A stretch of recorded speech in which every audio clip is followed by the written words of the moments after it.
and welcome to Sunday Showcase. I'm Damiano Pietropaolo, and it is my pleasure once again to welcome Richard Monette, the Artistic Director of the Stratford Festival of Canada. Hello, Richard. Good evening, Damiano. Welcome to Week 5 of this year's Stratford Festival Series. And tonight, we have a family offering, do we not? In a sense, we do. The family of Hutts. The Hutt men, William Hutt and Peter Hutt, who are uncle and nephew. And in tonight's production, they play Anton Chekhov and his friend and critic, Suvorin. Now, that would be William Hutt. Yes. Bill plays the mentor and critic to Peter's ailing and neurotic Chekhov. Actually, this piece was commissioned for the series, especially to showcase the Hutts, and it was written by Jason Sherman and Susan Coyne, who are not Hutts. Right. And this play takes place on the night of the opening of Chekhov's Seagull, right? That's correct. Chekhov has left the theater in disgust and throws himself under the blankets in his friend's bedroom, attempting to hide from an audience who he believes hated his play. And, of course, he was proved wrong because the play turned out to be a masterpiece. Absolutely. It's also very uncanny to hear the two Hutts together on this.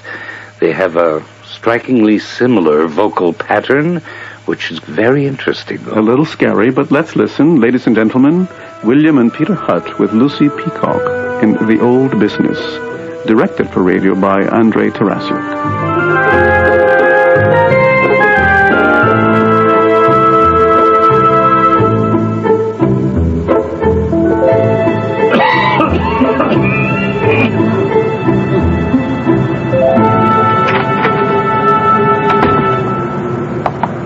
Anton. Antasha. Don't pretend you're not in here. I can see you under the covers. That is you, isn't it? Can't see a damn thing in this light. Don't turn that light on, for God's sake. So you are here.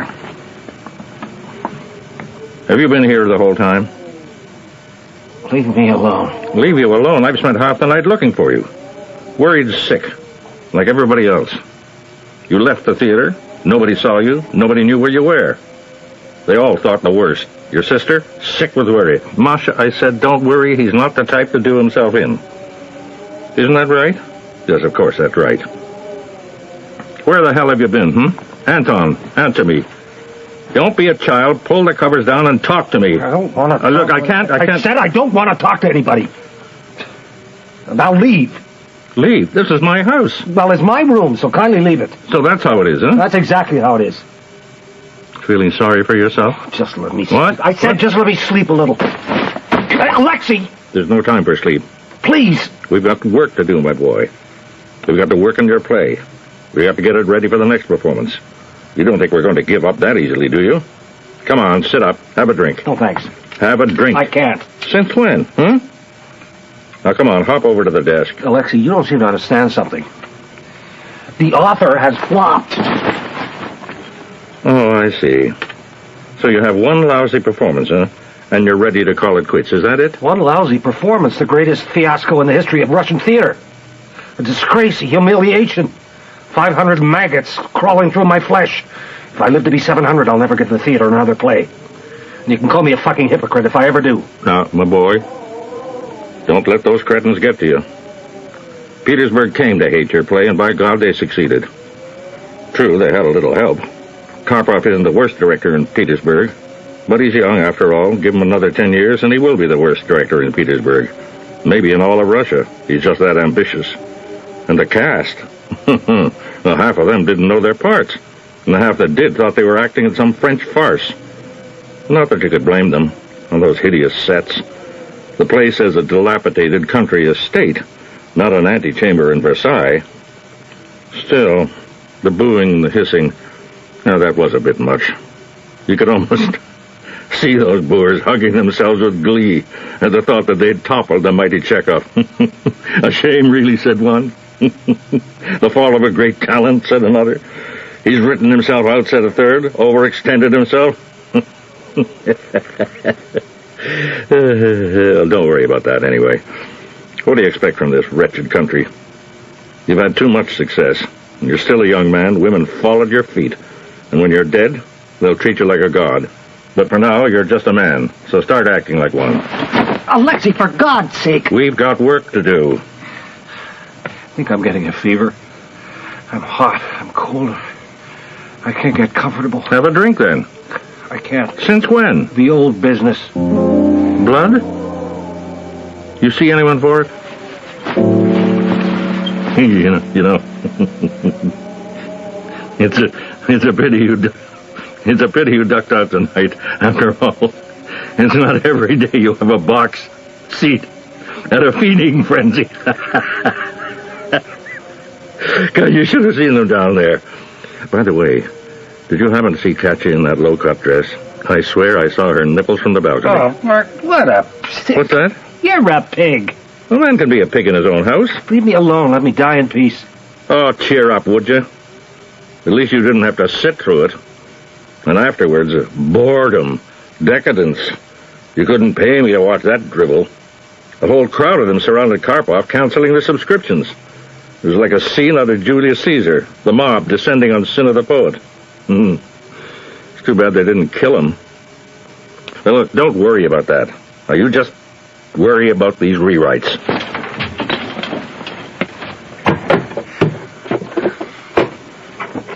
What do you think you're doing? Leaving.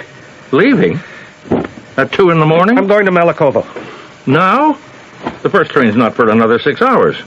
What are you going to do, walk? I'm going back to my farm, do something useful with my life. Raise chickens, feed the hogs. Do you know, Alexei, I've been elected to the local sanitation council. No kidding. Congratulations. Worst night of my life. Talk, talk, talk, talk through the play. Talk, talk, talk. Truly. Not 1 minute. Not 1 minute into it. Talk, talk, talk. Jabber, jabber, jabber. They came to crucify me. I'm not arguing with you there, my boy. But that's no reason to run away. I'm not running. You're always running. Christ, you didn't stick around to watch your own play. How could I? Same way I did. Sit there and take it. Instead of bolting like some frightened little girl. I did not bolt. You left after the first act. I went to one of the dressing rooms. You didn't watch. I listened. They booed, Alexei. They hissed. They laughed. Well, there are worse things. At the moment, this tops the list. Have a drink. I can't drink. I'm sick. Everything hurts. I think I'm getting a fever. And go back to bed. So you spent the next 3 acts in the dressing room? What? Yes. Whose? Who knows? Were you alone? Yes. No, I don't remember. So you just sat there for 3 acts? Yes. And when the play was over, what then? Where did you go? Everyone said you ran away. I can't remember. All I know is the door opened, someone came in, and then I, bolted. Who was it? No idea. I didn't look back. Just ran into the streets. I had to get out of there. Where'd you go? Nowhere. I wandered. Where did you wander to? What does it matter? It matters to me. The peripheral canal. You think about jumping? Crossed my mind. You're not capable. Where did you go next? Leave me alone. Where did you go? What does it matter? It matters because I spent 3 goddamn hours on those freezing streets looking for you, calling your name like some lovesick schoolgirl. I went to all the old places. You weren't in any of them. So satisfy my curiosity and tell me where the hell you hold up. Romanovs. Romanovs? I was hungry. I see. So while I nearly froze to death looking for you, you were snug and warm and wolfing down oysters. Look, I never asked you to look for me. Your sister did. Your Lika did. Your friends and family and lovers did. Where's Antosha? Go and find him, Alexei. Go and find him before he does something foolish. I did do something foolish. I wrote a play and opened it in Petersburg.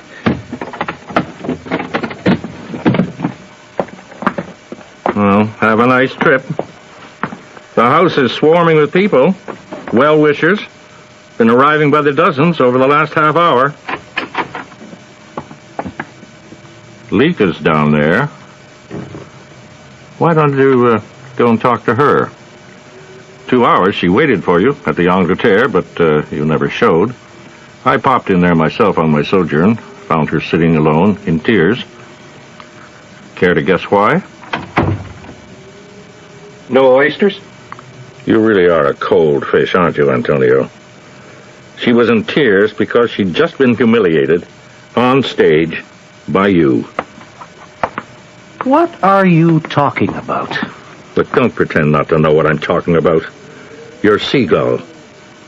You might as well have called it humiliating scenes from the lives of my friends. Not this again. Come on, Anton. Everything that happens to your Nina has already happened to your Lika. I watched her from the balcony. Her face white as a sheet. All around her, people were whispering, pointing, laughing. How could you do that to the poor girl? You invite her to your opening. You don't bother to let her read the play. You don't even tell her what it's about.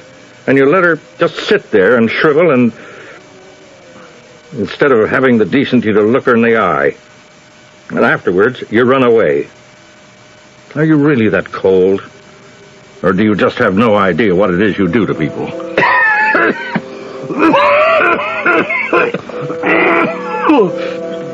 What? Nothing. Just the old business. Well, you know what this is. Bronchitis. Well, don't be an idiot. Congestion. Stop it. Hubris. Hemorrhages? Nothing. Why did you see a doctor? I did. Name of Anton Chekhov. Perhaps you've heard of him. He gave up playwriting to become a country doctor. Mm-hmm. And what did he tell you, this doctor? Not to worry. I'd be dead in 10 years. After tonight, that seemed like a very long time.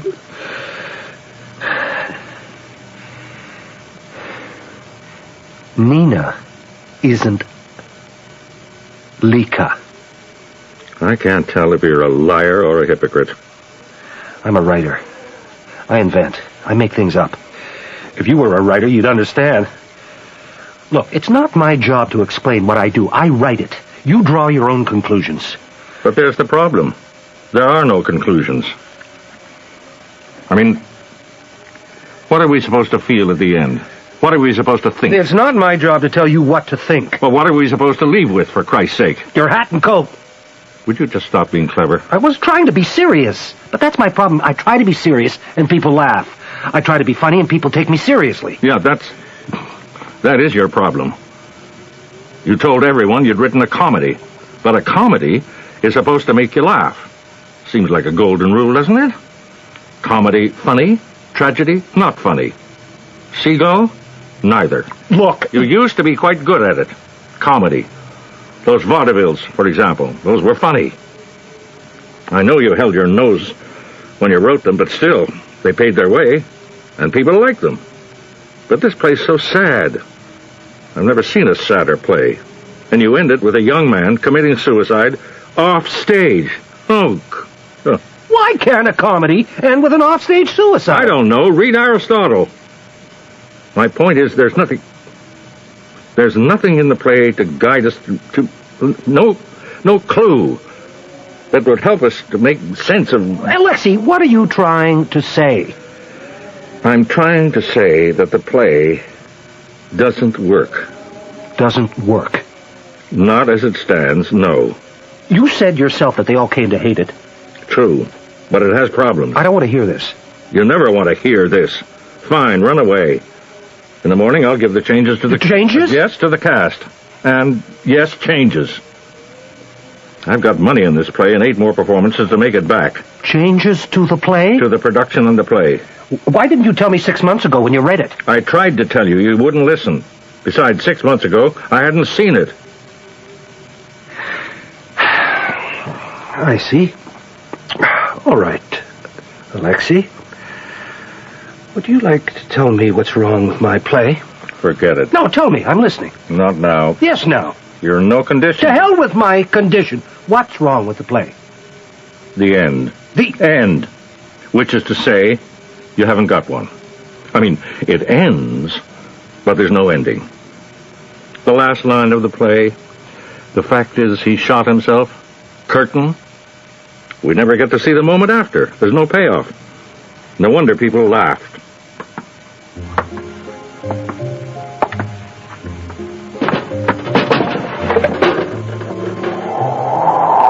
It's not too big a jump. I could aim for the snowbank. Why did you end it like that? No one's learned anything. No one changes. You haven't done your job. It's easy to write a play, isn't it? No. No. It's very easy. Must be. Otherwise, how could so many people know how to do it? Just do this. All you need to do is cut that, change this. Easy. You know what I'd like? I'd like it if everyone in the world would sit down together and write a play. And you know what I'd do?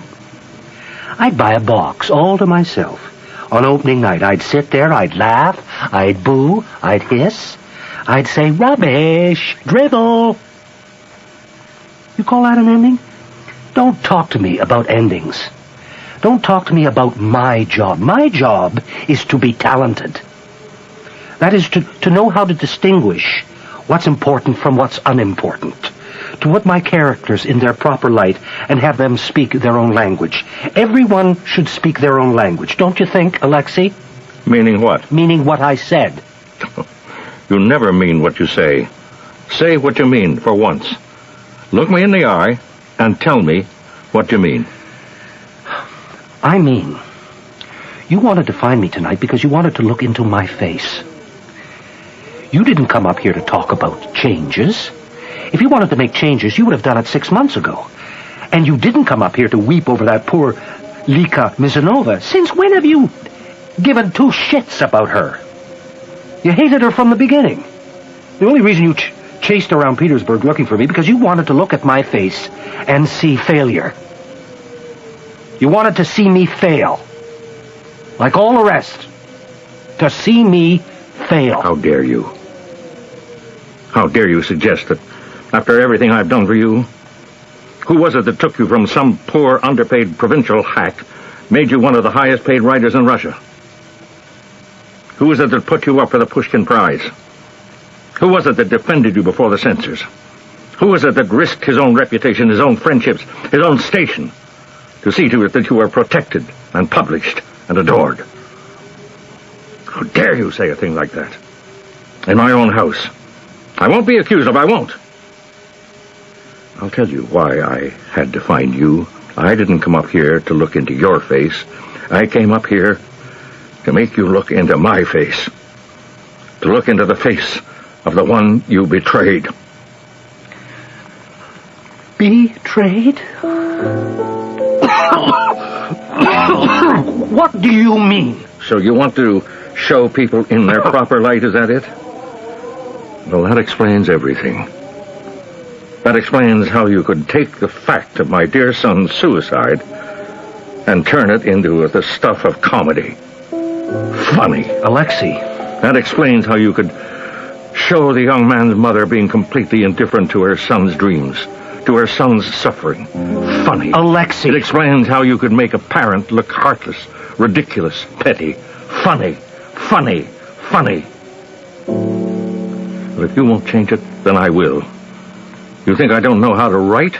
I was writing when your father was selling rancid oil from a filthy little shop 400 miles from nowhere. I not only know how to write, I know what to write. And that's what I'm going to do. With your help or without it. I could have been a great writer, better than you. A Schopenhauer, Dostoevsky. Do you hear me? Do you? You son of a bitch. Do you know where I ended up tonight when I was out looking for you? At the graveyard. At the grave of my dear Volodya. My son. My dear, talented son. The day after we buried him, I finally read his play. And I'll tell you something. It was good. So moving, so original, so beautiful. He would have been a great writer. I'm convinced of that. I'm really convinced of that. The boy had a gift, and I didn't see it. He so much wanted me to...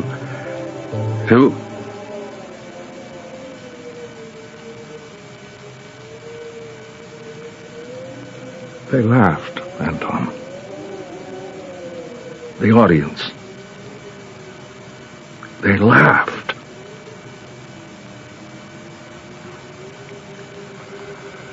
Alexei, I can't help you. No. That's the thing of it. Get some sleep.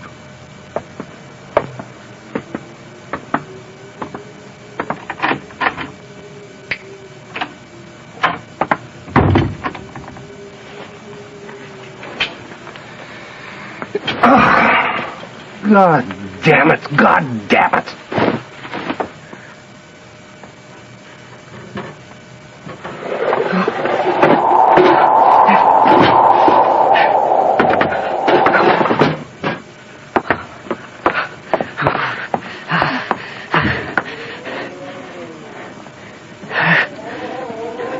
Get up. Lika. Get up. Oh, God, not another scene. How did you get in? Through the window. I've been waiting for Savarin to leave. Waiting in the freezing cold. We have business. Business? Look. Quiet. I don't feel well. I'm sick. Yes, you are. You're sick. Only a sick mind could do a thing like that. Look, the reason I didn't meet you at Angleterre... I said quiet. Pick it up. What is this? It's your play. Pick it up. You're going to make some changes. For God's sake. I brought a gun. Do you think I'm joking? I'm not joking. Damn it. Where is it? Lika. I'm sure I packed it. Aha! Lika, is that... Yes, it is. And I'm pointing it right at the hole where your heart should be. Now pick up that manuscript. Would you put that down? Pick it up. I swear to God I'll shoot you. I will. Turn to Act 4. Just before my entrance. Your entrance? Mine. Yes, mine. Everything that happens to Nina. You stupid little son of a shopkeeper. You didn't even bother to disguise my name. Nina? Yes, Nina. Doesn't sound remotely like Lika. Oh, no? Say it. Nina, Lika, Nina, Lika. Nina, Lika, you see? Exactly the same. All right. Read it. Read it. Yes, from where it's marked. Look, what's all this about? You don't get to ask questions. Just read. Can't see. Turn the light on. You cut your hair. Yes, just today. It's nice. Read. Alexei will be back any moment. Good, I'll have 2 targets. Go on, from where the doctor asks Kostya about me. I'm waiting. By the way, where is she now? How is she getting on? All right, I suppose. I was told she'd been leading a rather peculiar life. What could that mean? It's a long story, Doctor. Well, you can make it short. Go on. There's a pause. To hell with your pauses. Read. She ran away from home and had an affair with Trigorin. You knew that, didn't you? Yes, I knew that. She had a child... There's no pause there, Anton. No. Read it. She had a child. The child died. Trigorin got tired of her and resumed his former attachments, as might have been expected. In fact... That's enough. That's plenty. How could you? Monster. Monster. This isn't you. Liar. She wants to be an actress and fails. Just like me. She falls in love with a writer. Just like me. She falls in love with another writer, has a child with him, is abandoned by him. Me. There's only one difference. My child is alive, but you... Monster. You write the child died. Pick up that pen. Cross out the line. The baby died. Do it. The one thing I have left, my child, and you take that away from me too. Well, I'm not going to let you. Cross out the line. Sign it.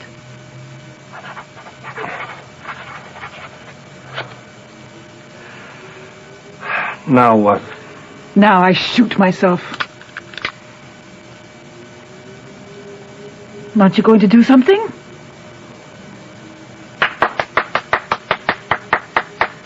You knew. It's a prop. We used it last season in The Bear. Besides, a lady never shoots herself. A lady takes poison. You can't imagine what it's like to know you are acting badly, to have no idea what to do with your hands, how to stand on stage, how to control your voice. Lovely. Very nice. Well put. Word for word, what I wrote you that time from Kharkov. Ow! Ow! Ow! Jerk! Ow! Stupid! Bastard! Ow! Help me. Say something. I'm so confused. I don't know how to. I don't know what to think. Am I Nina? Tell me. I've missed you so much. And you say? I'm going to Melikova tomorrow. I need to get away from here. Of course. Alone? No. The pigs and the hens will be there. And my sister. Mother, Misha, and one or more of his friends, Alexander and his brood. And there's always a steady stream of patients from the village. Little old babushkas with their decrepit husbands, young wives with broken wrists, children with worms. They'll all want something from me. Of course. And you'll be happy there, will you, Antosha? I'll be useful. That's not what I asked. It's not possible to be happy. It's only possible to remember being happy. And there isn't one time that you can remember being happy. Yes, there is. Tell me. Fishing. Fishing? Yes, fishing. Sitting, doing nothing. That's happiness to me. Shall I tell you the time I was happiest? That time in the hotel in Moscow. Do you remember? Yes. That was wonderful. We had fun together. We did. I had the impression that you were happy then, too. I was. We talked about the future. We were going to be together. I stayed up all night, praying the morning would never come. I lay awake, watching you, hardly daring to breathe. Finally, I fell asleep, and in the morning, you were gone. What happened? I don't know how to explain myself. Try. Please. Try. I'm a lonely person. No matter how many people I'm with. Talking, laughing, carrying on. I'm always alone. And Todd, I'm lonely too. You're young, Lika. There's so much of your life still ahead of you. No, I'm old. I'm so old, Anton. I'm only 25, and I feel like my life is over. There's nothing left for me to look forward to. My looks are fading. Soon I'll start to thicken and sag. And then, you see, I have no calling. Not music, not theater, not even as a mother. I'm a woman of no importance.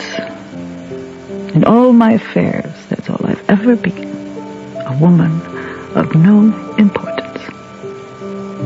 You may be lonely, but at least you have talent. I wanted so much to be a great artist. Shall I tell you something, Lika? I only have a few more years ahead of me. Oh, don't say that. It's a fact. It's not what I would choose. I'm dying. That's why I'm always working. That's why I can never be happy in the way that you mean. Ideas pour out of my head. Subjects for stories. Subjects for plays. When I work on one, I feel like I'm wasting my time on it. That I should be devoting myself to another calling out to be written. And through it all is the knowledge that I have only a few more years. No time to waste. Is love a waste of time? Not for most people. Come to bed. want to lie down with you. I just want to feel the length of your body next to mine. Please, Anton, please. I'm asking as a friend. Yes. This feels good. You're so warm. Say something. Is this the way to the Zanzibar Hotel? Yeah. Are you with the tour?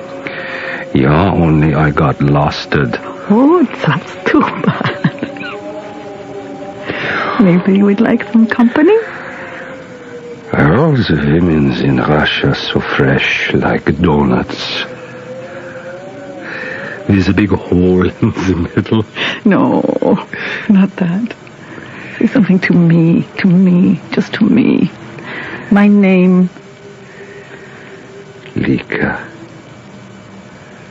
golden mother of pearl, Fildekose Lika. Come and sniff flowers, catch fish. I'll go for walks and howl at the moon. Fair Lika. Water my shoulder with your howling tears, and I'll devour your face.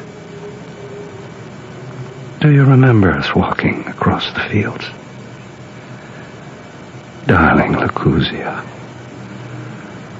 Noble, decent Lika.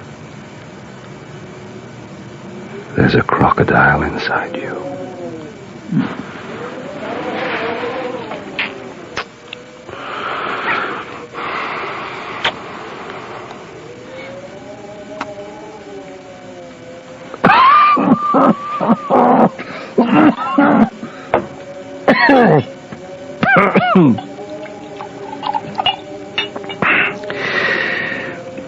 Lika, about to play.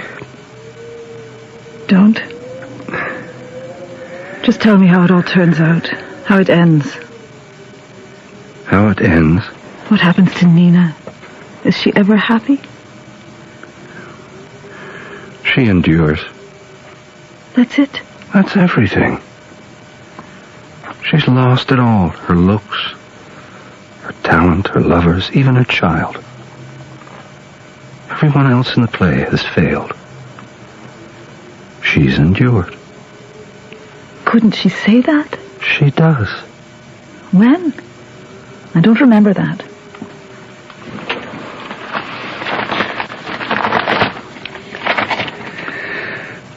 Now I know, Kostya.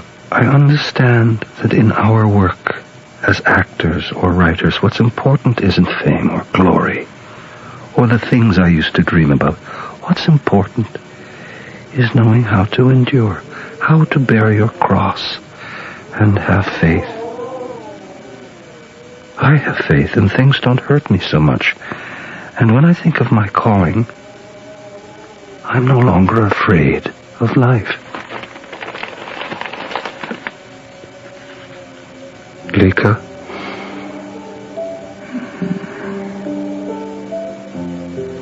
Sleeping.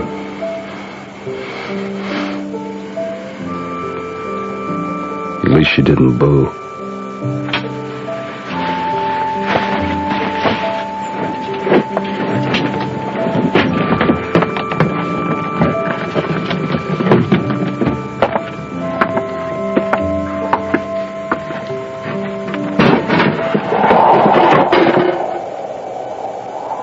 Crocodile.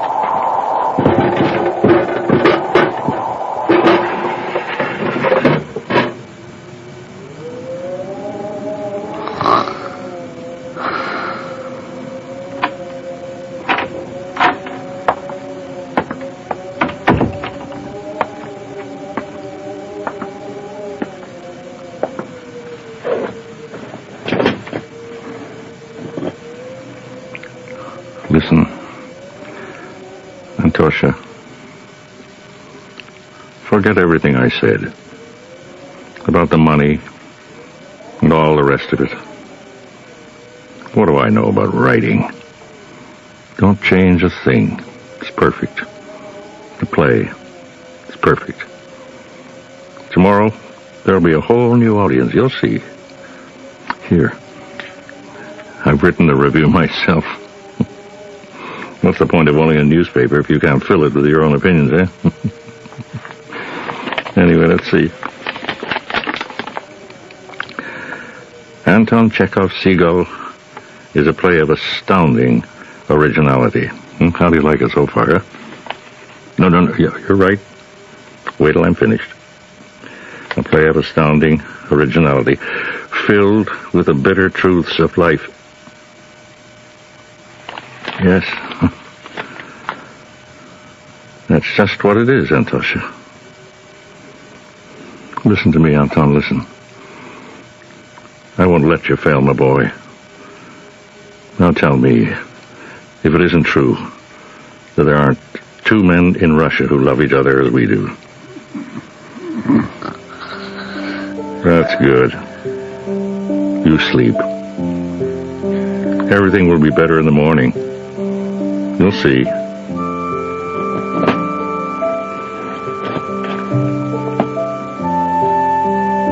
Good night, Natasha.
The Old Business by Jason Sherman and Susan Cohen, directed by Andrei Tarasiuk. In the cast, you heard Peter Hutt as Anton Chekhov, William Hutt as Suvorin, and Lucy Peacock as Lika. Original music was composed and performed by Jeff Riches. Sound effects were by Anton Zabel, the recording engineer was Greg DeClute, the associate producer was Rosie Fernandez, and it was produced by Barbara Worthy. With a career that spans 50 years, William Hutt is known as one of Canada's finest classical actors. A career he began with Stratford's Festival inaugural season in 1953. Since then, he's been a regular at the Stratford Festival, playing such roles as King Lear, Richard II, Falstaff, and many other memorable ones. We conclude tonight's program with a clip from an interview Eleanor Wachtel conducted with William Hutt in April 2000 about playing the pivotal role of Prospero in Shakespeare's The Tempest for the third time in his long career. You seem so comfortable in the part. You seem to inhabit it with such ease.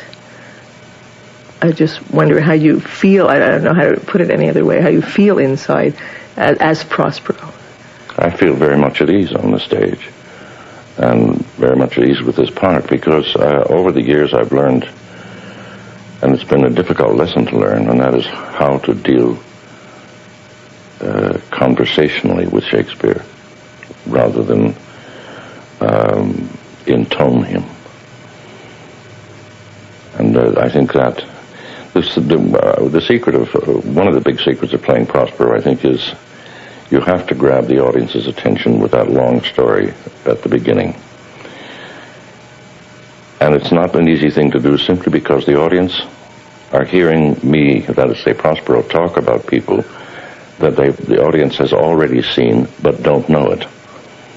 Because they're so busy looking at the storm, they don't realize that the people in the storm are people that Prospero is talking about in his story. So it's the audience I know is sitting there wondering, who's the King of Naples? Who's Alonso? Which one is Sebastian? Who is Sebastian? And who's Antonio? That kind of thing, you know. And so one has to grab their attention immediately, and you can't do that if you're intoning Shakespeare. You have to tell the story to your daughter. You're not telling a story to the audience at all. You're telling a story to your daughter. And in terms and tones that she will understand. She's only 14 years old. So you have to treat her, whoever's playing Miranda, you have to treat her as if she's 14. And lay the story down very carefully so she will understand it. You've played the role of Prospero twice before at Stratford. Looking at some old press clippings, your earlier characterizations seem quite different. In 1962, your Prospero was described as stern and determined and full of controlled wrath. And in 1976, you were described as austere and Jove-like, taking an almost Old Testament approach to the role.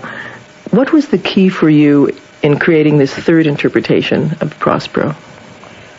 I think the fact that I have lived through considerably more than 3/4 of this century. And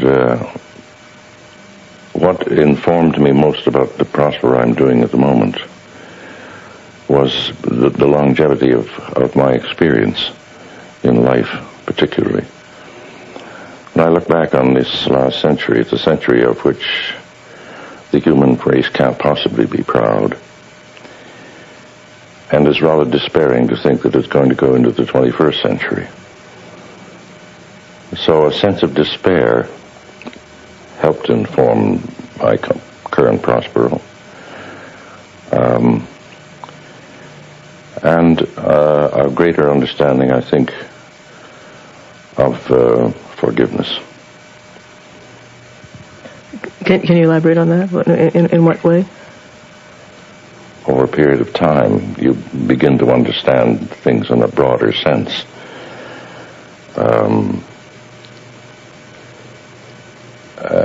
And maybe there's a certain spirituality that comes with age. I don't know, which informs a sense of forgiveness.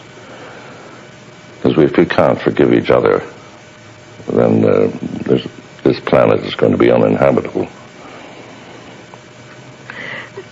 Looking back at some of your other Prosperos, I mean, you first played Prospero when you were 42. Now you're 79. Do you feel you're a better fit for the part today? Well, probably I am, because I'm older and more experienced. My emotional horizons are a little broader than they were when I was in my early 40s. And just the fact that I've lived longer. There's no question I am, in real terms, too old for the part. That is to say, Prospero isn't 79. Prospero probably is, I would guess, in his mid to late 40s, early 50s at best. But that didn't seem to bother anybody. It certainly doesn't bother me. It also feels like in Shakespearean days, he might have been that age, but in our time, we look to somebody that is older. Well, Prospero also is an extremely wise man. And he is somewhat of a magician. So, one has to at least pretend you're wise and magic.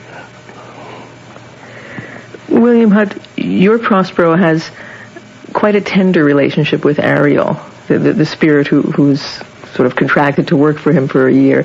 Can you talk about that? Talk about Ariel and Prospero's relation with him? Well, obviously, Ariel represents Prospero's imagination, whereas Caliban represents Prospero's more baser instincts. Ultimately, you have to let your imagination go free. You cannot control your imagination, but you have to control your baser and more baser instincts. And I think, any creative mind, in using his imagination, must be comfortable with his imagination, must trust it, trust the instinct that comes with imagination. So, I mean, it seems to be absolutely essential that you have a good relationship with your imagination. If you don't, then you're just at odds inside, I would say.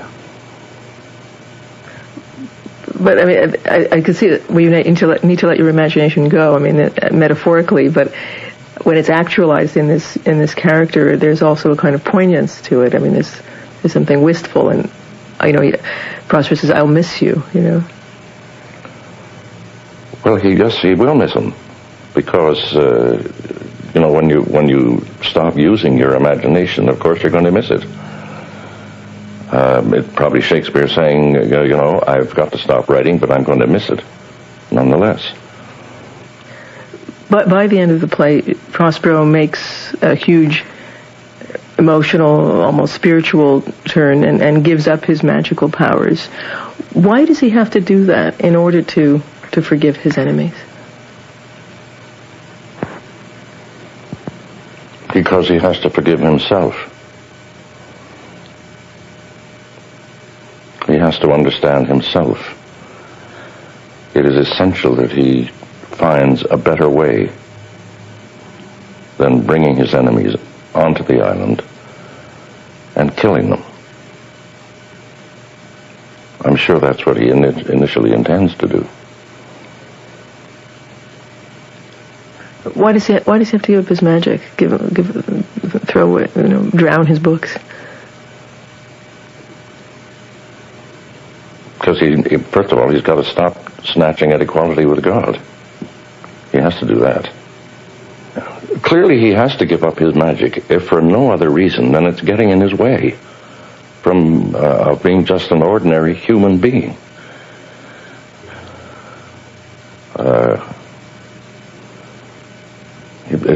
Maybe he's been living in a dream world of some crazy kind, and realizes that in order to achieve what I want to achieve, that is to forgive my enemies and be myself,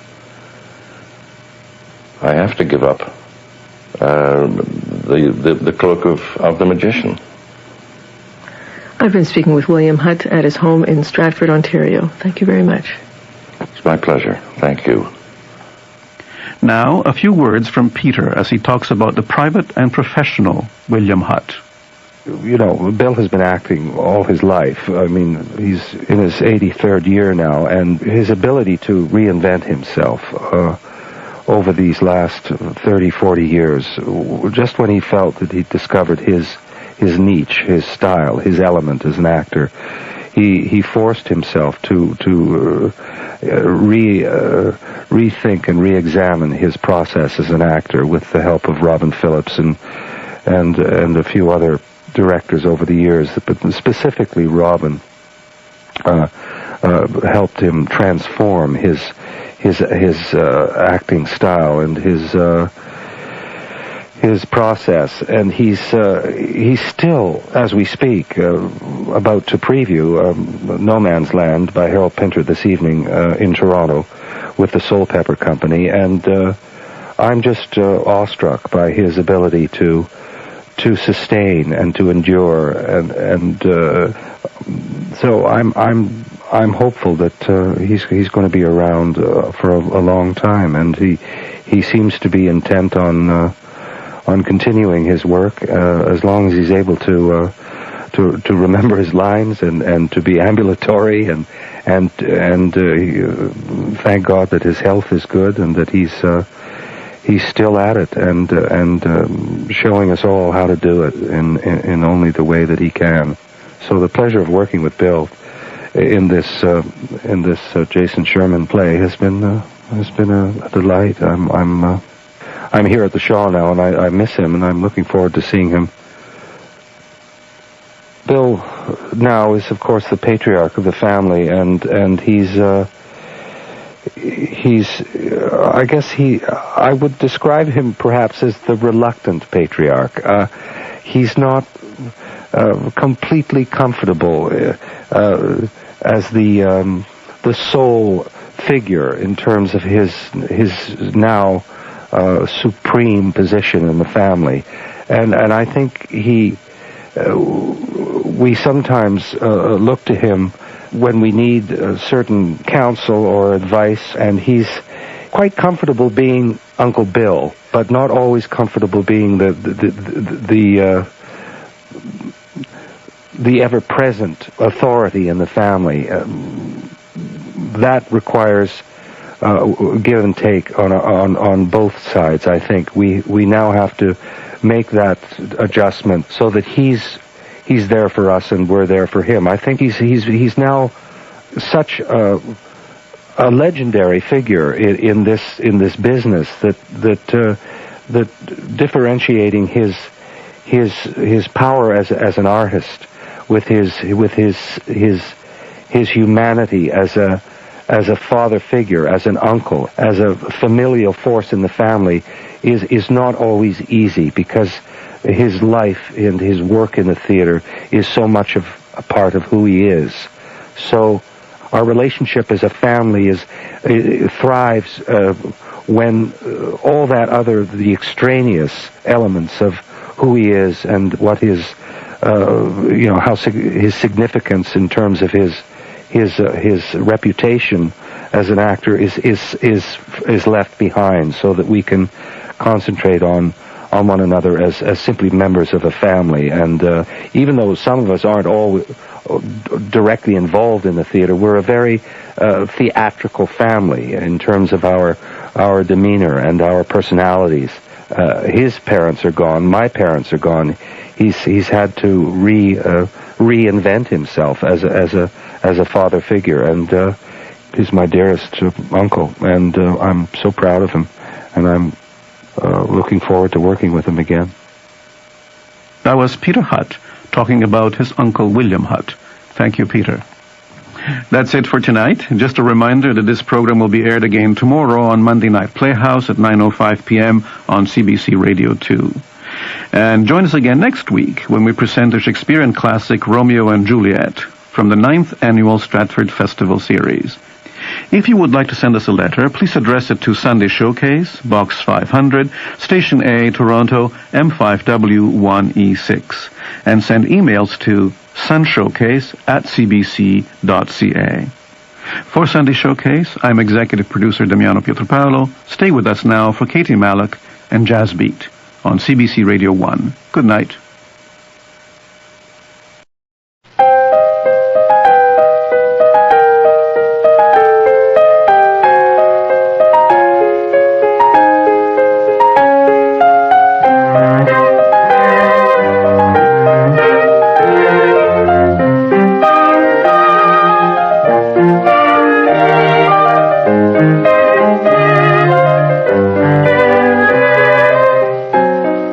Welcome to Sunday Showcase. I'm Damiano Pietropaolo, and I'm here at the Royal George Theatre in Niagara-on-the-Lake, home of the Shaw Festival.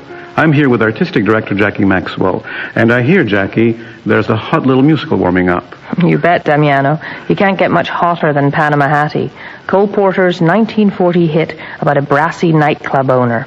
She's about to be wooed by a well-heeled divorcee and, well, that's when the fun starts. Tell me, who was in the 1940s original? Well, it was actually a vehicle for Ethel Merman, that great voice of a woman. Mm-hmm. And 2 big hits came out of it. I've Still Got My Health and Make It Another Old-Fashioned. Right. So Christopher Newton, our former artistic director, and Paul Sportelli, our musical director, teamed up and put this beautiful little show together. It's wacky, fun, just like an old-fashioned musical should be. I'm looking forward to it. It's actually part of our Lunchtime Musical series sponsored by Bell Canada, and I'm thrilled that listeners across the country can enjoy it too. So, thank you. Oh, you're very welcome. But I think it's time to start singing. Come on, be my guest.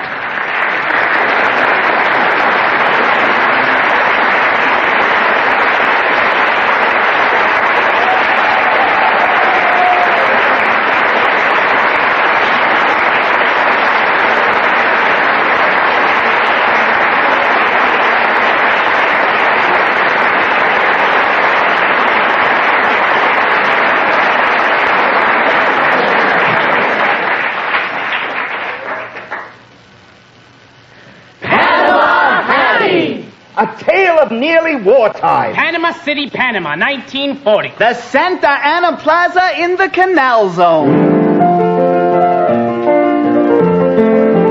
Flores frescas, gardenias, flores frescas, camelias, claveles y rosas muy bellas.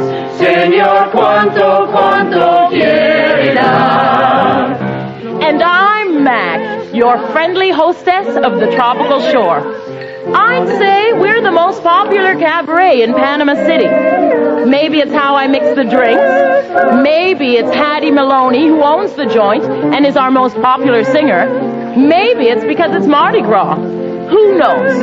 But I do know that I seem to see it all. Natives, tourists, U.S. Army and Navy, everything that goes on in Panama City. Meet some sailors, just off the boat. Boy, what scenery! And windy. They tell me this is all virgin territory. Hey, Scat, the card that dame gave you, what's it say? Betty's Magic Shop, all the latest tricks. I'd like to find the magician that made my dough disappear last night. Who'd think a lovely girl like that would take money out of a guy's pocket while he's asleep? Hey, how are you, mates? Hey, Woozy, you been out all night. Where were you? I was a little tight last night. Some dame waved to me from an upstairs window, and I stood at her doorstep until 6 o'clock this morning. Why didn't you go inside? I was waiting for the red light to change. What's the matter with me? Why don't I do any better with dames? If you don't know, I can't tell you.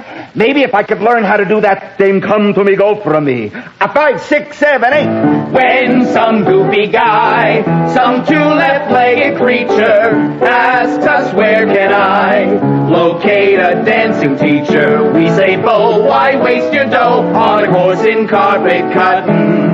Take a trip on a battleship and you'll get lessons for nothing. Boy, if you're a dancing fool, join the Navy. Don't waste time at dancing school. Join the Navy. When you're dressed in navy blue, the hot tootsies go for you. So join the Navy. Get the gravy. If to bounce a babe about, you're a demon. No one ever sits it out with a seaman. Every puss who plays the Navy will back me when I say, join it right away.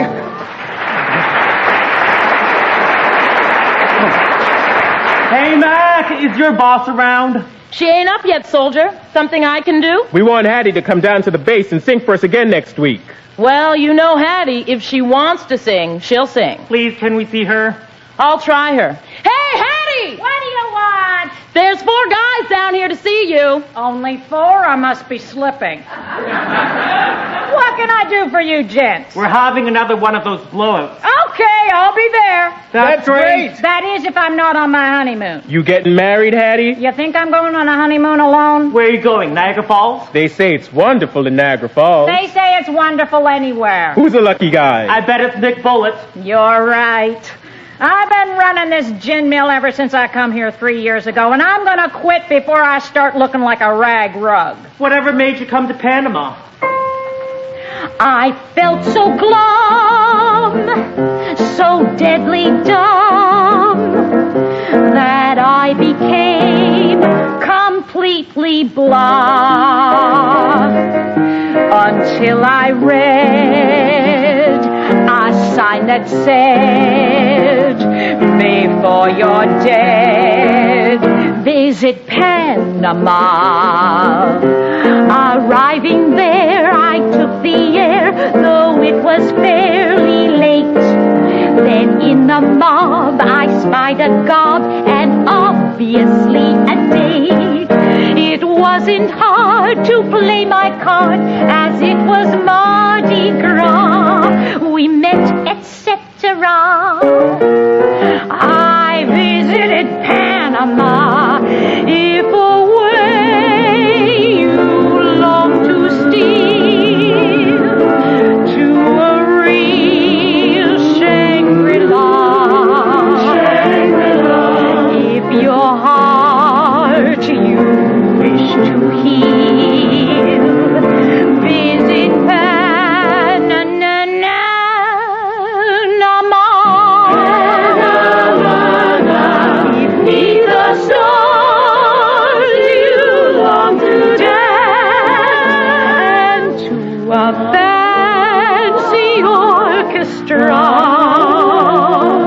if you're in need of new romance, grab your chance to scare Panama.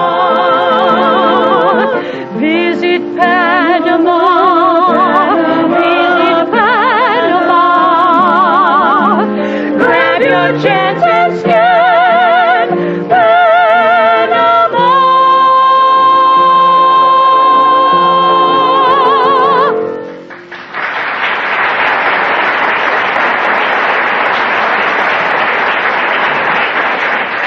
A little while later, Nick Bullitt is here having a drink.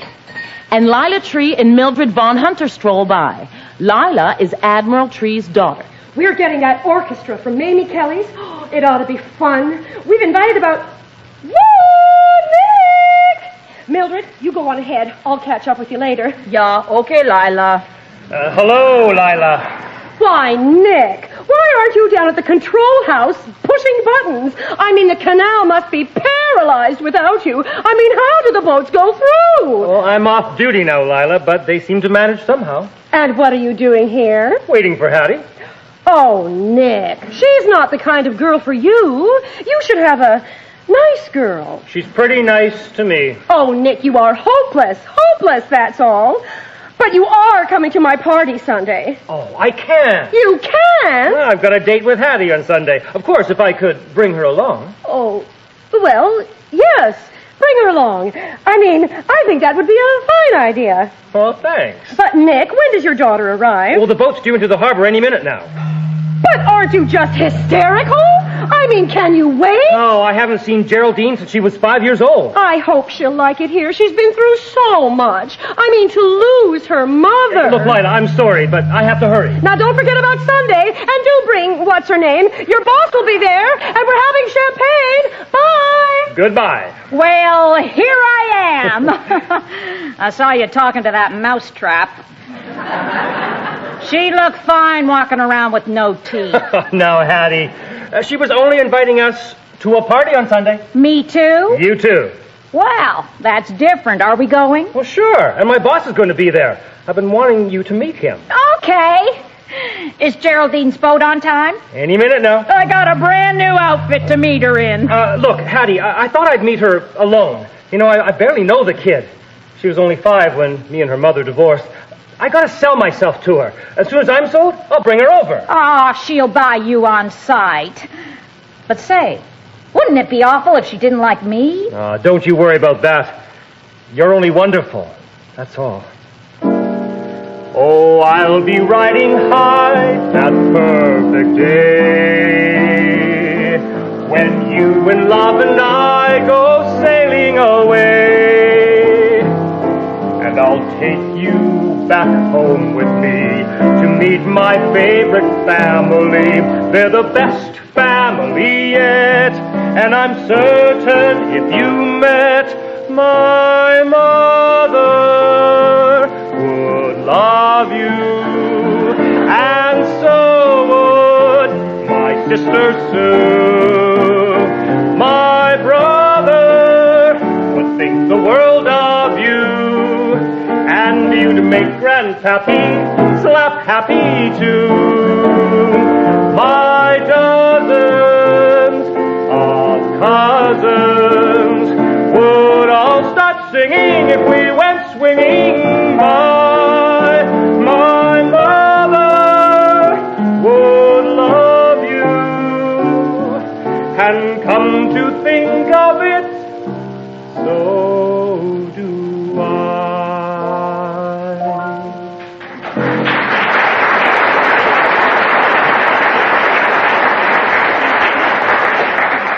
Meanwhile, nearby, Mildred encounters Woozy.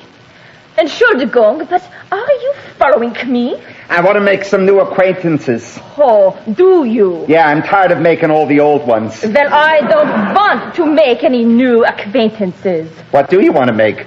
Strudel? No? And go away. Well, that didn't go so well. If you give Wendy and me $5 apiece, we'll introduce you to Florrie. First, I gotta get a look at Florrie. What's the matter? Don't you trust us? No, not after you vanished in Betty's magic shop. Look, here she comes.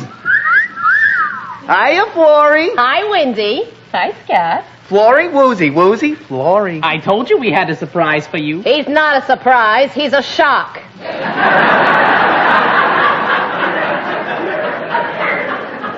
What do you say, kid? You want to go steady? No. Short and sweet. Hattie! Hattie, honey, your outfit? You look like a dream. Do you like it? You look wonderful. How about her? Hattie, Woozy, Woozy, Hattie. How about you and me tiptoeing through the tulips? Sorry, zombie, I'm engaged. There we go again. Florrie! Ain't this get-up a 3-alarm fire? When Nick's kid gets a load of you, you'll be able to knock her eyes off with a stick. Here they come now. Nick approaches with his daughter Geraldine and Vivian Budd, Geraldine's chaperone and the family butler. Jerry, this is the Plaza Santa Ana. Oh, it's beautiful. I've never seen a place that looks so little like Philadelphia. What other places have you seen? Just Philadelphia. We live just outside of Philadelphia. An ideal place to live just outside of. Now, Jerry, I want you to meet the sweetest lady in Panama City, Miss Hattie Maloney. You must be Geraldine. Honey, you're a darling. What's the gag? Oh, I'm going to like you. I like people who dress up funny. Hey, wait a minute. Perhaps the lady lost a bet. Listen, Scuttlepuss. One more crack out of you and you'll be wearing this cuspidor as a snood. Daddy, she's the funniest lady. She talks English, but I can't understand a word she says. Oh, now I talk funny. Take it easy, Hattie. What do you mean, take it easy? Here I blow 3 weeks' pay to make an impression, and what do I get for it? The gong. Geraldine, you should apologize to the lady. I'm very sorry, Miss Maloney. I didn't mean to hurt your feelings, but I just can't believe those are your serious clothes. There she goes again. Get her out of here. Don't get sore, Hattie. She's only a kid. When she sees something funny, of course. Oh, so you think I look funny, too? Oh, Hattie, you know I don't think you look funny. Don't you, Daddy? Get out of here, both of you. Come, Miss Geraldine. Look, Hattie, I know this looks awfully bad, but it'll work out. I'll see you later. Damn it. Damn everything. Damn everybody. Ah, what do I care? I'm always a flop at a top-notch affair. But I've still got my health, so what do I care? My best ring, alas, is a glass solitaire. I've still got my health, so what do I care? By fashion and far free, I'm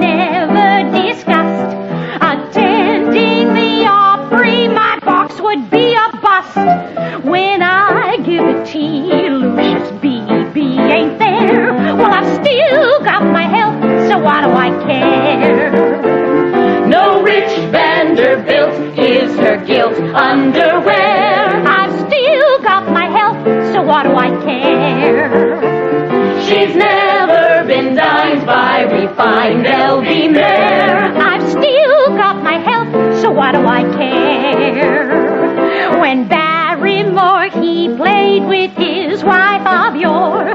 The lead Mrs. B played, but I played Barrymore.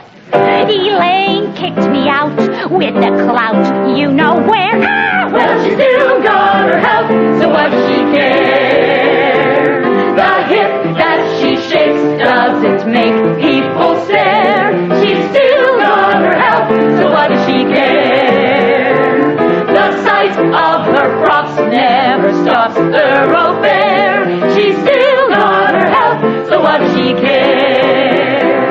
She knew she was slipping at Minsky's one dawn. when I started stripping, they hollered, Put it on! Just once Billy Rose let me pose in the bed. She's still got her health. I've still got my health. I've still got my health. So what do we care?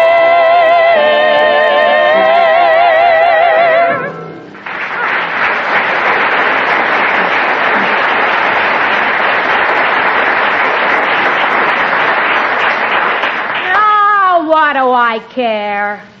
It's later that day, and I'm worried because Hattie's drinking, and she hasn't done that in over a year. Another double Cuba Libre for Hattie. Tell her that Max says to take it easy. Gin and tonic, please. Oh, stranger in town? Yes, why do you ask? That umbrella you're carrying? In Panama, it's a dead giveaway. Oh. Listen, Mac. When I order a drink, I expect to drink, not a lot of bum advice. A lady is entitled to service around here, and I am a lady. Is that a boat arriving? You're either Scuttlepuss, the butler, or his twin brother, and I don't like either one of you. This is the beginning of a very obnoxious friendship. Where's my drink? Hattie, you can't drink up all the rum in Panama. Tell me, what's the problem? You know, I love that Nick. I guess I still do, but it's all over. My big romance wrecked by a kid comes from Philadelphia. I can't say Philadelphia.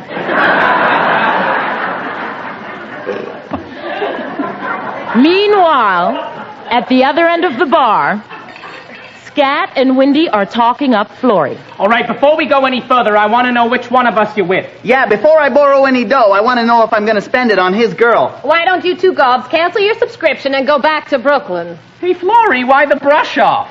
Well, an English muffin got off the boat today, and boys, the heart left the body. You mean that English droop with the brawly over there? You don't know what this guy means to me.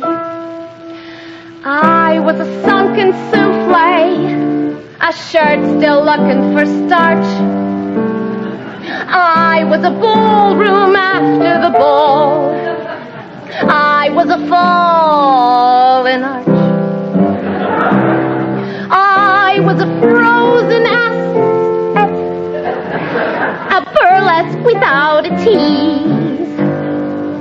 Then suddenly, from over the sea came. Well, just look at me, please. I'm fresh as a daisy, hard as a rock, fit as a fiddle, proud as a cock, bright as a button, sly as a fox, sharp as a violet, strong as an ox, light as a feather, blind as a bat, mad as a hatter, nervous as a cat, sharp as a razor, smooth as a glove. That means, mister, I'm in love.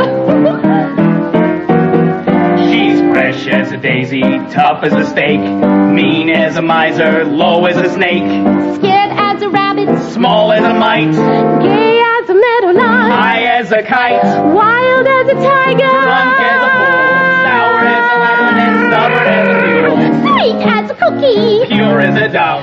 That means, mister, I'm in love.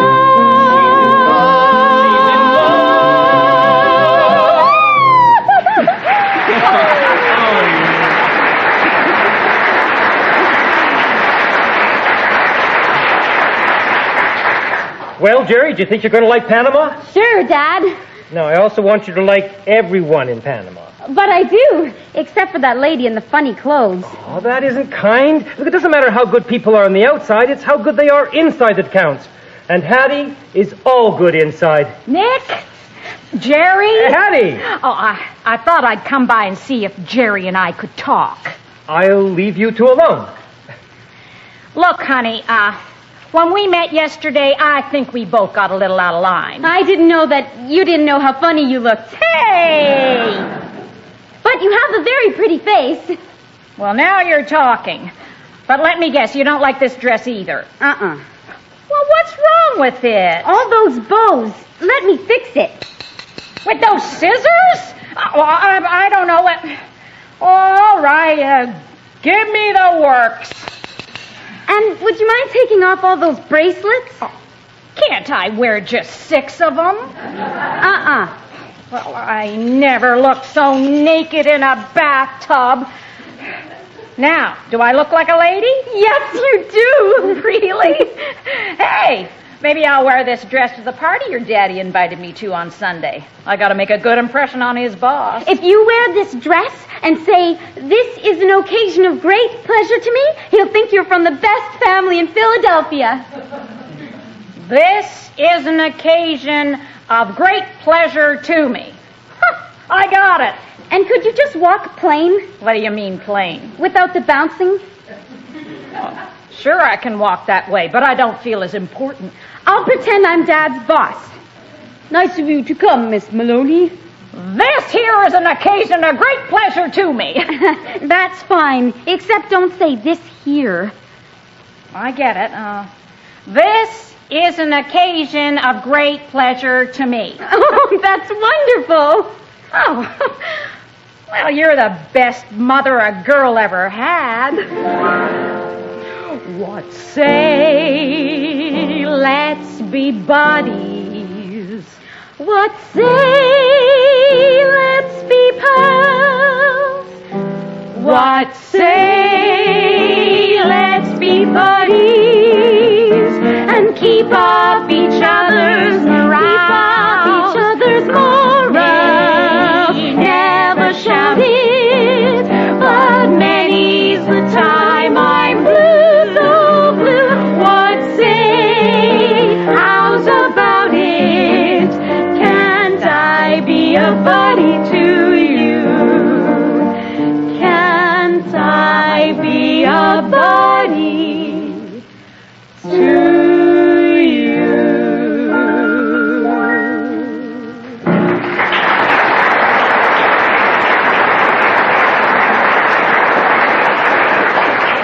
Meanwhile, Windy and Scat try to cool off down at the waterfront.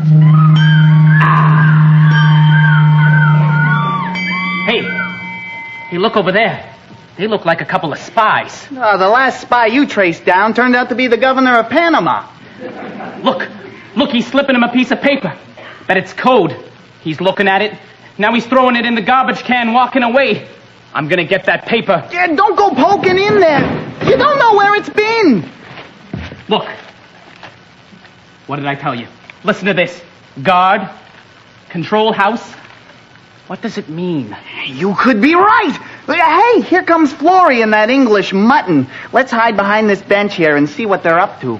Let's sit down. I really feel safer in motion. Or sit down. Closer. Closer. If I get any closer, I'll be on the other side of you. You know, it's just like fate, my falling for you. You do something to me. Let me assure you it's purely unintentional. The man that don't respond to me don't live. I tell you what, if I don't get a rise out of you with a kiss, I won't trouble with you again. Watch this. A lit match placed between the sole and the upper of his shoe should do the trick. 5, 4, 3, 2, 1. Whoa! What did I The day of Lila Tree's party arrives. The highlight of the party will be a speech by Mr. Whitney Randolph, chairman of the Panama Canal Works. Mr. Randolph, we're all so excited to have you here. How is your hay fever today? Well, you know how hay fever is. It just has to wear itself out. We're so looking forward to your radio address. The technicians have been setting up all day. Look, here comes Nick. Hello, Lila. And how lovely Miss Maloney looks. Why, thank you, And Lila. this must be Geraldine. What a lovely young lady. Thank you. Now go get yourselves a drink and make yourselves at home. Mr. Randolph, this is Miss Maloney, the lady I spoke to you about. Hattie, this is my boss, Mr. Whitney Randolph. Ah, my dear, this is an occasion of great pleasure to me.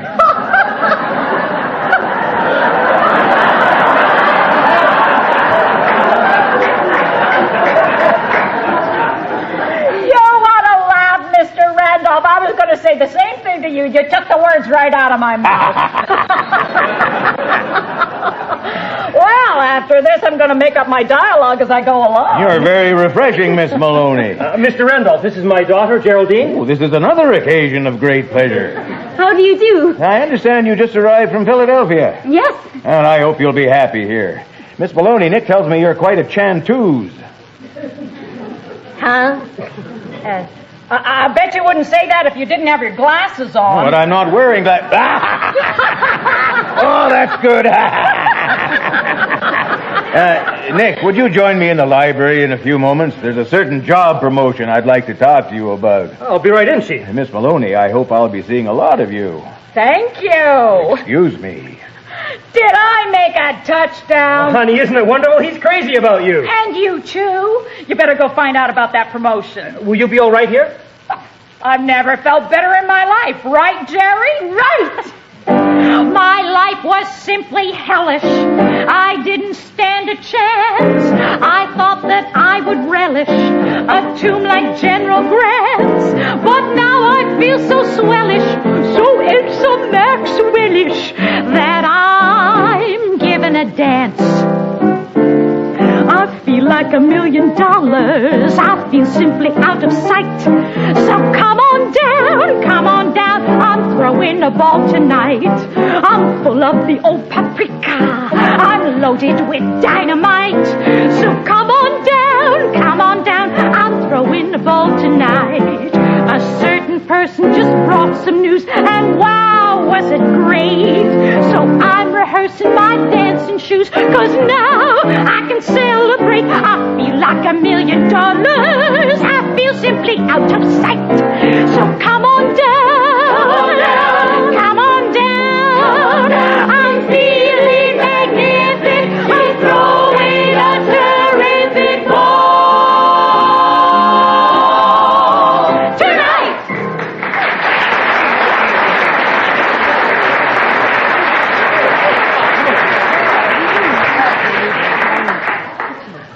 Florrie and Bud arrive at the party. Well, you will admit you felt something. Yes, but I felt it in my foot. That shouldn't count. Then Scat, Windy, and Woozy arrive uninvited. What are you three doing here? We must see Mr. Randolph on private business. And right away. Yeah, at once. I'm Whitney Randolph. What can I do for you? Mr. Randolph, sir, me and Windy were on the Esplanade last night, and we come across this piece of paper. Where did you get it? We saw two men throw it into a trash can. You know the men? No, sir. Panama is swarming with spies. I'll take this up with the proper authorities. Oh, Bluntite. Salute her. Bingo. Meanwhile, Lila is talking to Hattie. Miss Maloney, Mr. Randolph told me he thought you were delightful. I thought it would be a wonderful idea if you were to present him with this trophy before his radio address. Oh, no, I'm no good at that kind of thing. I'm sure Nick would like it. Well, maybe for Nick's sake. I won't have to make a speech, will I? Oh, no. I'll make the presentation speech, and when I give you the signal, woo, you come on and hand it to him. Well, I ought to be able to get a woo away with that. And you know what? It might be awfully nice if you would put some flowers in it when you hand it to him. He adores flowers. Okay with me. Where'll I get them? Let me see. There's some lovely goldenrod growing in the garden. Goldenrod it is. On air in 1 minute, Miss Tree. Come on, everybody. We're going on air in 1 minute. Are you ready, Mr. Randolph? I'm ready. Quiet, everybody. We're on in 3, 2, 1. Good afternoon, Panama! As head of the Junior Auxiliary for the Red Cross, it is a privilege and a pleasure for me to introduce Mr. Whitney Randolph, chairman of the Canal Works, whose Red Cross unit was the first to complete its quota. We are presenting Mr. Randolph with a beautiful silver cup in recognition of his wonderful work. Our lovely lady is now bringing up the cup. The next voice you hear will be that of Mr. Whitney Randolph. It is with the greatest that I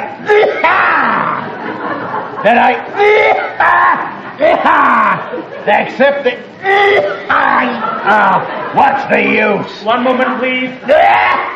And now return to the studio. Jerry, the goldenrod did it, and she told me to give it to him. Who? Lila. Miss Maloney, you may think you're funny, but you've gone too far. Chief! I'll talk to you later. Oh, Chief, I'm sure Hattie didn't have any idea. There's no wife for you or anybody else. You're a good worker, Nick, and you know what I said about that big promotion. But I suggest you get rid of that woman. Goodbye. But Mr. Randolph! I think perhaps you'd better go now, Miss Maloney. You've caused enough trouble for one day. I should have never have asked you in the first place. Wait a minute. There really isn't anything more to be said, Miss Maloney. We'll go, but there is something more to be said. Miss Maloney is fit to associate with any lady or any gentleman any place. She's good inside. But you, Miss Tree, inside you must be a perfect sight. Come on, Mum. How dare you? I'll have you know that I am a tree. I'll be sure to tell my dog about you. The next day, the end of the Mardi Gras fiesta.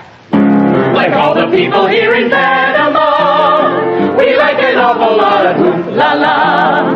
But after several weeks of Mardi Gras, we detest, we detest, we detest, we detest, we detest the fiesta. Who would have dreamed that we'd know love in all its glory? Who would have dreamed that I'd ever walk on a rainbow with you by my side? Who would have dared foretell so utterly swell a story? Would have dreamed that such a sweet dream could come true. How are you, big boy?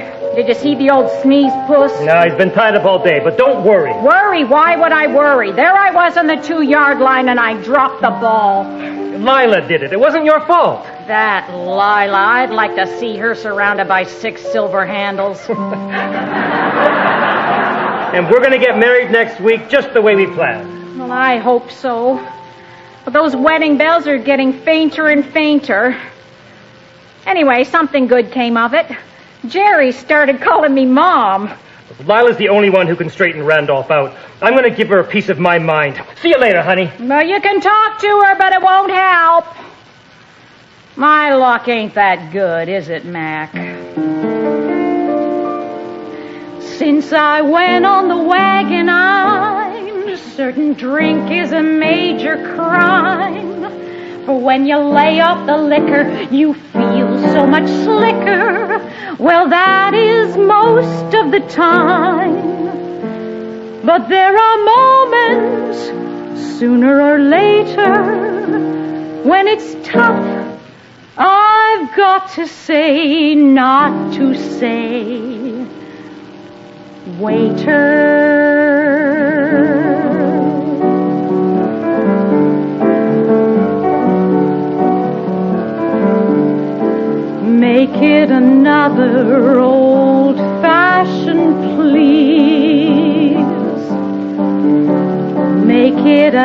dibber-dabble, old-fashioned, please. Make it for one who's due to join the disillusioned crew. Make it for one of love's new refugees. Once high in my castle, I reign supreme. And oh, what a castle built on a heavenly dream. Then quick as a lightning flash, that castle began to crash. So make it another old-fashioned, please. Leave out the cherry, leave out the orange, leave out the bitters. Just make it a straight ride.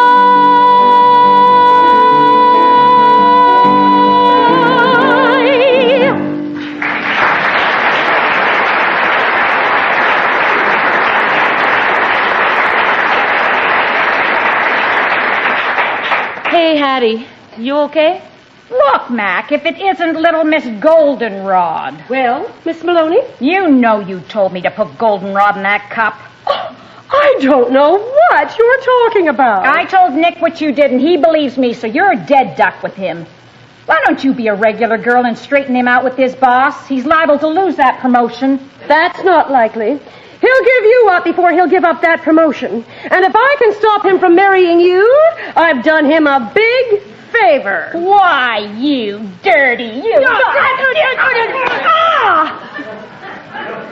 Miss Maloney, I hope you feel relieved after this vulgar spectacle. And in the future, you'll do me a service by never speaking to me again. Goodbye. Mac! Yeah, Hattie? Leave out the cherry. Leave out the orange. Leave out the bitters. Just make it a straight ride.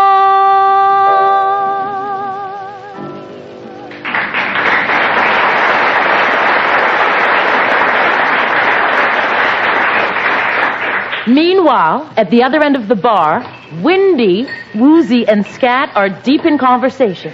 You found one of the spies? I tailed him to a bar near the Gonzalez's place. It must be where he lives. We're onto something big. This could mean stripes for me. Make them stripes for 3. What do? We go over to the barn tonight later and prowl around. We prowl around a stable full of spies? Yeah.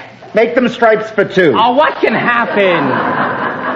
That's just what I don't want to find out. What's the matter? You scared? Prudence. Get smart, Woozy. Can't you see that with those stripes on your sleeves, you'll attract more dames than you can cart away in a truck? Please don't try to sway me against my better judgment. You'll have your knees full of women. Yeah? Yeah. Bring on them lousy spies. 1, 2, 3. God bless the women, the wonderful, terrible women. They're devils or saints, you never can tell. They take you to heaven and give you hell. Still, God bless the women, again and again and again. Whatever you do, they're just one step ahead. They read a man's thoughts like a book, so it's said. What a pity they don't do more reading in bed. God bless the women, and God help the men.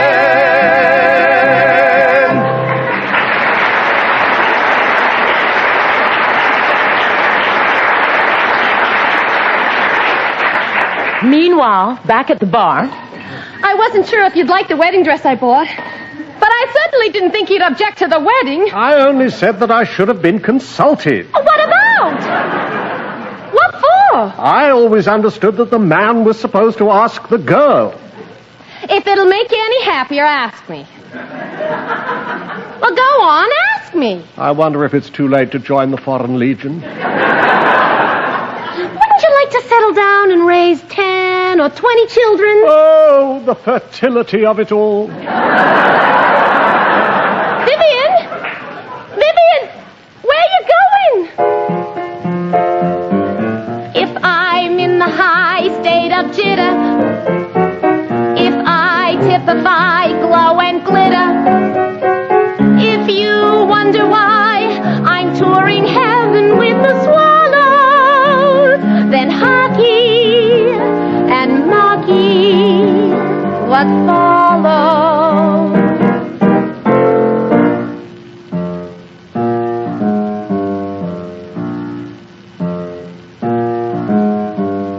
Got my gown, got the veil, got the ring, it's a whale, got the crowd in the church, got the minister on his perch. All I gotta get now is my man. Pick the house, not too far. Open 5, open bar. Second floor, what a treat. Such a beautiful bridal suite. All I gotta get now is my man. Yes, all I gotta get now is my man. Yes, all I gotta get now is my man. I'm tired of always chumming with plumbers who don't like plumbing. All I gotta get now is my... Vivian? Everything is set now. Got the layette now. All I gotta get now is my man.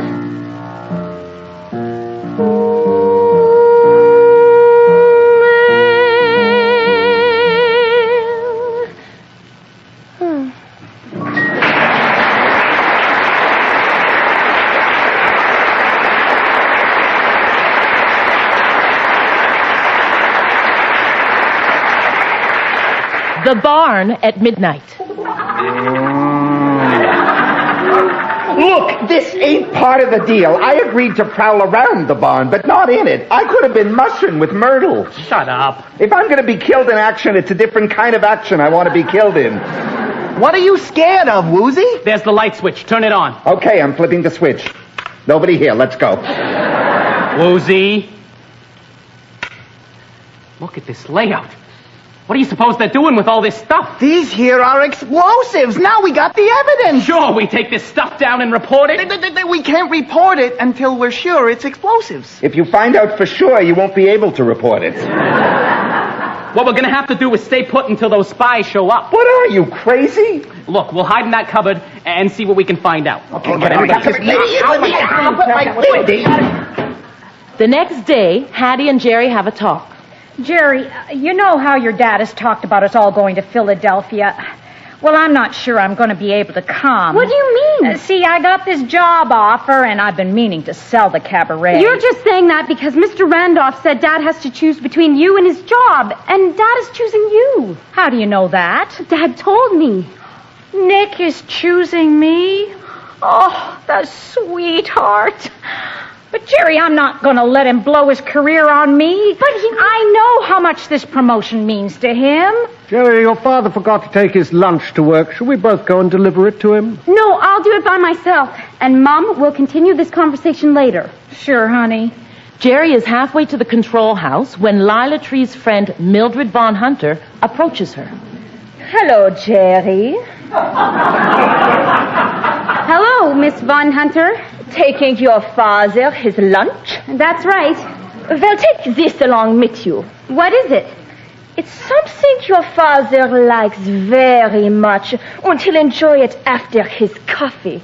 Just put it on his desk until he's ready for lunch. Sure. Meanwhile, back at the bar... Hattie, we need your help. What is it? Some spies are making a bomb, and they say they're going to blow up the control house. Oh, they can't get inside the control house. There's guards all around it. They're planning on giving a bomb to Nick's little girl. Jerry? Oh, well, when is all this going to happen? I don't know, maybe now. My God! And at the canal works? Advance and be identified. I am advancing, and you know me very well. Lunch for your dad? That's right. Pass, friend. Hi, Dad. Hey, hi, honey. Hungry? Well, not yet, but I will be soon. I've got a surprise for you. What kind of surprise? It's a present, but you can't open it until after you finish lunch. My, aren't we mysterious? I'll put it here on your desk. Okay, baby. I'll see you later at home. Goodbye. Bye. Oh, let me...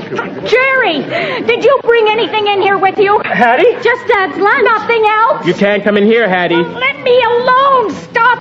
What else did you bring in here? A surprise for Dad. Hattie, what's going on? Where is it? I put it on the desk. Hattie, you know you can't be in here. Well, I'm leaving now. And with that package... Hattie, where are you going? What's going on here? I don't know. What was that present you had for me? Oh, you know, it was something Miss Von Hunter gave me. She told me to put it on your desk. Hattie! And the next day... Naturally, there will be a complete investigation. Did they catch Mildred? Yes, at the border. I'm afraid that young lady will be in prison for a very long time. I am simply appalled. Imagine my best friend turning out to be a spy. Did you see the papers? Did you see our names in the papers? Show us! The presence of the conspirators in Panama was first brought to the attention of the authorities by Seamen Deegan, Briggs, and Hogan. That's us! That means stripes. And plenty of dames for everybody! Vivian, you've got to make up your mind once and for all. Are you going to marry me or not? I mean, after all, Vivian, you can't take it with you. I don't think it would be very safe to leave it around here either. Chief, I've got to talk to you. Yes, Nick? Hattie and I are going to get married whether you like it or not. Oh, is that so? Well, you ought to know, Nick, that I'm recommending Miss Maloney for a citation for bravery and patriotism. So you better marry her right away, or I'll marry her myself. Hattie, did you hear that? I sure did. Seems like everything is peaches here in Panama. Who would have dreamed that we know love in all its glory? Who would have dreamed that I'd ever rock on a rainbow with you by my side? Who would have dared foretell so utterly swell a story? Who would have dreamed that such a sweet dream could come true? Visit Panama, Panama, Panama. Grab your chance and scan Panama.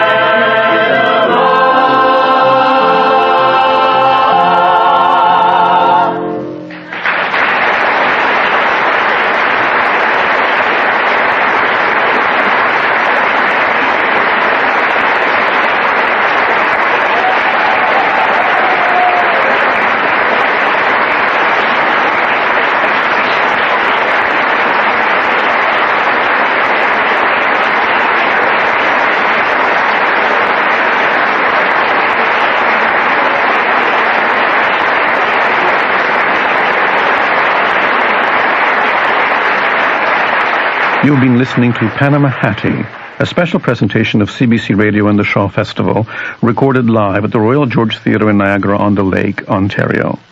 It was adapted and directed by Christopher Newton and Paul Sportelli, based on the book by Herbert Fields and B.G. De Silva, with music and lyrics by Cole Porter. In the cast, you heard Neil Barclay, Jeff Lillico, and Mark McGrinder as Woosie Hogan, Scat Briggs, and Windy Deegan, the sailors from the SS Idaho. Juliet Dunn as the Tropical Shore hostess Mac, Wayne Sujo and Karim Morgan as the soldiers Tim and Tom, Karen Wood as Hattie Maloney, Charlotte Moore as Lila Tree, Nadia Hovan as Mildred Von Hunter, Michael Quarren as Nick Bullitt, Jane Johansson as Flory, Tracy Thomas as Geraldine Bullitt, David Schumann as Vivian Budd, and Michael Ball as Whitney Randolph. The recording engineer was Greg DeClute. Panama Hattie was produced by Barbara Worthy. That's it for tonight. Tune in next week for a special presentation of Margaret Atwood's The Blind Assassin, dramatized by Michael O'Brien. If you would like to send us a letter, please address it to Sunday Showcase, Box 500, Station A, Toronto M5W1E6, and send emails to sunshowcase@toronto.cbc.ca. Just a reminder that tonight's Bell Canada reading series will be repeated tomorrow night on Monday Night Playhouse at 9 p.m. on CBC Radio 2. For Sunday Showcase, I'm Damiano Pietropaolo. Stay tuned now for Katie Mallock and Jazz Beat on CBC Radio 1. Good night.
Sunday Showcase. I'm Damiano Pietropaolo, and I'm here at the Royal George Theatre in Niagara-on-the-Lake, home of the Shaw Festival, with artistic director Jackie Maxwell for the third of this season's Bell Canada reading series.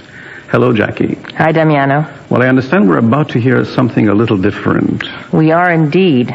The Place of the Lion. It's a metaphysical thriller about alien powers let loose to walk on Earth. Sort of Hitchcock meets Orson Welles? Absolutely.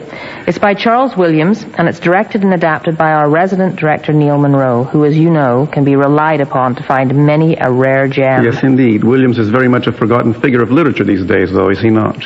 Yeah, unfortunately. He was writing between the two world wars, and he wrote novels that were a mix of religion and romance. And as Neil says, he was wickedly smart, with a voice laced with a poet's taste for imagery and high Anglican romance. Now, how does that grab you? I'm intrigued.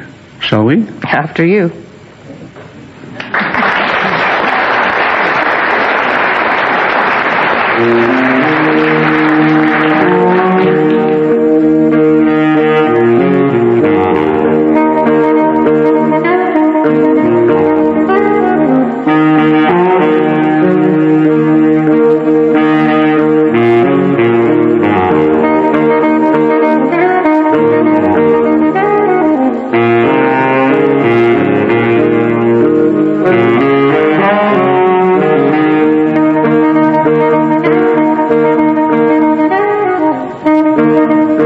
lioness. From the top of the bank behind a sparse hedge of thorn, the lioness stared at the Hertfordshire road. She moved her head from side to side. Then, suddenly, she became rigid. As if she'd scented prey. Crouched lower. Body trembling. Tail swishing. No sound. It's dark. Quentin Sabat. It is, rather. Anthony Durant. I don't see this bus of yours. No. They were strolling in the dark. I was just thinking, it might be a good thing if we all had to draw a map of our own mind, say every 5 years. You know, all the chief towns marked, all the arterial roads connecting one idea to another and to another. Yes, with all those abandoned bylanes you never go down because the farms they lead to are all empty. That's right. Lots of arrows showing directions to pointless places. Yes. Like that light bobbing about over there. See it? Lanterns? Dozen or so. Mortality, as usual, carries its own star. Oi! You there! I say, do you think at last I found someone who needs me? Oh, steady on. They're armed. 4 or 5 had rifles. 2 with pitchforks. Others heavy sticks. Didn't you hear the warning that's been sent out? Sorry? Sent a man out. Where have you been? You didn't meet him. Sitting on a gate, waiting for a bus, old bean. There'll be some wait, lad. Bus don't run this place. There's a lioness loose somewhere around here, and we're after her. Devil there is. Got away from a damn wild beast. Oh, you gentlemen had better get straight ahead, fast as you can. Oh, well, all the best. Good hunting. What enormous fun. Lioness. What should we do if we see it? Bolt, I should think. They were walking faster. Do you save me by luring it after you, or do I save you by luring it after me? You save me, thank you. Faster. Do you still think ideas are more dangerous than material things? That's what you said at lunch. All material danger is limited, whereas interior danger is unlimited. Breaking into a light canter now. I think this lioness is more pressing danger than any of your intellectual terrors are likely to be. Roger that. Running.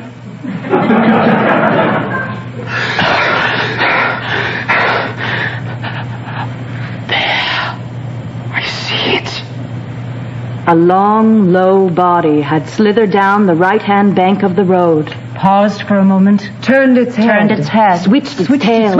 And then it began to move in their direction. But the two young men were up and over a gate. and over a gate and down a short garden path into the dark shelter of an old house. Into the dark shelter of an old house. The moon wasn't high, and it lay faintly on the garden. On the gate. On the road. And there, halting on her way, the lioness. I say, look, there. Another figure appeared on the lawn. A man. We ought to warn him. No, best to stay quiet. The lioness, as if startled, made one leap over the gate. One leap over the gate, and her flying form seemed to collide with the man. The shadows settled. The shadows settled, and the garden became clear. Anthony and Quentin saw before them a man lying on the ground. And standing over him, the shape of a full-grown and tremendous lion. Then, majestically, it passed onward and entered into the dark shadows of the trees. That was a lion.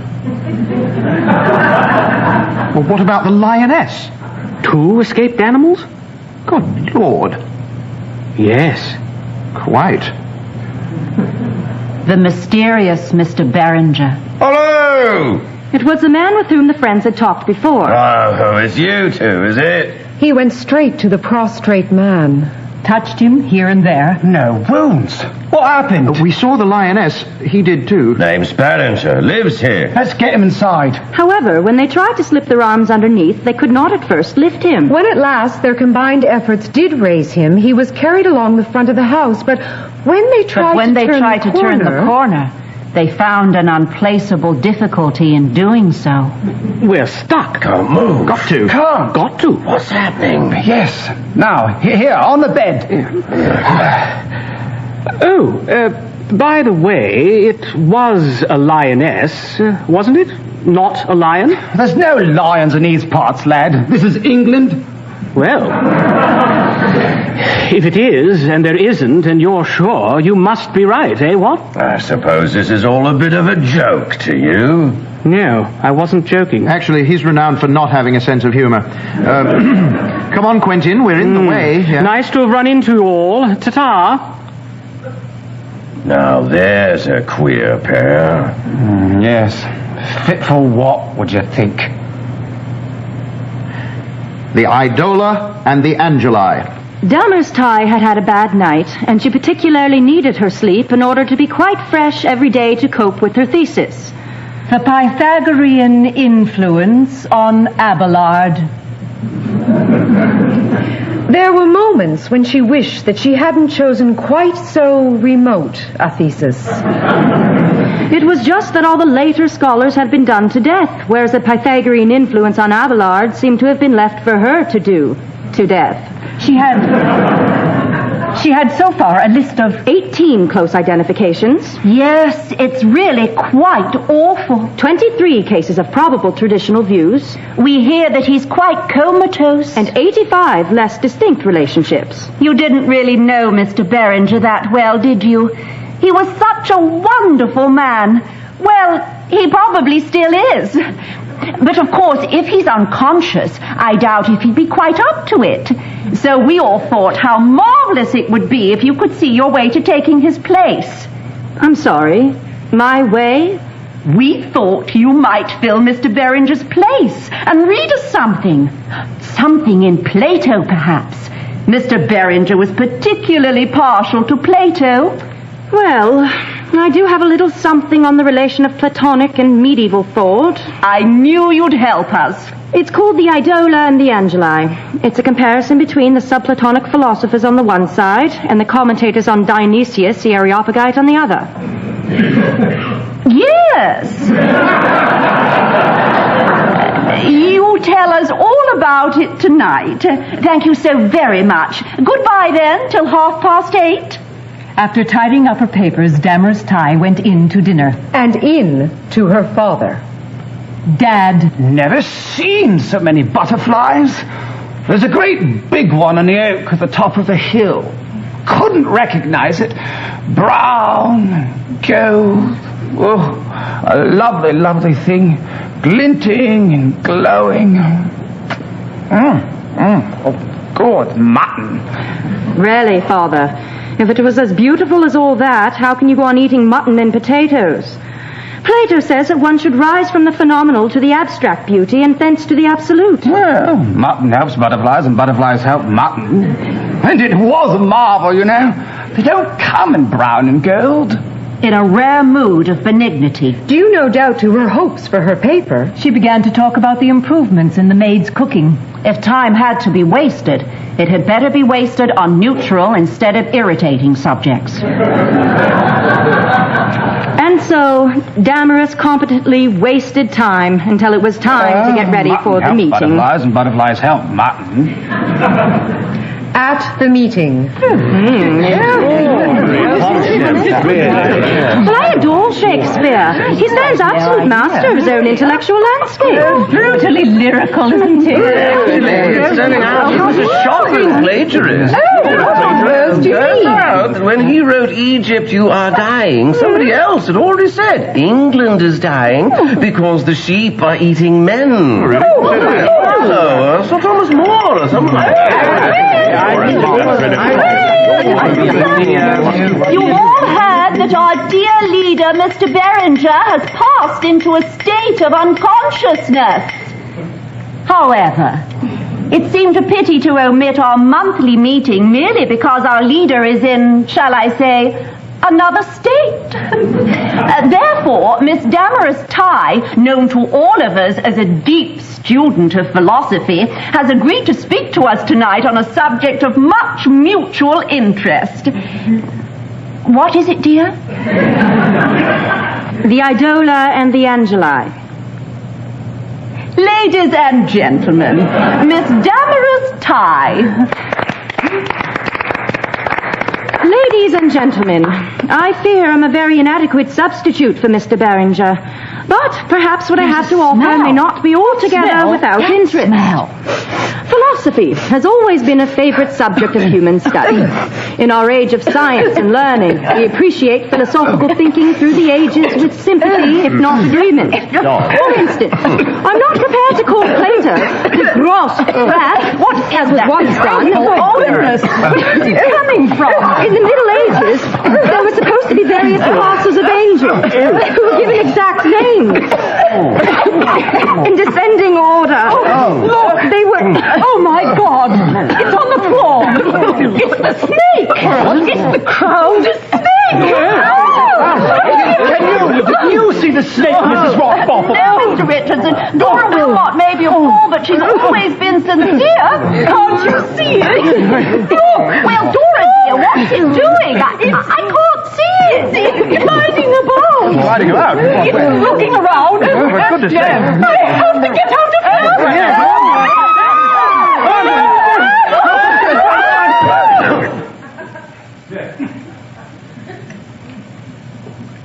The room lay empty and still. There passed across it then a dim form, which, heavy, long, and coiling, issued slowly through the open window into a silent world.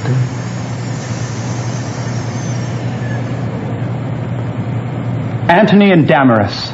Oh, Damaris, I think you're just playing with me. Don't be absurd, Anthony. I come and I go, and you will and you won't. Anthony, I cannot think about marriage until I've got my degree. Now, of course, if you think more of yourself than of me... Well, of course I do. Who doesn't?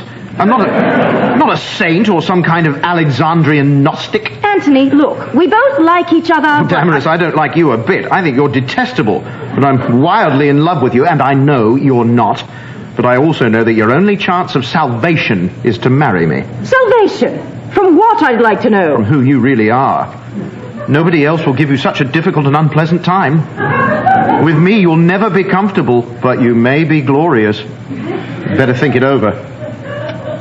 I hate being bad friends with you. I hate being good friends with you. Come here. Why? Oh, darling. What, darling?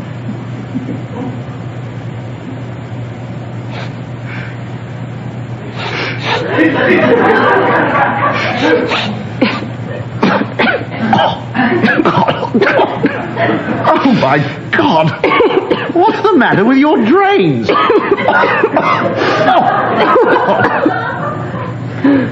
And now it's gone.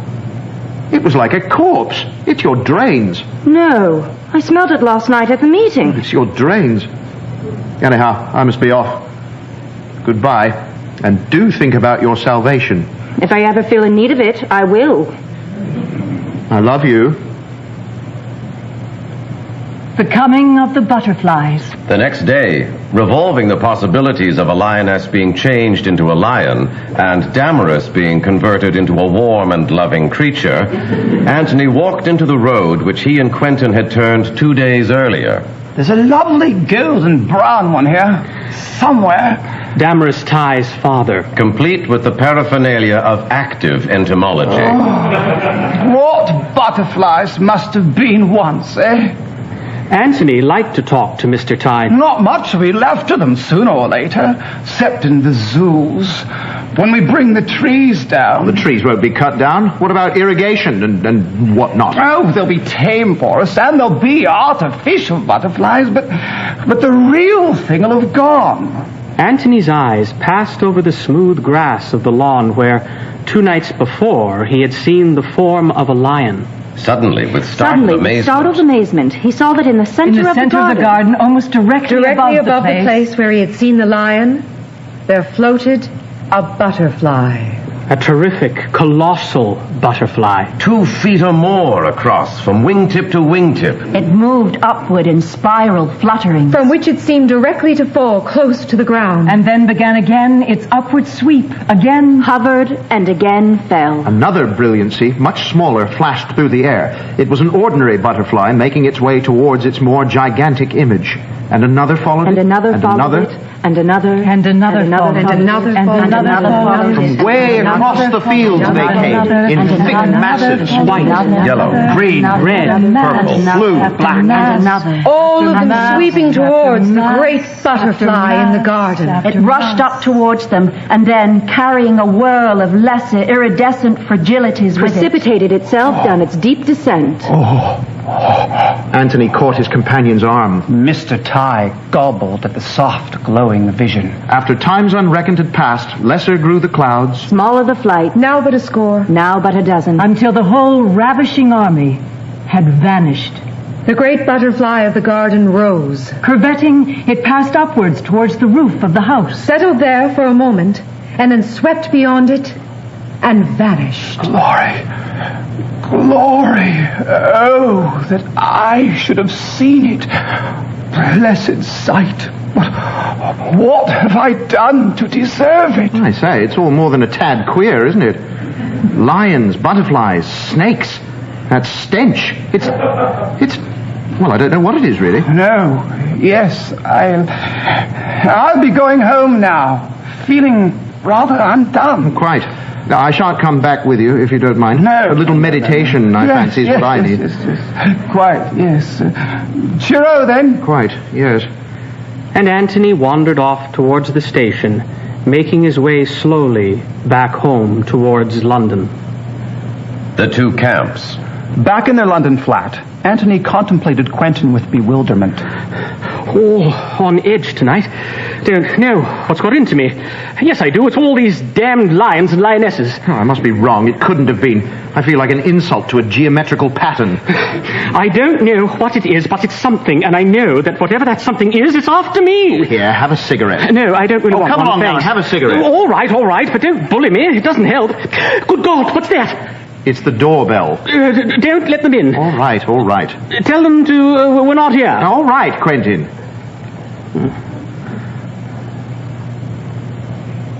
Quentin, this is Mr. Foster of Smetham. Short, thick-set, firm face, large eyes. Sit down, Mr. Foster, won't you? Aye. Now, why don't you tell my friend what you told me?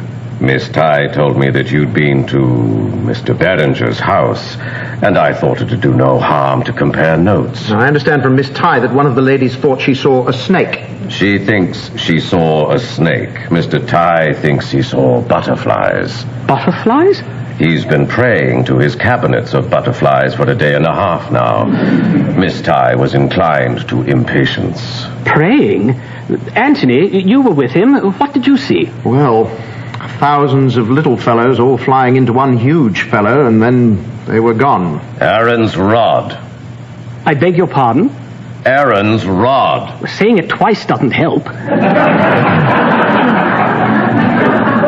That's the one that was turned into a snake and swallowed the other snakes. I think the magicians of the Pharaoh may have seen Miss Wilmot's snake, and all their shapely wisdom was swallowed by it as the butterflies of the fields this afternoon were swallowed. And Mr. Ty was praying to what? To the gods that he knew.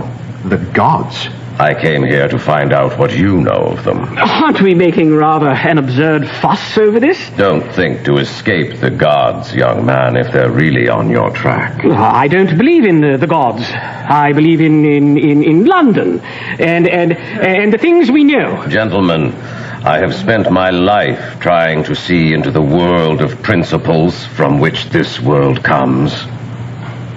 Dash that by me again, will you?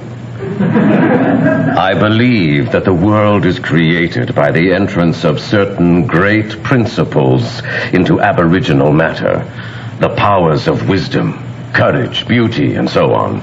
And when that which is behind them intends to put a new soul into matter, it is by a peculiar mingling of these powers that a child is born. And by this gentle introduction of them, mankind is maintained. In the animals, the powers are less mingled, for there each is shown to us in his own shape. The powers are the archetypes of the beasts, and much more, but we needn't go into that at the moment. That's a relief.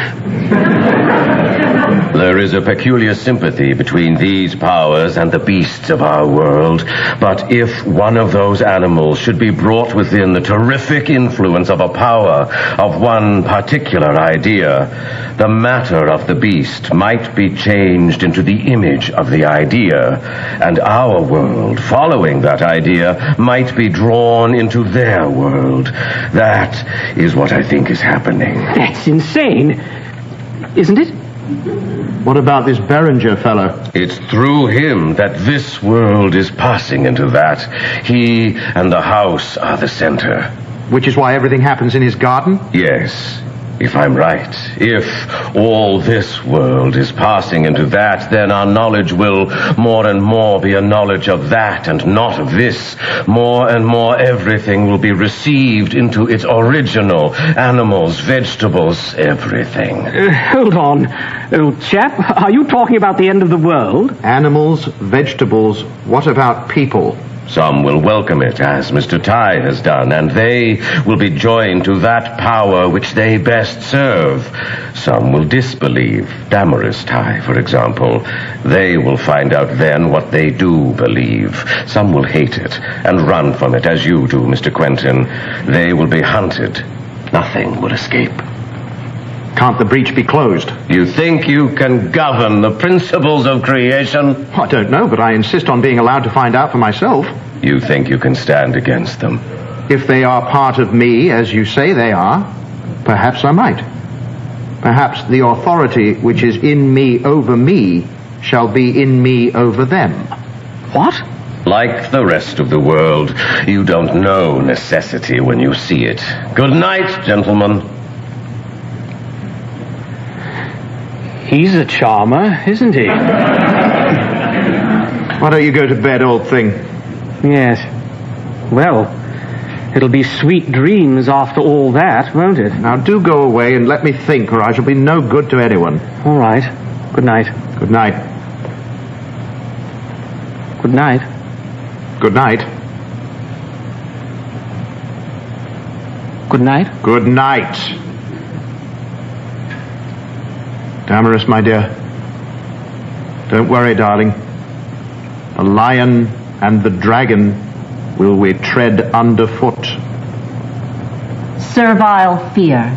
Quentin, we need to go back to Smetham. Mm-hmm. Back to the scene of the crime, as it were. Half a mo, I'm not even out of bed yet. I should like very much to hear whether anyone else is seeing things. Oh, not a chance.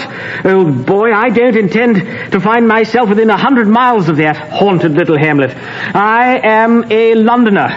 And a Londoner I have definitely and definitively decided to remain. That afternoon, the two young men left London to wander once again out onto the Beringer Road. The sun was hot. My God, the sun's hot. June was drawing to a rich close. They both stood looking at the Beringer house. The grass was dry and brown. The earth hard and cracked. It looks quiet enough. Those sheep don't seem disturbed. Well, they're stupid. Aren't they?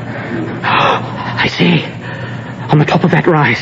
Do you see? Good God! The lion, passing slowly through the trees. It moved with a stately ferocity. The vast head turning one way and then the other. Perhaps now would be a suitable moment to run for it? No. If that is what is in me, then I may be able to control it. And if not... And if not... We'll see what a service revolver can do. They left the gate and went on along the road. The trees, however, after a few minutes, shut the beast out of sight. Oh, come on, it's gone. Quentin looked back over his shoulder. Let's get back to town, shall we?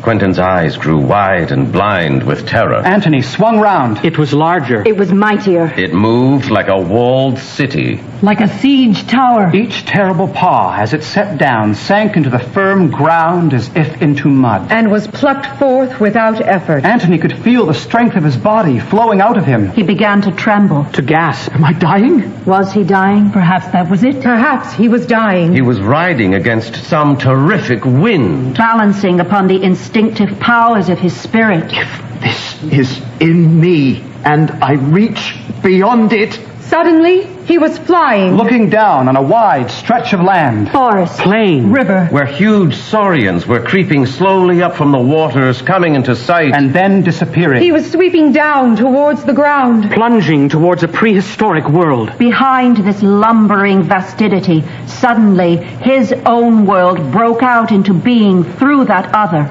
There was a wild minute in which mammoths and dinotheria wandered among the hedges of English fields. And in the midst of that confused vision, again suddenly he found himself lying on the ground. Lying on the ground in a recovered inner peace.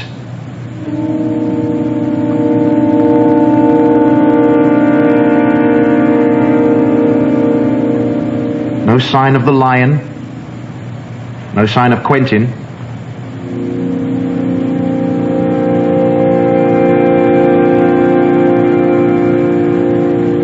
I get to my feet. All of the countryside lies still, silent, empty. Only high above, a winged something disports itself in the full blaze of the afternoon sun.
Precisely a pattern of these powers, and the present general pattern of the world is being violently changed into another pattern, the original pattern. Oh, damn, what's happening to Quentin? And what about Damaris? If that childish ignorance and arrogance ever met these kinds of dangers face to face, can I get her to London?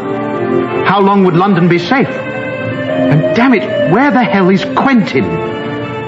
I have to be steady. I have to be quiet. Remember, man was meant for control, to be lord of his own nature, and to accept the authority that had been given to Adam over all manner of beasts, as the lovely antic fable goes. Can I take dominion over the beasts of heaven? I have to admit, I'm feeling a trifle microcosmic at the moment. Wish I had any prospect of exercising dominion over Damaris, let alone the known universe. Investigations. Really, people do come at the most inconvenient times. He's one of my cousin's people on that little paper of theirs, the 2 camps. Mr. Anthony Durant. Mr. Durant, Mrs. Rockbotham thinks she knows you. Do sit down. Oh, thank you, Dr. Rockbotham. Now, what can we do for you? Well, I've really only called to ask after Mr. Beringer. He was to do an article for the 2 camps on the symbolism of the cosmic myths. I've only just heard of his illness. Yes, I'm afraid he is ill. Seriously? My dear, perhaps Mr. Durant would like to see Mr. Beringer. Well, he won't gain much. He's unconscious. Still, I may take it that you represent a widespread concern. Oh, very. Well, then, if you'd care to come out with me tomorrow morning, about 12? Well, thank you very much. Well, that'll be capital. You'll excuse me now, will you? I have to pop off for a bit of surgery. Don't you go, Mr. Durant. sit down and tell me how things are with the two camps. Anthony felt the rest of the afternoon gather around him in a sense of timeless despair as Mrs. Rockbottom's mouth opened and closed and seemed to chew and swallow the very air in the dining room. And Anthony along with it. a touch of Ephesus. With her address in his right hand, Anthony rapped on Miss Dora Wilmot's door with his left. The maid ushered him in at once. In a small, neatly furnished room, he found not only the lady whom he assumed to be Miss Wilmot, but also the gentleman whom he knew to be Mr. Foster standing by her. Thank you for seeing me, Miss Wilmot. I've come to inquire about Mr. Beringer and what happened Wednesday night. The woman puzzled him. She was in the queerest manner, gathered up in her chair. Eyes half closed. Head swaying slightly. And why should we tell you anything, Mr. Durant? I admit that I'm much more inclined to accept your hypothesis than I was. Hypothesis? But I believe in my own. And that is? I believe that I must try myself against these things. And if they are in you, how will you do it? Will you set yourself against yourself? For without them you could not be. And if you struggle against us, whom do you think shall triumph? I think, Mr. Durant, you would be very wise to cease.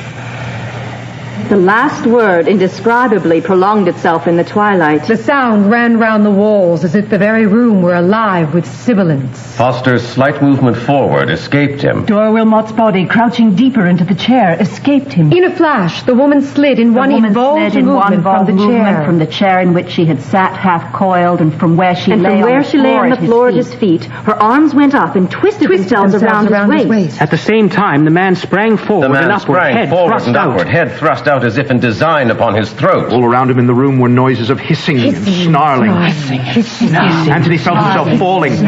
With one tremendous movement, he threw the man's body off and then caught the woman's hair and tore at it until her arms unclasped, and she too fell away. His enemies lay still, shining eyes fixed on him. Sorry to be a bother, but I'll stick to my own hypothesis, if you don't mind. He found the maid hovering in the little hall. She was gazing at his broken collar. Not to worry, just a touch of Ephesus.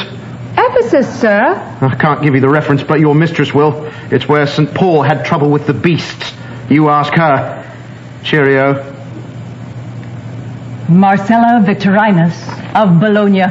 With his address in his right hand, Anthony rapped on Mr. Richardson's door with his left. The maid ushered him in at once. In a small, neatly furnished room, he found Mr. Richardson, village bookseller and antiquarian. I've been expecting you, Mr. Durant. If he turns into a centipede, Anthony thought, I'll step on him. Sit down. Please sit down.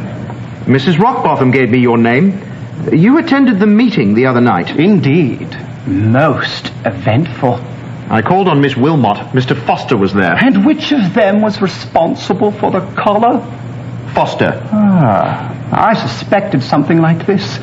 Scotch. I don't know why they should attack me, please, or why whatever's in them should attack me. Foster's strong, Wilmot's weak. There's not much meekness in either of them.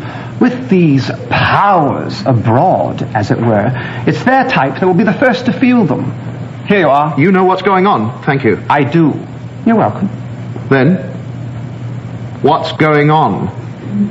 Richardson leaned forward and picked up from the table a very fat, old manuscript. This is the De Angelis of Marcellus Victorinus of Bologna, published in the year 1514 at Paris and dedicated to Leo X. May I read you an extract? Well... The orders we have received from antiquity enlarge our knowledge of those secret things which are in heaven. By such orders know we the shapes and symbols whereby divine celestials are expressed, but in riddles. Lest evil men work sorcery on the appearance of them, which would be dragon-like flung forth from the void into the world. This dragon is the power of the lion, according to the hierarchy of the composed wonders of heaven. Now there's more.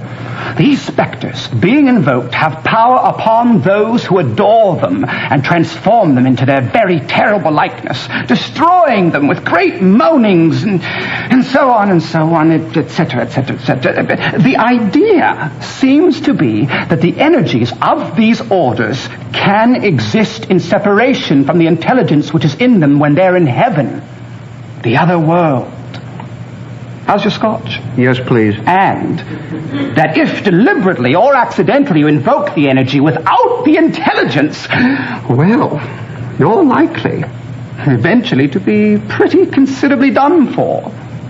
Here you are. Anything else in there? Thank you. No, not really. Oh, he did your rams on about the seraphim without really giving you a clear idea of the who, why, and what of it all. Now, I want to ask you something.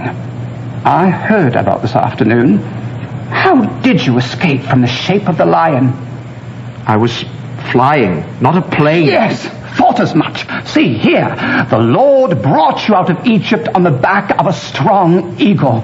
The eagle, you see? The celestial symbol of self-worth. Yes, well, how do you suppose one goes about getting in touch with this celestial symbol? Within. And one place else, young man. Beringer's house. Yes. I was afraid of that. No other way. Would you take it if there was? I would have preferred a choice. Soda? Please. The fugitive. Damaris had gone out for a walk, not because she had wanted to, but because, as she had told her father, it seemed the only way of getting a little peace. In general, Damaris associated peace with her study, books, and her manuscripts, rather than with the sky, the hills, and the country roads. Peace to her was not a state to be achieved, but a necessary condition of her daily work. And peace, therefore, as often happens, evaded her continually. In a convulsive patience, therefore, she walked firmly out of her house, out of the town, and up the rising ground that lay about it. On top of it all, the relation between divine perfection and creation was proving annoyingly complicated. Plato's absolute beauty is fine because it isn't necessarily conscious of the world. But the god of Avalon is conscious of the world. But that consciousness can't be necessary for God, because nothing but God could be necessary for God. For goodness sake! You shouldn't be there. You should hide. Mr. Savitt? Quentin, where are you? In the bushes, where you should be. What are you doing? Keeping out of its way. Quentin, do get up and talk sensibly. Look, get up the road a bit and dig yourself a hole. Let go of me, Mr. Savitt. Listen. Really, this is too much. Crawl along the ditch. You're all right. It's too big to get I'm into the ditch. going to kick you. Shut up. Listen. Quiet. Listen. Oh, God. I knew it. Get away from me, you bitch. You told it where to find me. Bitch, bitch, bitch. Far off in the sky, Damaris saw a winged shape. It had to be very large to be so visible, so high up.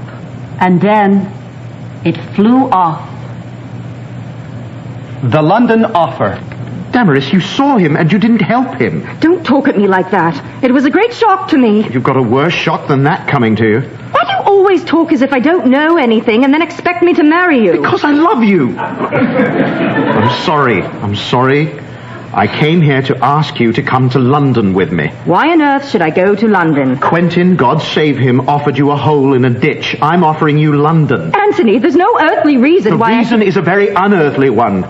The princes of heaven are loose in the world, and you are not going to know what to do about it. Anthony, you're really going to have to understand that I'm not... Something drives Quentin mad. Something makes your father pray to butterflies. Something frightens everyone at the Beringer house, and something obsessed Foster and your friend Miss Wilmot. She's not my friend. Quiet! Now, you can stop and meet it if you choose. Or you can come to my flat in London for a few days' grace at least. I don't understand you a bit. I think you're trying to be kind, and I'm sorry about your friend.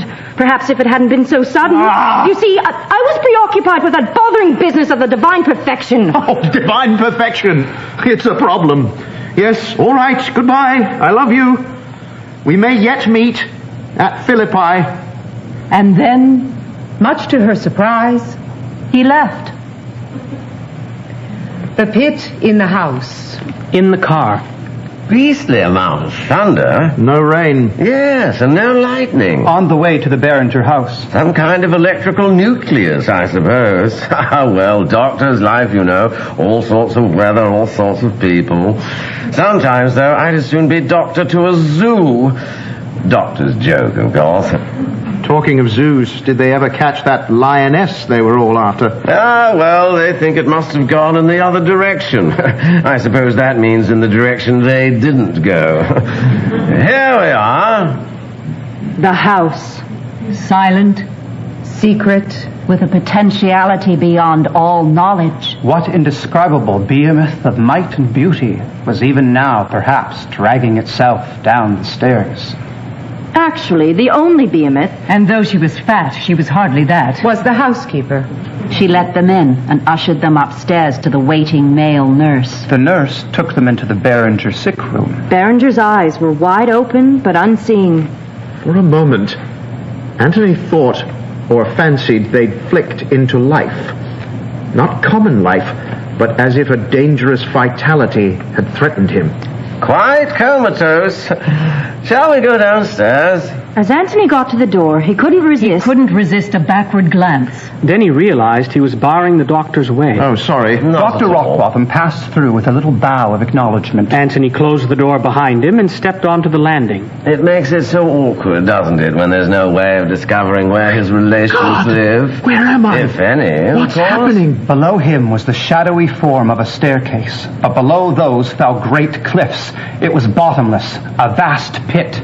Above him, the same great cliffs, extending incalculably high, and above them, a cloudy white circle of what seemed like sky. A winged form. In the sky. Coming down in spirals. A giant of the Riding eagle in kind. the void, flying without wings, securely existing by movement and balance among the dangers of that other world, I grow into my proper office and feel the flickers of prophecy pass through me. I'm moving now amid sudden shapes and looming powers, the strength of lion, subtlety of serpent, loveliness of butterfly. And through them, I know this world isn't open to me, and I know that my service on earth is not completed. And as I adore these beautiful, serene, and terrible manifestations, they vanish It around makes it me. so awkward, doesn't it, when there's no way of discovering where his relations live, if any, of course. Shall we be off? They began to move toward the door. Dr. Rockbotham nodded goodbye to the housekeeper. Anthony followed his example. Still thundering. Anthony could have said, "That's not thunder. It's the language of the guardian of the angelical world." But Dr. Rockbotham seemed insufficiently sensitive enough to the world of the immortals to appreciate the revelation. The conversion of Damaris Ty. This is a graph of human thought from 500 BC to AD 1200, showing, respectively, the relation of official, cultural, and popular thought to the ideas of personalized and depersonalized supernatural powers. In this graph, it is quite easy to see what attitudes men down through the ages towards their gods. The smell.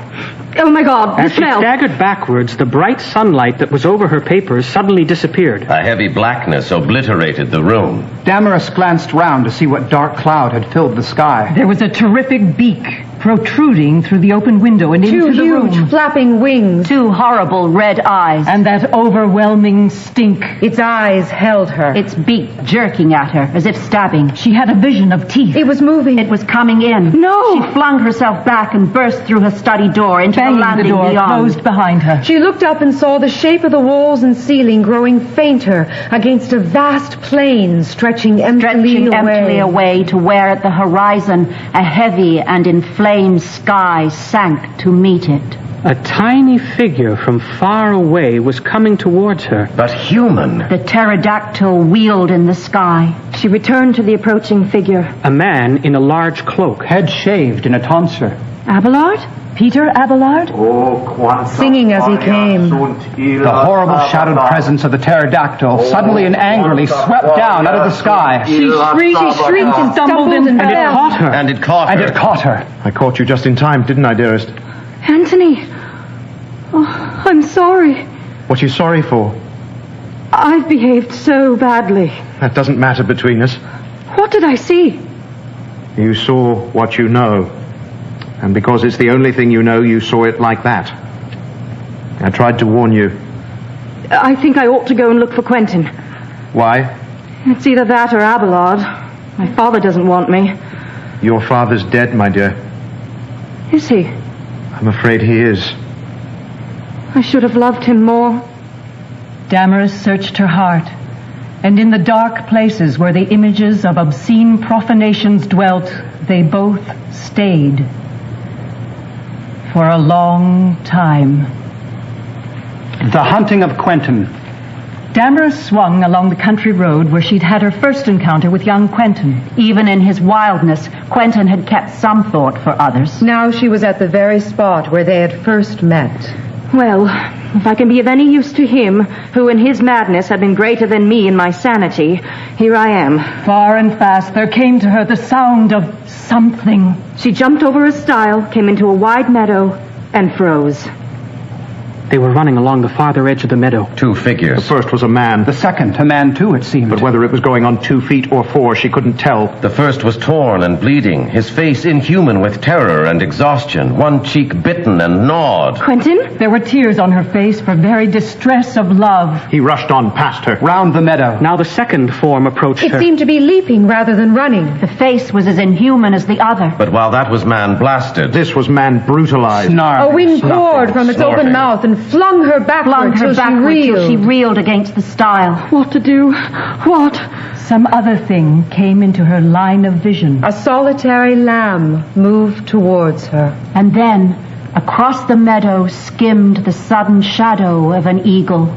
She moved towards the lamb as it advanced to meet her. They came together. And the innocence that sprang in her knew a greater innocence. She looked again at that terrible hunt. it had been close after midnight when the creature that had been Mr. Foster had scented, trailed, and attacked. Quentin? Her voice came crying to what function of his brain was left. He broke inward, across the meadow. Quentin! The voice of Damaris seeming to guide him. He came down in front of her and she threw herself over his body. over his body to protect it. At the feet of the lamb, they lay. The pursuing creature very softly began to creep around them.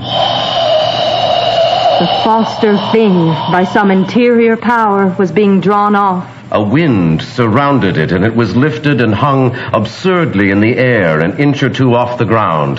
That which was within him rushed to mingle with that which was without, and in dreadful pain, Foster, ceased to be. Slowly, Damaris and Quentin crossed the meadow and reached the stile and retraced their steps along the hard country road. Quentin from his flight, Damaris from her seclusion. Until at last they came to the house where, as twilight had begun to fall the day before, her father had drawn his last breath in final surrender to the beauty that had possessed him. The place of friendship. So you found him. He's asleep upstairs now. You've changed. Quentin will be himself again in no time. Yes. I won't say I'm sorry about your father. I think he ended his business. And now I must get on with mine. You let me come with you? Come on. Where are we going? To the field where you found Quentin. In a short while they were out of town again and coming to the stile where Damaris had been with Quentin. Her breath came quicker. They had arrived. She looked at Anthony. You'll stay here. Lightly he laid his hand on the stile and vaulted over. It was almost dark, and the shadows were confusing. At a distance, the figure of Anthony was different somehow. Suddenly he stood still, then turned a little.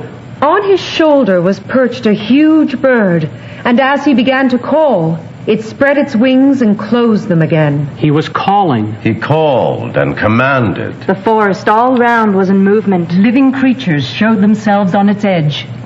By the names that were the ideas, he called them. And the ideas, who are the principles of everlasting creation, heard him.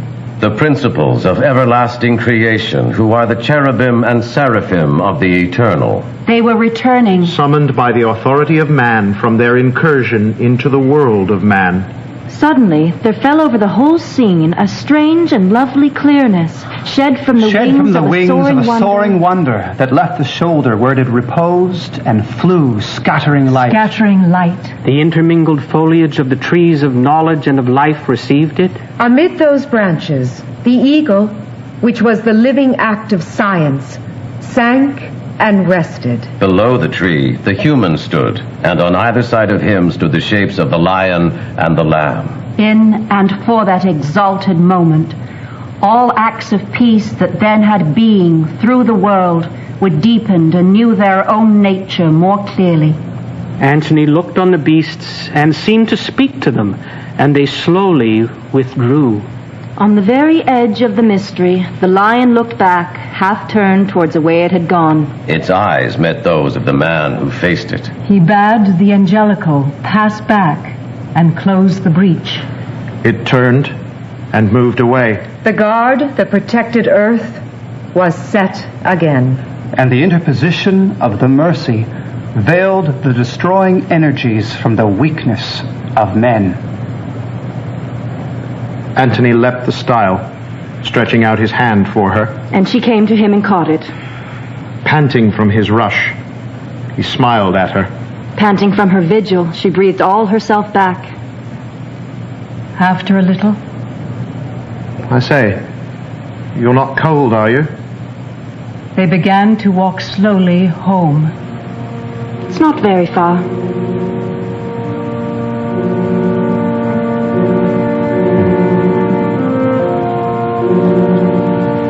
Still, I wish you'd got a coat or something.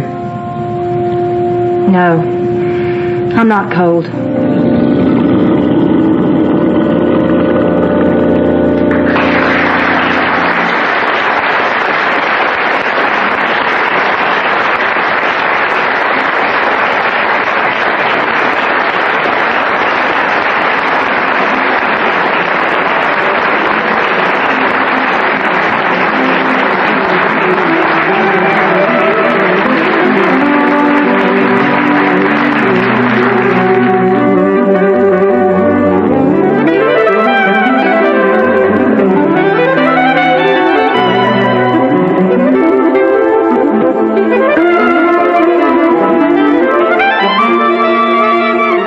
Listening to The Place of the Lion by Charles Williams, the third in this year's Bell Canada reading series from the Shaw Festival.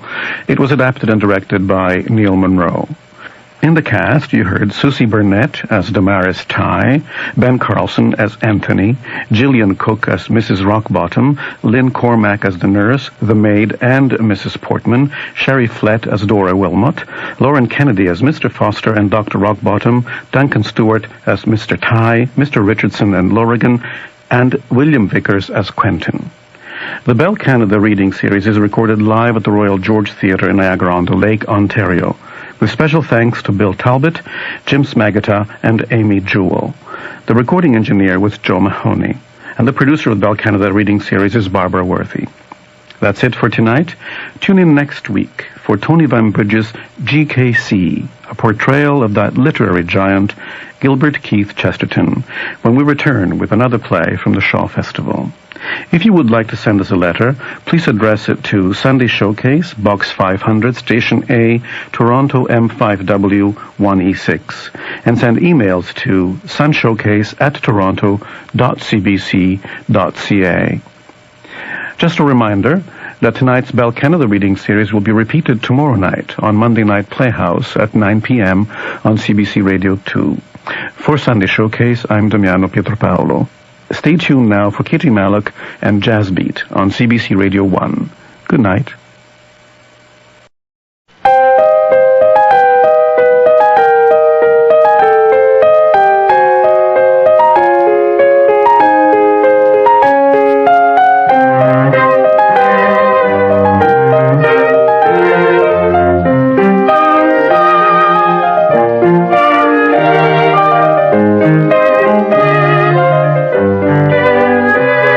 Welcome to Sunday Showcase. I'm Damiano Pietropaolo, and I'm here at the Royal George Theatre in Niagara-on-the-Lake, home of the Shaw Festival.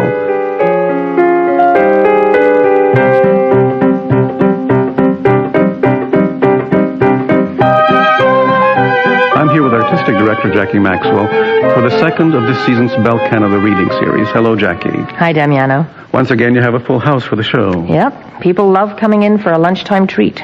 Well, I'm looking forward to it. And what are we about to hear? Well, Thornton Wilder is really well known, of course, for Our Town and the Skin of Our Teeth. Yes, very popular on radio, too. Mm-hmm. So Dennis Johnson, our director, chose two delightful one-act plays by Wilder, Queens of France and Love and How to Cure It. They're not so well known, rarely performed, I think. The first one is all about a New Orleans lawyer who's benefiting enormously from the vanities of three of his clients. And the second one features a theatrical troupe of characters and looks at the old and the young at heart. Well, we're all young at heart, I hope. Thank you, Jackie. Shall we? Let's go.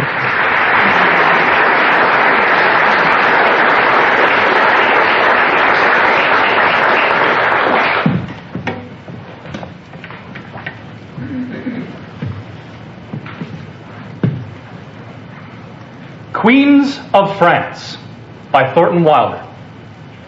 We find ourselves in a lawyer's office in New Orleans in 1869. The door to the street is hung with a reed curtain through which you can glimpse a public park in sunshine. A small bell tinkles. After a pause, it rings again. An attractive young woman pushes the reeds apart and peers in. Monsieur Cahusac, a dry little man with sharp black eyes, enters from an inner room. This letter, you have asked me to come and see you. Your name, madame? Mademoiselle Marie Sidonie Cressot, monsieur. Yes. Kindly be seated, mademoiselle. Monsieur Cahusac goes to his desk and opens a great many drawers, collecting documents from each one. Mademoiselle, this interview is to be regarded by you as strictly confidential. Yes, monsieur. May I ask if mademoiselle is able to bear the shock of surprise, of good or bad news? Why, yes, monsieur. Then if you are Mademoiselle Marie Sidonie Cressot, the daughter of Baptiste Antenor Cressot, it is my duty to inform you that you are in danger. I am in danger, monsieur? He returns to his desk, opens further drawers, and returns with more papers. Mademoiselle, in addition to my duties as a lawyer in this city, I am the representative here of a historical society in Paris. Will you please try and follow me, mademoiselle? This historical society has been engaged in tracing the descendants of the true heir to the French throne. As you know, at the time of the Revolution, in 1795 to be exact, mademoiselle, the true, lawful, and legitimate heir to the French throne disappeared. It was rumored that this boy, who was then 10 years old, came to America and lived for a time in New Orleans. We now know that the rumor was true. We now know that he here begot legitimate issue, that this legitimate issue in turn begot legitimate issue, and that Mademoiselle Cressot suddenly starts searching in her shopping bag. Mademoiselle, may I have the honor of your attention a little longer? My fan, my fan, monsieur. She finds it and begins to fan herself wildly. Monsieur, what danger am I in? If mademoiselle will exercise one moment's patience, she will know all. That legitimate issue here begot legitimate issue, and the royal line of France has been traced to a certain Baptiste Antenor Cressot. But Baptiste? Mademoiselle, can you prove that you are the daughter of Baptiste Antenor Cressot? Why? Mademoiselle, have you a certificate of your parents' marriage? Yes, monsieur. If it turns out to be valid, and if it is true that you have no true, lawful, and legitimate brother... No, monsieur. Then, mademoiselle, I have nothing further to do than to announce to you that you are the true and long-lost heir to the throne of France. Monsieur Cahusac approaches her with great dignity and kisses her hand. Marie Sidonie begins to cry. He goes to the desk and pours a glass of water for her. Your Royal Highness. Mr. Cahusac, I am very sorry, but there must be some mistake. My father was a poor sailor. A poor sailor.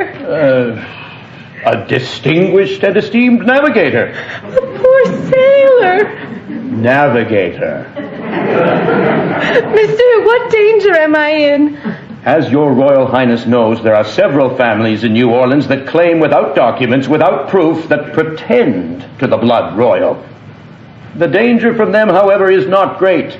The real danger is from France, from the impassioned Republicans. Impassioned? But your Royal Highness has only to put herself into my hands. Please do not call me your Royal Highness. You give me permission to call you Madame de Creusot? Yes, monsieur. Mademoiselle Creusot. I am Marie Sidonie Creusot. Am I mistaken in saying that you have children? Yes, monsieur. I have 3 children. Madame, from now on, thousands of eyes will be fixed upon you, the eyes of the whole world, Madame. I cannot urge you too strongly to be very discreet, to be very circumspect. Monsieur Cahuzac, I do not wish to have anything to do with this. There is a mistake somewhere. I thank you very much, but there is a mistake somewhere. I do not know where. I must go now. But, Madame, you do not know what you are doing. Your rank cannot be dismissed as easily as that. Do you not know that in a month or two, all the newspapers in the world, including the New Orleans Times-Picayune, will publish your name? The first nobles of France will cross the ocean to call upon you. The Bishop of Louisiana will call upon you.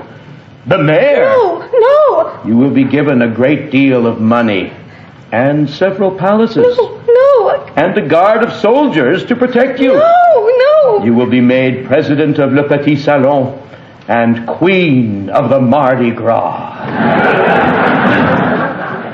Another sip of water, your Royal Highness. Monsieur, what shall I do? Oh, monsieur, save me. I do not want the bishop or the mayor. You ask me what you shall do? Oh, yes, oh my God. For the present, return to your home and lie down. A little rest and a little reflection will tell you what you have to do. Then come and see me Thursday morning. I think there must be a mistake somewhere. May I be permitted to ask Madame de Creusot a question? Could I have the privilege of presenting her until the great announcement takes place with a small gift of money? No. The Historical Society is not rich. The Historical Society has difficulty in pursuing the search for the last documents that will confirm Madame's exalted rank. But they would be very happy to advance a certain sum to Madame, subscribed by her devoted subjects. Please, no. I do not wish any. I must go now. Let me beg Madame not to be alarmed. For the present, a little rest and reflection. Your obedient servant and devoted subject.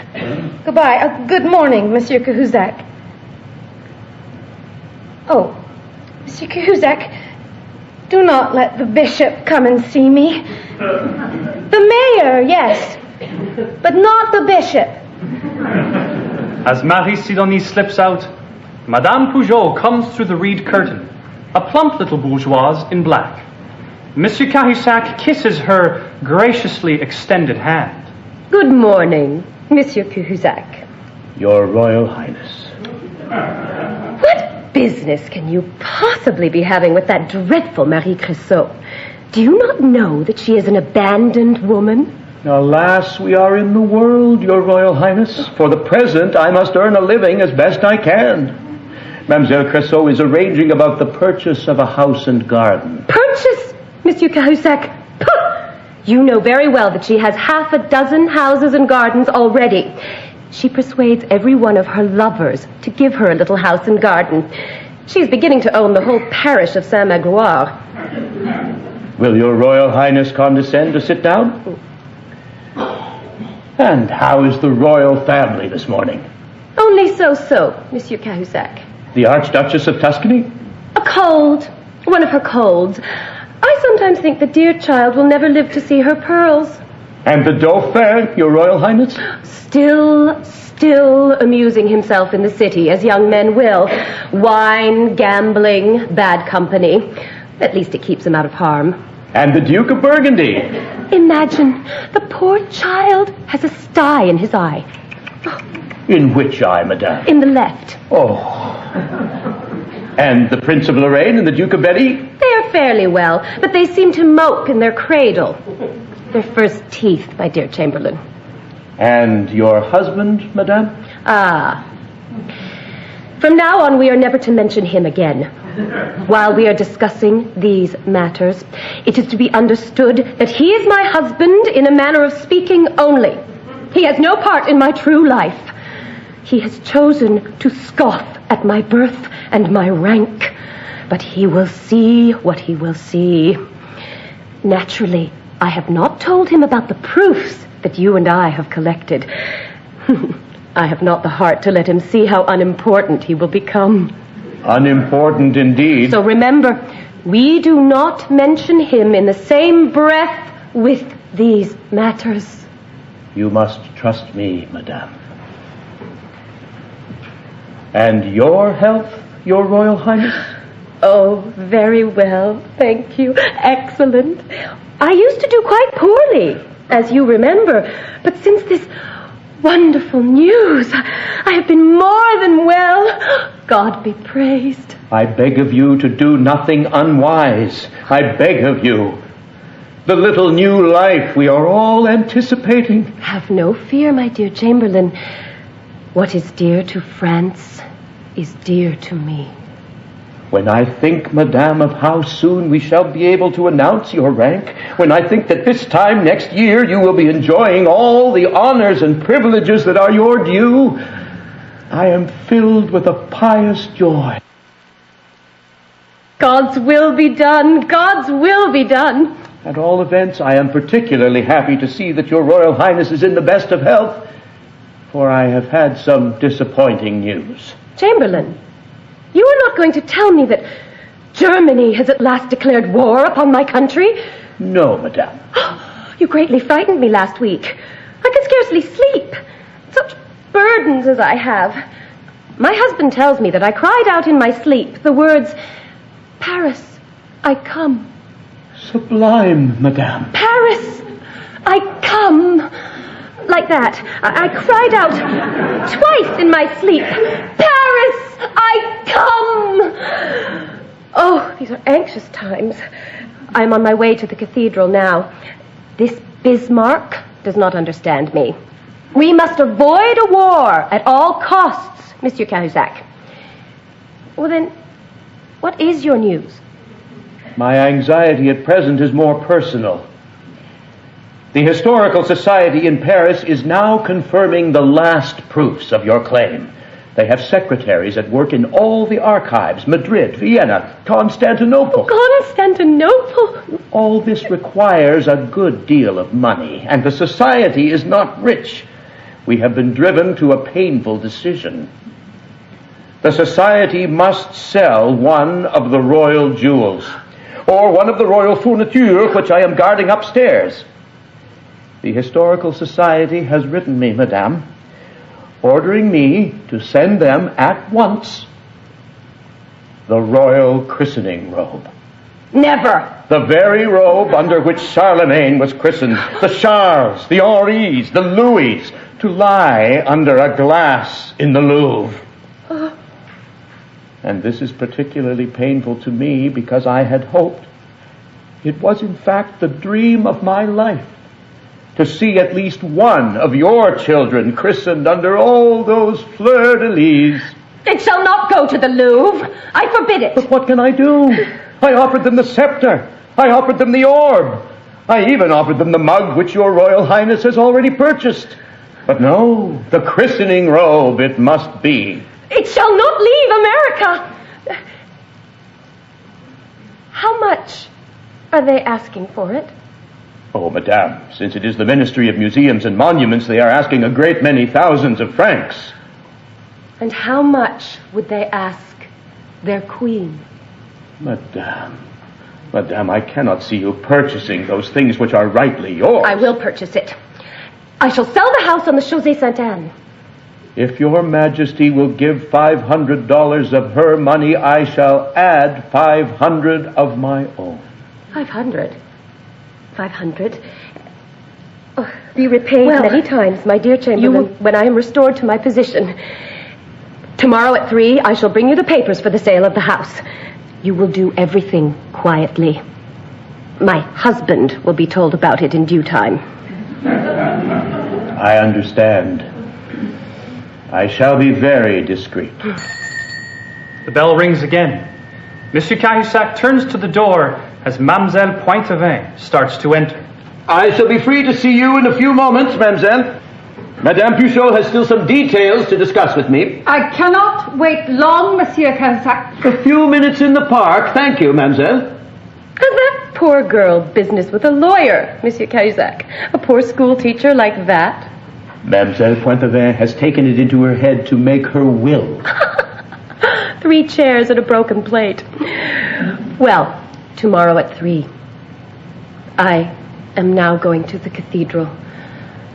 I do not forget the great responsibilities for which I must prepare myself. The army, the navy, the treasury, the appointment of bishops.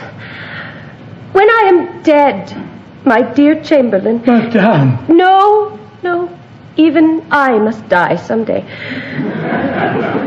When I am dead, when I am laid with my ancestors, let it never be said of me... By the way, where shall I be laid? In the Church of Saint-Denis, Your Royal Highness. Not in Notre Dame? No, madame. Not in Notre Dame. Well, we will cross those bridges when we get to them. Good morning, and all my thanks, my dear Chamberlain. Your Highness's most obedient servant and devoted subject. Pray for us. Madame Puchot goes out beautifully. And as she does, Monsieur Cahusac follows her to the door and bows to Mademoiselle Pointevin in the street. Now, mademoiselle, if you will have the goodness to enter. Mademoiselle Pointevin does so, a tall and indignant spinster. Monsieur Cahusac, it is something new for you to keep me waiting in the public square while you carry on your wretched little business with a vulgar woman like Madame Puchot. When I condescend to call upon you, my good man, you will have the goodness to receive me at once. Either I am or I am not Henriette, Queen of France, Queen of Navarre and Aquitania. It is not fitting that we cool our heels on a public bench among the nursemaids of remote New Orleans. It is hard enough for me to hide myself as a schoolmistress in this city without having to suffer further humiliation at your hands. Is there no respect due to the blood of Charlemagne? Madame? Oh, sir, are you bored and overfed on the company of queens? Madame? You are busy with the law. Good. Know then, la loi, c'est moi. Now, what is it you have to say? Your Royal Highness, I have received a letter from France. There is some discouraging news. No. I cannot afford to buy another thing.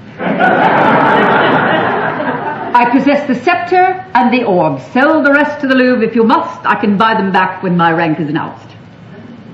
Alas. What do you mean, alas? Will your Royal Highness condescend to read the letter I have received from France? Have they no bread? Give them cake. It's too long. It's too long. What does it say? It is from the Secretary of the Historical Society. The Society remains convinced that you are the true and long-sought heir to the throne of France. Convinced? Convinced? I should hope so. But to make this conviction public, madame, to announce it throughout the newspapers of the world, including the New Orleans Times-Picayune. Yes. Go on. To establish your claim among all your rivals. To establish your claim beyond any possible ridicule. Ridicule? All they lack is one little document. One little but important document. They had hoped to find it in the archives of Madrid. Madame, it is not there. It is not there? Then where is it? We do not know, Your Royal Highness. We are in despair. Oh, ridicule. Monsieur Cahusac! It may be in Constantinople. It may be in Vienna. Naturally, we shall continue to search for it. We shall continue to search for generations, for centuries if need be. But I must confess, this is a very discouraging blow. Generations? Centuries? I'm not a young girl, Monsieur Cahusac. The letter says over and over again that I am heir to the throne. Monsieur Cahusac discreetly offers her a glass of water. Thank you. Madame, you should know that the society suspects the lost document to be in your possession. The society feels sure that the document has been handed down from generation to generation in your family. In my possession? Madame, are you concealing something from us? Why, no. Are you playing with us as a cat plays with a mouse? No, indeed, I'm not. Why is that paper not in Madrid, or in Vienna, or in Constantinople? Because it is in your house. You live in what was once your father's house, do you not? Yes, I do. Go back to it. Look through every old trunk. Every old trunk? Examine especially the linings. Look through all the tables and desks. Pry into the joints. You will find perhaps a secret drawer, a secret panel. Monsieur Cahusac. Examine the walls. Examine the boards of the floor. It may be hidden under them. I will. I'll go now. Have you any old clothes of your father? Yes, I have. It may be sewn into the lining. Oh, look. Madame, in what suit of clothes was your father buried? In his best, monsieur. Take particular pains to look under all steps. These kinds of documents are frequently found under steps. You will find it. If it is not in Madrid, it is there. But if I can't find it, no one will ever know that I am the Queen of France. I am very much afraid, Monsieur Cahusac, that I shall never find that document in my 4 rooms. I know every inch of them. But I shall look. Oh, it is all very strange. You know, Monsieur Cahusac, I think there may have been a mistake somewhere. It was so beautiful while it lasted. It made even school teaching a pleasure. Monsieur, and my memoirs, I've just written my memoirs up to the moment when your wonderful announcement came to me.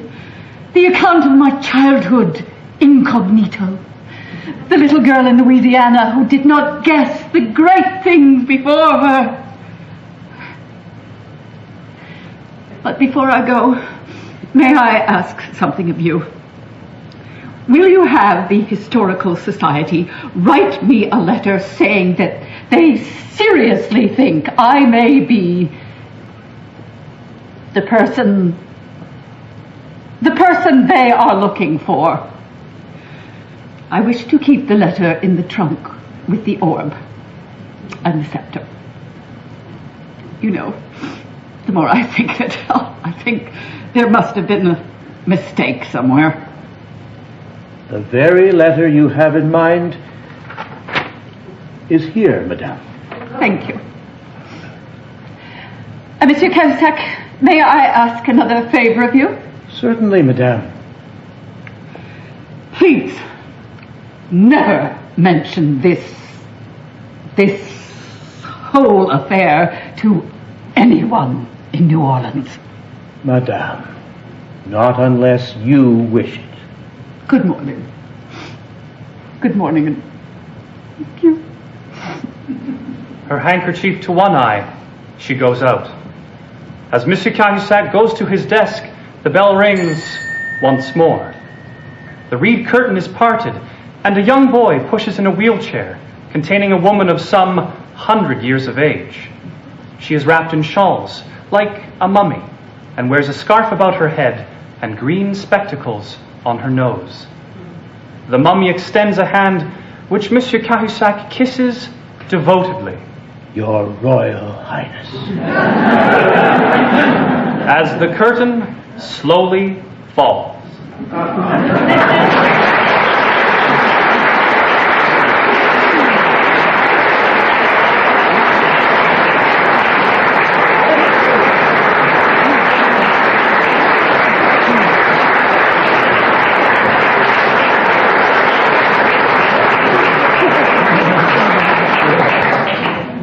You just heard Queens of France by Thornton Wilder in our second week of the Bell Canada Reading Series from the Shaw Festival, now in its 7th season. The series is recorded live at the Royal George Theatre in Niagara-on-the-Lake, Ontario.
Join us now as we return for part 2 of tonight's presentation, another short play by Thornton Wilder on the incurable aspects of love.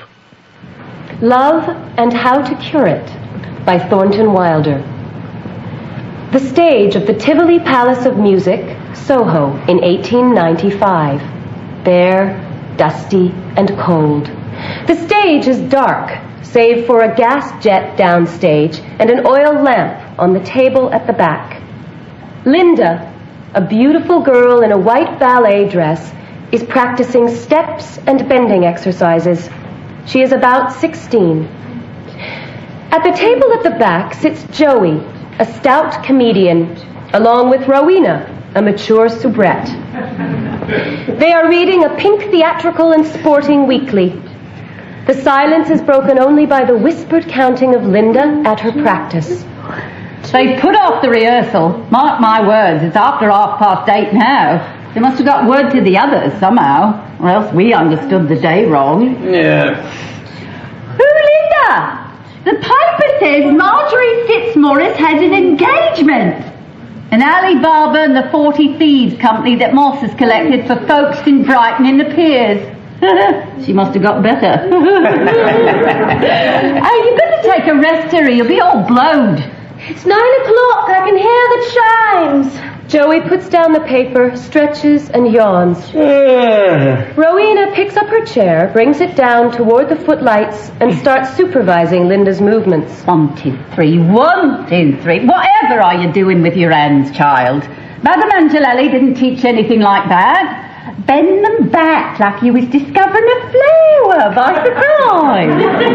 That's right. Oopsie daisy, that's the way. Yeah. Now that's enough kicks for one night. If you must do any more, just stick to the knee-highs. There's no rehearsal. We might just as well go home. It was all a mistake somehow. No, I don't want to go home. Besides, I'm hungry. I asked Joey to go round the corner and buy some fish and chips. Goodness, I never saw such an eater. Well, I have 2 kippers here I was going to set on for breakfast. Joey, there's a stove downstairs still in there? Yes. There you are. We can have a little supper and ask Joey. I've a packet of tea in my bag. How would you like that, Angel? Lovely. Joey, how would you like a little supper on the stage with kipper and tea and everything nice? Like it? I'm that starved I can eat bones and all. What's more, I'll cook it for you. I'm the best little cooker of a kipper for a copper you could hope to see. You could use that in a song someday, Joey. I'll just go next door, get a spoonful of butter. There's sixpence. Get some milk for the tea, too. Put some water on as you go out, and I'll be down in a minute to make the tea. Won't be a minute, my dears. As he hurries out, Linda stops her exercise and examines attentively each of the soles of her slippers. Joey must have cooked thousands of kippers in his day.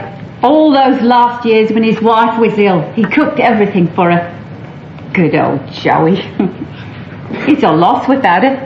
And he wants me to talk about her all the time. Only he doesn't want to bring her into the conversation first. You know, Henrietta Duvo was wonderful. But I can't talk about her forever.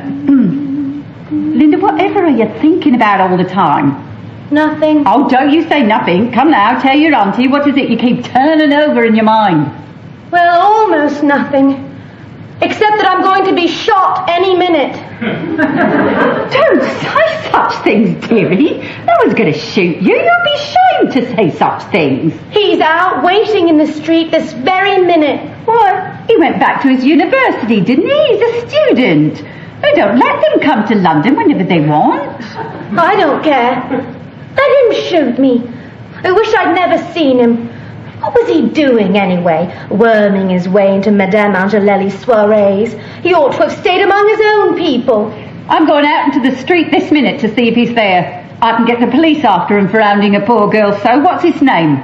Arthur Warburton. I tell you, I don't care if he shoots me. Now, I won't have you saying things like that. Now, mind. If he's out there, Joey'll go and get him. We'll have a talk. When did you see him last? Sunday. We had tea at Richmond and went boating on the river. Did you let him kiss you? I let him kiss me once when we floated under some willow trees. And then he kept talking so hot-headed that I didn't let him kiss me again, and I liked him less and less. All the way back on the bus, I didn't pay any attention to him. Just looked into the street and said yes and no. And then I told him I was too busy to see him this week. I don't want to see him again. Oh, Rowena, he breathed so hard. He didn't look like he was rough and nasty. He's not rough and nasty. He just suffers. Yeah, I know him. Oh, Rowena, isn't there any way discovered to make a man get over loving you? Can it be cured? Rowena does not answer. She walks back to the table in the corner. Give me an iron, will you, with this table? We'll bring it nearer to the gas jet. There. Dearie, what makes you say he's thinking of shooting you? He looked all crazy and said I oughtn't to be alive. He said if I didn't marry him... Marry him? He asked you to marry him? Oh, Linda, you are a funny girl not to tell me these things before. Why'd you keep everything so secret, dearie? I didn't think that was a secret. I don't want to marry him. Oh. Now, try and remember what he said about shooting. He was standing at the door saying goodbye. I was playing with the key in my hand to show him I was in a hurry to be done with him. He said he couldn't think of anything but me, that he couldn't live without me, and so on. And then he asked me, was there someone else I loved instead of him? And I said no. And he said, how about that Italian fellow at Madame Angelelli's soiree? And I said, no, not in 1,000 years. He meant Mario. And then he started to cry and take on terrible. Imagine being jealous of Mario. I'll teach that young man a lesson. That's what I'll do. And then he was trembling all over, and he took up the edge of my coat and cried, people like me ought not to be alive. Nature ought not to allow such soulless beauties like I. I ought not to be alive, he said. I ought not to be alive. Oh, someone's pounding on the street door down there. Joey must have dropped the latch. It's Arthur. Don't be foolish. I know in my bones it's him. It's a gentleman to see you, Linda. Says his name is Warburton. Yes? Send him up. Your bear's almost ready. Water's boiling, Rowena. What are you going to do about this visitor? Listen, dearie, I want to look at this Arthur again. You ask him pretty to have supper with us. Oh, Aunt Rowena, I couldn't eat. This is serious. This is serious, Linda. Now, you ask him to supper and send him round the corner for some bitters. In the meantime, I'll catch a minute to tell Joey how we must watch him. I don't care if he shoots me. It's nothing to me. In the gloom at the back, Arthur appears. He is wearing an opera hat and cape. Good evening, Linda. Hello, Arthur. Arthur, I'd like you to meet my aunt, Mrs. Rowena Stoker. It's a great pleasure to meet you, Mrs. Stoker. I hope I'm not intruding. I was just passing by, and I thought, We thought there was going to be a rehearsal of the new panto we're engaged for, Mr. Warburton, but nobody showed up, so like as not we mistook the day. Linda's just been practicing a few steps. For practice. Haven't you, Dovey? Arthur, we were just going to have a little supper. We hope you'll have some with us. Just a kippered herring and some tea. oh, that's awfully good of you.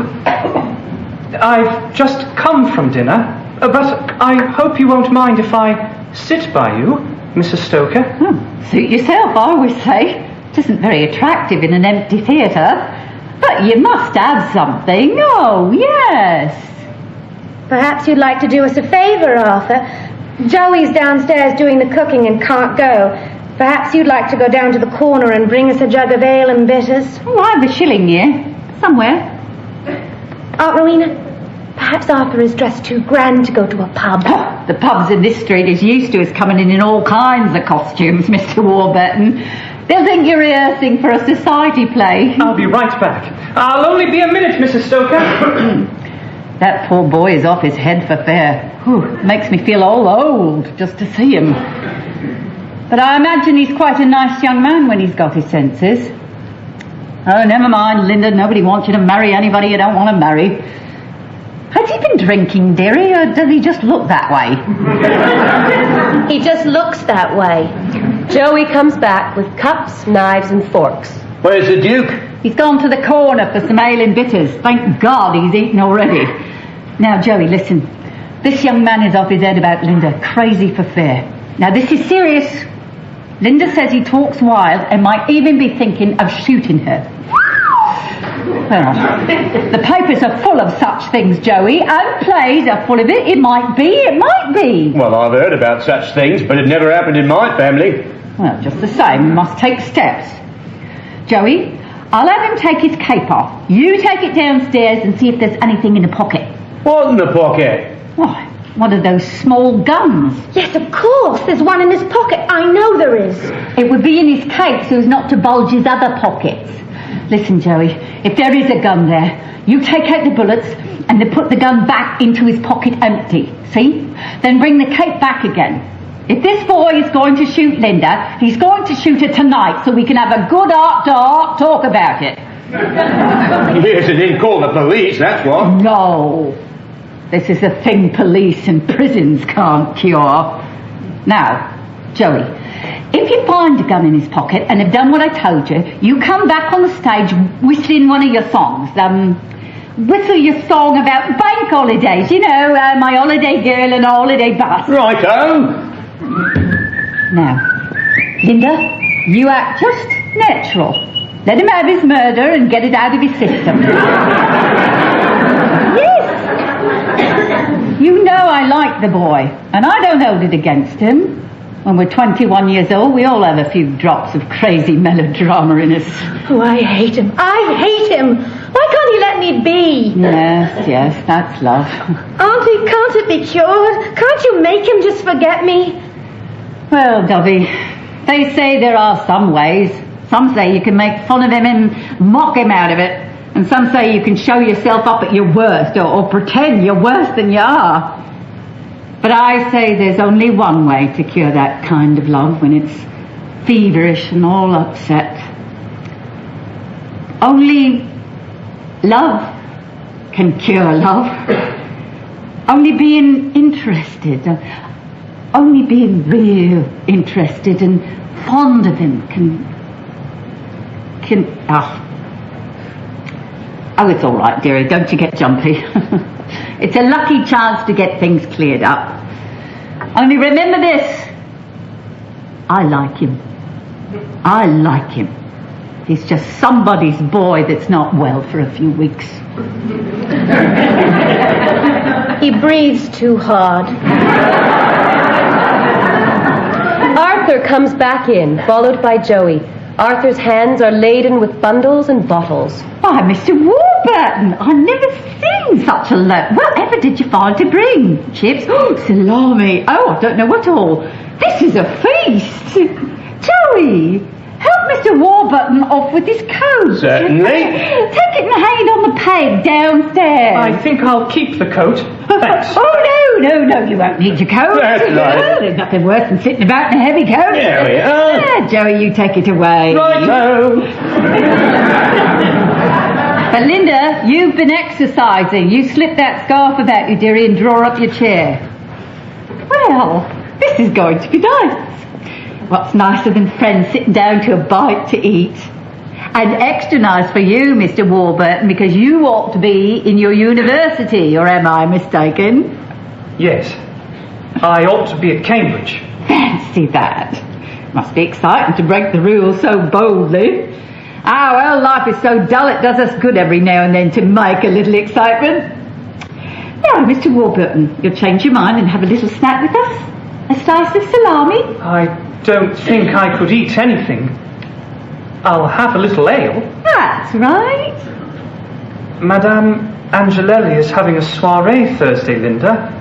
Don't you go anymore? No, I don't like them. I wondered where you were last Thursday. Madame Angelelli expected you every minute. I don't like them. What could be keeping Joey over the kipper? Have you seen Joey on the stage, Mr. Warburton? Joey Weston, he is. No, I don't think I have. Oh, very fine he is. Quite the best comedian in the pantos. Oh, but surely you must have seen his wife. She was Henrietta Duvaux. She was the most popular soubrette in all England, and very famous she was. He lost her 2 years ago, Henrietta Duvaux. Oh, everybody loved her. It was a terrible loss. Here he comes. An holiday girl on an holiday bus, a nice bit of kipper and a lovely cup of tea. Oh, what a noise. You do make Joey for fair. Anybody think you were happy about something? Well, now, Mr. Warburton, you'll excuse us if we sit down and fall right to. Oh, it's cold here, Rowena, after the kitchen. Yes, it's colder than I thought for. Joey, go and get Mr. Warburton's coat for him. I think he'll want it after all. Yes, I'd better keep it by me. How do you feel, dearie? I hate it. I wish I were home. Joey, this is good. You're a good cook. Ah, this old theatre's seen some wonderful nights. I'll never forget you, Joey, in Robinson Crusoe II. I'll never forget you standing right there and pretending you saw a ghost. I hurt myself laughing. No, it wasn't me. It was Henrietta. She sang the Sultan of Baghdad 300 times in this very house, on these very same boards. 300 times the house went crazy when she sang the houseboat song. They'd sit so quiet, you'd think they were holding their breath, and then they'd break out into shouts and cries. Henrietta Duvaux was my wife, Mr. Warburton. She was the best soubrette in England since Nell Windsor. I can hear her now, Joey. She was as good a friend as she was a singer. After the show, I would be waiting for her on the corner, Mr. Warburton. Do you know the corner, sir? Yes. I did not always have an engagement. And the manager did not think it right to have a husband waiting in the theatre to take the soubrette home. So I waited for her at that corner. She slipped away from all that applause, sir, to go home with an husband that did not always have an engagement. Joey, I won't have you seen that. You're one of the best comics in England. Oh, Joey, you're tired. Rest yourself a bit. No, Rowena, I want to say this about her. She never felt a success. And she had 100 ways of pretending that she was no success at all. Joey, she'd say, I got it all wrong tonight.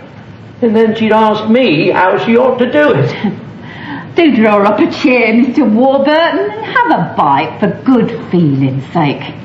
We're all friends here. Linda, put a piece of sausage on some bread for him. With your own hands. Well, thanks. Thank you very much. And when she was ill, she knew that her coffin hurt me, and she'd suffer 4 times over trying to hold back a coffin. Cough, Henrietta, I'd say, if it makes you more comfortable. But no, she'd act like I was the sick person that had to be taken care of. You know, sir, I read in the papers about people who shoot the people they love. I don't know what to think. What is it but that they want to be noticed? Noticed even if they must shoot to get noticed. It's themselves. It's themselves they love. Yes. I must go now. You've been very kind. Joey, come downstairs with me a minute and help me open that old chest. I think we can find Henrietta's shield and spear from the Palace of Ice and other things. The lock's been broken for years. All right, Rowena, let's look. We won't be a minute. You two go on eating. I won't trouble you any more, Linda. I want you to be happy. That's all. You don't trouble me, Arthur. What he said is true. I want to be noticed. Oh, I wish you liked me, Linda. I wish you liked me more. I wish I could prove to you that I'd do anything for you. That I could bring to you all that he was describing. I won't be a trouble to you anymore. I can prove it to you, Linda. I've been waiting at that corner for hours, just walking up and down. And I planned, Linda, to prove that I couldn't live without you. And if you were going to be cold and didn't like me, Linda, I was going to shoot myself right here. To prove to you... He puts the revolver on the table. To prove to you. But you've all been so kind to me. And that Mr. Weston, he told about his wife. I think just loving isn't wasted. Arthur, I wish you wouldn't. I imagine I'm young still. Goodbye. And thanks. Goodbye. He hurries out. Linda shudders with distaste, peers at the revolver, and presently is sketching steps again when Joey and Rowena return. Was that he that went out? What happened, Linda? He said goodbye forever. He left the gun to prove to me something or other. Thank you for nothing. Linda! I hope you said a nice word to him. Thank you for nothing, I said. Well, young lady, you're only 16. Wait till your turn comes. We'll have to take care of you. Don't let's talk about it. It makes me tired. So hot and excited and breathing so hard. Mario would never act like that. Mario, doesn't even seem to notice you when you're there. Linda goes back to practicing her steps, and Joey and Rowena sit down to supper again as the curtain falls.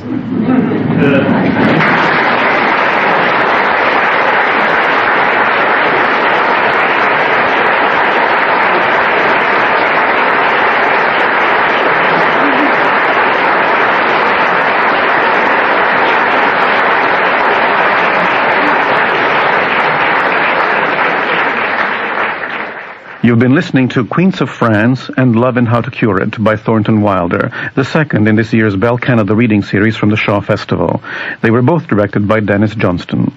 In Queens of France, you heard David Lachon as the narrator and Guy Bannerman as Cahusac, with Fiona Byrne as Mademoiselle Cressot, Goldie Semple as Mademoiselle Pointvin, and Helen Taylor as Mademoiselle Pougeot. In Love and How to Cure It, you heard Helen Taylor as the narrator, Guy Bannerman as Joy, and Fiona Byrne as Linda, David Lachon as Arthur, and Goldie Semple as Rowena. The Bell Canada Reading Series is recorded live at the Royal George Theatre in Niagara-on-the-Lake, Ontario, with special thanks going to Bill Talbot, Jim Smagata, and Jane Osborne. The recording engineer was Wayne Richards, and the producer of the Bell Canada Reading Series is Barbara Worthy.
Tonight, tune in next week for Charles Williams' metaphysical thriller, The Place of the Lion, when we return with more plays from the Shaw Festival.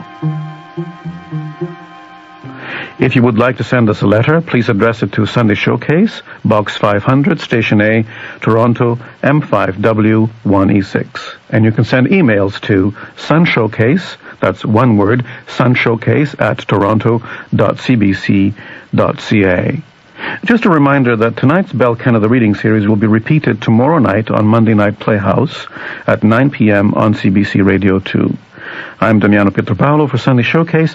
Stay tuned for Katie Mallock and Jazz Beat on CBC Radio 1. Good night.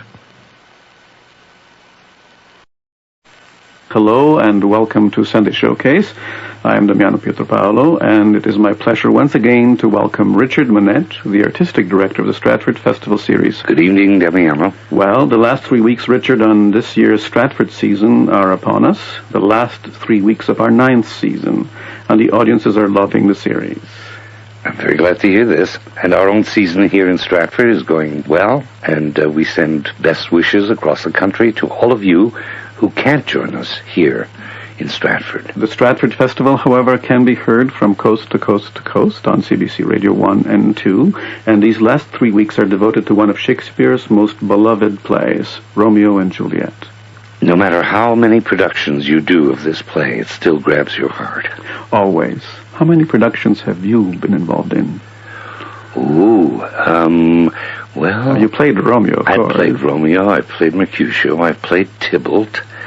So that would make 3. And I've directed a production of Romeo and Juliet. And it comes back to the festival every so often. Now, tonight's production was directed by Miles Potter. That's correct. Now, how do you, as the artistic director, try to bring something new to a play that so many people know so well? Well, you see, every time you revisit a play by Shakespeare, either as an artist or as an audience member, you discover something new. If you see Romeo and Juliet when you're very young, it tells your story. If you see it when you're middle-aged, it tells the story that was your story. And if you see it when you're old, you just cry. So did you weep? I always weep at Romeo and Juliet. Because, you see, although it's a melodrama, really, the story, and the least interesting thing about Shakespeare are his stories, what raises it to another level are the words. You know, and when you hear Romeo say, "How silver sweet sound lovers' tongues by night," wouldn't you want to say that to somebody you loved? While you're weeping, perhaps. Yes, well, there's a lot of comedy. The first act is very funny, and then it turns to tragedy. And we're almost ready to listen to it. Let's take our seats now, ladies and gentlemen, for William Shakespeare's Romeo and Juliet, directed by Miles Potter, for the 50th anniversary of the Stratford Festival of Canada.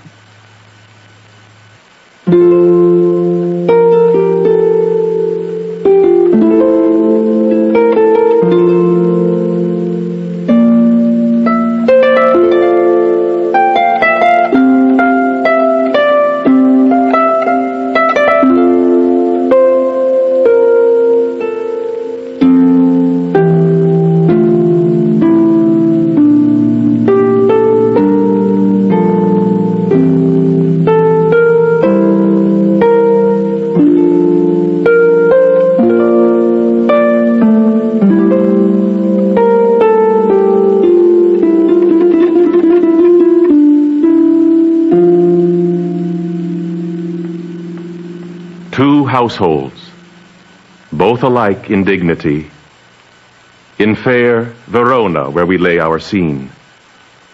From ancient grudge break to new mutiny, where civil blood makes civil hands unclean. From forth the fatal loins of these two foes, a pair of star-crossed lovers take their life, whose misadventured, piteous overthrows doth with their death bury their parents' strife. The fearful passage of their death-marked love, and the continuance of their parents' rage, which but their children's end naught could remove, is now the 2 hours' traffic of our stage, the which, if you with patient ears attend, what here shall miss, our toil shall strive to mend.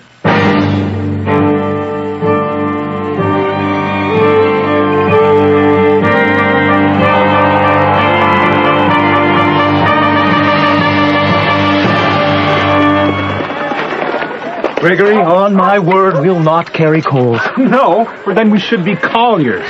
I strike quickly, being moved. But thou art not quickly moved to strike. A dog of the house of Montague moves me.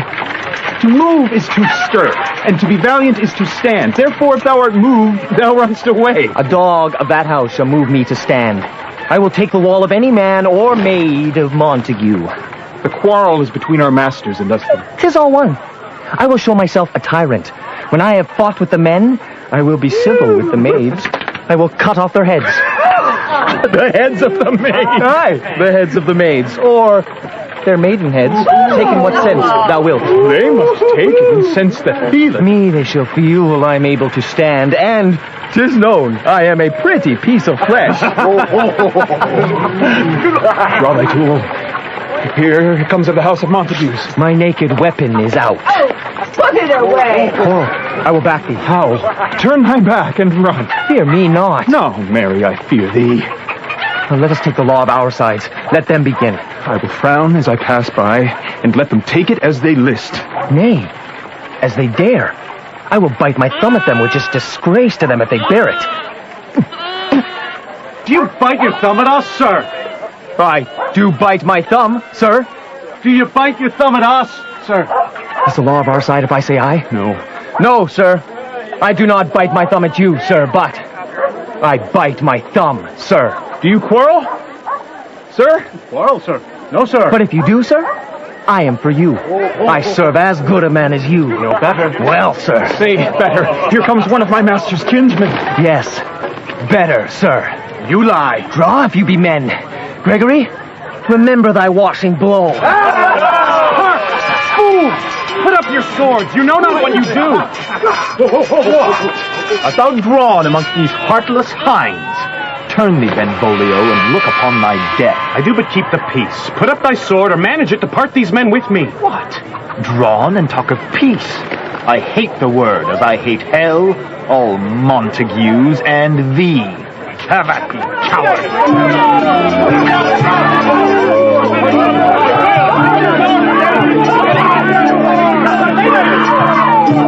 Noise is this? Give me thy longsword, ho! I call you for a sword. My sword, I say. Montague is come and flourishes his blade in spite of me. Thou villain Capulet! Hold me, laws. Let me go! Thou shalt not stir 1 foot to seek a foe. Rebellious subjects! Enemies to peace! Profaners of this neighbor's stained steel! Will they not hear? But halt! You men, you beasts, on pain of torture, from those bloody hands, throw your mistempered weapons to the ground, and hear the sentence of your moved prince. 3 civil brawls, bred of an airy word by thee, old Capulet and Montague, have thrice disturbed the quiet of our streets. If ever you disturb our streets again, your lives shall pay the forfeit of the peace. For this time, all the rest depart away. You, Capulet, shall go along with me. And Montague, come you this afternoon to know our farther pleasure in this case. Once more, on pain of death, all men depart.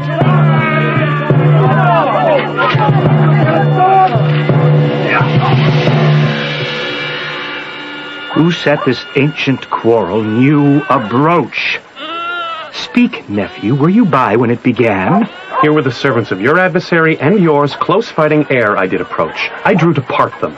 In the instant came the fiery Tybalt with his sword prepared. While we were interchanging thrusts and blows, came more and more and fought on part and part, till the prince came who parted either part. Oh, where is Romeo? Saw you him today?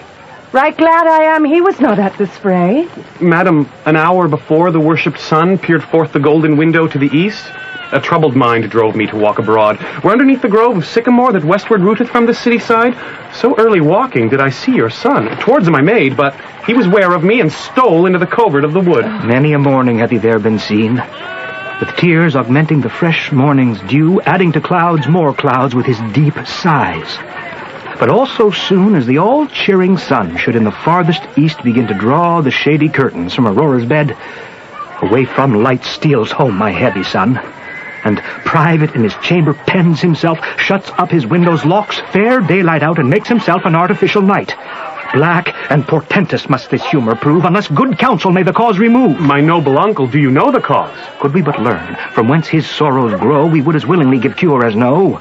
See where he comes. So please you step aside. I'll know his grievance, or be much denied. Come, madam, let's away. Good morrow, cousin. Is the day so young? But new struck, 9. Ay me, sad hours seem long. Was that my father that went hence so fast? It was.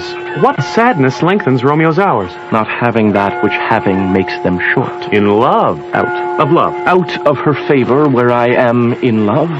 Alas that love, so gentle in his view, should be so tyrannous and rough in proof. Alas that love, whose view is muffled still, should without eyes see pathways to his will. Where shall we dine? I may.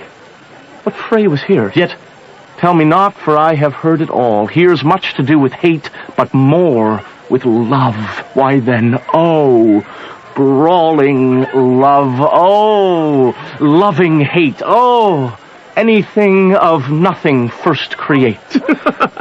Dost thou not laugh? No, cuz I rather weep. Good-hearted what? At thy good heart's oppression. Why, such is love's transgression. Love is a smoke made with the fume of sighs, being purged, a fire sparkling in lovers' eyes, being vexed, a sea nourished with lovers' tears. What is it else?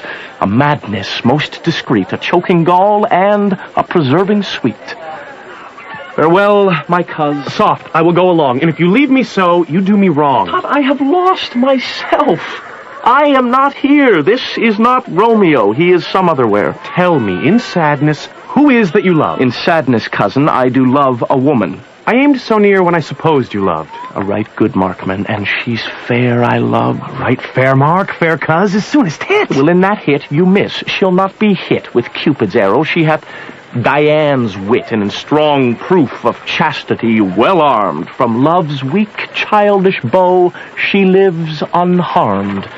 She will not stay the siege of loving terms, nor bide the encounter of assailing eyes, nor ope her lap to saints seducing gold. Oh, she is rich in beauty, only poor, that when she dies, with beauty dies her store. Then she hath sworn that she will still live chaste. She hath, and in that sparing makes huge waste.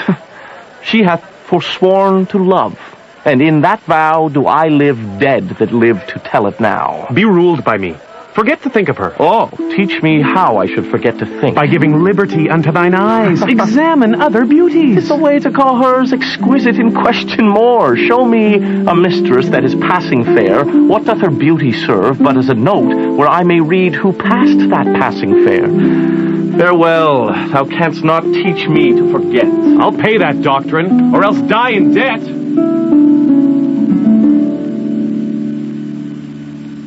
But Montague is bound as well as I in penalty alike, and 'tis not hard, I think, for men so old as we to keep the peace. Of honorable reckoning are you both, and pity 'tis you lived at odds so long. But now, my lord, what say you to my suit? Not saying o'er what I have said before, my child is yet a stranger in the world. She hath not seen the change of 14 years.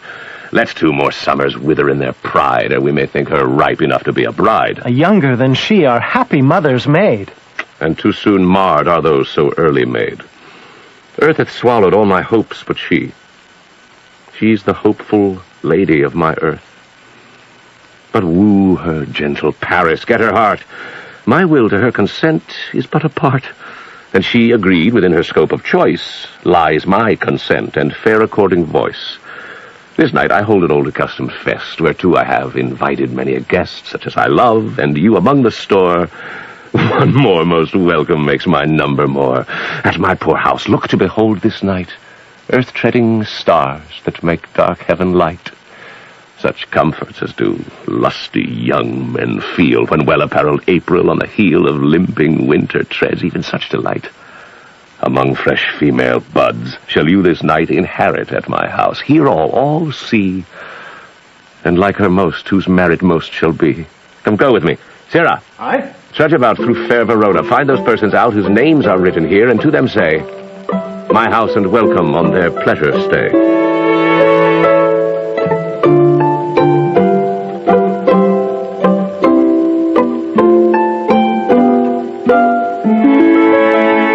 Find them out whose names are written here. I am sent to find those persons whose names are here writ, but can never find what names the writing person hath here writ.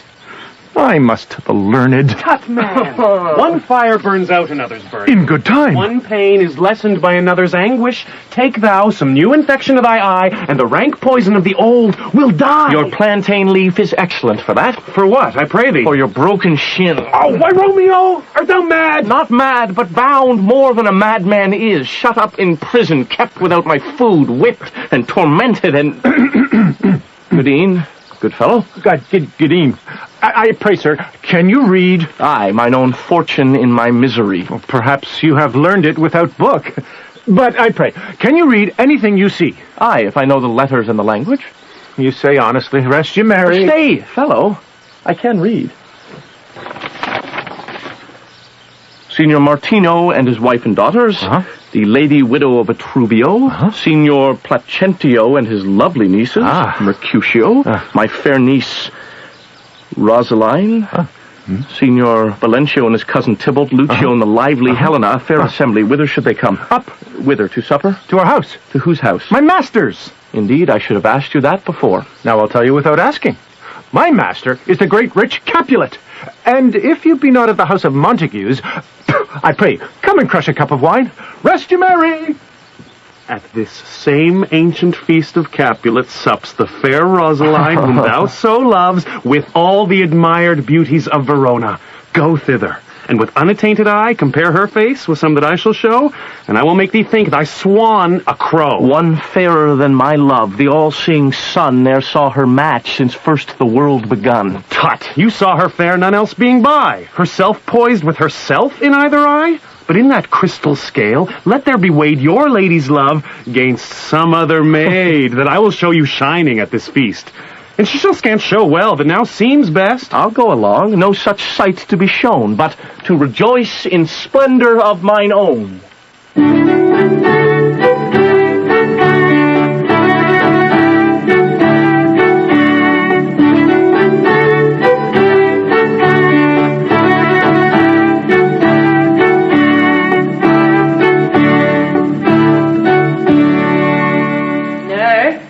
Where's my daughter?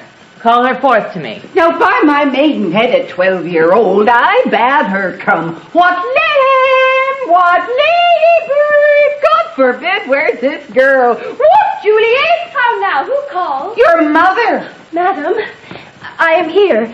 What is your will? This is the matter. Nurse, give leave a while. We must talk in secret. Nurse? Come back again. I have remembered me. Thou'st hear our counsel.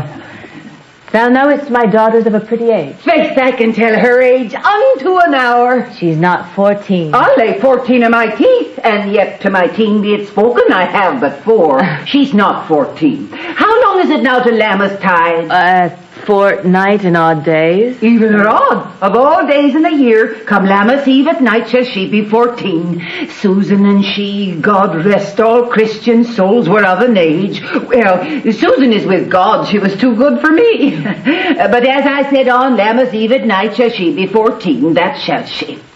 Mary, I remember it well. 'Tis since the earthquake now 11 years, and she was weaned. I never shall forget it, of all the days of the year upon that day. For I had then laid wormwood to my dug, sitting in the sun under the dove house wall. My lord knew her then at Mantua. Nay, I do bear bring.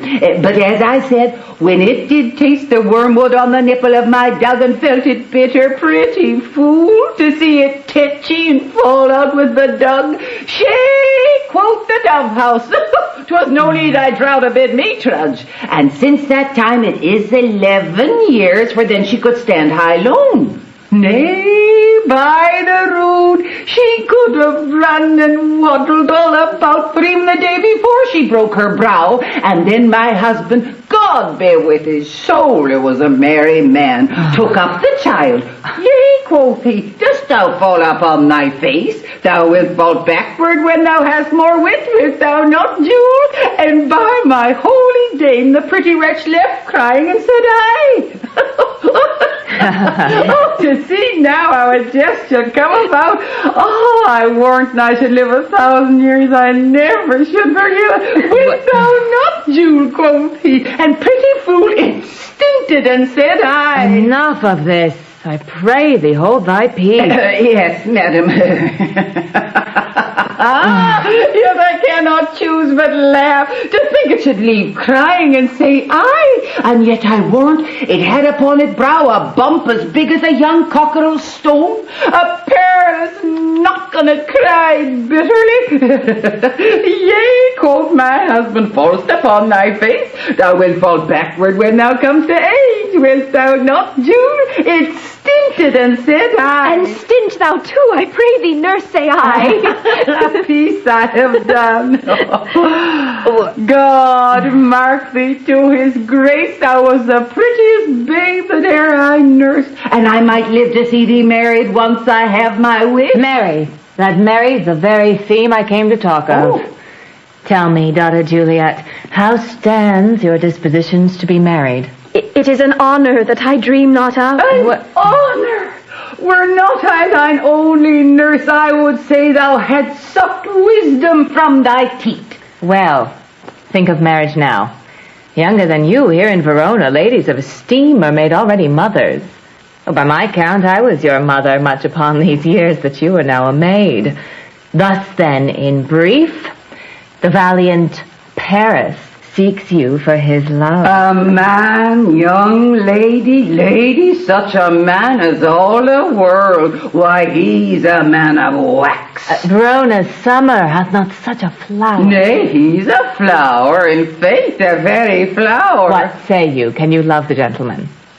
This night you shall behold him at our feast. Read o'er the volume of young Paris' face and find delight writ there with beauty's pen. Examine every married lineament and see how one another lends content, and what obscured in this fair volume lies, find written in the margin of his eyes. This precious book of love, this unbound lover, to beautify him only lacks a cover. So shall you share all he doth possess, by having him making yourself no less. No less, nay, bigger. Women grow by men. What say you? Can you love the gentleman? I'll look to like, if looking liking move, but no more deep will I endart mine eye, than your consent gives strength to make it fly. Madam, the guests are come, supper served up, you called, my young lady asked for, the nurse cursed in the pantry, and everything in extremity. I must hence to wait, I beseech you, follow straight. We follow thee. Juliet, the county stays. Go! Great! Happy nights to happy days!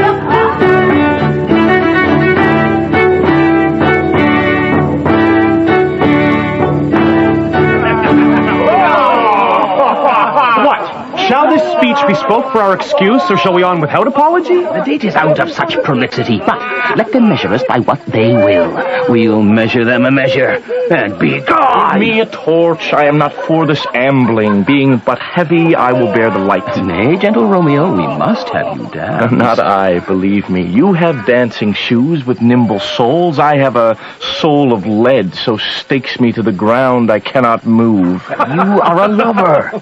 Borrow Cupid's wings and soar with them above a common bound. I am too sore pierced with his shaft to soar with his light feathers, and so bound I cannot bound a pitch above dull woe.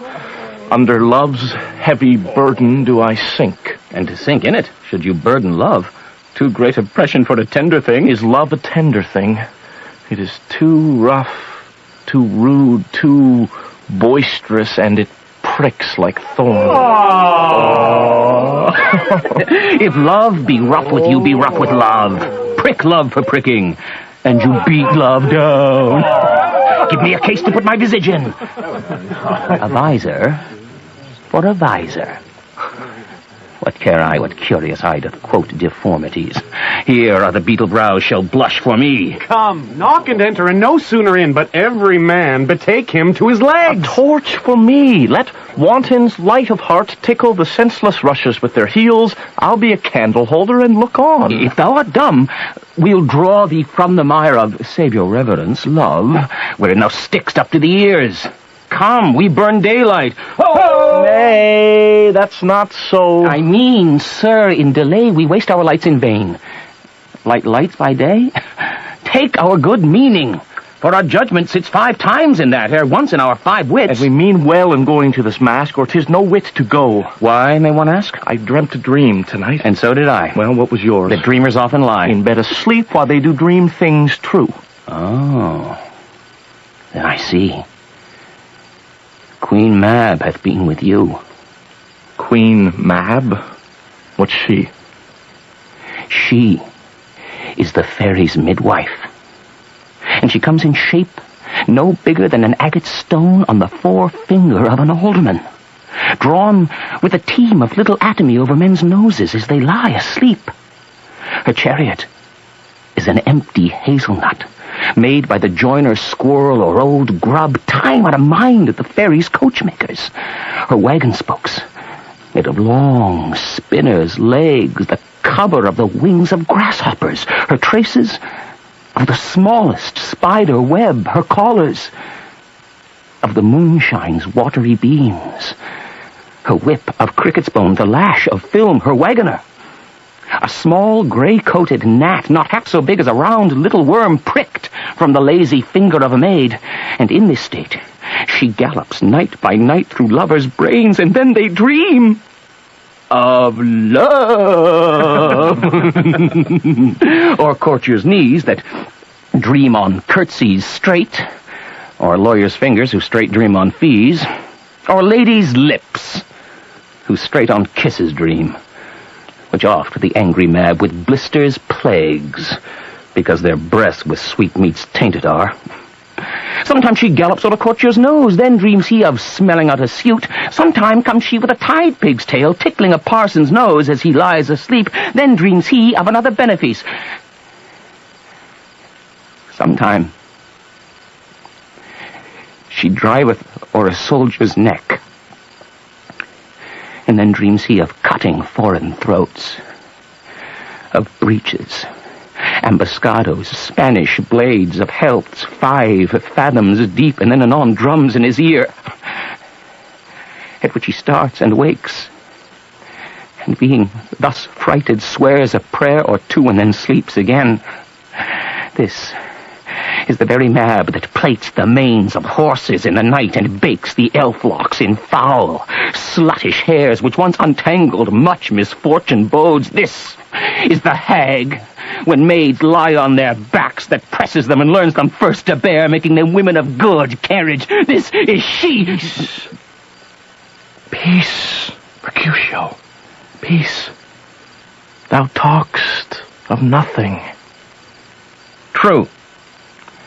I talk of dreams, which are the children of an idle brain, begot of nothing but vain fantasy, which is as thin of substance as the air, and more inconstant than the wind, who woos even now the frozen bosom of the north, and being angered puffs away from thence, turning his side to the dew-dropping south. This wind you talk of blows us from ourselves. Supper is done. We shall come too late. I fear too early. For my mind misgives. Some consequence yet hanging in the stars shall bitterly begin his fearful date with this night's revels, and expire the term of a despised life closed in my breast by some vile forfeit of untimely death. But he that hath the steerage of my course, direct my sail. On, lusty gentlemen! Strike drum!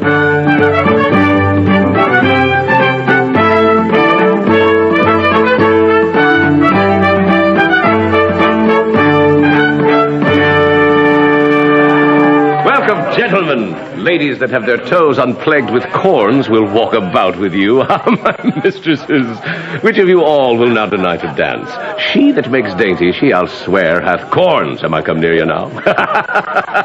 Welcome, gentlemen. Come, musicians, play. A hall, give room, and foot it, girls.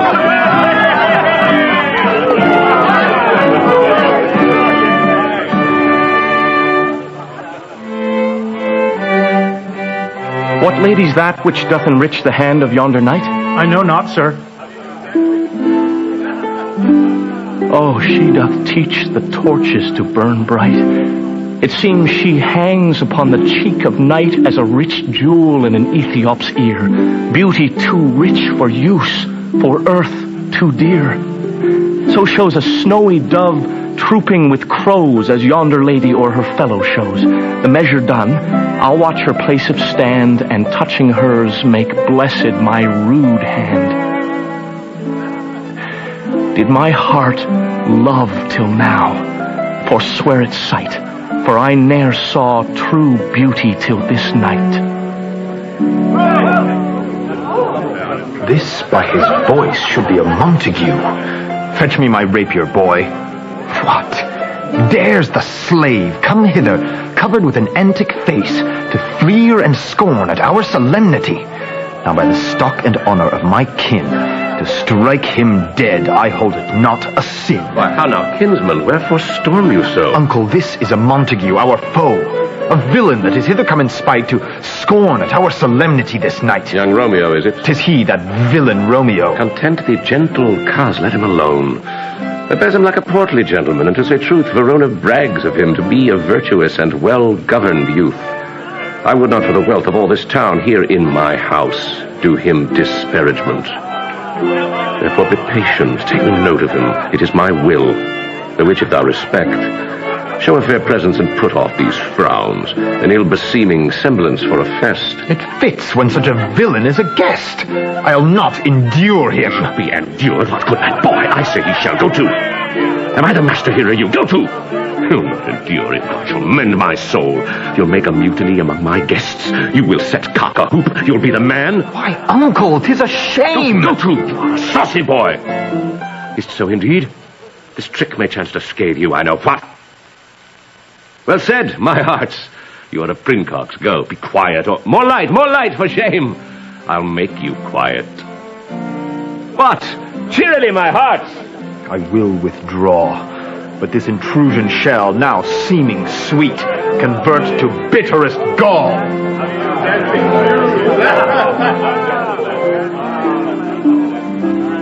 If I profane with my unworthiest hand this holy shrine, the gentle sin is this: my lips, two blushing pilgrims, ready stand to smooth that rough touch with a tender kiss.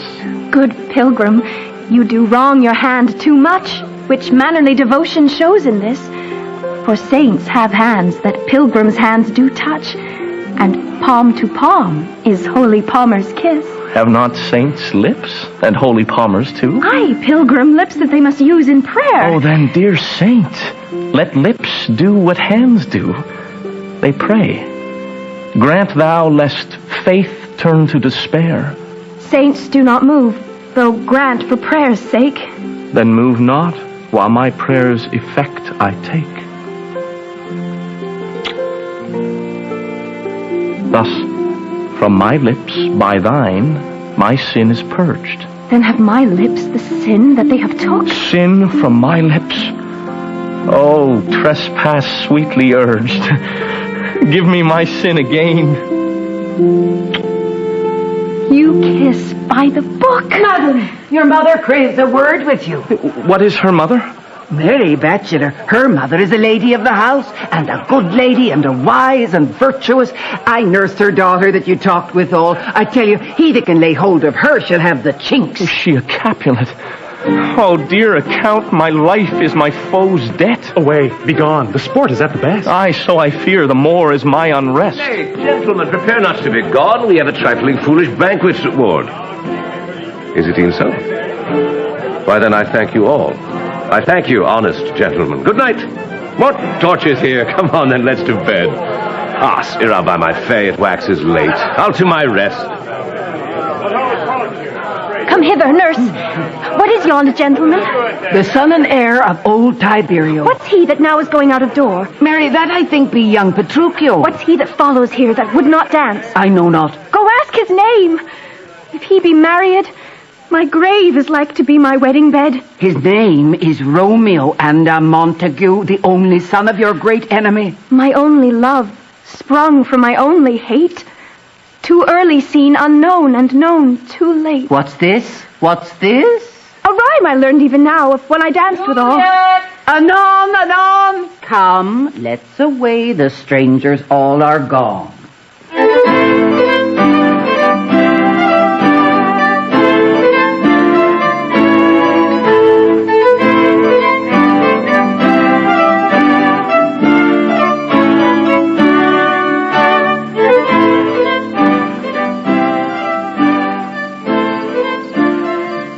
Can I go forward when my heart is here? Turn back, dull earth, and find thy center out. Romeo! My cousin Romeo!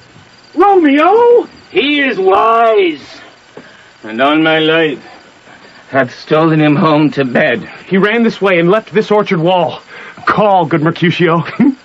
Nay, I'll conjure too. Romeo, humors, madman, passion, lover, appear thou in the likeness of a sigh. Speak but one rhyme, and I am satisfied. Cry but, I me. Pronounce but love and dove. Speak to my gossip Venus one fair word. He heareth not, he moveth not, he stirreth not. The ape is dead, and I must conjure him. I conjure thee by Rosaline's bright eyes, by her high forehead and her scarlet lip, by her fine foot, straight leg and quivering thigh, and the domains that there adjacent lie, that in thy likeness thou appear to us. And if he hear thee, thou wilt anger him. This cannot anger him. 'Twould anger him to raise a spirit in his mistress' circle of some strange nature, letting it there stand till she had laid it and conjured it down. That was some spite. My invocation is fair and honest. In his mistress' name I conjure only but to raise up him. Come. He hath hid himself among these trees to be consorted with the humorous night. Blind is his love, and best befits the dark. If love be blind, love cannot hit the mark.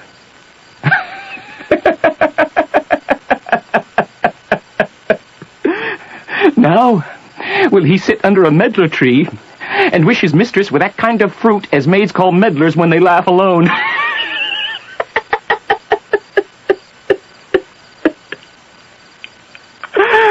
Oh, Romeo, that she were. Oh, that she were an open arse, and thou a popper in pair. Romeo, good night. I'll to my truckle bed. This field bed is too cold for me to sleep. Come, shall we go? Go then. For 'tis in vain to seek him here that means not to be found. He jests at scars that never felt a wound. But soft, what light through yonder window breaks? It is the east, and Juliet is the sun. Arise, fair sun, and kill the envious moon, who is already sick and pale with grief that thou, her maid, art far more fair than she. It is my lady. Oh, it is my love. Oh, that she knew she were. She speaks, yet she says nothing. What of that? Her eye discourses. I will answer it. No, I am too bold. 'Tis not to me she speaks. Two of the fairest stars in all the heaven, having some business, do entreat her eyes to twinkle in their spheres till they return. What if her eyes were there, they in her head? The brightness of her cheek would shame those stars as daylight doth a lamp.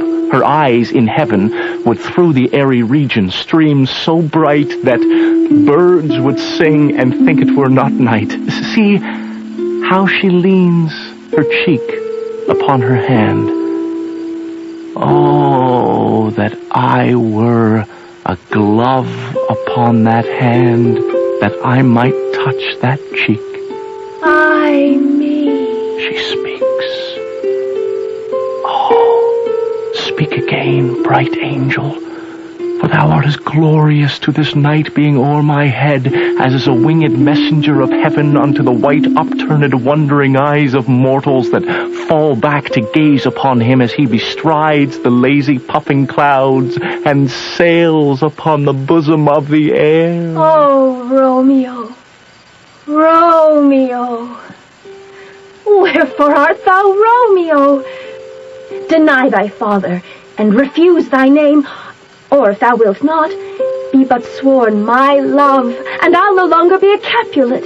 Shall I hear more, or shall I speak at this? 'Tis but thy name that is my enemy. Thou art thyself, though not a Montague. What's Montague? It is nor hand, nor foot, nor arm, nor face, nor any other part belonging to a man. Oh, be some other name. What's in a name? That which we call a rose, by any other word, would smell as sweet. So Romeo would, were he not Romeo called, retain that dear perfection which he owes without that title. Romeo, doff thy name, and for thy name, which is no part of thee, take all myself. I take thee at thy word. Call me but love, and I'll be new baptized. Henceforth I never will be Romeo. What man art thou that thus bescreamed in night, so stumblest on my counsel? By a name I know not how to tell thee who I am. My name, dear saint, is hateful to myself because it is an enemy to thee. Had I it written, I would tear the word. My ears have not yet drunk 100 words of thy tongue's uttering, yet I know the sound. Art thou not Romeo? And a Montague? Neither, fair maid, if either thee dislike. How camest thou hither? Tell me, and wherefore? The orchard walls are high and hard to climb, and the place death, considering who thou art, if any of my kinsmen find thee here. With love's light wings did I o'erperch these walls, for stony limits cannot hold love out, and what love can do that dares love attempt. Therefore thy kinsmen are no stop to me. If they do see thee, they will murder thee. Alack, there lies more peril in thine eye than 20 of their swords. Look thou but sweet, and I am proof against their enmity. I would not for the world they saw thee here. I have night's cloak to hide me from their eyes, and but thou love me, let them find me here. By whose direction foundst thou out this place? By love that first did prompt me to inquire. He lent me counsel, and I lent him eyes. I am no pilot, yet wert thou as far as that vast shore washed with the farthest sea, I should adventure for such merchandise. Thou knowest the mask of night is on my face, else would a maiden blush bepaint my cheek for that which thou hast heard me speak tonight. Fain would I dwell on form, fain deny what I have spoke, but farewell compliment. Dost thou love me? I know thou wilt say aye, and I will take thy word. Yet if thou swearest, thou mayest prove false. At lovers' perjuries, they say, Jove laughs. O gentle Romeo, if thou dost love, pronounce it faithfully. Or, if thou thinkst I am too quickly won, I'll frown, and be perverse, and say thee nay. So thou wilt woo, oh, but else not for the world. In truth, fair Montague, I am too fond, and therefore thou mayst think my behaviour light. But trust me, gentlemen, I'll prove more true than those that have more cunning to be strange. I should have been more strange, I must confess, but that thou overheardst ere I was where my true love passion.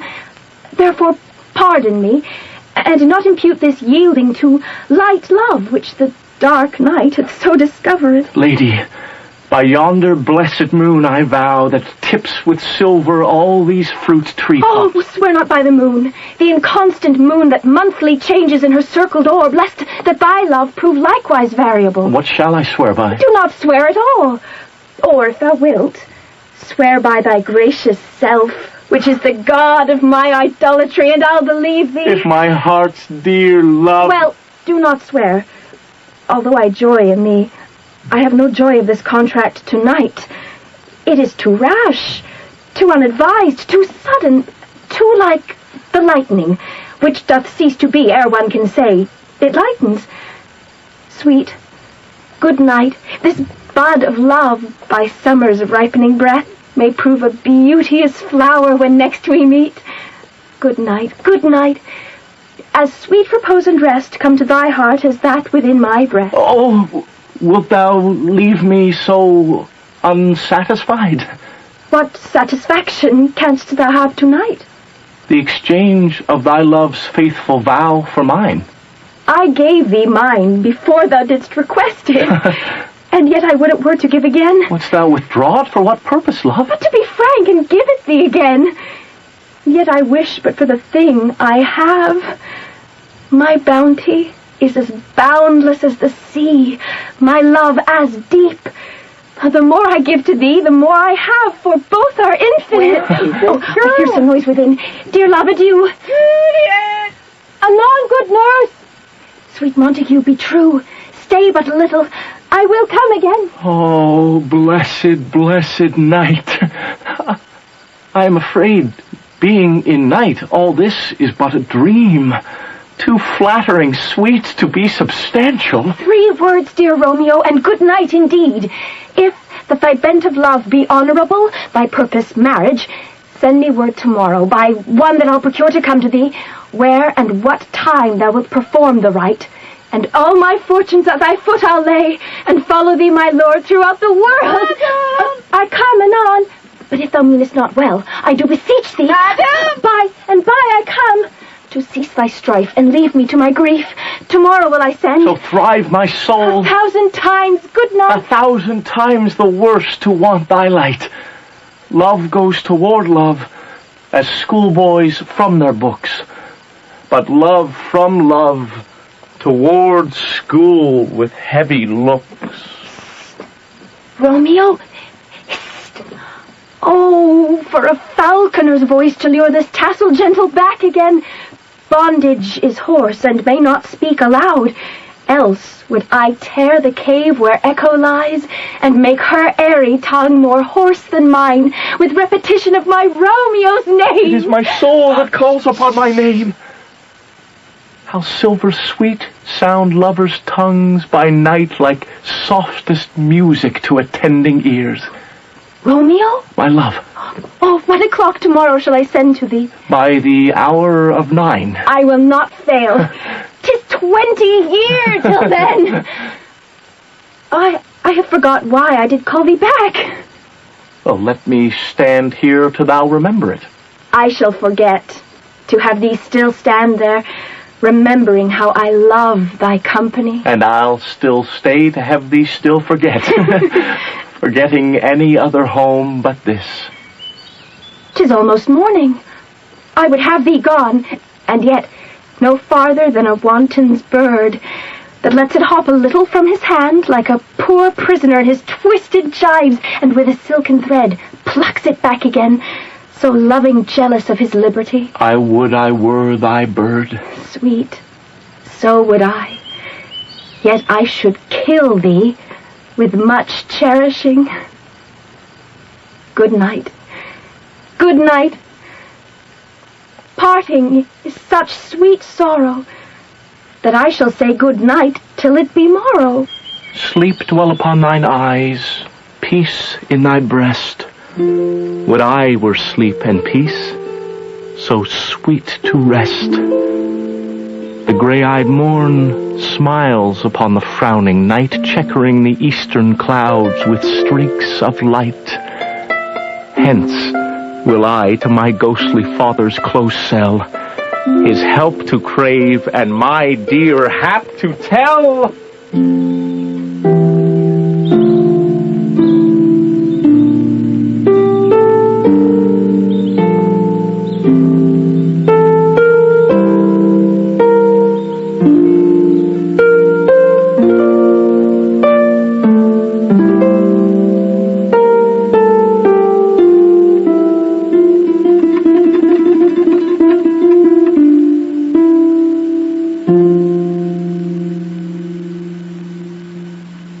You've just heard Romeo and Juliet, directed by Miles Potter, with original music composed by Mark Disrameau. In the cast you heard Graham Abbey as Romeo and Claire Julian as Juliet, with Wayne Best as Mercutio, Lally Cadeau as the nurse, Tim Campbell as Abram and the watchman, Sarah Dodd as Lady Montague, John Dolan as Montague and the musician, Julie Donovan as Lady Capulet, Keith DeNichol as Friar Lawrence, Aaron Franks as Gregory and the Apothecary, Patrick Gallahan as Paris, David Kirby as Friar John, Raymond O'Neill as the Prince, Caleb Marshall as Benvolio, Miles Potter as Peter, Nicholas Van Buren as Tybalt, Scott Wentworth as Capulet, and Jeffrey Welch as Samson and Balthasar. The recording engineer was Wayne Richards. Sound effects were by Matt Wilcott and Mark Desormeaux, with special thanks to David Campbell of the Stratford Festival. The associate producers were Rosie Fernandez and Colleen Woods. Romeo and Juliet was produced by Barbara Worthy. Many of the dramas you hear on our show are available on CD. For more details, you can go to our website, www.cbc.ca/radiodrama, and follow the link marked Merchandise. Or you can phone 416-205-5966 or email us at radiodramaoncd@toronto.cbc.ca. If you would like to send us a letter, please address it to Sunday Showcase, Box 500, Station A, Toronto, M5W1E6, and send emails to sunshowcase@cbc.ca. That's it for tonight. Just a reminder that this program will be aired again tomorrow on Monday Night Playhouse at 9:05 p.m. on CBC Radio 2. Join us again next week when we present Part 2 of Romeo and Juliet from the 9th Annual Stratford Festival Series. And here now is a clip from next week's show. Romeo, the love I bear thee can afford no better term than this. Thou art a villain. Tybalt, the reason that I have to love thee doth much excuse the appertaining rage to such a greeting. Villain am I none. Therefore, farewell, I see thou knowest me not. Boy! This shall not excuse the injuries thou hast done me. Therefore turn and draw. To protest, I never injured thee, but love thee more than thou canst devise, till thou shalt know the reason of my love. And so, good Capulet, which name I tender as dearly as mine own, be satisfied. Oh, calm, dishonorable, vile submission. Alistair Cutter carries it away. Tybalt, you rat catcher. Will you walk? What wouldst thou have with me? Good King of Cats, nothing. But one of your 9 lives that I mean to make bold withal, and as you shall use me hereafter, dry beat the rest of the 8. Will you pluck your sword out of his pilcher by the ears? Make haste, lest mine be about your ears ere it be out. I am for you. General Mercutio, put thy rapier up. Come, sir. You're pathetic. Hey! Draw!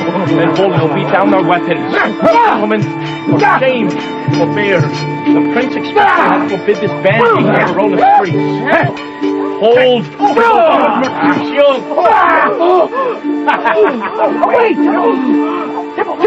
Away! That's from episode 2 of Romeo and Juliet, airing on Sunday Showcase next week. I'm Damiano Pietropaolo for Sunday Showcase. Stay with us now for Katie Malik and Jazz Beat on CBC Radio 1. Good night.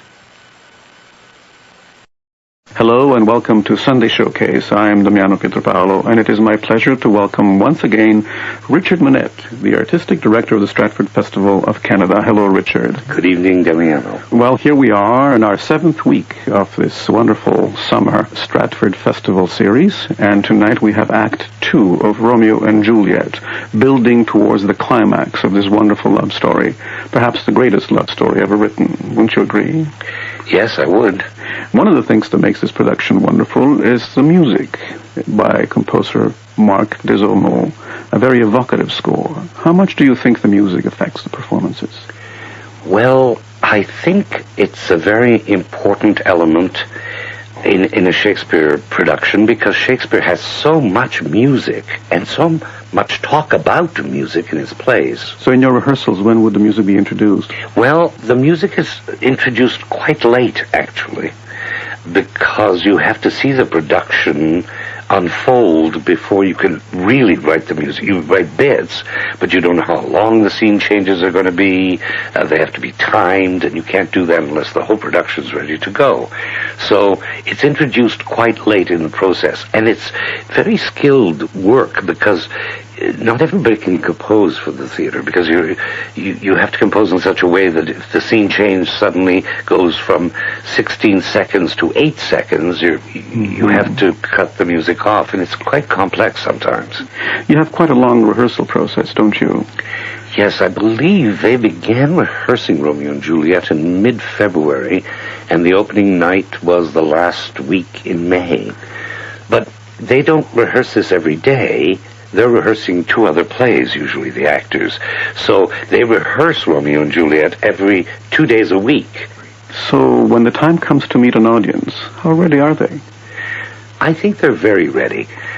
Because there's a very long gestation period, because we are rehearsing so many plays at once, and, you have 2.5 months, sometimes 3, to think about what you're doing. The audience, of course, is why we are doing the plays. Plays on the shelf are literature, plays on the stage are theater. They're life. Yes. So without the audience, you don't have theater. What the audience tells you, especially in a comedy, is where the laughs are. Because you cannot fabricate this. What we, as artists and actors, fellow actors, laugh at is never what the audience laughs at. The audience laughs at plot, for example. Well, the actors know the plot, and they don't find it remotely funny. But over the long run of a play like Romeo and Juliet, does the audience have an influence on the actors? Sometimes they do, yes. Especially, as I said, in a comedy, because you're telling the story in a room with live people in a room sitting down, so they do affect, the weather effects. If it's raining, they all think they've got pneumonia, so they cough. If it's too hot, they're freezing, and when they come into the theaters, and I've never understood this mysterious thing, but collectively, an audience can decide to be brilliant, or have a common sense of humor. One night you come out and everybody's laughing at everything, and you think, oh, this group has a collective sense of humor. Our audience is spread out across the country, not together in a theater, and they're ready, I think, to listen to part 2 of Romeo and Juliet. Thank you, Richard Minette. We'll talk to you next week. Here is Romeo and Juliet, directed for the Stratford Festival of Canada by Miles Potter.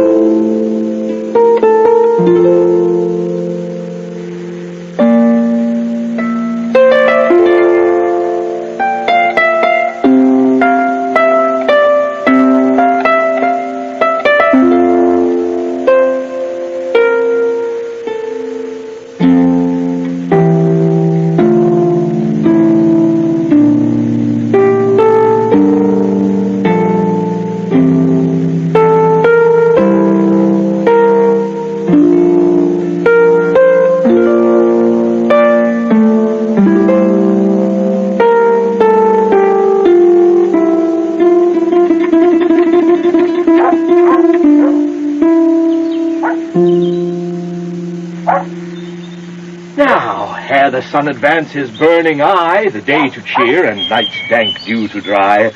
I must upfill this osier cage of ours with baleful weeds and precious juice of flowers.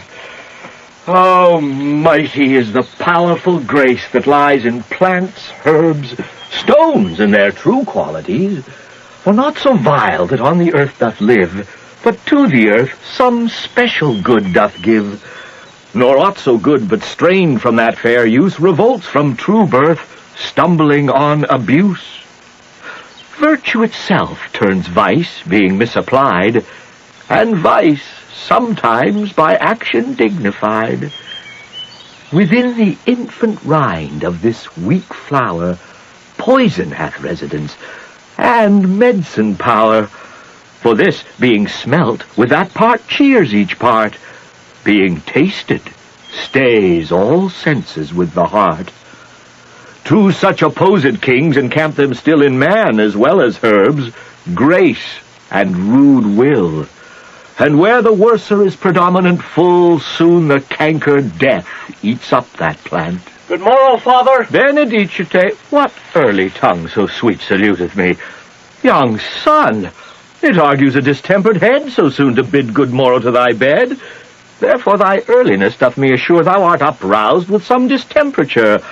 Or if not so, then here I hit it right. Our Romeo hath not been in bed tonight. At last is true, the sweeter rest was mine. God pardon sin.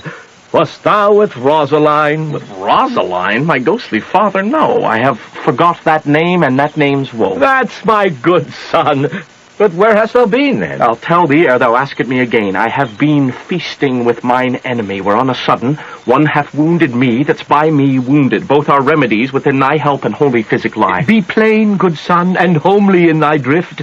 Riddling confession finds but riddling shrift. Then plainly know, my heart's dear love is set on the fair daughter of rich Capulet. As mine on hers, so hers is set on mine, and all combined, save what thou must combine by holy marriage. When and where and how we met, we wooed, we made exchange of vow, I'll tell thee as we pass, but this I pray, that thou consent to marry us today. Holy St. Francis, what a change is here! Is Rosaline that thou didst love so dear, so soon forsaken? Young men's love then lies not truly in their hearts, but in their eyes. Jesu Maria, what a deal of brine hath washed thy sallow cheeks for Rosaline! How much salt water thrown away in waste to season love that of it doth not taste! The sun not yet thy sighs from heaven clears. Thy old groans ring yet in mine ancient ears. Lo, here upon thy cheek the stain doth sit of an old tear that's not washed off yet. And art thou changed? Pronounce this sentence, then. Women may fall when there's no strength in men. Thou chidst me oft for loving Rosaline. For doting, not for loving, pupil mine. And badst me bury love. Not in a grave, to lay one in, another out to have. I pray thee chide me not, her I love now doth grace for grace and love for love allow. The other did not so. Oh, she knew well thy love did read by rote that could not spell. But come, young waverer, come go with me. In one respect I'll thy assistant be, for this alliance may so happy prove to turn your household's rancor to pure love. Oh, let us hence! I stand on sudden haste. Wisely and slow, they stumble that run fast.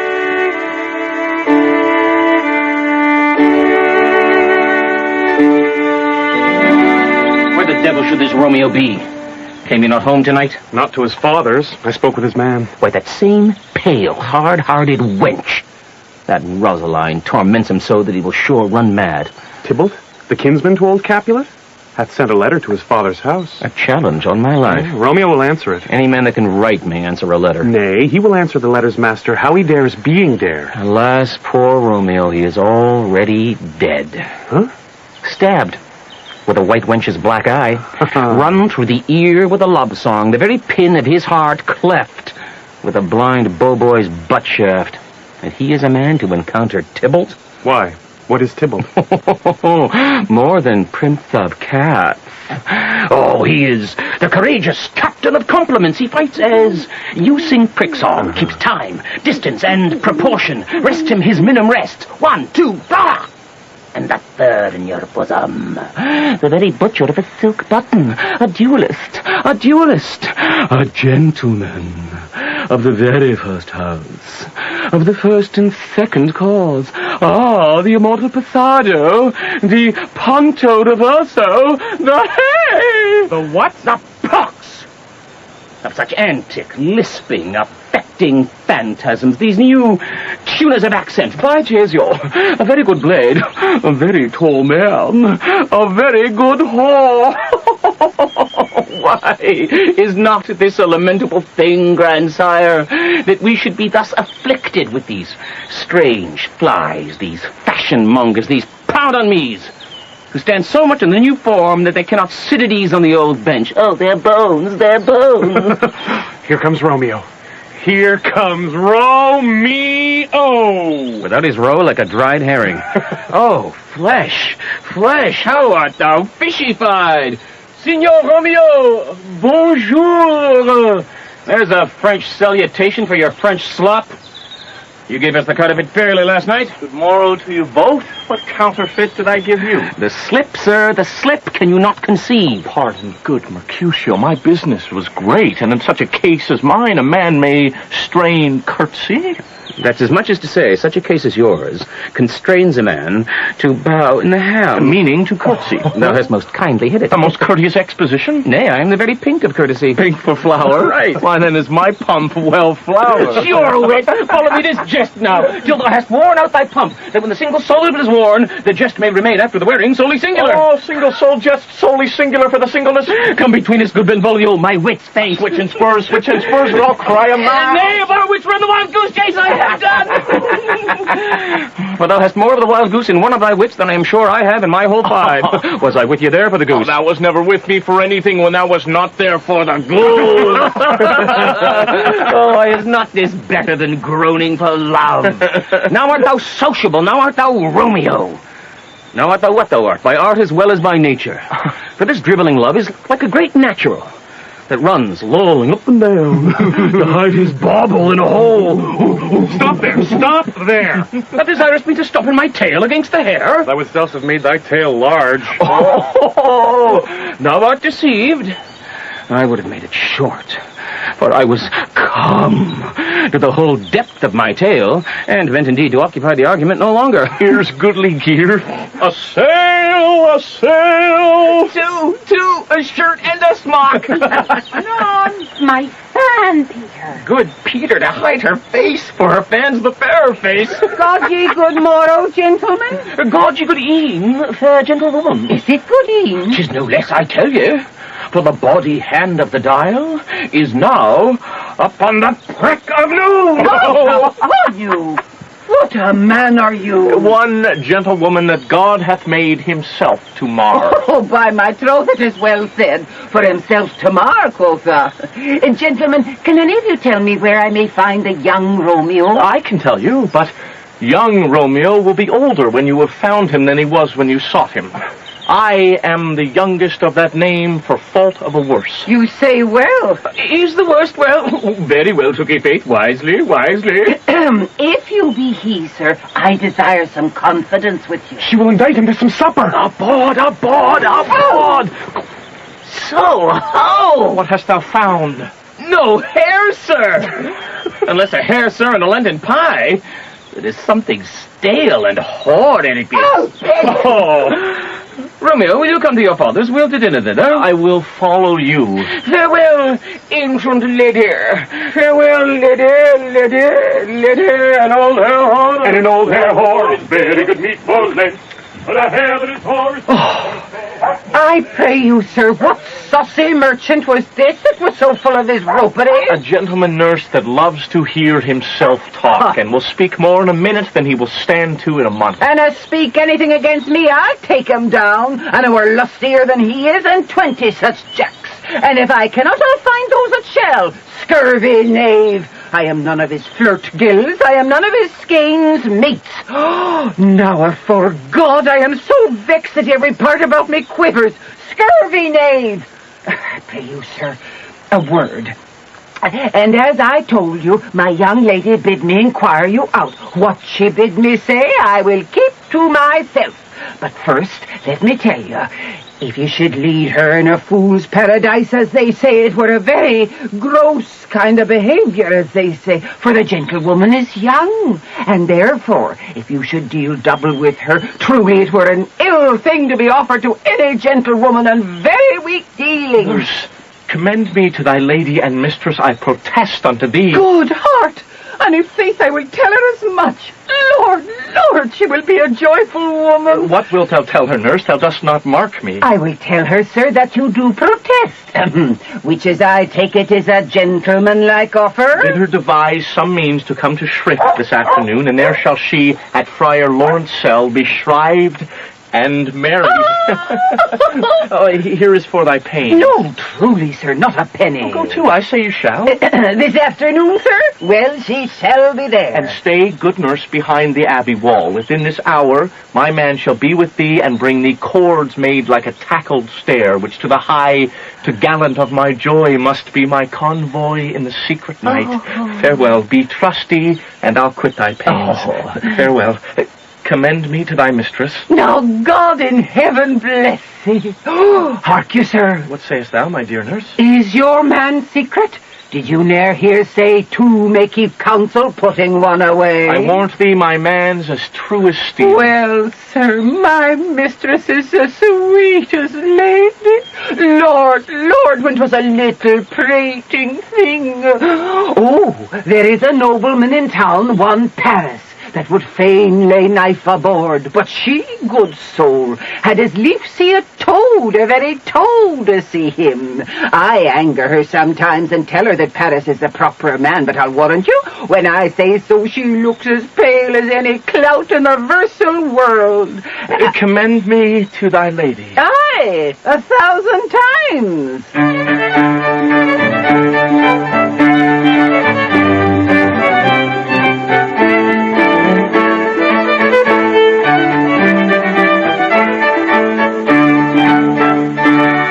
The clock struck 9 when I did send the nurse. In half an hour she promised to return. Perchance she cannot meet him. That's not so. Oh, she is lame. Love's heralds should be thoughts which 10 times faster glides than the sun's beams, driving back shadows over lowering hills. Therefore do nimble-pinioned doves draw love. And therefore hath the wind-swift Cupid wings. Now is the sun upon the highmost hill of this day's journey, and from 9 till 12 is 3 long hours, and yet she is not come. Now had she affections and warm youthful blood, she would be as swift in motion as a ball. My words would bandy her to my sweet love, and his to me. But old folks, many fain as they were dead, unwieldy, slow, heavy, and pale as lead. Oh, God, she comes! Oh, honey nurse, what news? I am a-weary, give me leave of while. Fie, how my bones ache, what a jaunts have I. I would thou hadst my bones, and I thine use. Nay, come, I pray thee, speak, good nurse, speak. Yea, Sue, what haste? Can you not stay a while? Do you not see that I am out of breath? How art thou out of breath when thou hast breath to say to me that thou art out of breath? Oh. Is thy news good or bad? Answer to that. Well, you have made a simple choice. You know not how to choose a man. Romeo? No, not he.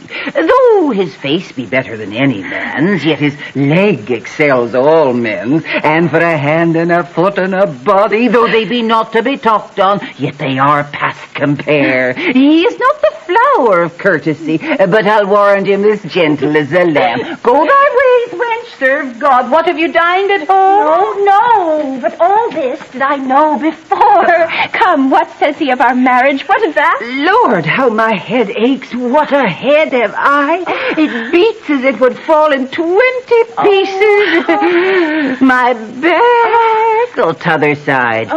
Oh, my back, my back. Beshrew your heart for sending me about to catch my death with jouncing up and down. In faith, I am sorry that thou art not well. Sweet nurse, tell me, what says my love? Your love says, like an honest gentleman, and a courteous, and a kind, and a handsome, and I warrant a virtuous. Where is your mother? Where is my mother? Why, she is within. Where should she be? How oddly thou repliest. Your love says, like an honest gentleman. Where is your mother? Oh, God's lady dear, are you so hot? Mary, come up, I trow. Is this the poultice for my aching bones? Henceforward do your messages yourself. Here's such a coil. Come, what says Romeo? Have you got leave to go to shrift today? I have. Then hie you hence to Friar Lawrence cell. There says a husband to make you a wife. Now comes a wanting blood up in your cheeks. They'll be in scarlet straight at any news. Hie you to church. I must another way to fetch a ladder by the which your love must climb a bird's nest soon when it is dark. I am the drudge and toil in your delight. But you shall bear the burden soon at night. Go, I'll to dinner. Hie you to the cell. Hie to high fortune, honest nurse. Farewell.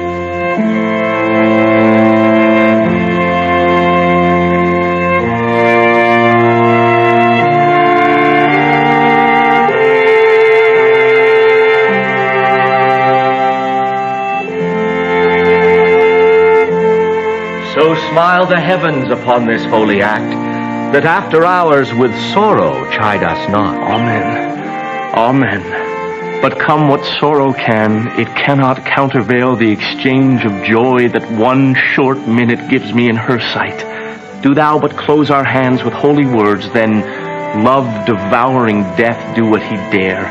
It is enough that I may but call her mine. These violent delights have violent ends. Therefore love moderately. Long love doth so. Too swift arrives as tardy as too slow. Here comes the lady. Oh, so light a foot will ne'er wear out the everlasting flint. Good even to my ghostly confessor. Romeo shall thank thee, daughter, for us both. As much to him, else is his thanks too much. Ah, Juliet, if the measure of thy joy be heaped like mine, and that thy skill be more to blazon it, then sweeten with thy breath this neighbor air, and let rich music's tongue unfold the imagined happiness that both receive in either by this dear encounter. They are but beggars that can count their worth. But my true love is grown to such excess, I cannot sum up some of half my wealth. Come with me, and we will make short work. For by your leaves, you shall not stay alone till Holy Church incorporate two in one.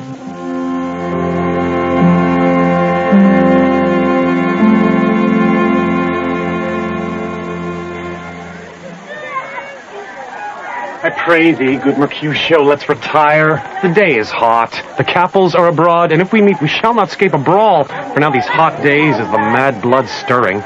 I would like one of these fellows, that when he enters the confines of a tavern, claps me his sword upon the table and says, God, send me no need of thee. And by the operation of the second cup, draws him on the drawer. And indeed, there is no need. Am I like such a fellow? Come! Thou art as hot a jack in thy mood as any in Italy. And as soon moved to be moody, and as soon moody to be moved. And what two? Nay, and there were two such we should have none shortly, for one would kill the other. Thou wilt quarrel with a man that hath a hair more or less in his beard than thou hast. Thou wilt quarrel with a man for cracking nuts, having no other reason but that thou hast hazel eyes. What eye but such an eye would spy out such a quarrel? Thy head is as full of quarrels as an egg is full of meat, and yet thy head hath been beaten as addle as an egg for quarreling. Thou hast quarreled with a man for coughing in the street, because he hath wakened thy dog that hath lain asleep in the sun, and yet thou wilt tutor me for quarreling. And I were so apt to quarrel as thou art, any man should... By my head, here comes the Capulets. By my heel, I care not. Hold me close, or I shall speak to them. Gentlemen, good evening. A word with one of you. And but one word with one of us? Couple it with something. Make it a word and a blow. You shall find me apt enough to that, sir, and you will give me occasion. Could you not take some occasion without giving? Mercutio, thou consortest with Romeo.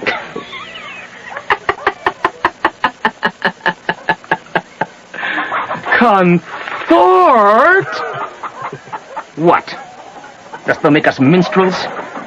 And thou make minstrels of us look to hear nothing but discords. Here's my fiddlestick. Here shall make you dance. Zoons, consort. We talk here in the public haunt of men. Either withdraw into some private place, or reason coldly of your grievances, or else depart.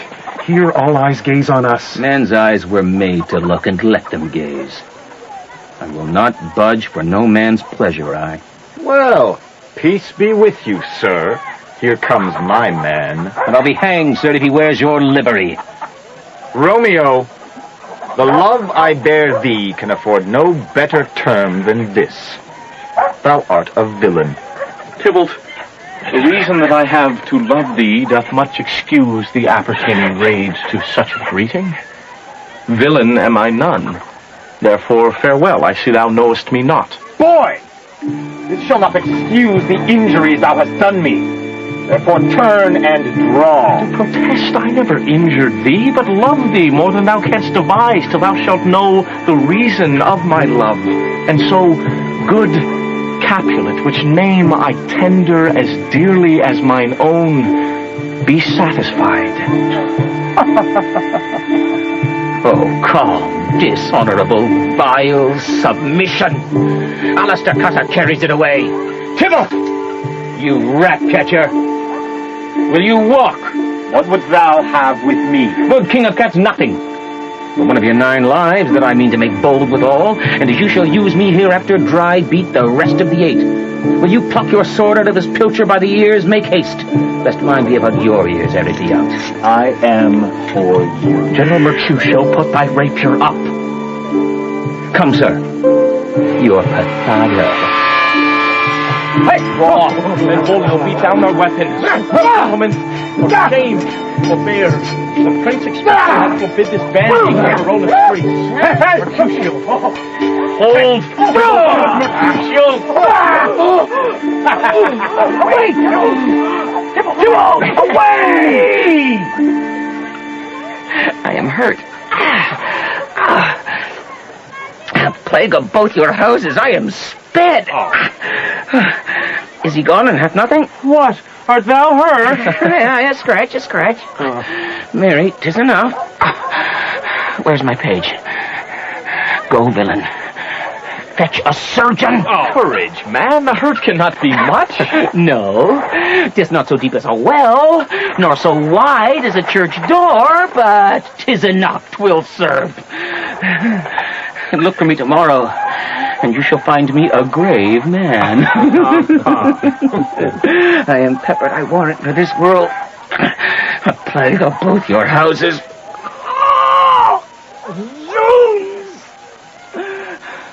A dog, a rat, a mouse, a cat, to scratch a man to death. A braggart, a rogue, a villain that fights by the book of arithmetic. Why, the devil came you between us. I was hurt under your arm. I thought all for the best. Help me into some house, Benvolio, or I shall faint. A plague of both your houses. They have made worms meat of me. Oh, I have it, and soundly too. Your houses! This gentleman, the prince's near ally, my very friend, hath got this mortal wound in my behalf, my reputation stained with Tybalt's slander, Tybalt that an hour hath been my cousin. Ah, sweet Juliet, thy beauty hath made me effeminate, and in my temper soften valor's steel. Oh, Romeo! Romeo! Brave Mercutio is dead. This day's black fate on more days doth depend. This but begins the woe others must end. Here comes the furious Tybalt back again. Again in triumph, and Mercutio slain. Away to heaven, respective lenity, and fire-eyed fury be my conduct now. Now, Tybalt, take that villain back again that late thou gavest me. For Mercutio's soul is but a little ways above our heads, staying for thine to keep him company. Either thou or I or both must go with him. Thou wretched boy that didst consort him here, shalt with him hence. This shall determine that.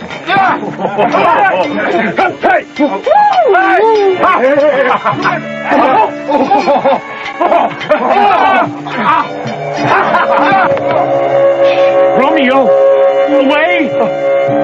Begone! The citizens are up and Tybalt slain.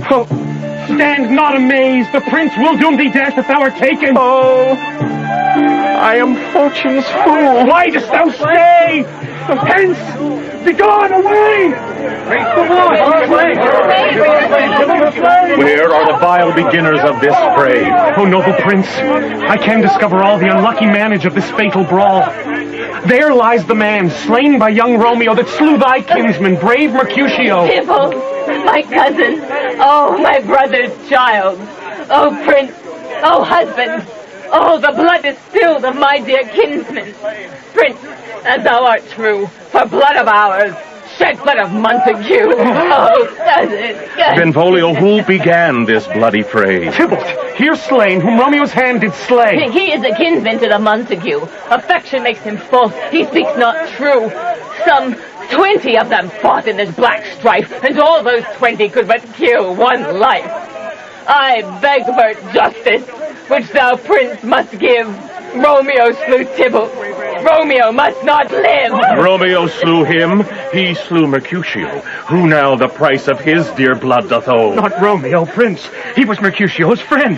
His fault concludes but what the law should end, the life of Tybalt. And for that offense, immediately we do exile him hence. I have an interest in your hate's proceeding. My blood for your rude brawls doth lie a-bleeding.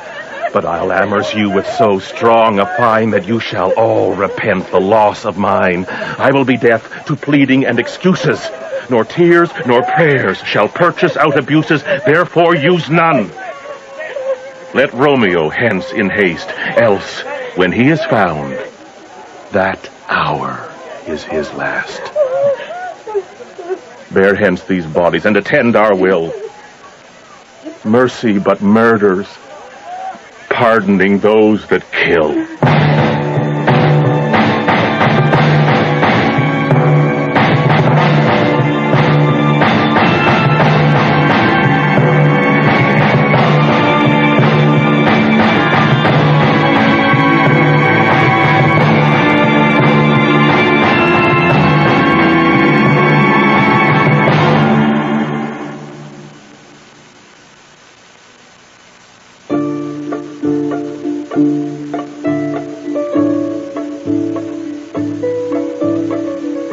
Gallop apace, you fiery-footed steeds, towards Phoebus' lodging, and such a wagoner's phaeton would whip you to the west, and bring in cloudy night immediately. Spread thy close curtain, love-performing night, that runaways' eyes may wink, and Romeo leap to these arms, untalked of and unseen. Lovers can see to do their amorous rites by their own beauties, or if love be blind, it best agrees with night. Come, civil night, thou sober-suited matron all in black, and learn me how to lose a winning match, played for a pair of stainless maidenhoods.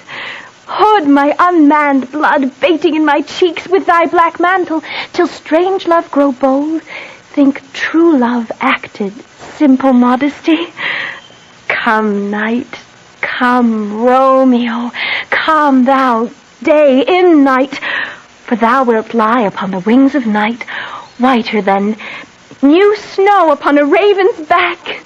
Come, gentle night, come, loving black-browed night, give me my Romeo, and when I shall die, take him and cut him out in little stars. And he shall make the face of heaven so fine that all the world will be in love with night and pay no worship to the garish sun. Oh, I have bought the mansion of a love, but not possessed it, and though I am sold, not yet enjoyed.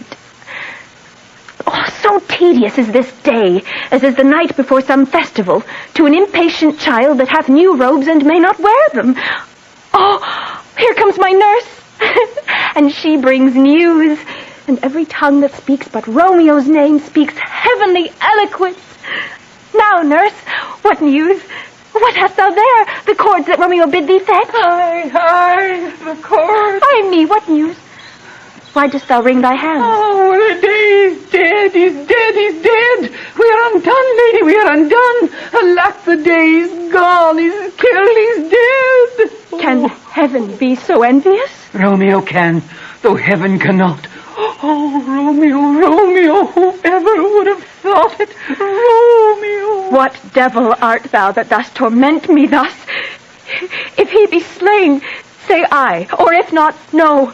Brief sounds determine of my weal or woe. I saw the wound. I saw it with mine eyes. Oh, God save the mark. Here, on his manly breast. A piteous corse, a bloody piteous corse, pale as ashes, all bedaubed in blood, all in gore, blood. I swooned at the sight. Oh, break my heart. Poor bankrupt, break it one. Oh, Tybalt, the best friend I had. Oh, courteous Tybalt, honest gentleman, that ever I should live to see thee dead. What storm is this that blows so contrary? Is Romeo slaughtered, and is Tybalt dead? My dearest cousin, and my dearer lord.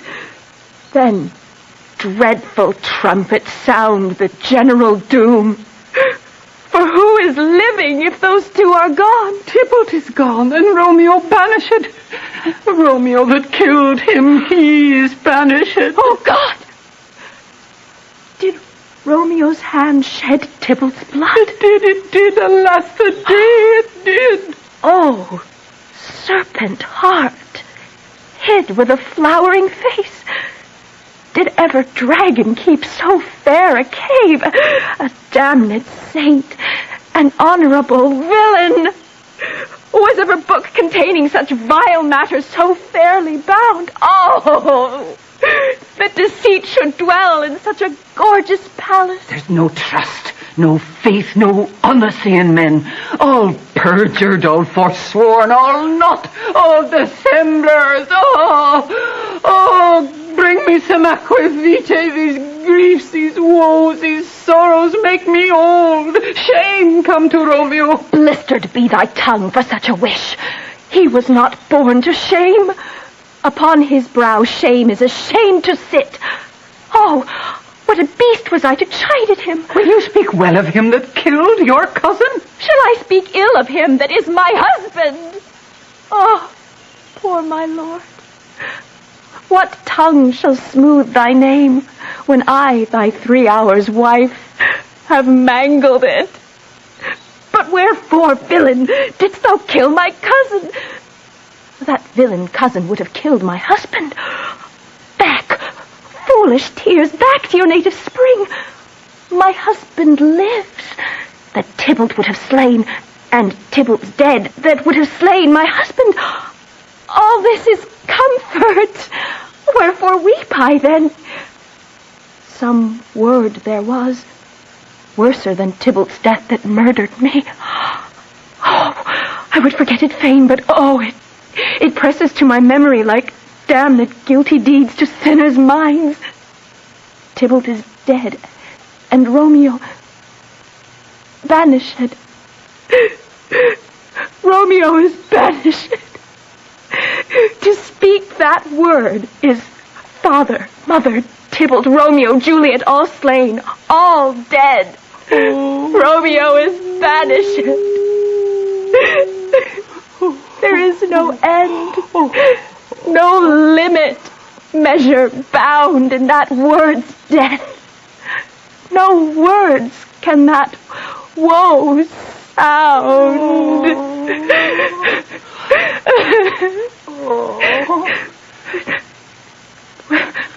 Where is my father and my mother, nurse? Weeping and wailing over Tybalt's corse. Will you go to them? I will bring you thither. Wash they his wounds with tears? Mine shall be spent when theirs are dry, for Romeo's banishment. Take up those cords, poor ropes. You are beguiled, both you and I, for Romeo is exiled. He made you for a highway to my bed, but I, a maid, die, maiden widowed. Come, cords. Come, nurse. I'll to my wedding bed. And death, not Romeo, take my maidenhead. Hie to your chamber. I'll find Romeo to comfort you. I wot well where he is. Hark ye, your Romeo will be here at night. I'll to him. He is hid at Lawrence cell. Oh, find him. Give this ring to my true knight, and bid him come to take his last farewell.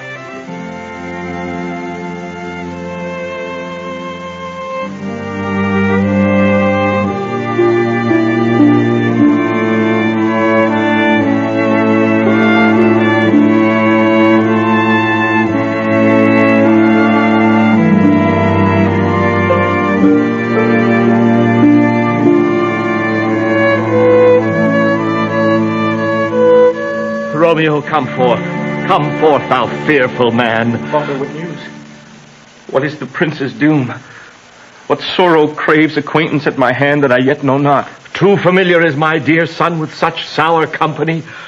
I bring thee tidings of the prince's doom. What less than doomsday is the prince's doom? A gentler judgment vanished from his lips. Not body's death, but body's banishment. Banishment? Be merciful, say death. For exile hath more terror in his look, much more than death. Do not say banishment. Hence from Verona art thou banished. Be patient, for the world is broad and wide. There is no world without Verona walls, but purgatory, torture, hell itself. Hence banished is banished from the world, and world's exile is death, and banished is death mistermed. Calling death banishment, thou cutt'st my head off with a golden axe, and smilest upon the stroke that murders me. Oh, deadly sin! Oh, rude unthankfulness! Thy fault our law calls death, but the kind prince, taking thy part, hath rushed aside the law, turning that black word death to banishment. This is dear mercy, and thou seest it not. It is torture, not mercy. Heaven is here where Juliet lives, and every cat and dog and little mouse, every unworthy thing live here in heaven and may look upon her, but Romeo may not. He is banished. And sayest thou yet that exile is not death? Hadst thou no poison mixed, no sharp ground knife, no sudden mean of death, though ne'er so mean, but banished to kill me, banished? Oh, friar, the damned use that word in hell. Howling attends it. How hast thou the heart, being a divine, a ghostly confessor, a sin absolver, and my friend professed, to mangle me with that word banished? Thou fond madman, hear me a little speak. Oh, thou wilt speak again of banishment. I'll give thee armor to keep off that word, adversity's sweet milk, philosophy to comfort thee, though thou art banished. Yet banished. Hang up philosophy, unless philosophy can make a Juliet. Displant a town, reverse a prince's doom. It helps not, it prevails not. Talk no more. Oh, then I see that madmen have no ears. How should they when wise men have no eyes? Let me dispute with thee of thy estate. Thou canst not speak of that thou dost not feel. Wert thou as young as I, Juliet, thy love, an hour but married, Tybalt murdered, doting like me, and like me banished, then mightst thou speak, then mightst thou tear thy hair and fall upon the ground as I do now, taking the measure of an unmade grave. Arise, one knocks. Good Romeo, hide thyself. Hark how they knock. Who's there? Romeo, arise, thou shalt be taken. Stay a while. Stand up. Run to my study. By and by. God's will, what simpleness is this? I come. Who knocks so hard? Whence come you? What is your will? Let me come in and you shall know my errand. I come from Lady Juliet. Welcome then. Oh, Holy Friar, oh tell me, Holy Friar, where is my lady's lord? Where's Romeo? There on the ground with his own tears made drunk. Oh, he is even in my mistress' case. Just in her case. Even so, lies she blubbering and weeping and blubbering. Stand up, stand and you be a man. For Juliet's sake, for her sake, rise and stand. Nurse! Oh, sir, death's the end of all. Speak thou, Juliet. How is it with her? Does she not think me an old murderer now that I have stained the childhood of our joy with blood removed, but little of her own? Where is she? And how doth she? And what says my concealed lady to our cancelled love? Oh, she says nothing, sir, but weeps and weeps, and now falls on her bed and then starts up, and Tybalt calls, and then on Romeo cries, and then down falls again. If that name shot from the deadly level of a gun did murder her, as that name's cursed hand murdered her kinsman. Oh, tell me, friar, tell me, in what vile part of this anatomy doth my name lodge? Tell me, that I may sack the hateful mansion. Hold thy desperate hand! Art thou a man? By my holy order, I thought thy disposition better tempered. Hast thou slain Tybalt? Wilt thou slay thyself, and slay thy lady that in thy life lives by doing damned hate upon thyself? What? Rouse thee, man! Thy Juliet is alive, for whose dear sake thou wast but lately dead. There art thou happy. Tybalt would kill thee, but thou slewest Tybalt. There art thou happy. The law that threatened death becomes thy friend and turns it to exile. There art thou happy. A pack of blessings light upon thy back. Happiness courts thee in her best array. But like a misbehaved and sullen wench, thou pounced upon thy fortune and thy love. Take heed, for such die miserable. Go, get thee to thy love as was decreed. Ascend her chamber hence and comfort her. But look thou stay not till the watch be set, for then thou canst not pass to Mantua, where thou shalt live till we can find a time to blaze your marriage. Reconcile your friends, beg pardon of the prince, and call thee back with 1,000 times more joy than thou wentst forth in lamentation. Go before, nurse. Commend me to thy lady. Bid her hasten all the house to bed, which heavy sorrow makes them apt unto. Romeo is coming. Oh, Lord, I could have stayed here all the night to hear good counsel. Oh, what learning is. My lord, I will tell my lady you will come. Do so, and bid my sweet prepare to chide. Here, sir, a ring she bid me give you, sir. Hie you, make haste, for it grows very late. How well my comfort is revived by this. Go hence, good night. And here stands all your state. Either be gone before the watch be set, or by the break of day disguised from hence. Sojourn in Mantua. I'll find out your man, and he shall signify from time to time every good hap that chances you here. Give me your hand. 'Tis late. Farewell. Good night. But that the joy, past joy, calls out on me. It were a grief so brief to part with thee. Farewell.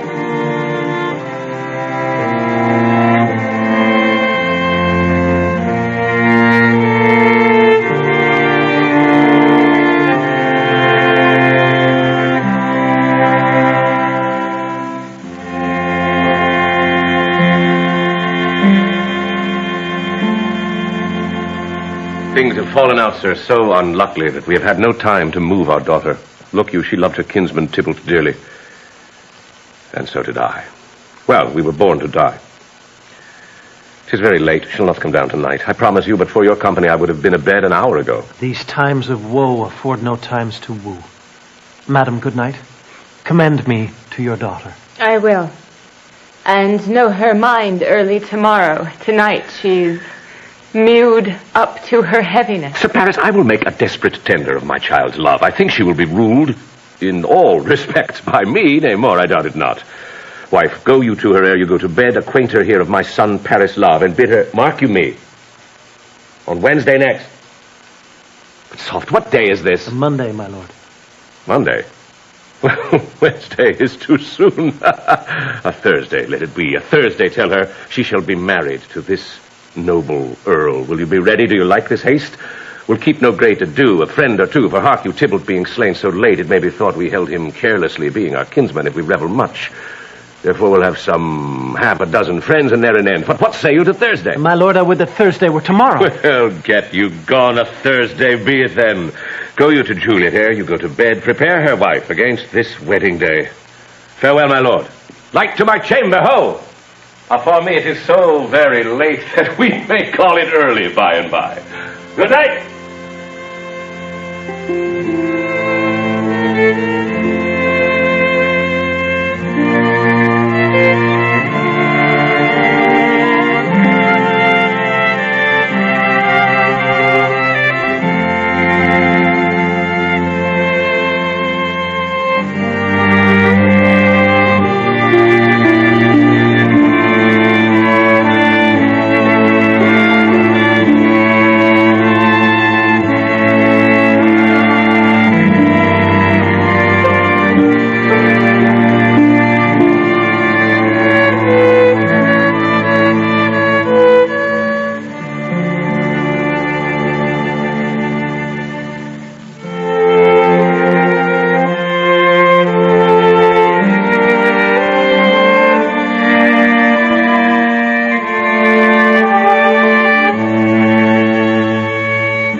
You've just heard Romeo and Juliet, directed by Miles Potter, with original music composed by Marc Desormeaux.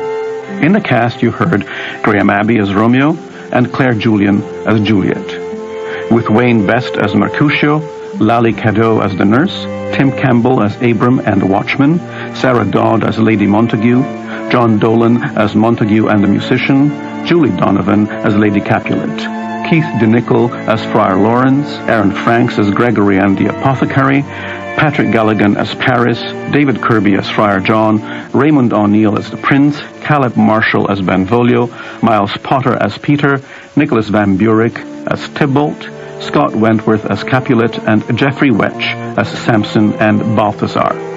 The recording engineer was Wayne Richards. Sound effects were by Matt Wilcott and Marc Desormeaux, with special thanks to David Campbell of the Stratford Festival. The associate producers were Rosie Fernandez and Colleen Woods. Romeo and Juliet was produced by Barbara Worthy. If you would like to send us a letter, please address it to Sunday Showcase, Box 500, Station A, Toronto, M5W1E6. And send emails to sunshowcase@cbc.ca. That's it for tonight. Just a reminder that this program will be aired again tomorrow on Monday Night Playhouse at 9:05 p.m. on CBC Radio 2. I'm Damiano Pietropaolo for Sunday Showcase. Stay with us now for Katie Malik and Jazz Beat on CBC Radio 1. Good night. Hello and welcome to Sunday Showcase. I am Damiano Pietropaolo, and it is my pleasure to welcome for the last time this summer Richard Monette, Artistic Director of the Stratford Festival of Canada. Welcome, Richard. Hello, Damiano. Are we ready for this? The last and final installment of perhaps the greatest love story ever written, the story of Romeo and Juliet? Well, I'm ready. Of course, I have an inkling of what happens at the end because I played the part. Many times, I understand, and directed the play as well. But I think there may be a few listeners out there, maybe that lone listener who doesn't know about the play, and there may be a few of these every year when they come to Stratford who may not know how a Shakespeare play ends, or the story. What do you do for these people? Well, it's a great surprise, right? It's like seeing a new play.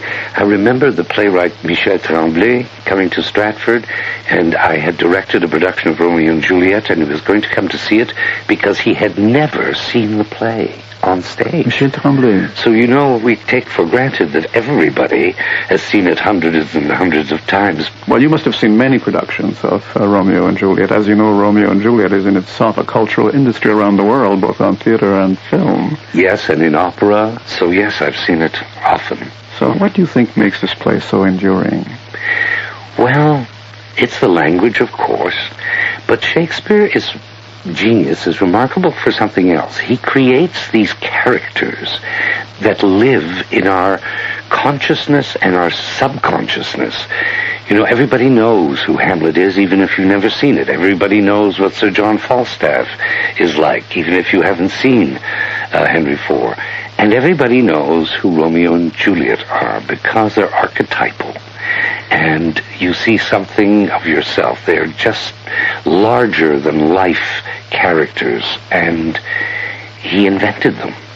Romeo and Juliet is really a story of young people in love.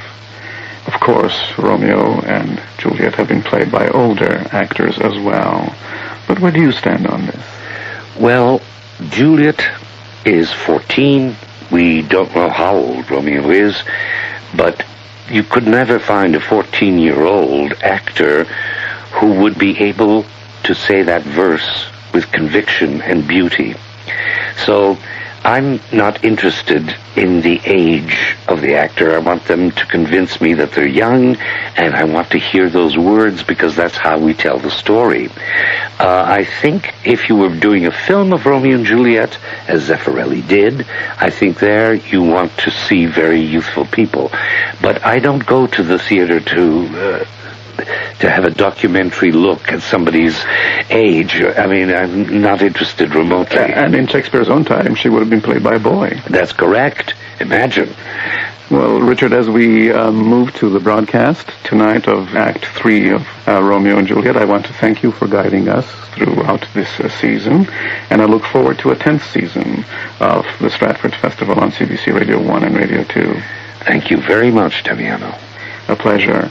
Ladies and gentlemen, it is now time to take our seats for the last act of Shakespeare's Romeo and Juliet, directed for the Stratford Festival's 50th anniversary by Miles Potter.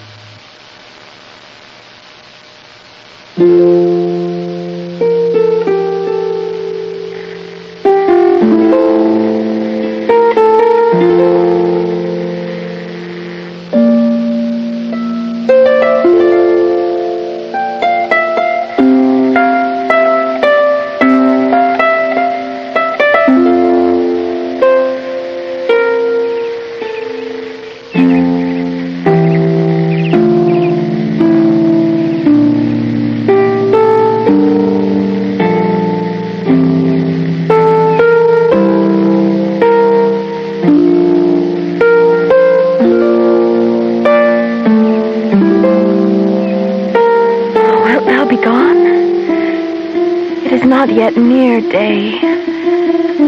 It was the nightingale, and not the lark, that pierced the fearful hollow of thine ear. Nightly she sings on yond pomegranate tree. Believe me, love, it was the nightingale. It was the lark, the herald of the morn, no nightingale. Look, love, what envious streaks do lace the severing clouds of yonder east. Night's candles are burnt out, and jocund day stands tiptoe on the misty mountain tops. I must be gone and live, or stay and die. Yond light is not daylight. I know it, It is some meteor that the sun exhales, to be to thee this night a torchbearer, and light thee on thy way to Mantua. Therefore stay yet. Thou needest not to be gone. Let me be ta'en. Let me be put to death. I am content, so thou wilt have it so. I'll say yond grey is not the morning's eye, 'tis but the pale reflex of Cynthia's brow. Nor that is not the lark whose notes do beat the vaulty heaven so high above our heads. I have more care to stay than will to go. Come, death, and welcome. Juliet wills it so.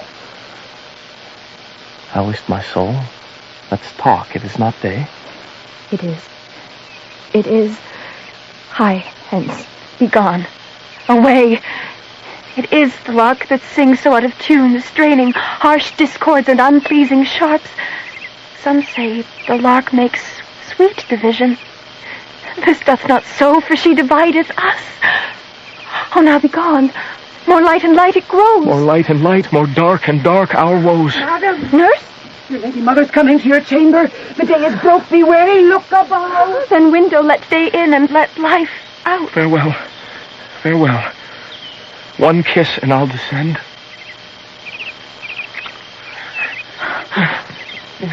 Oh, wilt thou be gone so? Love, Lord, I husband, friend. I must hear from thee every day within the hour, for in a minute there are many days. Oh, by this count I shall be much in years ere I again behold my Romeo. Farewell. Farewell. I will omit no opportunity that may convey my greetings, love, to thee. Oh, think'st thou we shall ever meet again? I doubt it not. And all these woes shall serve for sweet discourse in our times to come. Oh, God, I have an ill divining soul. Methinks I see thee, now thou art so low, as one dead, in the bottom of a tomb. Either my eyesight fails, or thou look'st pale. Trust me, love, in my eyes so do you. Dry sorrow drinks our blood. Adieu. Adieu.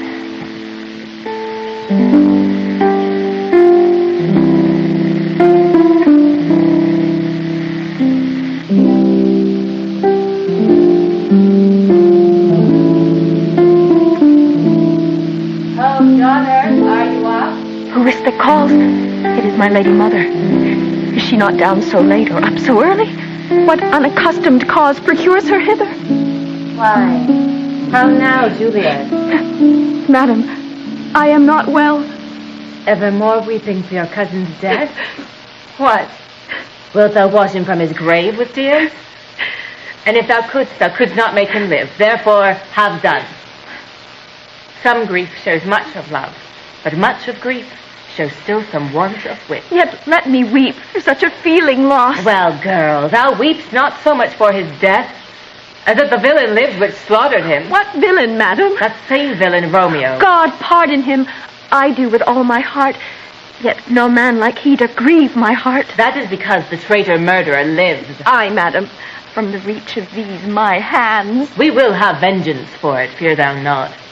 And then I hope thou wilt be satisfied. Indeed, I never shall be satisfied with Romeo till I behold him dead. Is my poor heart so for a kinsman vexed? But now I'll tell thee joyful tidings, girl. And joy comes well in such a needy time. What are they, I beseech your ladyship? Well, well. Thou hast a careful father, child. One who, to put thee from thy heaviness, hath sorted out a sudden day of joy that thou expectst not, nor I looked not for. Madam, in happy time, what day is that? Marry, my child, early next Thursday morn, the gallant, young, and noble gentleman, the County Paris, at St. Peter's Church shall haply make thee there a joyful bride. Now, by St. Peter's Church, and Peter too, he shall not make me there a joyful bride. I pray you, tell my lord and father, madam, I will not marry yet. And when I do, I swear it shall be Romeo, whom you know I hate, rather than Paris. These are news indeed. Here comes your father. Tell him so yourself, and see how he will take it at your hands. When the sun sets, the earth doth drizzle dew, but for the sunset of my brother's son it rains downright. How now, a conduit, girl, but still in tears, ever more showering. How now, wife, have you delivered to her our decree? Aye, sir, but she will none. She gives you thanks. I would the fool were married to her grave. So, take me with you, take me with you. Why, how? Will she none? Doth she not give us thanks? Is she not proud? Does she not count her blessed, unworthy as she is, that we have wrought so worthy a gentleman to be her bride? Not proud you have, but thankful that you have. Proud can I never be of what I hate, but thankful even for that hate that is meant love. How? Chopped logic? What is this? Proud, and I thank you not, and yet not proud, Mistress Minion, you. Thank me no thankings, no proud me no proud, but fettle your fine joints gainst Thursday next to go with Paris to St. Peter's Church, or I will drag thee on a hurdle thither. Out, you green sickness carrier, and out, you baggage, you tallow face. Fie, what are you, mad? Oh, good father, I beseech you on my knees, hear me with patience, but to speak a word. Hang her, you baggage, disobedient wretch, I tell thee what. Get thee to church on Thursday, or never after look me in the face. Speak not, reply not, do not answer me, my fingers itch. Why, we scarce thought us blessed that God had lent us but this only child, but now I see this one is one too much, and that we have a curse in having her out of her hilding. God, bless her. You are to blame, my lord, to rate her so. And why, my lady wisdom, hold your tongue, good prudence, smatter with your gossips, go. I speak no treason. Oh, God, you good een. May not one speak. Peace, you mumbling fool, utter your gravity or a gossip's bowl, for here we need it not. You are too hot. God, it makes me mad. Day, night, work, play, alone in company, still my care has been to have her matched. And having now provided a gentleman of noble parentage, of fair domains, youthful and nobly lined, stuffed, as they say, with honorable parts, proportioned as one's thoughts could wish a man, and then to have a wretched puling fool, a whining mammet in her fortune's tender to answer, I'm not wed, I cannot love, I am too young, I pray you pardon me. And but you will not wed, I'll pardon you. Grace where you will, you shall not house with me. Look to it, think on't, I do not use to jest. Thursday is near, lay hand on heart, advise, and you be mine, I'll give you to my friend, and you be not hang, beg, starve, die in the streets. For by my soul I'll ne'er acknowledge thee, nor what is mine shall never do thee good. Trust to it, bethink you. I'll not be forsworn. Is there no pity sitting in the clouds that sees into the bottom of my grief? Oh, sweet my mother, cast me not away. Delay this marriage for a month, a week.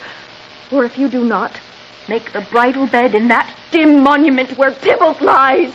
Talk not to me, for I'll not speak a word.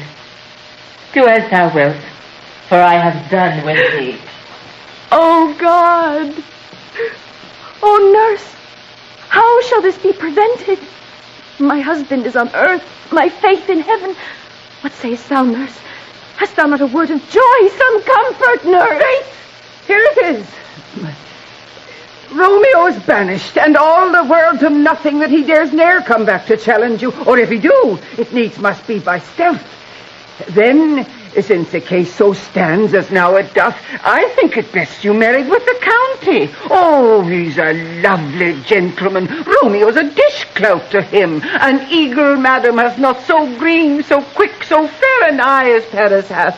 Beshrew my very heart, I think you are happy in this second match, for it excels your first. Or if it did not, your first is dead, or 'twere as good he were as living here, and you no use of him. Speakest thou from thy heart? And from my soul, too, else beshrew them both. Amen. What? Well, thou hast comforted me marvelous much. Go in, and tell my lady I am gone, having displeased my father to Lawrence cell to make confession and to be absolved. Mary, I will, and this is wisely done. Ancient damnation. Oh, most wicked fiend. Is it more sin to wish me thus forsworn, or to dispraise my lord with that same tongue that she hath praised him with above compare so many thousand times? Go, counselor. Thou and my bosom henceforth shall be twain. I'll to the friar to know his remedy. If all else fail, myself have power to die.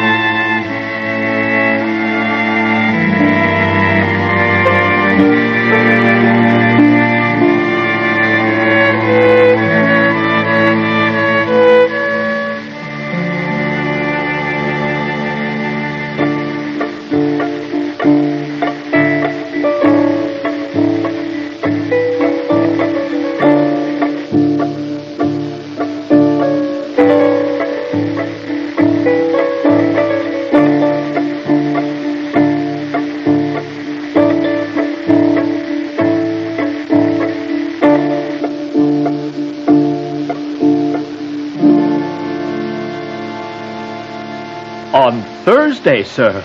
The time is very short. My father Capulet will have it so, and I am nothing slow to slack his haste. You say you do not know the lady's mind. Uneven is the course, I like it not. Immoderately she weeps for Tybalt's death, and therefore have I little talked of love. For Venus smiles not in a house of tears.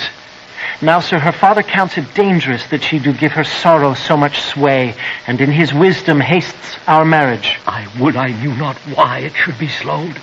Look, sir, here comes the lady toward my cell. Happily met, my lady, and my wife. That may be, sir, when I may be a wife. That may be, must be, love, on Thursday next. What must be, shall be. That's a certain text. Come you to make confession to this father? To answer that, I should confess to you. Do not deny to him that you love me. If I do so, it will be of more price being spoke behind your back than to your face. Poor soul, thy face is much abused with tears. The tears have got small victory by that, for it was bad enough before their spite. Thy face is mine, and thou hast slandered it.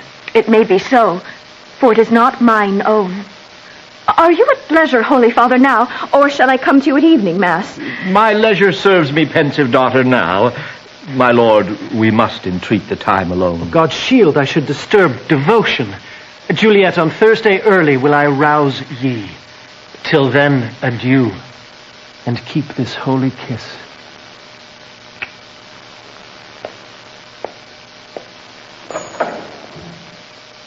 Oh, shut the door. And when thou hast done so, come weep with me, past hope, past cure, past help. Oh, Juliet, I already know thy grief. It strains me past the compass of my wits. I hear thou must, and nothing may prorogue it, on Thursday next be married to this county. Tell me not, friar, that thou hearest of this, unless thou tell me how I may prevent it. Give me some present counsel, or behold, twixt my extremes and me, this bloody knife shall play the umpire. I long to die. If what thou speakst, speak not of remedy. Hold, daughter. I do spy a kind of hope, which craves as desperate an execution as that is desperate which we would prevent. If, rather than to marry County Paris, thou hast the strength of will to slay thyself, then it is likely thou wilt undertake a thing like death to chide away this shame. And if thou darest, I'll give thee remedy. Oh, bid me leap rather than marry Paris from off the battlements of any tower, or bid me go into a new-made grave and hide me with a dead man in his shroud. Things that, to hear them told, have made me tremble. And I will do it, without fear or doubt, to live an unstained wife to my sweet love. Hold, then. Go home. Be merry. Give consent to marry Paris. Wednesday is tomorrow. Tomorrow night, look that thou lie alone. Let not the nurse lie with thee in thy chamber. Take thou this vial. Being then in bed, and this distilling liquor drink thou off. When presently through all thy veins shall run a cold and drowsy humor, for no pulse shall keep his native progress, but surcease. No warmth, no breath shall testify thou liv'st. The roses in thy lips and cheek shall fade to wanny ashes. Thy eyes' windows fall like death when he shuts up the day of life. Each part, deprived of supple government, shall stiff and stark and cold appear like death. And in this borrowed likeness of shrunk death, thou shalt continue 42 hours, and then awake as from a pleasant sleep. Now, when the bridegroom in the morning comes to rouse thee from thy bed, there art thou dead. Then, as the manner of our country is, in thy best robes uncovered on the bier, thou shalt be borne to that same ancient vault where all the kindred of the Capulets lie. In the meantime, against thou shalt awake, shall Romeo by my letters know our drift, and hither shall he come, and he and I will watch thy waking, and that very night shall Romeo bear thee hence to Mantua, and this shall free thee from this present shame, if no inconstant toy nor womanish fear abate thy valor in the acting it. Give me, oh, tell not me of fear. Hold, get you gone. Be strong and prosperous in this resolve. I'll send a friar with speed to Mantua with my letters to thy lord. Love give me strength, and strength shall help afford. Farewell, dear father.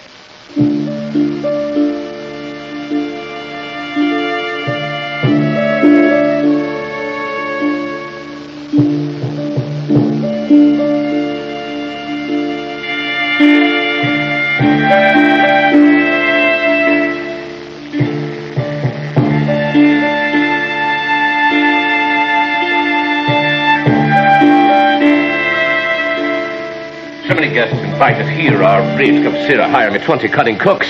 Go, be gone. We shall be much unfurnished for this time. What, is my daughter gone to Friar Lawrence? Aye, forsooth. Well, he may chance to do some good on her, the peevish, self-willed harlotry it is. See where she comes from, shrift with Mary, look. How now, my headstrong, where have you been gadding? Where I have learnt me to repent the sin of disobedient opposition to you and your behests, and am enjoined by Holy Lawrence to fall prostrate here to beg your pardon. Pardon, I beseech you. Henceforward I am ever ruled by you. Send for the county. Go, tell him of this. I'll have this knot knit up tomorrow morning. I met the youthful lord at Lawrence Cell, and gave him what becometh love I might, not stepping over the bounds of modesty. Why, I am glad all this is well. Stand up. This is as it should be. Let me see the county I marry. Go, I say, and fetch him hither now. Afore God, this reverend holy friar, all our whole city is much bound to him. Nurse, will you go with me into my closet to help me sort such needful ornaments as you think fit to furnish me tomorrow? No, not till Thursday. There's time enough. Go, nurse, go with her. We'll to church tomorrow. We will be short in our provisions. 'Tis now near 9. Josh, I will stir about, and all things shall be well. I warrant thee, wife. Go thou to Juliet, help to deck up her. I'm not to bed tonight. Let me alone. I'll play the housewife for this once. Well, I will walk myself to County Parish to prepare of him against tomorrow. My heart is wondrous light, since this same wayward girl is so reclaimed.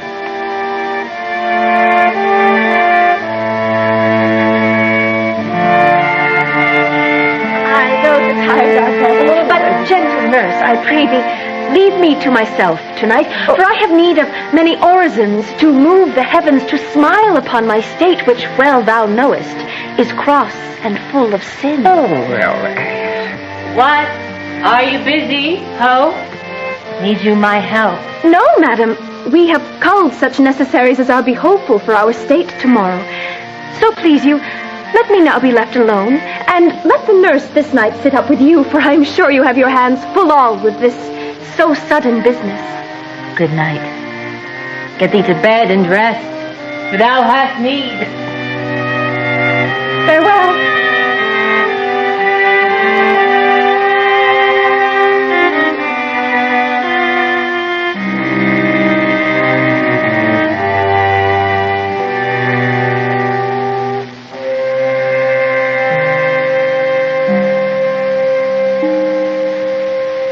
God knows when we shall meet again. I have a faint, cold fear thrills through my veins, which almost freezes up the heat of life. I'll call them back again to comfort me. Nurse, what should she do here? My dismal scene I needs must act alone. Come, vile. Oh, what if it be a poison, which the friar subtly hath ministered to have me dead, lest in this marriage he should be dishonored because he married me before to Romeo. I fear it is. And yet, methinks it should not, for he hath still been tried a holy man. How if, when I am laid into the tomb, I wake before the time that Romeo come to redeem me? Oh, there's a fearful point. Shall I not then be stifled in the vault, to whose foul mouth no healthsome air breathes in, and there die strangled ere my Romeo comes? Alack! Alack! Is it not like that I, so early waking, what with loathsome smells and shrieks like mandrakes torn out of the earth, that living mortals hearing them run mad? Oh, if I walk, shall I not be distraught, environed with all these hideous fears, and madly play with my forefather's joints, and pluck the mangled Tybalt from his shroud, and in this rage, with some great kinsman's bone as with a club, dash out my desperate brains? Oh, look! Methinks I see my cousin's ghost, seeking out Romeo that did spit his body upon a rapier's point. Stay! Tybalt, stay! Romeo, Romeo! Romeo! Here's drink. I drink to thee.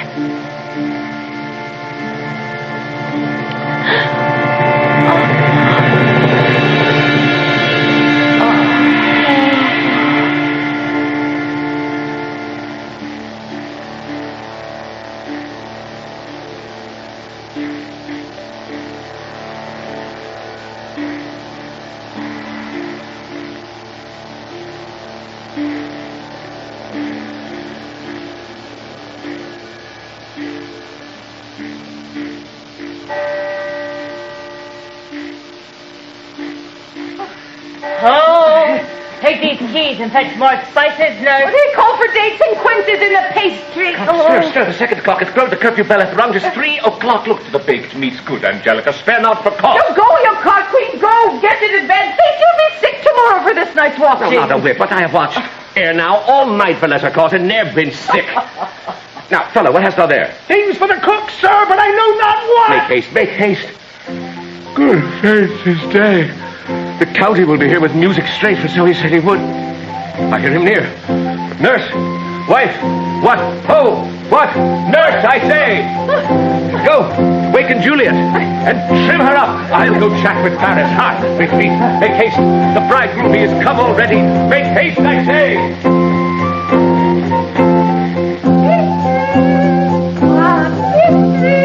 Juliet! Fast I warrant her cheek. Why, love, why, lady, why, you slack a bed. Why, love, I say, madam, sweetheart, my bride. What? Not a word. You take your pennyworth now. Sleep for a week. For the next night, I warrant the county Paris has set up his rest that you should rest but little. God forgive me. Mary and amen. How sound is she asleep? I needs must wake her. Madam, madam, madam! What? Dressing in your clothes and down again? I must needs wake you. Lady, lady! Lady! Alas! Alas! Help! Help! My lady's dead! Oh, where in day the heaven I was born! Come back with me, dear! Oh, my lord, my lady! What noise is here? Oh, lavender wood! What is the matter? Look, look! Oh, heavy day! Oh, me. Oh, me. My child. My only life. Revive. Look up, or I will die with thee. Help. Help. Call out. For shame, bring Juliet, for her lord is come. She's dead! Deceased! She's dead! Alack the dead! Alas, the dead. She's dead. She's dead. She's dead. Let me see her. At the last. She's cold. Detain her hence to make me wail. Ties up my tongue and will not let me speak. Come! Is the bride ready to go to church? Ready to go, but never to return. Have I thought long to see this morning's face? And doth it give me such a sight as this? Love. Despise, this dreaded, hated, martyred, killed. What? Poor one. My child. What poor Child, my peace. Oh, for shame. Confusion's cure lives not in these confusions. Heaven and yourself had part in this fair maid. Now heaven hath all, and all the better is it for the maid. All in her best array, bear her to church. For though fond nature bids us all lament, yet nature's tears are reason's merriment. All things that we ordained festival turn from their office to black funeral, our instruments to melancholy bells. Sir, go you in, and madam, go with him. And go, Sir Paris. Everyone, prepare to follow this fair course unto her grave. The heavens do lower upon you for some ill. Move them no more by crossing their high will.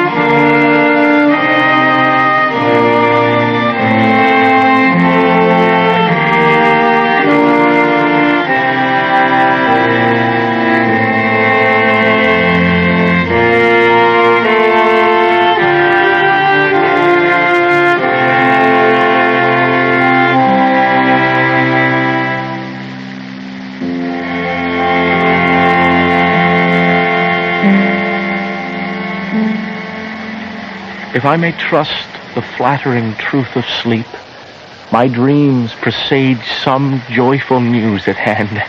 My bosom's Lord sits lightly in his throne, and all this day an unaccustomed spirit lifts me above the ground with cheerful thoughts.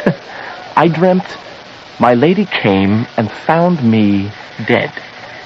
Strange dreams that give a dead man leave to think, and breathed such life with kisses in my lips that I revived and was an emperor. Ah, me, how sweet is love itself possessed when but love's shadows are so rich in joy. News from Verona. How now, Balthazar? Dost thou not bring me letters from the friar? How doth my lady? Is my father well? How doth my Juliet? That I ask again, for nothing can be ill if she be well. And she is well, and nothing can be ill. Her body sleeps in Keppel's monument, and her immortal part with angels lives. I saw her laid low in her kindred's vault, and presently took post to tell it you. Oh, pardon me for bringing these ill news, since you did leave it for my office, sir. Is it even so? Then I defy you, stars. Thou knowest my lodging, get me ink and paper and hire post horses. I will hence tonight. I do beseech you, sir, have patience. Your looks are pale and wild, and do import some misadventure. Hush, thou art deceived. Leave me and do the thing I bid thee do. Hast thou no letters to me from the friar? No, my good lord. No matter, get thee gone and hire those horses. I'll be with thee straight. Well, Juliet, I will lie with thee tonight. Let's see for means. Oh, mischief, thou art swift to enter into the thoughts of desperate men. I do remember an apothecary, and hereabouts he dwells. Noting his penury, to myself I said, if a man did need a poison now, whose sale is present death in Mantua, here lives a caitiff wretch would sell it him. As I remember me, this should be the house. What ho! Apothecary! Who calls so loud? Come hither, man. I see that thou art poor. Hold, there is 40 ducats. Let me have a dram of poison. Such mortal drugs I have. But Mantua's law is death to any he that utters them. Art thou so bare and full of wretchedness and fierce to die? The world is not thy friend, nor the world's law. The world affords no law to make thee rich. Then be not poor, but break it and take this. My poverty, but not my will, consent. I pay thy poverty and not thy will. Put this in any liquid thing you will, and drink it off. And if you had the strength of 20 men, it would dispatch you straight. There is thy gold. I sell thee poison, thou hast sold me none. Buy food and get thyself in flesh. Farewell. Come, cordial, and not poison, go with me to Juliet's grave, for there must I use thee.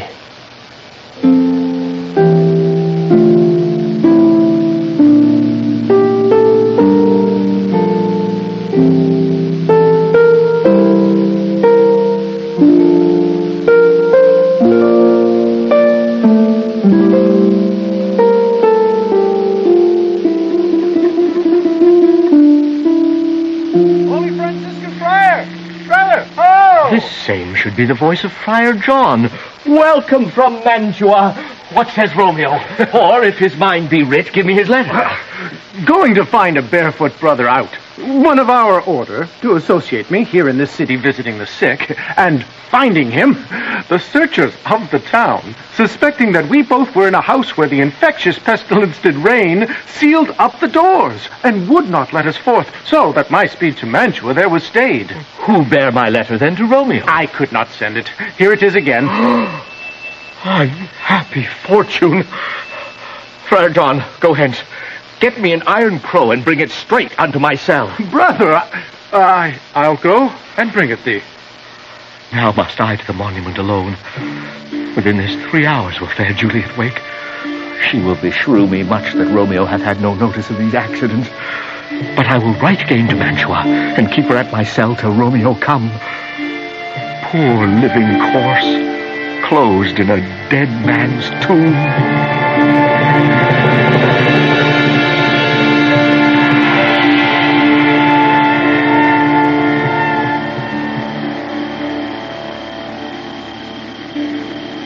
Give me thy torch, boy.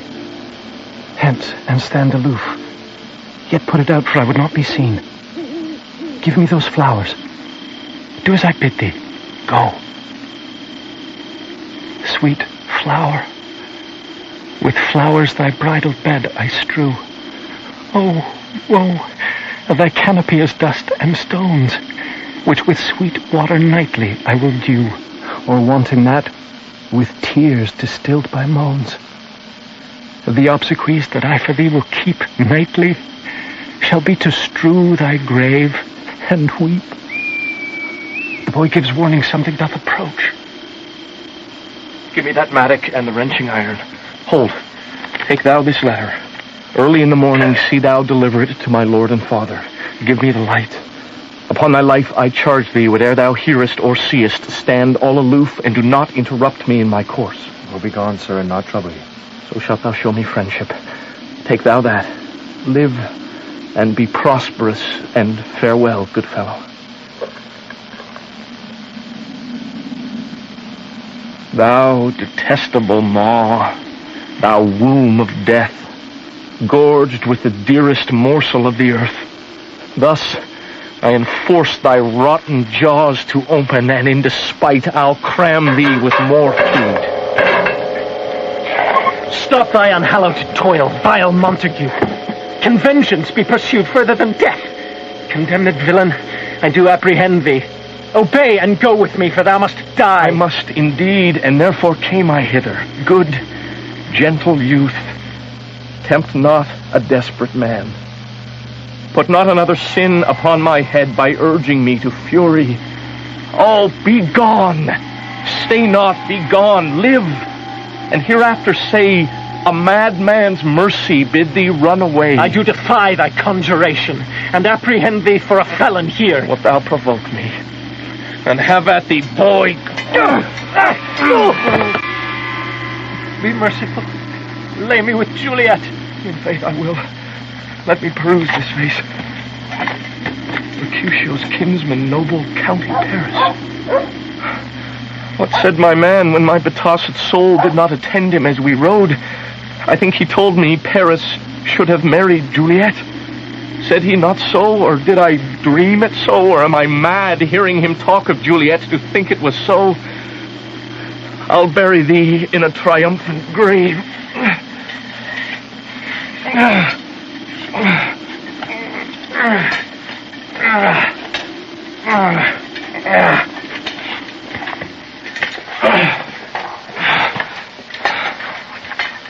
A grave. Oh no, a lantern, slaughtered youth. For here lies Juliet, and her beauty makes this vault a feasting presence full of light. How oft, when men are at the point of death, have they been merry, which their keepers call a lightning before death. Oh, how may I call this a lightning?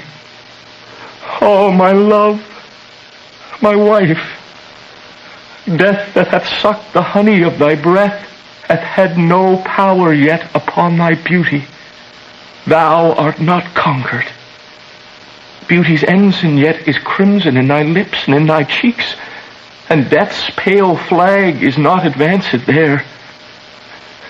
Tybalt, liest thou there in thy bloody sheet?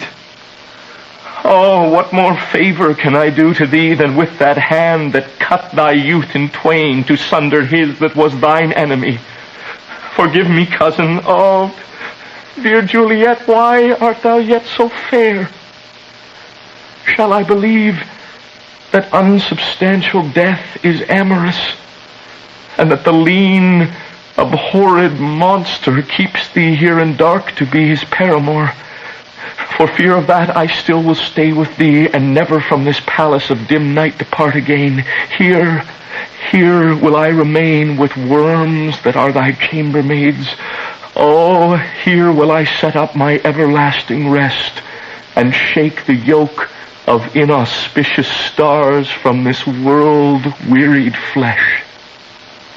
Eyes, look your last. Arms, take your last embrace.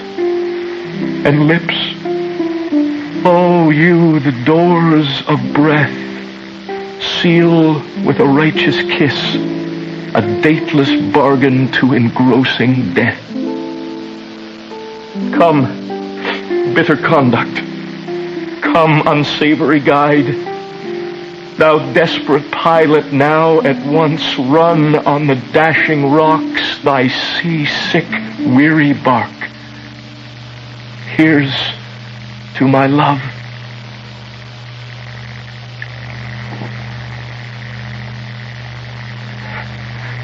Thus, with a kiss, I die.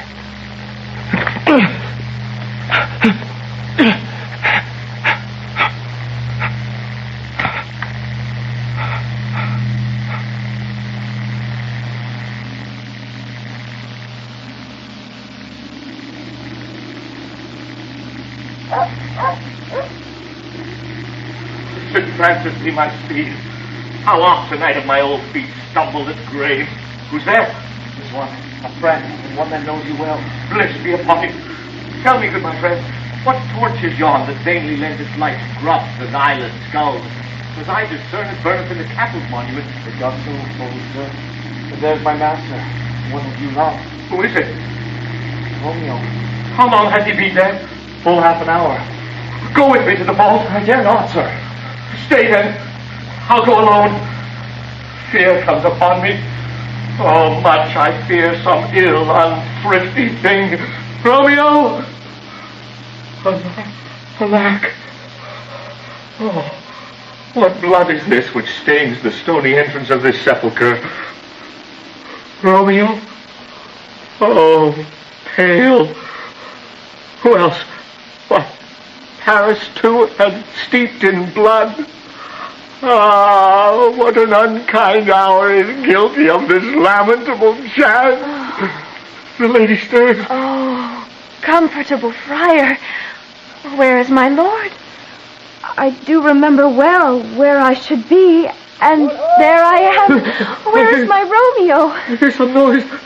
Lady, come from that nest of death, contagion and unnatural sleep. A greater power than we can contradict hath thwarted our intents. Come away. Thy husband in thy bosom there lies dead, and Paris too. Come, I'll dispose of thee among a sisterhood of holy nuns. Stay not to question, for the watch is coming. Come, go to Juliet. I dare no longer stay. Go, get thee hence, for I will not away. Huh. What's here? A cup closed in my true love's hand. Poison, I see, hath been his timeless end. Oh, churl, drunk all, and left no friendly drop to help me after. I will kiss thy lips. Haply, some poison yet doth hang on them to make me die with a restorative.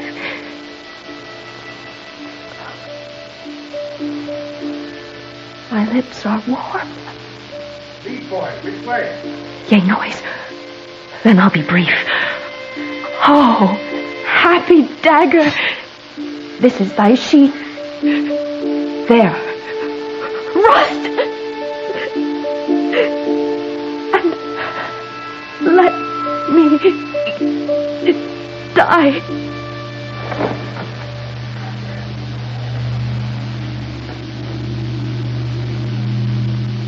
This is the place.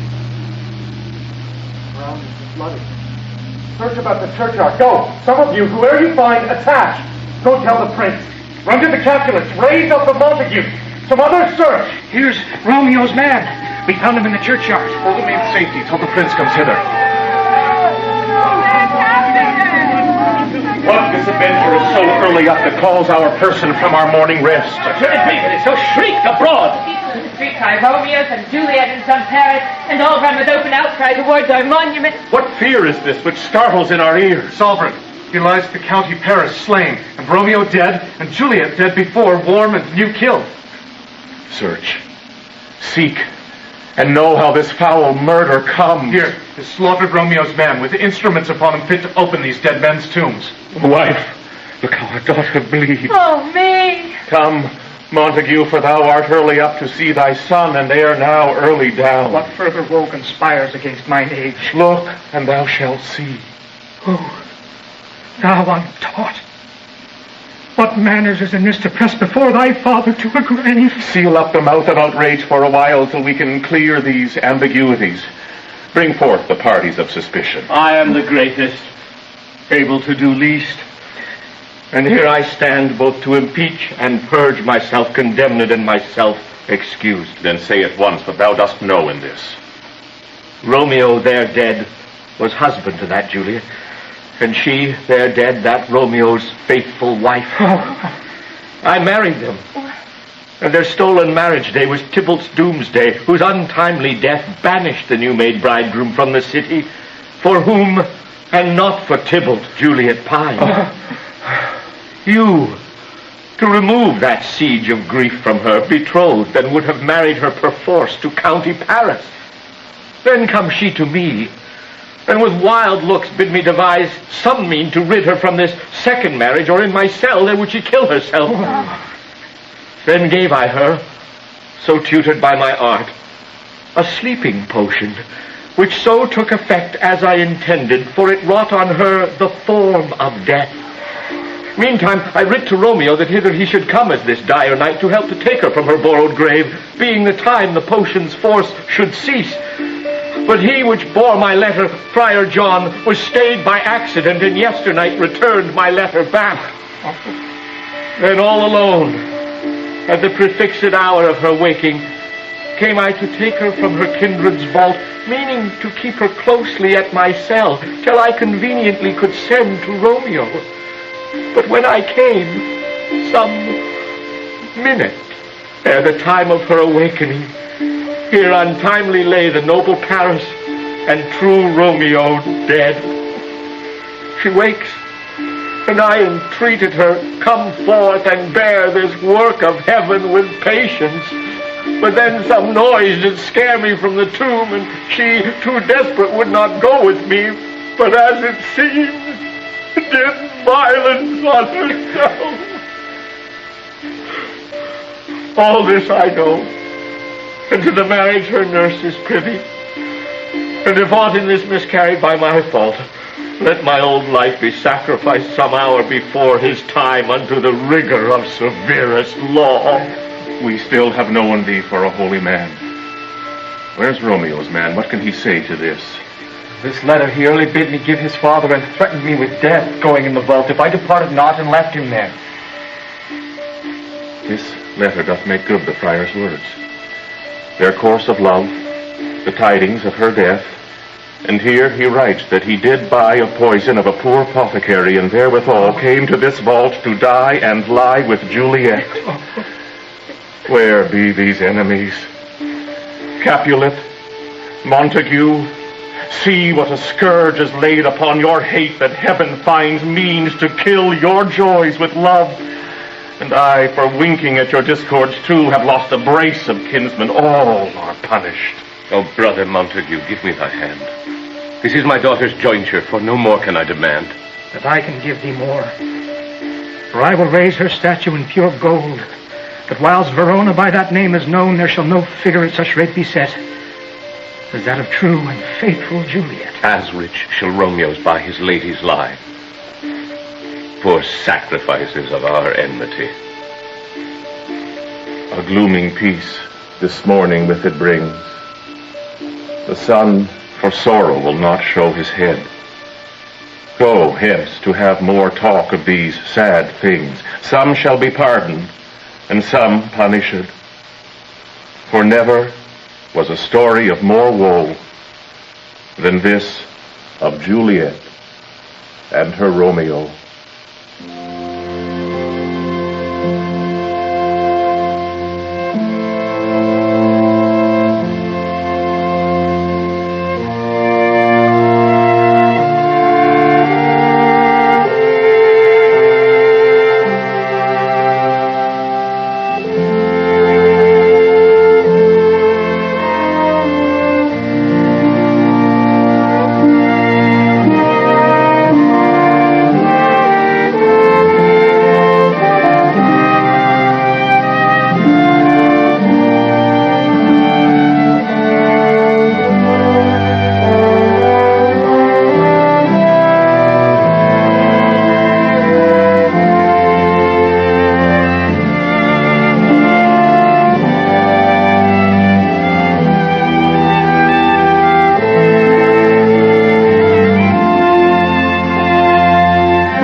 You've just heard Romeo and Juliet, directed by Miles Potter, with original music composed by Mark Desormeaux. In the cast, you heard Graham Abbey as Romeo and Claire Julian as Juliet, with Wayne Best as Mercutio, Lally Cadeau as the nurse, Tim Campbell as Abram and the watchman, Sarah Dodd as Lady Montague, John Dolan as Montague and the musician, Julie Donovan as Lady Capulet, Keith DeNichol as Friar Lawrence, Aaron Franks as Gregory and the Apothecary, Patrick Gallahan as Paris, David Kirby as Friar John, Raymond O'Neill as the Prince, Caleb Marshall as Benvolio, Miles Potter as Peter, Nicholas Van Buren as Tybalt, Scott Wentworth as Capulet, and Jeffrey Welch as Samson and Balthasar. The recording engineer was Wayne Richards. Sound effects were by Matt Wilcott and Mark Desormeaux, with special thanks to David Campbell of the Stratford Festival. The associate producers were Rosie Fernandez and Colleen Woods. Romeo and Juliet was produced by Barbara Worthy. If you would like to send us a letter, please address it to Sunday Showcase, Box 500, Station A, Toronto, M5W1E6. That's it for tonight. Just a reminder that this program will be aired again tomorrow on Monday Night Playhouse at 9:05 p.m. on CBC Radio 2. I'm Damiano Pietropaolo for Sunday Showcase. Stay with us now for Katie Malik and Jazz Beat on CBC Radio 1. Good night. All right now, ladies and gentlemen, if you just keep together, thank you. Now here, if you follow me, is the corner of Fleet Street and Bell Yard. And at this very corner, in a dirty little barber shop such as you or me'd be ashamed to set foot in, it was so dirty, the notorious Sweeney Todd lived and breathed and had his being. What was Sweeney Todd famous for, guys? He was notorious, lady. He was notorious for being a murderer. A murderer? A notorious bloody murderer, he was. But this isn't a corner at all. I thought you said it was the corner of Fleet Street and Bell Yard. All done away with, sir. All done away with years back. But underneath these here stones, listen to the hollow sound of grisly memento of the 18th century, underneath these stones was the very vault where Sweeney Todd used to burn his victims and make them into veal pies. Oh. They need veal for that, guy. And that's what they had, sir. Human veal and human veau. Oh. Sweeney Todd used to murder his victims with a barber chair, he did. And at this very corner, in sight of St. Dunstan's Church, he had his notorious barber shop. Now, if you just get in a bit more close, we'll penetrate into the very scene where Sweeney Todd raised his grisly hand in murder.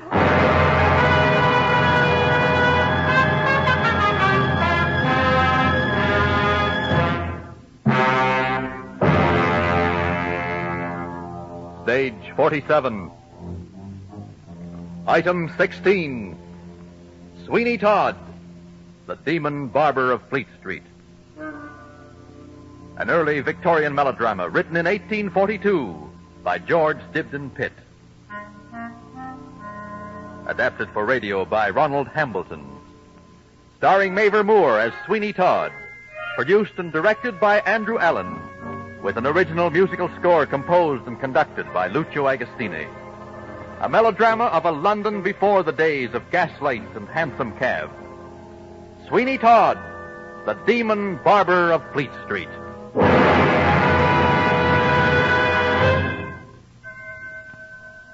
Hear that? St. Dunstan's bell, just like it used to ring 200 years ago, ringing over these same streets and over streets that have gone long since. Streets covered with mud and filth, no street lamps in them days, mind you. Just a perfect breeding ground for thievery and murder. It was that very bell what brought Sweeney Todd down to his shop of a morning, watching his miserable little apprentice putting up the shutters, and then waiting in his shop like a spider lurking in his web. Boy. Yes, Mr. Todd? A little more activity won't hurt you, Tobias Ragg. Come here. Yes, Mr. Todd? I would have you remember that you are my apprentice, Tobias, that you have of me board, lodging, and washing, except that you take your meals at home, that you don't sleep here, and that your mother gets up your linen. Now, are you not a fortunate, happy dog? Oh, yes, please, sir. How old are you, boy? 15, please, Mr. Todd, sir. Old enough to have a memory, eh? I think so, sir. And remember this. I'll cut your throat from ear to ear if you repeat one word of what passes in this shop, or dare to make any supposition or draw any conclusion from anything you may see or hear, or fancy you may see or hear. Do you understand me? Oh, I won't say anything, Mr. Todd. And for lesser misdemeanors, there's a place for you at Jonas Fogg's madhouse in Peckham. If I say anything, sir, may I be made into veal pies at Mrs. Lovett's in Bell How Yard. dare you mention veal pies in my presence? Do you suspect? Do you want to lose this nice job, boy? And on your first day? Oh, sir, I don't suspect. Indeed, I don't. I meant no harm. Very good. I'm satisfied. Quite satisfied. And mark me, the shop, and the shop only, is your place. Yes, sir. And if any customer gives you a penny, you can keep it, so that if you get enough of them, you will become a rich man. Only I'll take care of them, and when I think you require any, you can come to me. Understand? Sweeney Todd. All right, boy. Into the back room with you. Well, good morning, Mr. Smith. How's the chair working, Mr. Todd? It seems to have picked up a bit of a rasp somewhere. Come over here and have a listen. Don't see why you should complain, Mr. Sweeney Todd, seeing it's not yet paid for. What, would you have me pay for a chair that doesn't give satisfaction? Listen to it, Mr. Smith. A trifle squeaky, Mr. Smith. Perhaps something foreign has gotten into the works. Blood, perhaps, Mr. Todd. Blood. What the devil do you mean? After all, even the most careful barber's hand slips a little, Mr. Todd. True. It's a delicately balanced piece of mechanism.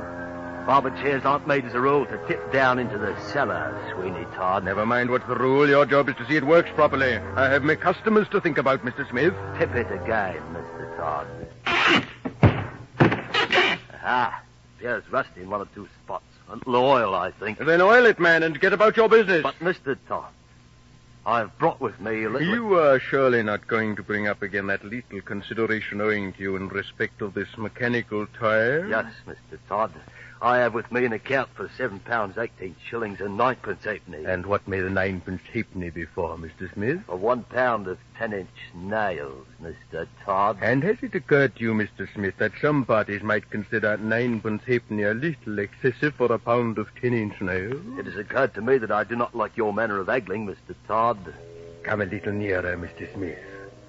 What would you say to a guinea and a half? Certainly not.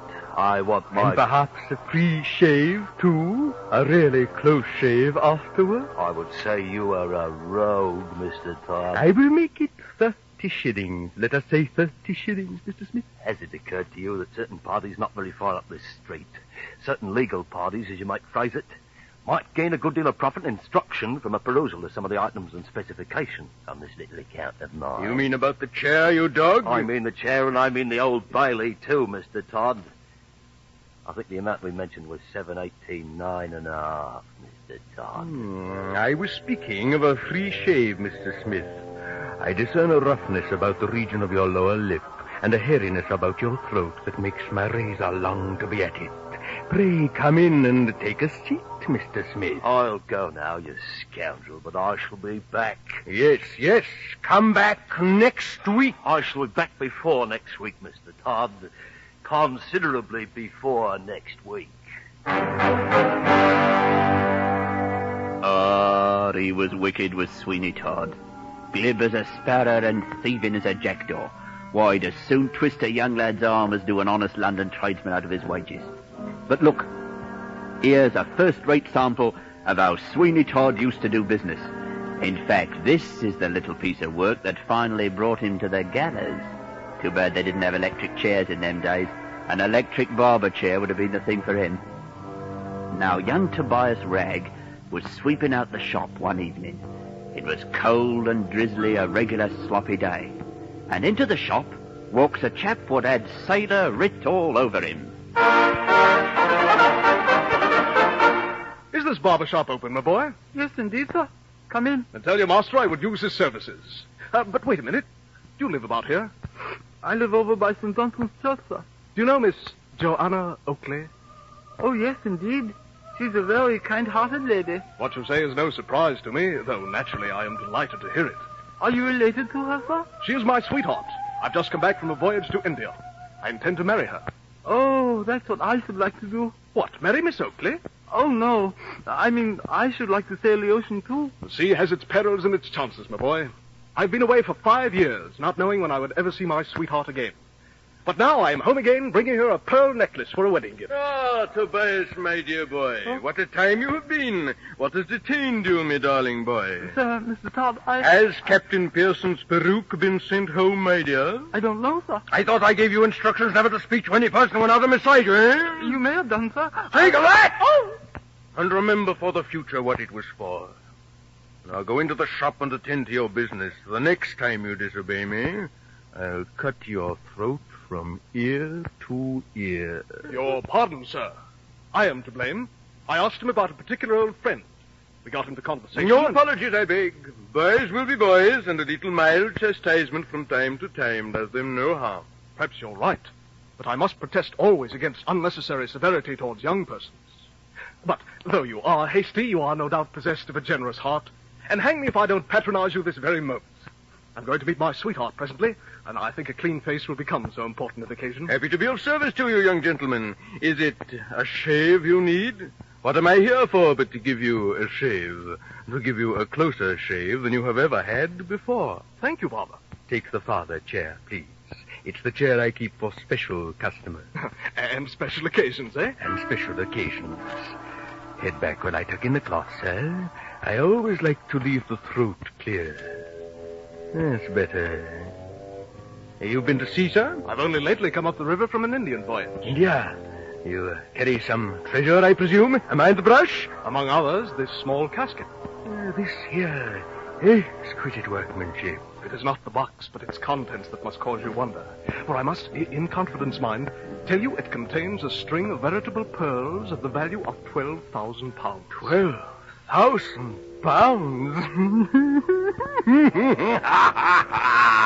What the devil noise was that? Only me. I laugh. Laugh? You call that a laugh? I suppose you caught it to somebody who died.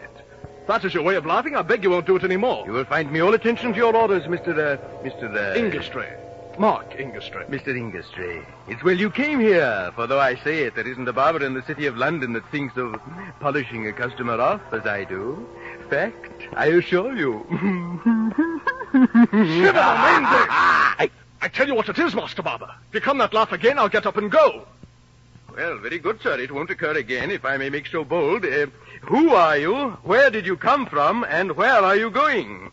You seem fond of asking questions, my friend. Perhaps before I answer them, you'll reply to me. Do you know Mr. Oakley, who lives somewhere hereabouts? He's a spectacle maker. Oh, yes. Yes, to be sure I do. Jasper Oakley in 4th Street. He has a daughter called Joanna that the young bloods call... Head back a little farther, sir. The flower of 4th Street. She is respected, I hope. Oh, of course, of course. Now, bless me, where can I have laid Miss Strupp? I had it this minute. I recollect. I took it into the parlor. Sit still, sir. I shan't be a minute. You can amuse yourself with the newspaper.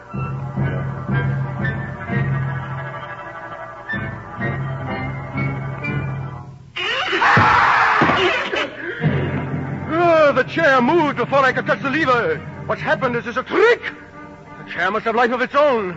No. Courage, Sweeney. It must have slipped. Smith must have put too much oil on it. And remember the pearls! The pearls!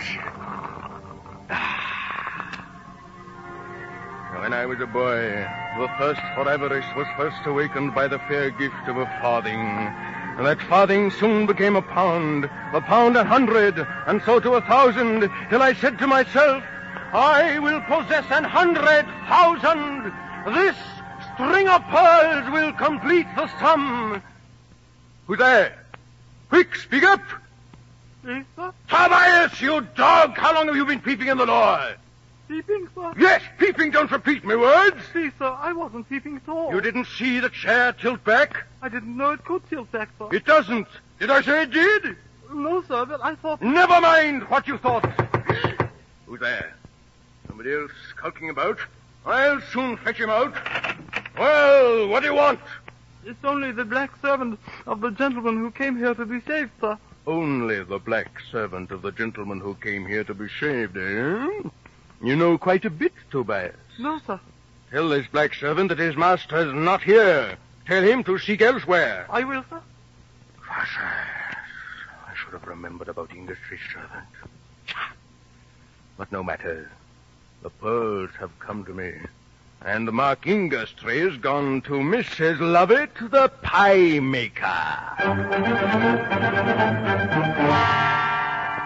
Sweeney Todd was sitting on top of the world. £12,000 worth of pearls at one sitting, as you might say. But not an easy thing to turn into cold cash. That's not something he could do by killing, though he would have if he could have. But he bided his time until the right man came along. Good evening, neighbor. I would have you shave me. Your servant, Mr. Parmine. I think you'll find this chair comfortable. Thank you. You deal in precious stones? I do, neighbor. To be sure. Everyone knows John Parmine, the lapidary and the jeweler. It's rather late for a bargain. Do you want to buy or sell? Head forward while I pin the cloth, sir. To sell. The only orders I get are for pearls, and they're not in the market nowadays. I have nothing but pearls to sell. I mean to keep all my diamonds, garnets, and rubies. The deuce you do. Will you look at the pearls I have? Where are they? Here. Real, by heaven. All real. I know they are real. Will you deal with me or not? I'm not sure they are real, you know. Let me look at them again. I thought so. Counterfeit. But so well done that just for the curiosity of the thing, I will give you £50. £50? Is this a joke? I will give you 100. Hark ye, friend Parmine. It neither suits me inclination nor me time to stand haggling with you. I know the value of pearls, and as a matter of ordinary business, I will sell them to you so you may get a handsome profit. Well, since you know more than I gave you credit for, and this is to be a downright business transaction, I think I can find a customer who will pay £11,000 for them. Ah, that's better. Let me have the money tomorrow. Stop a bit. You must know that a string of pearls is not to be bought and sold like a few ounces of old silver, and you must give me satisfaction as to how you came by them. Sure, man, who will question you? You're in the trade. That's all very fine, but I don't see why I should give you the full value of an article without evidence to prove your title to it. In other words, you don't care how I came by the property involved, so long as I sell it to you at a thief's price. Mr. Todd, I am a respectable tradesman. And on the other hand, if I want the real value, you mean to be particular. I suspect you have no right to sell the pearls, and to satisfy myself, I shall insist on your coming with me to a magistrate. Respectable tradesman, you'll go all right, but by the road I choose. This chair will carry you, Mr. Parmine. Off you go, Mr. Parmine. Goodbye. Goodbye. Goodbye. Sweeney Todd. Ezekiel Smith. You. Not goodbye, surely, Mr. Todd, but how do you do, dear Mr. Todd? So, you know the secret of the pearls now. It is enough. Your bill is paid. But it has to be receipted yet, Mr. Todd. Where is Mark Industry? It was you who sent him down to the vault, wasn't it? But I didn't cut his throat, Mr. Todd. You are a little too clever, Mr. Smith. I do not like to have such a clever mechanic in my confidence. It doesn't altogether suit. How do you like this little toy? A pistol? Mr. Todd, it's not loaded. Not as big as a chair, Mr. Smith, but it works better. Mr. Clever Smith, you won't do much thinking now with that bleeding head. You can take all your cleverness down below now. You can have a ride in this particular chair of yours. It ought to work well now its master is riding in it.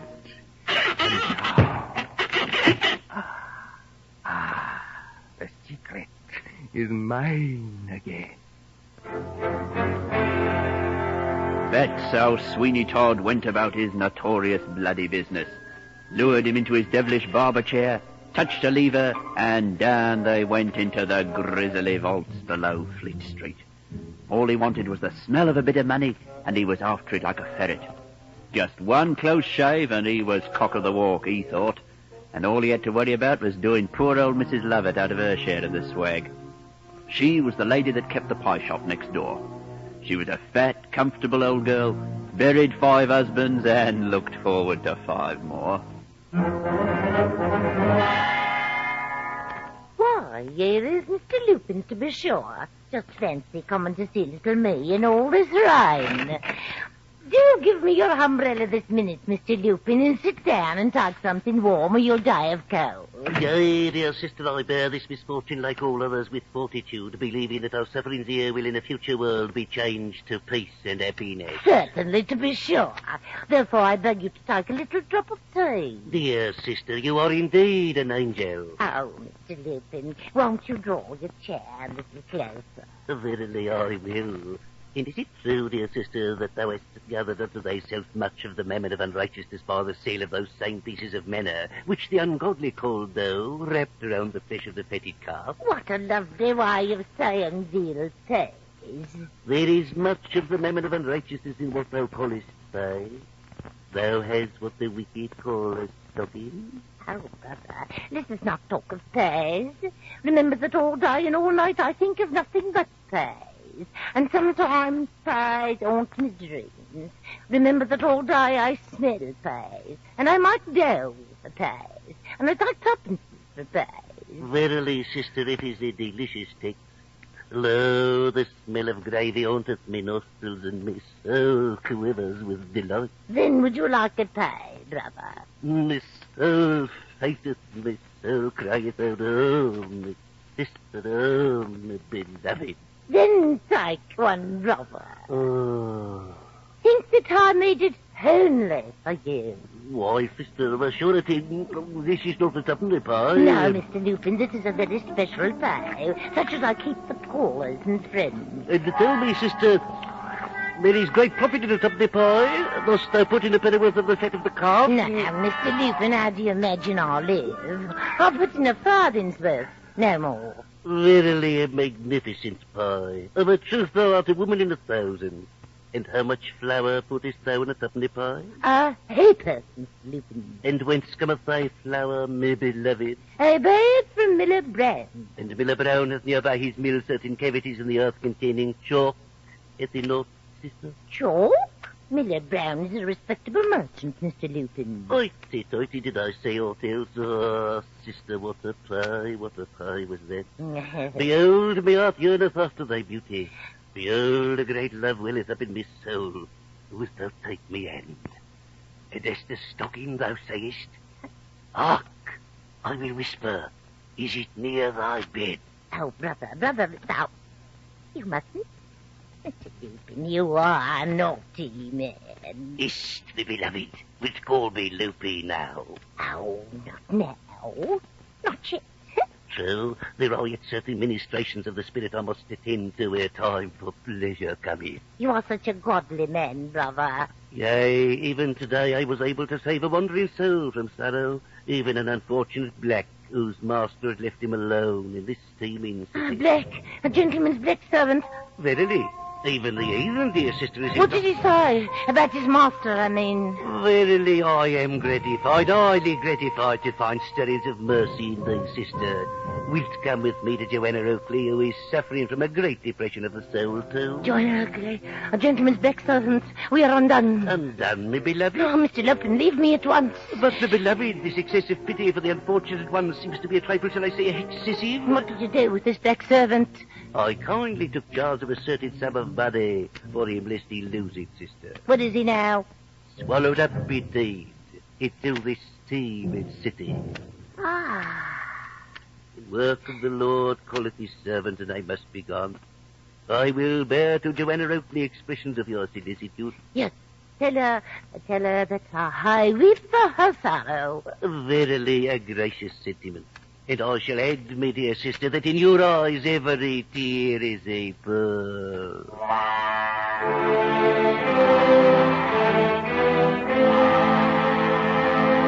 Ah, Mrs. Lovett. Rather late for a call, my dear. Can I do anything for you? My mind is disturbed, Todd. The wicked manner of our lives darkens every hour and colours all my dreams with blood. Can we not reform our ways and live good, righteous lives? What drivel is this woman? You sound like that ranting Parson Lupin. Lupin, I know. Lupin, oh yes. Don't twist me arm like that. You hurt me. I'll do more than that. Now tell me exactly, what are you talking about? William Grant died last night. And who may William Grant be? He was my baker, Mr. T. But, my dear Mrs. L, your baker's name was Jones. But he got discontented, Mr. Todd. Surely he'll remember. So many of them, one gets confused. But never mind. Dry those tears, little crybaby. Mr. T, the pie shop and billiard must be closed. Closed, Mrs. Lovett. My conscience is aroused. I dreamt last night that I was being hanged with a rope of pearls. My heart goes out in sympathy to you, Mrs. Lovett. You must be tired of standing. Let me implore you to take a seat. Take this chair, Mrs. Lovett. In that chair? Do you think I'm such a fool, Mr. T? Well, why not? It's a perfectly good chair. You and I have profited well enough by it in the past. It's a wicked chair, Todd. It works very well. A trifle squeaky, but then all old friends squeak a little bit, Mrs. Lovett. Mrs. Lovett? Let me go, Todd. Please, Todd, my dear. The management of women is much like the management of horses. Force judiciously applied. What are we going to do, Todd? People are beginning to suspect. Oh, do you know of anyone, Mrs. Lovett? What about that gentleman with the pearls? He'll never suspect, not anymore. But what about his servant? People will speak to him. He may go to the magistrate. Now that, Mrs. Lovett, sounds very like an idea of your own. We're in it together, remember that? Remember? Come, my dear. Let us sit down and talk like old friends. You know, you don't mean to do anything, do you? Really, give me hand. It's crushing it. I have always been noted for misdrinks. Want to go out. I must breathe the clean air. Let me go, let me go. Why, it is, Hattie, to be out at this time of day, Mrs. Lovett. No. We shall sit here quietly and talk of your troubles. You were speaking of the unexpected demise of this, let me see, what was his name? Not Jones, what was it? I've forgotten, Todd. You are not thinking of going, Mrs. Lovett? No. Too late now. Why, then, let me hold your hand, and we will sit here holding hands like lovers.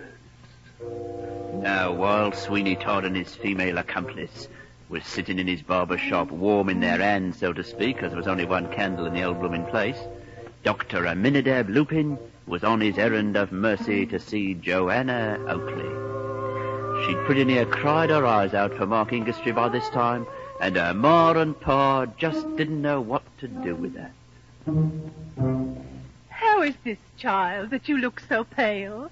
I must speak positively about you to Mr. Lupin. Lupin may be all very well in his way as a parson, but I really don't know what he can have to do with Joanna looking pale. Tush, Mr. Oakley. I'm all right, Mamma. Really, I am. Lupin has been kicked out of more people's houses than anybody else from here to Aldgate. If the sainted man has been kicked, Mr. Oakley, he glories in it.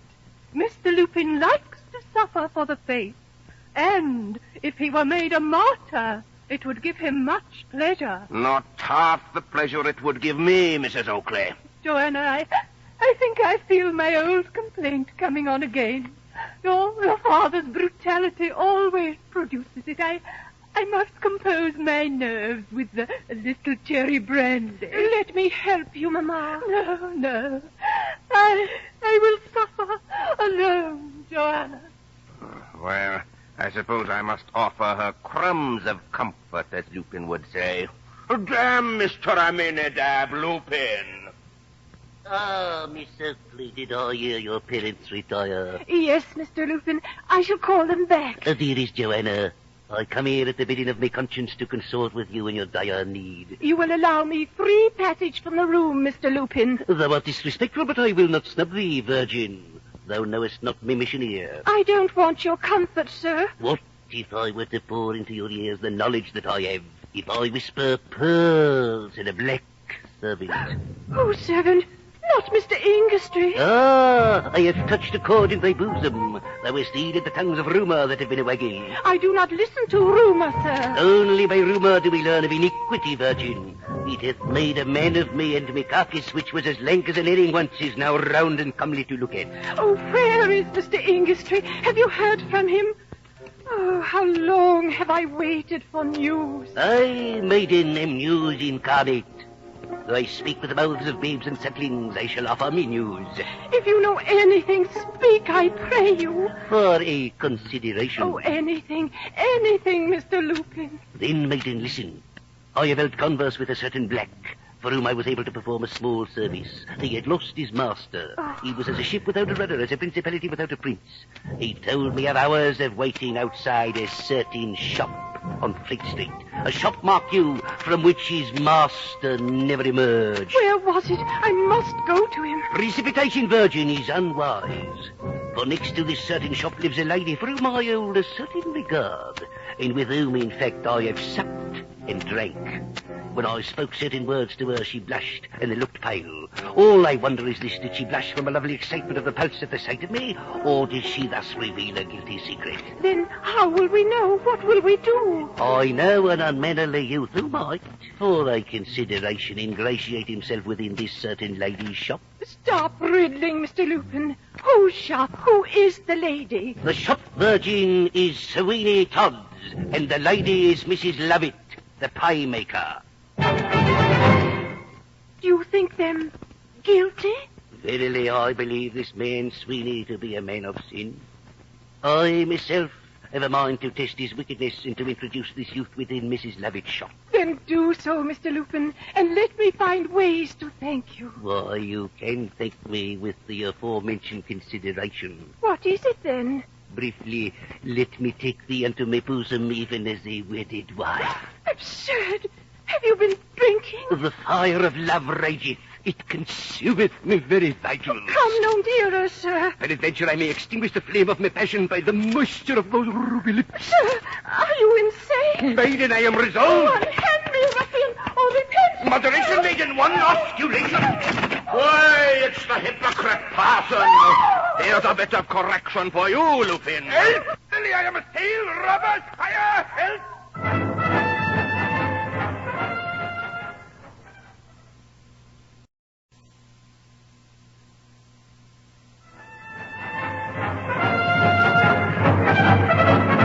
Now, what was all that confabulation with Lupin, Johanna? Oh, Papa, I'm afraid for Mr. Ingestry. Ingestry? Is he back again? That is why I kept it my secret, Papa. I thought you might still refuse your consent. It was because of you that he went to sea. And well he might, the wastrel. But now he has returned, rich from India, Papa. From India? Then why doesn't he show himself like a man? He has met with some misfortune here in London. Mr. Lupin believes him dead, I think. Where was this? He was last seen at Sweeney Todd's shop in Fleet Street. And his black servant... Oh, buck up, lad. Dry your eyes. If Mark Ingestry is alive, we'll find him. And if Sweeney Todd is responsible for those tears of yours, he'll pay for it. And that's how the hue and cry started against Sweeney Todd, the notorious bloody murderer. Of course, it wasn't the hue and cry at first, because he was a slippery devil, but matters were coming to an end. Jasper Oakley was plotting to comfort his daughter, and as to Mr. Lupin, why, he thought he might lie in his pocket. It is well that the children of the Lord should partake of the ill-gotten gains of the wicked and strip the villain of his spoils. So while he figured out a way to blackmail Sweeney Todd, he sent his unmannerly youth, Jarvis Williams, to worm his way into Mrs. Lovett's confidence.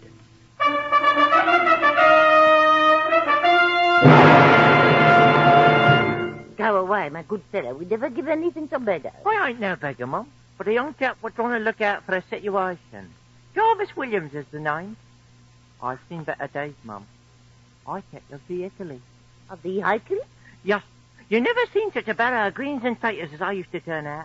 But monopoly made me a bankrupt. The big shops ruins the little shops and stars out the costermonger. Blowed shame, ain't it? I dare say when you get into better days, you'll have quite sufficient influence to make you intolerable. Are you, from this borough? No, Mum, Knightsbridge. Better picking. You are unknown about here? Even old Bailey hasn't heard of me, Mum. Very well. You ask me for employment, and I will give it to you. Follow me. Where to? To the bakehouse, where I will show you what you have to do. You must promise never to leave it on any pretense. Never to leave it? Never, unless you leave it for good and all. As Shakespeare says, my poverty and not my will consent. Help me with this fat daughter. Will I be working in the bowels of the earth? Tut, boy, it's only our vault. Coo, it's a dismal old. By this passage, young Jarvis, we must descend to the furnace and ovens, where I will show you how to manufacture the parts. Feed the fires and make yourself generally useful. And that's it, I hope. I suppose I'm to have someone assist me in this situation. One pair of hands would never do the work in such a place. Are you not content? Yes. Only you spoke of having a man. I had a man, Jarvis. He's gone to his friends. He's gone to some of his old friends who will be glad to see him. Yeah, I don't like the sound of that. Have you any scruples? No scruples, Mum, but one objection. And that is? I should like to leave when I please. You may make your mind easy on that score. I never keep anyone many hours after they begin to feel dissatisfied. But now I must leave you for a time. What, down here? Yes, Jarvis. As long as you're industrious, you will get on very well. But as soon as you begin to get idle and neglect the orders, you will receive a piece of information. What is it, Mum? I'm an inquiring young fellow. You may as well give it me now. Now, I seldom find any occasion for that at first. But after a time, when you get well fed, effort is sure to want it. Everyone who relinquishes the situation goes to his old friends. Friends he's not seen for many years. I shall return anon.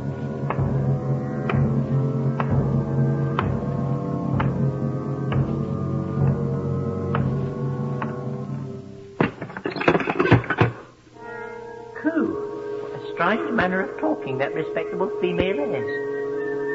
There seems to be something singular in everything she says. And what a singular-looking place, too. Nothing visible but darkness. It would be quite unbearable but for the delicious smell of pie. Phew, what's that? A rattlesnake? It rattles anyway. Here, let's have a feel. Bones. Skull. Ribs. I must have stumbled into a surgery, 'cause these are human bones. Wish I could find a funny bone. I feel a bit poorly. She was a nice-looking old ma, too. Strikes me that Lupin and her would make a nice pair. Why have this bag of bones is the fellow who's gone to his oldest friend. Maybe it's Mark Industry, the sailor. Now he's dead. Oh, what's that? Oh, Ma. Here's one of the murdered ghosts come to ask for his body. Maybe it's been made into veal pies. Please, it wasn't me, Sir Ghost. I was only hired 10 minutes ago. Silence, my friend. Are you in league with these fiends? I hope, Mr. Ghost, they ain't going to murder me as they did you before me. Whose ghost are you? My name is Mark Industry. Merciful heavens, it's the sailor. Him that was murdered for his pearl. You know about that. You must be in league with the villain. Indeed I am not. His wages is too high for an honest man. As Shakespeare says, mine only vice is honesty. Will you help me to bring Sweeney Todd to the hands of justice? Right you are, sir. But what are you stopping down here for? I don't know how it happened, but I suddenly fell into space. It was while I was being shaved. And I was knocked senseless on this stone floor. And when you come to? I suspected treachery. And since then, I've explored these vaults from end to end, seeking proof of the villain's guilt. How do we get out of here? Have you a stout heart? Me heart's stout enough, but my blood's running a trifle thin. What's your name? Jarvis Williams, sir. Do you know Joanna Oakley? Only by hearsay. You know where she lives? In 4th Street, I think. Then go to her. No, that won't do. Go to her father, tell him I'm alive, and request him to communicate that intelligence to Miss Oakley. Let her know that there is yet hope. Are you going on living here? Yes, for the present. I must gather evidence and proof that Sweeney Todd is the malefactor I believe him to be. Can you keep a secret, Jarvis? Well enough, I suppose. Then come with me through this passage. What more glorios? Follow me. Up these stairs is a door that connects these vaults with Sweeney Todd's shop. This way. Right into the lion's mouth. There I will station myself, and there you will bring Mr. Oakley so that we may apprehend the villain. Quietly now.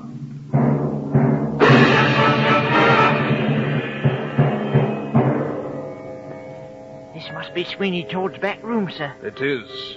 And what have these walls not seen, Jarvis? Look through the door. It's Lupin. He's getting himself shy. Quiet, we may gather some clue. Listen to what they say. Pray, Mr. Todd, not so hard, not so hard. What do you say? You're lathering me too hard. It's such a while since I had the pleasure of shaving you, Mr. Lupin. I wanted to make a good job of it. Mr. Todd, remember what a bountiful collection we had at church meeting yesterday evening. What of it? So the man of God can well afford that gracious offering known to the unrighteous as a tip. A tip, eh? Dear me, perhaps you are worth polishing off. What did you say, Mr. Todd? Nothing, parson. Pray shave me carefully, Mr. Todd, for I am to wed a wealthy heiress. I would fain make the wife of me bosom. A wealthy heiress. And what's her name, may I ask? Mrs. Lovett, I'll wager. Silence, would you ruin everything? Of a surety she is not unknown to you. This Mrs. Lovett who owns the pie shop in Bell Yard, that the Lord hath blessed with a trade both bountiful and ever-flowing. What do you say, Mrs. Lovett? Then you are going to be polished off.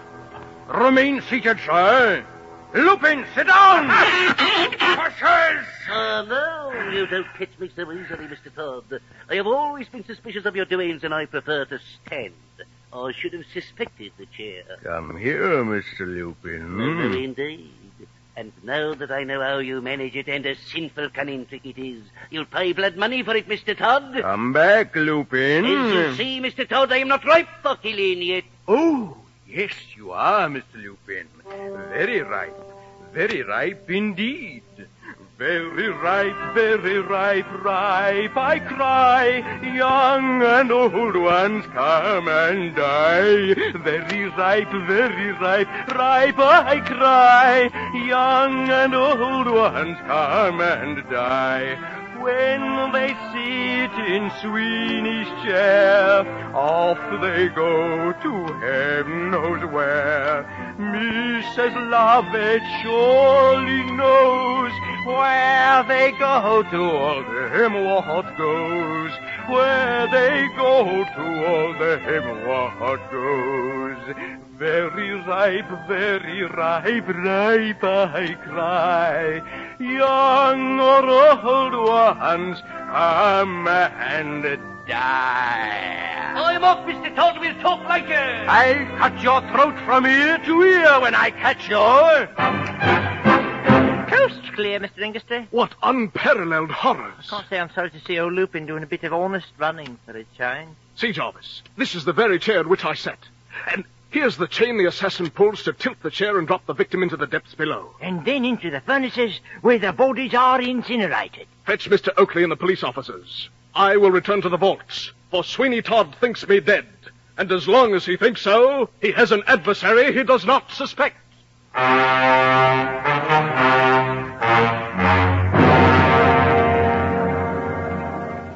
That ranting parson has escaped me, but I fear no man of his kidney.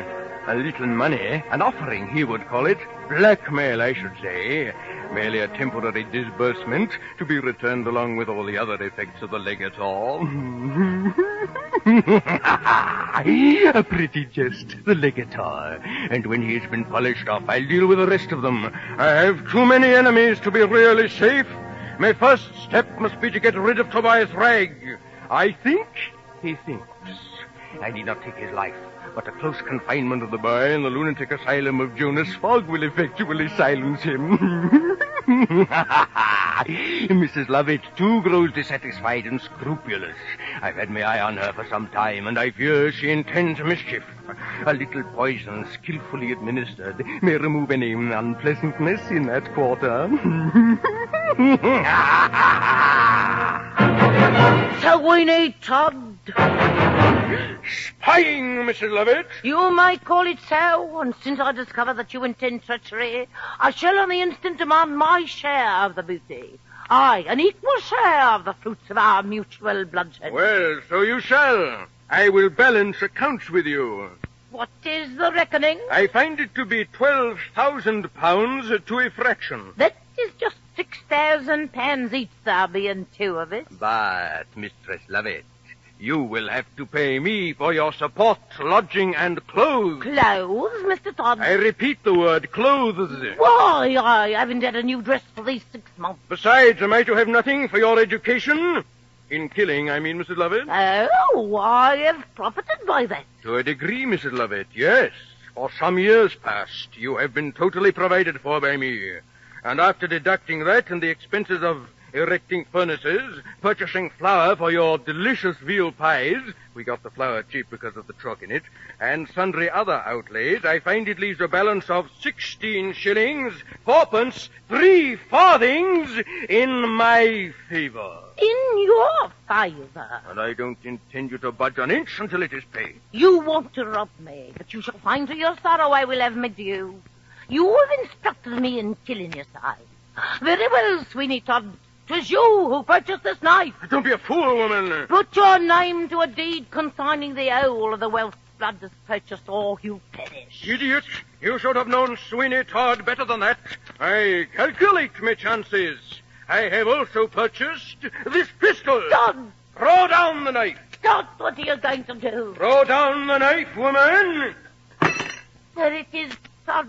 Now, say your prayers. Your last hour has come. Spare my life. For the love of heaven, as I spared yours. That's good. As you spared mine. Oh, you cannot have the art to kill me. Oh, stop before you spill my blood. I've been true to you upon my guilty soul. Take your hands off me, woman. What about Lupin? It was in our interest, Todd, that I led him on. Pshaw! Take your hands from about me neck. I don't like things crawling over me. Oh, Todd, a good lady told me of a home where I could end my days in solitude and peace. Let me go to it again and beg her on my knees to show you the same mercy and compassion. Let us never see each other anymore. Let us lead better lives and forget we ever lived except in prayer. Will you loose your hold? It is never too late to repent, Todd, never. It is too late for you. Perdition. Mrs. Lovett is dead, and there is blood upon me. Now Sweeney is alone. Now let the chair work, and let the furnaces consume the body, and destroy all evidence of my guilt in this, as it has in my manifold deeds of blood.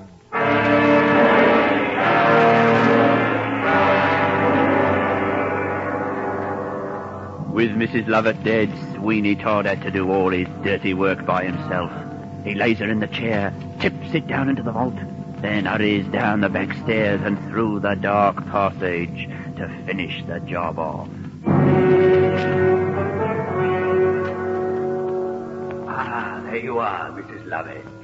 Somebody shot you. Tell me who did it. Tell Sweeney, and he'll cut their throats from ear to ear.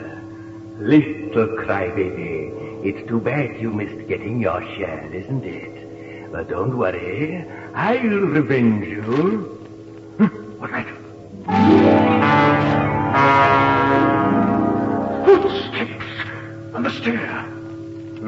In the passage! In the passage! Oh, but only Mrs. Lovett and that Ezekiel Smith knows about that passage, and they're dead! Go away! Your trade was a paying one, Mr. Todd.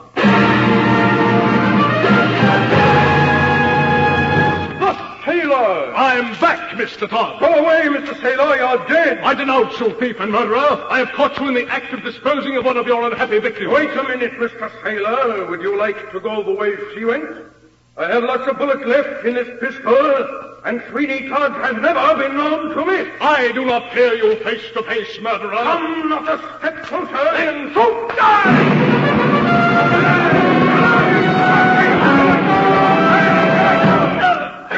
Stop this time, Sweeney Todd. Curse you! There. This pistol is too dangerous for you to handle. Now, Mr. Todd, with my own hands I shall drag you to the gallows and the end you so richly deserve. Oh, Mr. Sailor, the fortunes of war, eh? One false move and I'll shoot you as I would a mad dog. That's a bargain indeed. But, Sailor, what's behind you? What? How's that for a bargain, eh?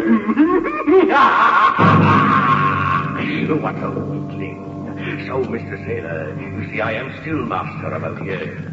Now, up those stairs, through the trap door into Mrs. Lovett's pie shop, and one lever locks all the doors.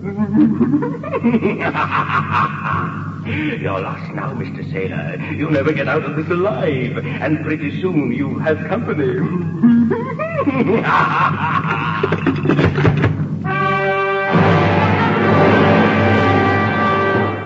Verily, I have no wish to be included in this pursuit, Mr. Oakley. Lo, the roaring lion is abroad, and no throat shall remain of a piece. But, Mr. Lupin, our plan includes you, eh, Jarvis? We've got a place for Mr. Lupin, all right. My proper place is on guard, exhorting, keeping watch and ward. Let me be the encourager, Mr. Oakley. No, Mr. Lupin, you are to be the bait. The bait? You are to go to Sweeney Todd's shop. Now listen carefully. Engage him in conversation. You can do that well enough. Provoke him to some damaging admission. Yes. Then, when he is about to plunge his razor into your throat to silence you forever... As late as that? It would not trick him otherwise. Then we will burst in, overpower him, and win the day. Hurrah! St. George for England! Verily, it does not appear to me so much like an holiday. It will make a man of you, Lupin. However weary his eyed, everybody. I never did see such a man for distraction of the mind. It's the sailor. Mark Ingerstry, my dear boy. Have you caught the murderer? At last I have the proof of his guilt. I've seen the murderer at work. What poor soul was it this time? He has done away with his accomplice, Mrs. Lovett. What Sempronia gone? Woe to England and woe to Lupin. She was a nice old ma, too. She was round as the full moon and as fleshy as the goats that wanted on the delectable mountain, and now perisheth, gone like the flower of the field. He thinks me locked in his vaults, but I escaped by a secret tunnel. He made a great mistake in not killing you, Mr. Ingerstry. For his own good, I mean. It is an error he will bitterly repent. Mark. I may call my future son-in-law Mark, I believe. Bully for you, Mr. Oakley. I may have dealt pretty servilely toward you in the past, but all that's forgot, eh? Of course. Then let us call Johanna, that you may greet your sweetheart before we take this murderer. Bully for you, Mr. Oakley. This young man is like the blackbird, he hath but one song. I'll call her.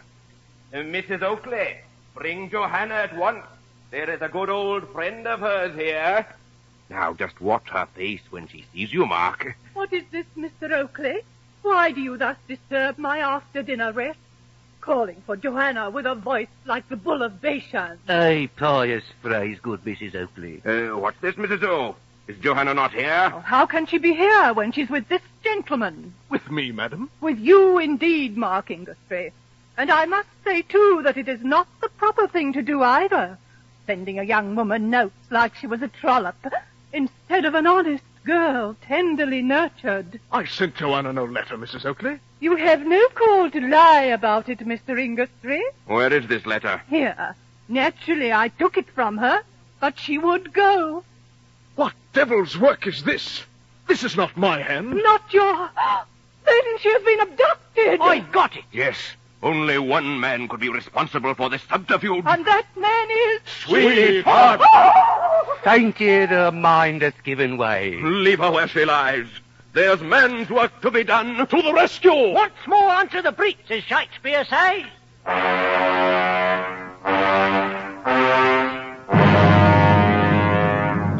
Sweeney Todd is doomed. But is there time to save Joanna Oakley? He is like a lion at bay now, enraged and unscrupulous.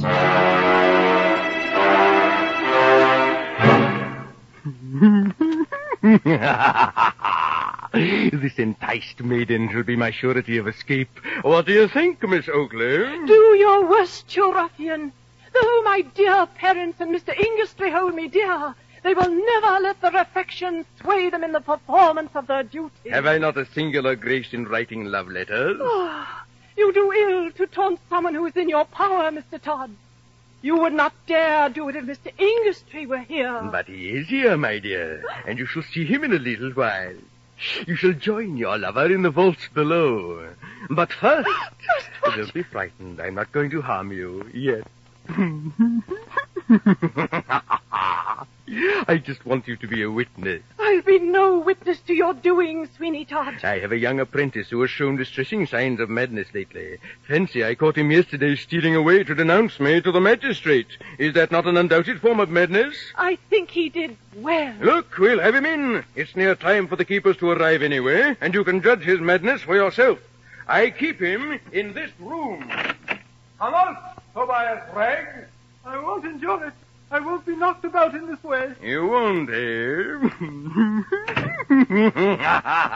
are a designing, cruel, and cold-blooded murderer. There, you see, Miss Oakley, these are genuine ravings. Miss Oakley, have you lured her into your den, too? Now, don't you wish you'd been loyal to me, you dog, when we do such a brisk business? Have no fear, Tobias. Help will come. Tobias will be far from help, and very soon. We are saved! Come in, Jonas Fogg. Now, Tobias, my boy, do you consider yourself saved? Sweeney Todd, if my memory don't deceive me. You are right. I'm not easily forgotten, I believe. You have brought the water? They are outside in the carriage. Good. Now, Jonas Fogg, I have another apprentice here who has shown such symptoms of insanity that it becomes, I regret to say, necessary to place him under your care. Indeed, does he rave? He says I am a murderer. A murderer? Yes, isn't it? Could anything be more absurd? I that have the milk of human kindness flowing in me every vein. For how long, Mr. Todd, do you think this malady will continue? I will pay for 12 months, but I do not think between you and I that the case will last anything like so long. I think he will die like young Simpkins suddenly. I shouldn't wonder if he did. It is decidedly the best way. It prevents expense. We make no remarks and we ask no questions. Those are the principles on which we have conducted our establishment for so long. Those are the principles upon which we shall continue to conduct it and to merit, we hope, the patronage of the public. Unquestionably. But which is the patient? I perceive you have two of them. Pay no attention to the girl. This boy is the one. Quite young. Pity, isn't it? And, of course, we deeply lament his condition. Of course. But see, he raises his eyes. He will speak directly. Rave, I should say. Sweeney Todd is a murderer, and I denounce him. There, you see him? Mad, indeed. Save me from him. It is my life he seeks, because I know he is a murderer. Miss Oakley, add your voice to mine. Mr. Fogg, if you have any sympathy or justice in you, you will help us.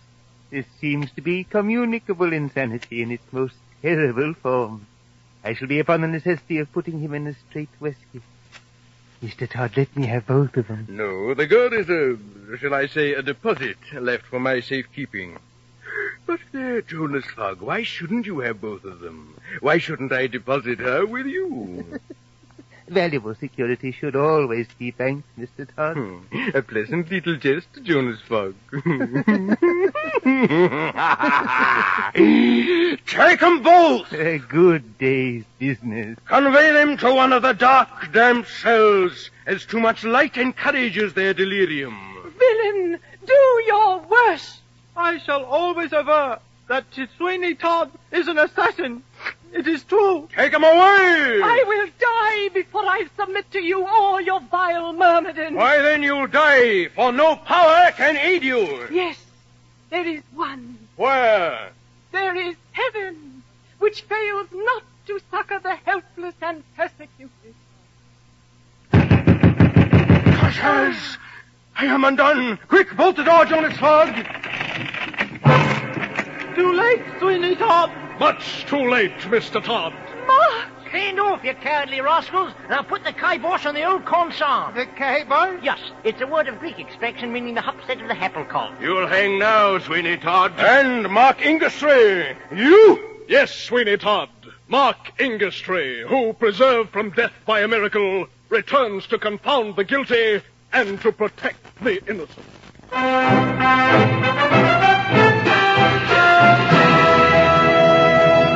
And that's how Sweeney Todd, the notorious bloody murderer of Fleet Street, was brought to justice and finally hanged at Tyburn. Mark Ingastry recovered his pearls, laid them at his sweetheart's feet, and gained her parents' consent.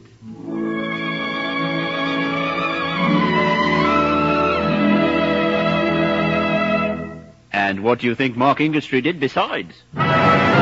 Tobias Ragg, do you still want to follow the sea? Oh, yes, indeed, Mr. Ingastry. Then I shall buy you a commission in His Britannic Majesty's Navy. Bully for you, Mr. Ingastry. And furthermore, Mr. Lupin, if you are agreeable, you shall perform the rites at our wedding. Bully for you, Mr. Ingastry. And furthermore, Jarvis Williams, I'm going to buy you the biggest cart in London and outfit it with the best greens and taters money can buy.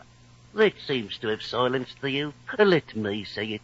Verily, bully for thee, Mark Ingastry. And furthermore, throughout our married life, Joanna, my dear, Yes, Mark. I will never ask you to make a veal pie.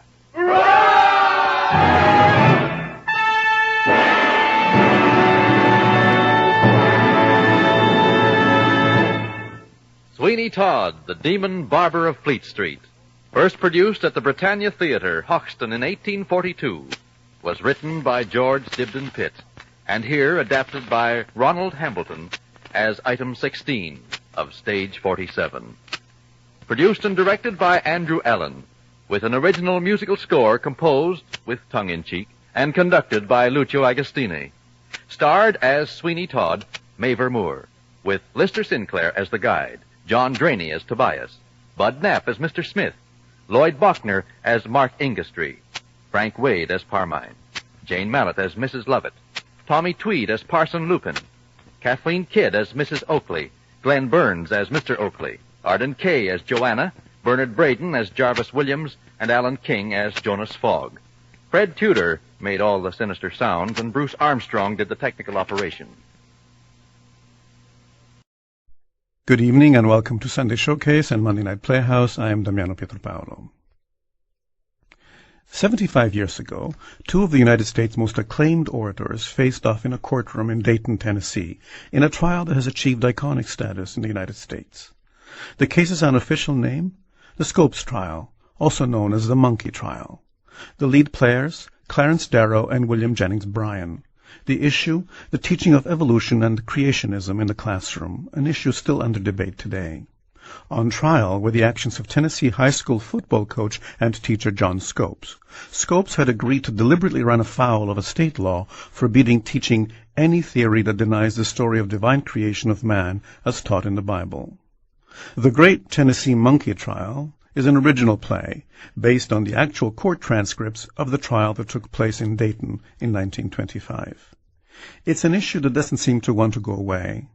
What was once a battle between science and faith has reemerged as a debate between evolution and intelligent design. Here is part one of The Great Tennessee Monkey Trial by Peter Goodchild. This Los Angeles Theatre Works production was recorded live in performance as part of their hugely successful nationwide tour. Edward Asner stars as William Jennings Bryan. By and by, oh, when the morning comes, you know all the saints of God are gathering home. We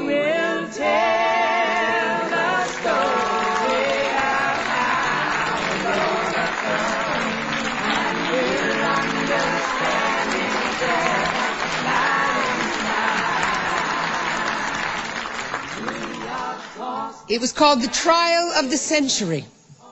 Two of the most famous men in America locked in deadly ideological combat.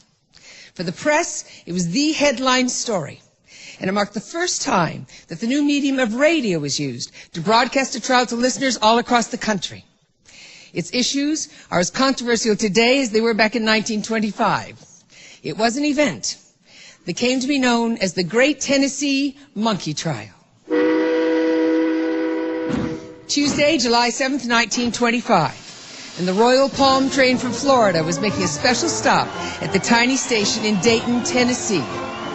A crowd numbering several hundred was there to greet one of the most celebrated men ever to visit the small town. One-time Secretary of State in Woodrow Wilson's administration and three-time Democratic presidential candidate, William Jennings Bryan. He'd come to join the prosecution in the case of the state of Tennessee versus John Thomas Scopes. Well, I'm here.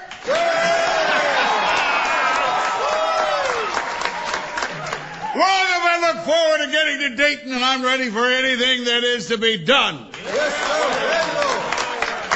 John Scopes has been indicted for the teaching of evolution in our public schools, which is against the law in this state. But this case is more than that. The contest between evolution and Christianity is a duel to the death between unbelief that attempts to speak through so-called science and the defenders of the Christian faith speaking through the legislature of Tennessee.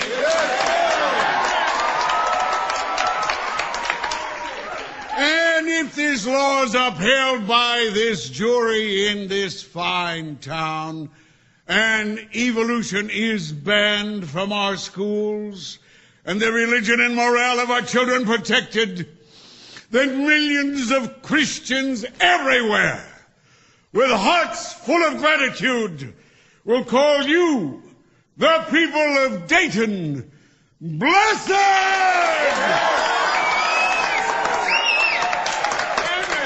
It was the aftermath of the First World War that reignited fundamentalism and brought men like William Jennings Bryan to its cause. The shock of a brutal war, the world unrest which followed it, and the apparent breakdown of traditional values had created a widespread reaction. There was a search for causes and for reasons, and among the conservative Christians, the main target was Darwin's theory of evolution. I object to Darwinian theory because I fear we shall lose the consciousness of God's presence in our daily life. If we accept the theory that through all the ages, no spiritual force has touched the life of man. In the 1920s, a research study on religious belief among college students and professors showed that while 15% of the students were unbelievers before entering college, nearly 40% had become unbelievers by the time they left. The greatest number, over 80%, was found among biologists. This was to be Bryan's prime justification for participating in the Scopes trial. By the early 20s, he was heading a formidable political movement. They'd already attempted legislation in 7 states and had succeeded in 4 of them, the most recent being Tennessee, where the state had passed an act introduced by the farmer senator John Butler. That it shall be unlawful for any teacher in the public schools of this state to teach any theory that denies the story of the divine creation of man as taught in the Bible, and to teach instead that man has descended from a lower order of animals.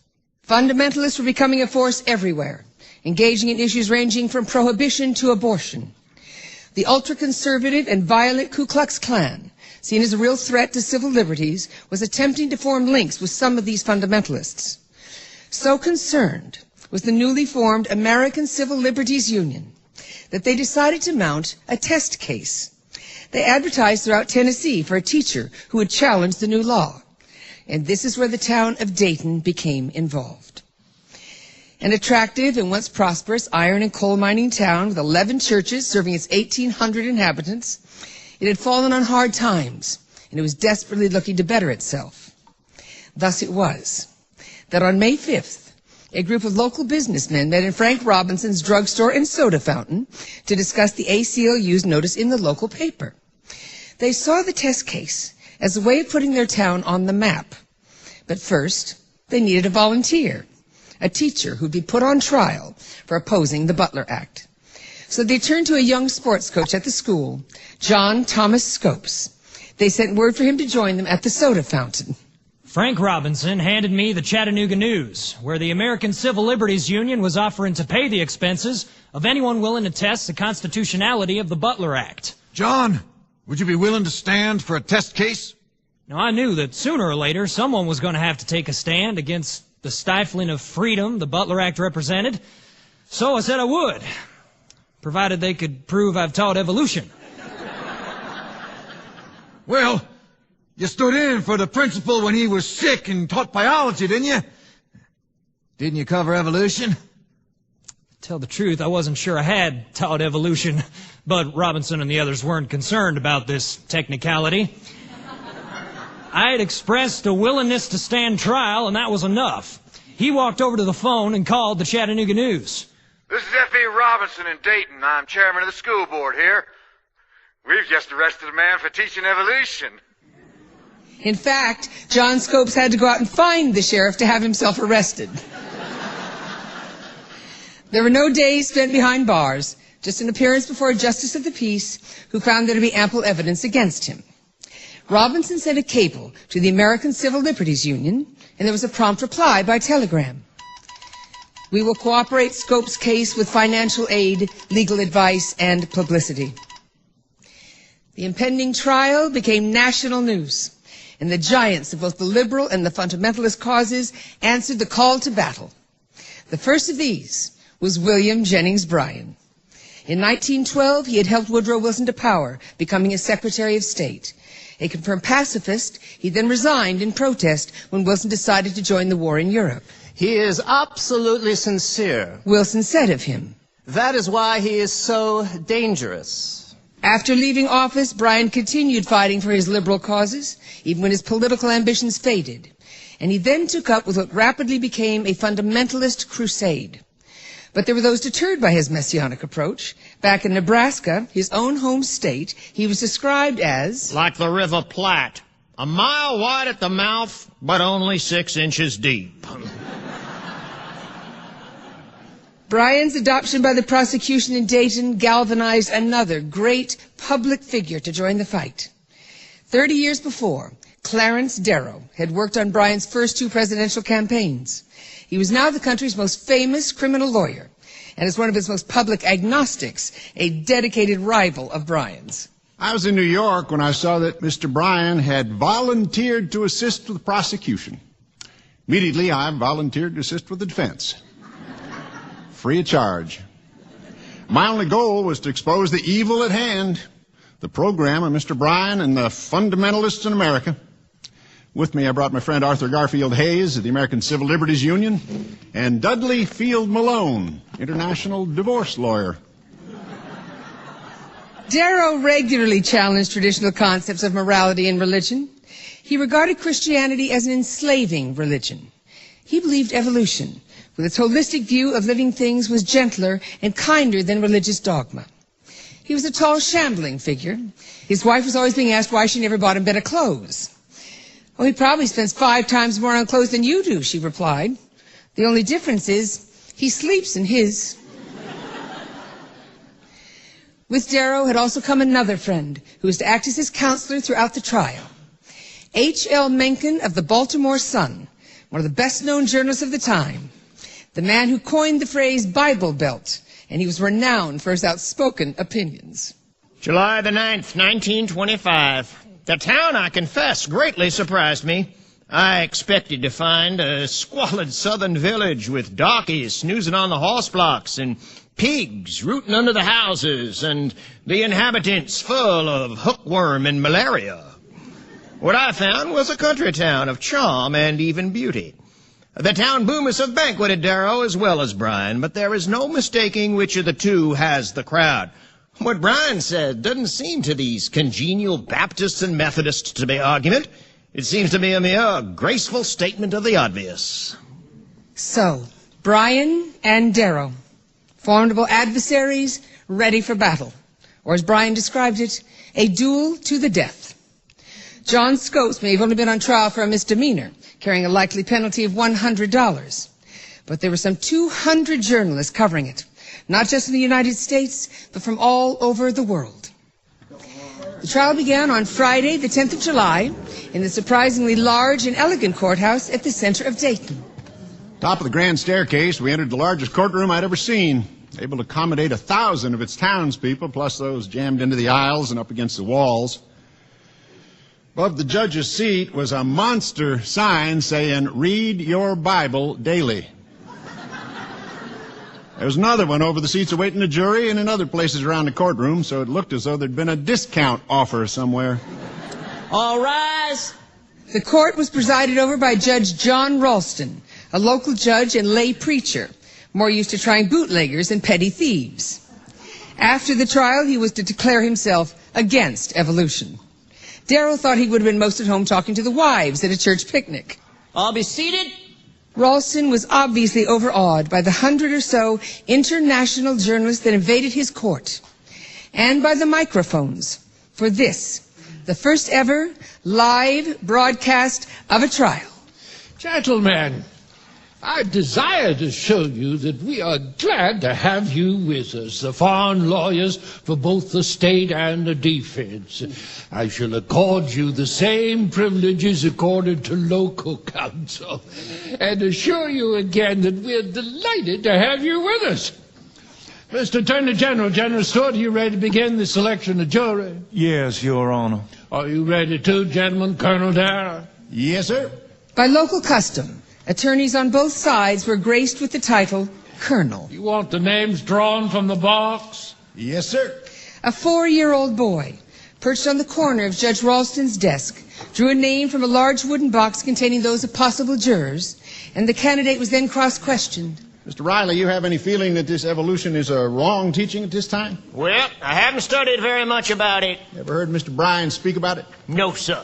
Ever read anything he said about it? No, sir. I can't read. Well, you're fortunate. Those glasses, you have a problem with your eyes? No, sir. I'm uneducated. Just uneducated. Few of the prospective jurors knew what evolution was, and those who did had a very particular view of it. You say you're a pastor, Mr. Massengill. You ever preach on evolution? Yes, I have referred to it. Against it or for it? Is that a fair question, Judge? Answer the question. I preached against it. Of course. Why, of course. Let's have order. You have a strong conviction against evolution, haven't you? Well, some points, yes, but Are you trying to get on this jury? No, sir. Challenge for cause? Well, I won't have a juror to start with an open mind. I have to excuse you, Mr. Massengill. July the 10th. It was obvious after a few rounds that the jury would be unanimously hot for Genesis. The most that Mr. Darrow could hope for was to sneak in a few men bold enough to declare publicly that they would have to hear the evidence against Scopes before condemning him. This is a strictly Christian community.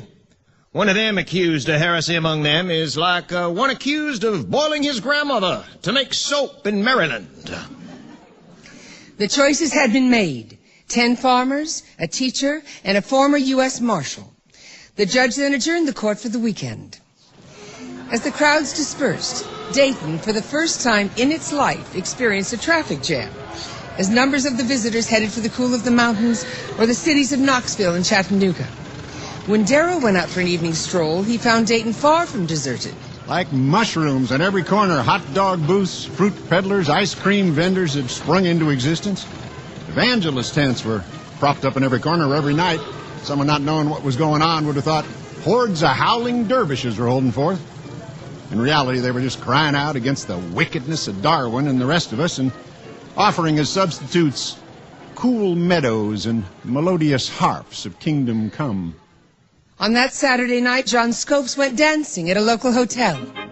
An old girlfriend asked me to walk her back from the dance pavilion. As we walked, she suddenly, and to my great surprise, enveloped me in a passionate embrace. Simultaneously, the path was flooded with light, and a horde of photographers snapped away. Well, after that, I was kinda not keen to accept even the most harmless invitation.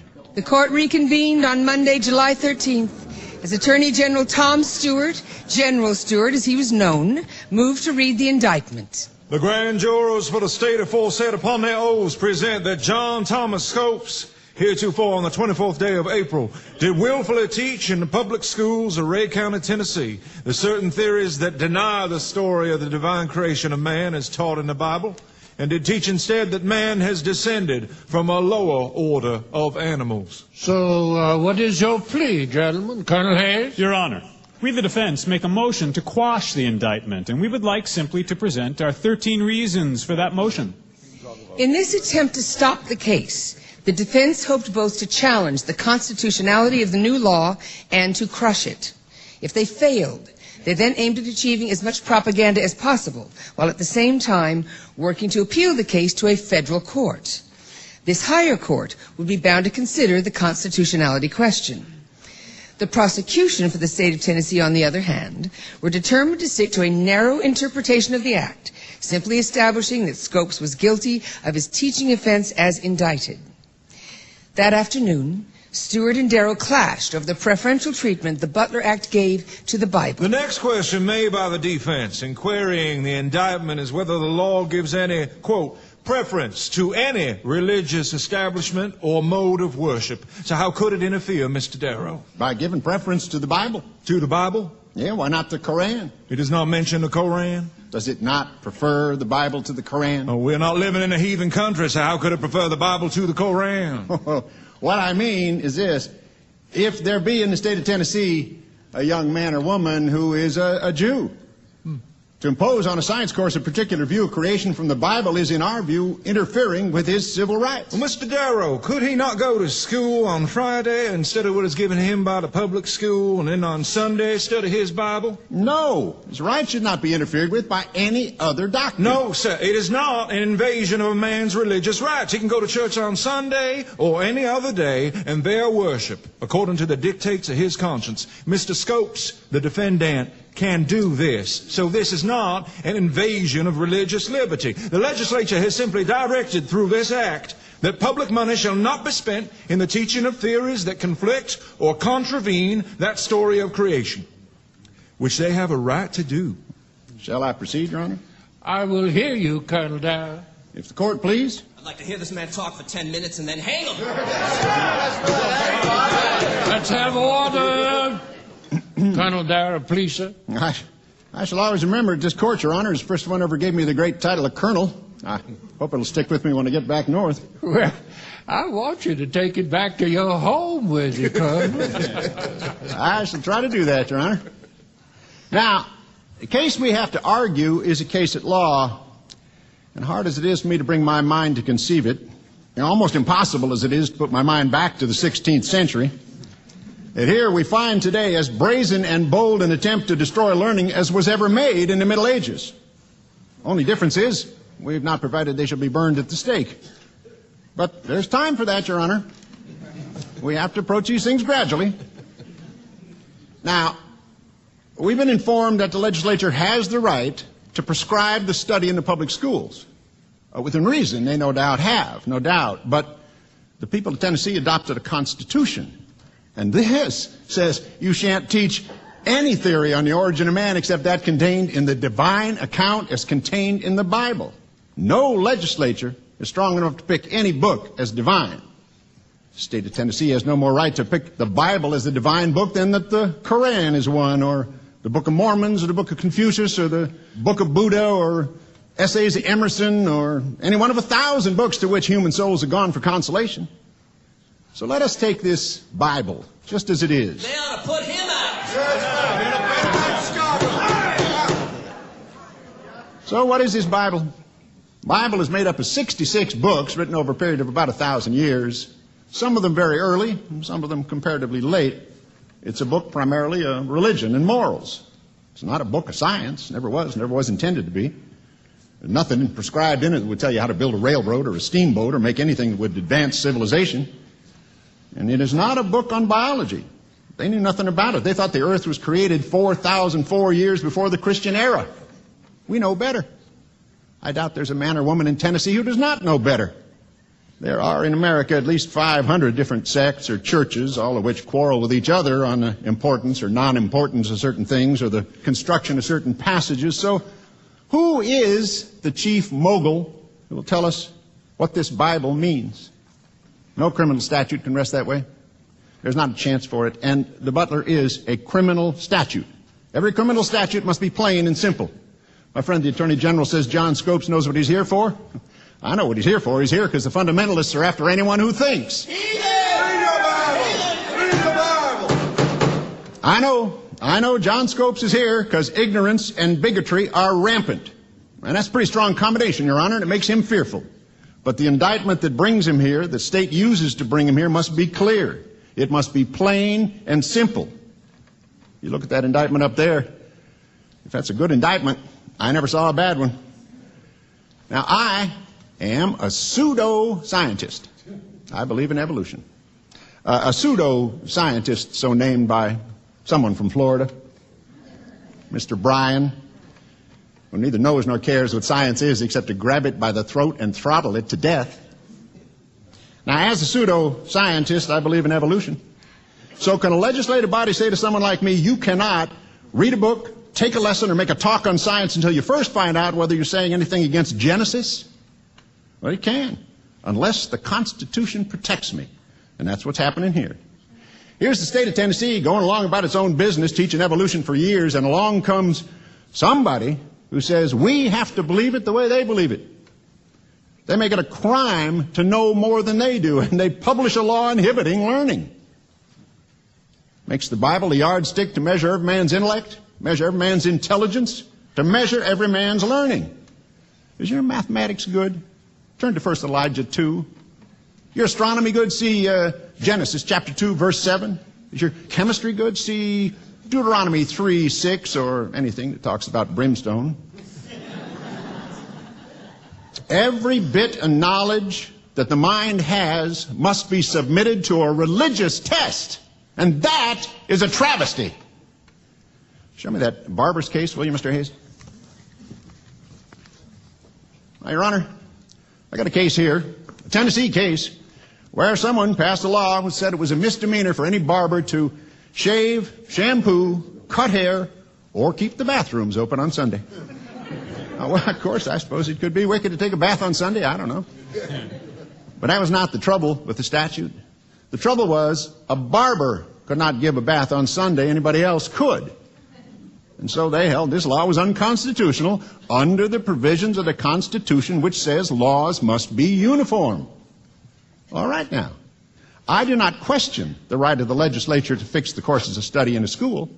What the state of Tennessee cannot do is to make it a criminal act for this teacher to teach evolution and then permit books on evolution to be sold in every store and to permit newspapers from foreign countries to bring into your peaceful community the horrible utterances of evolution. No, nothing like that. Your Honor knows the fires that have been lighted in America to kindle religious bigotry and hate. I'm sorry to interrupt your argument, Colonel, but it's adjourning time. If I may, I can close in 5 minutes. Proceed tomorrow, sir. I shall not talk long, Your Honor. I will tell you this. If today you can take a thing like evolution, make it a crime to teach it in a public school, tomorrow you can make it a crime to teach it in private schools. And the next day in the hustings or in the church. Next session you may ban books and newspapers. You can do the one, you can do the other.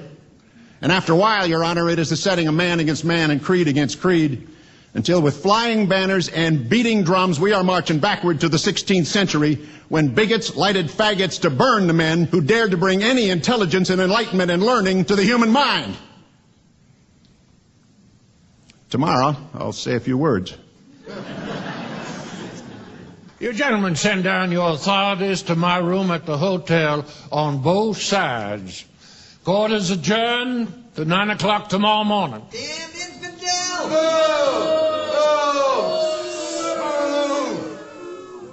July the 15th, 1925. The net effect of Clarence Darrow's speech seems to be precisely the same as if he had yelled it up a rain spout in the interior of Afghanistan. That is locally on the so-called minds of these fundamentalists from upland Tennessee. During the whole delivery, the old mountebank Brian sat tight-lipped and unmoved. He has these hillbillies locked up in his pen. And he knows it. And now, with his political aspirations all gone to pot, he turns to them for religious consolations. That night, the defense held their daily strategy conference by candlelight. An electric storm had created a power failure, which also prevented Judge Ralston from completing his opinion on the defense motion to quash the indictment. As the storm flashed and thundered around the hills, Darrow glumly predicted that should lightning strike their meeting, it would be seen by many as nothing more than the just hand of Providence.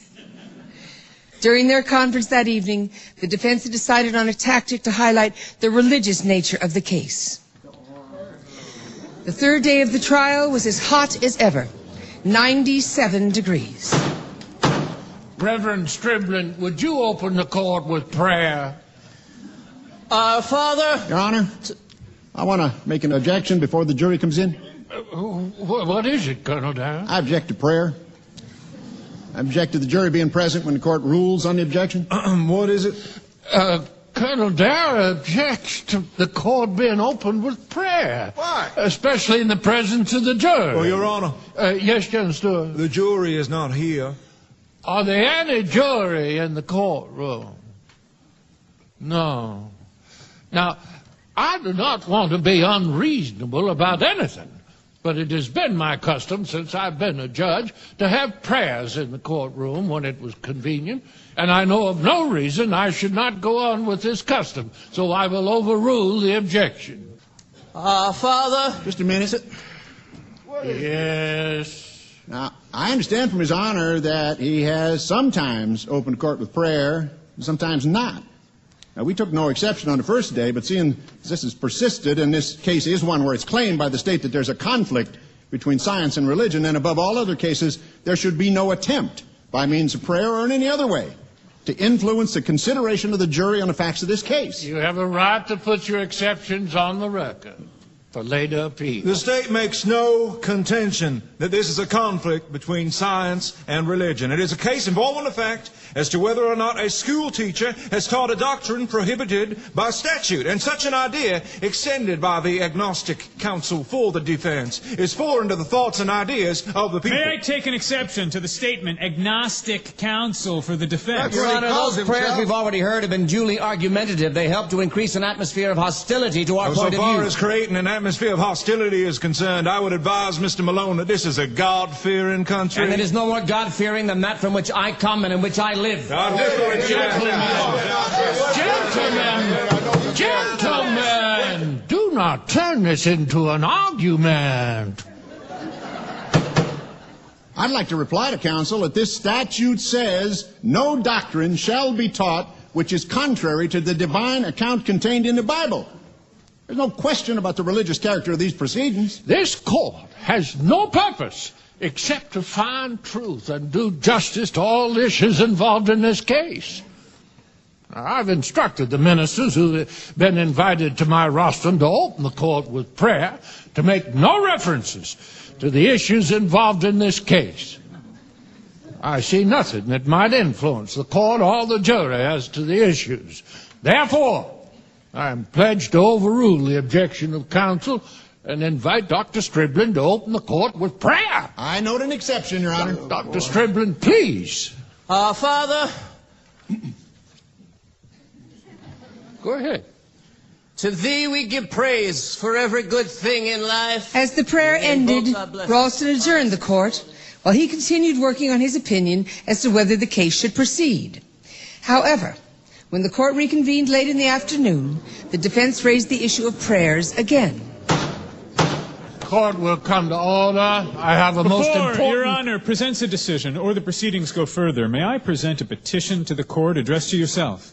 It reads, We, the following named representatives of various well-known religious organizations, do hereby petition, Your Honor, that if you continue opening the court of Ray County Your with Honor, prayer... just a minute. I submit that Colonel Hayes is absolutely out of order. Mr. Stewart? Not an assembly met for any purpose of hearing a motion of that sort or anything of that sort. Your Honor has passed upon the motion. I insist upon making this motion. I am making my exception to the court. Would you please keep your mouth shut? Will Your Honor hear my motion? Yes, I will hear. It is entirely out of order, and I accept to it with all the vehemence of my nature. It goes on.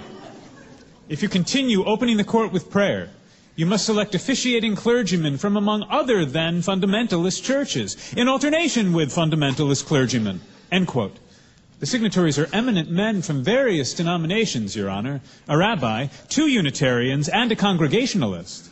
Well, I shall ask the Pastors Association from now on to name the man who's to conduct prayer. Your Honor knows that the men Your Honor refers this motion to are not among the class of men that signed this petition. Some are perhaps fundamentalists, I don't know. Days of baking heat, along with delays in the judge's decision, were fueling an already hostile situation. Attorney General Stewart was still angry over Hayes' use of the clergyman's petition. What does he think this is, a political convention? Bryan was also critical. This is a concerted attack upon revealed religion that is being made by a minority of atheists, agnostics, and infidels. As Malone left court, he told a reporter, "It's going to be mighty rough from now on." That evening, at last, the defense lawyers took some time to relax. They enjoyed dinner with a distant relative, Big Joe Mendy, the chimpanzee who ate ketchup, daintily, with a spoon.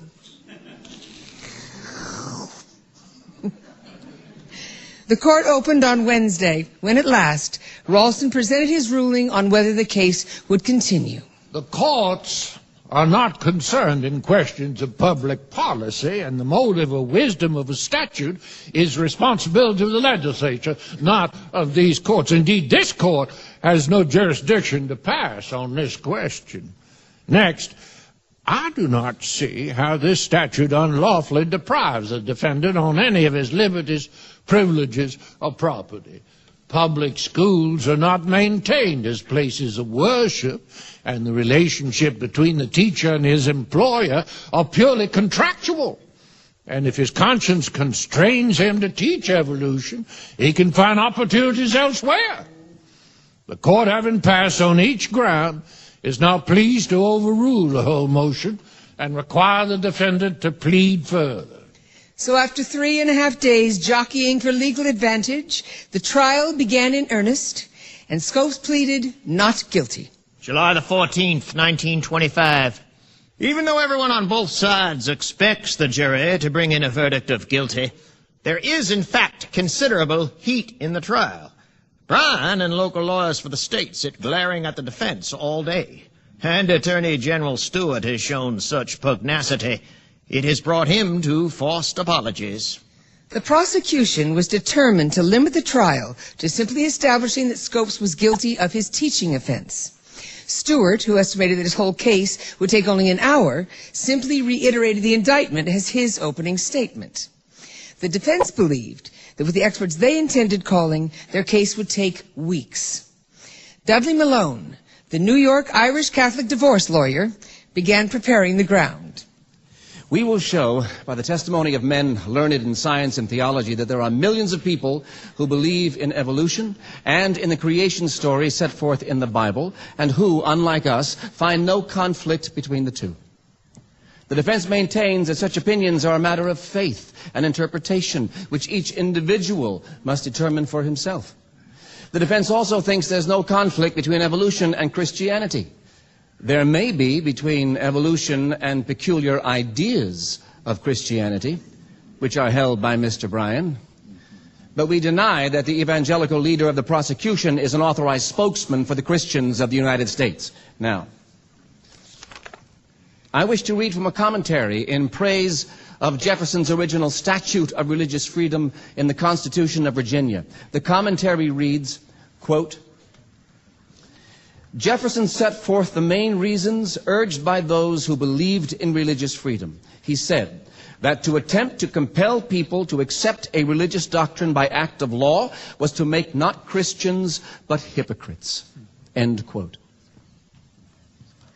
And what could be more true than this statement? And who wrote those words? This commentary was written by William Jennings Bryan.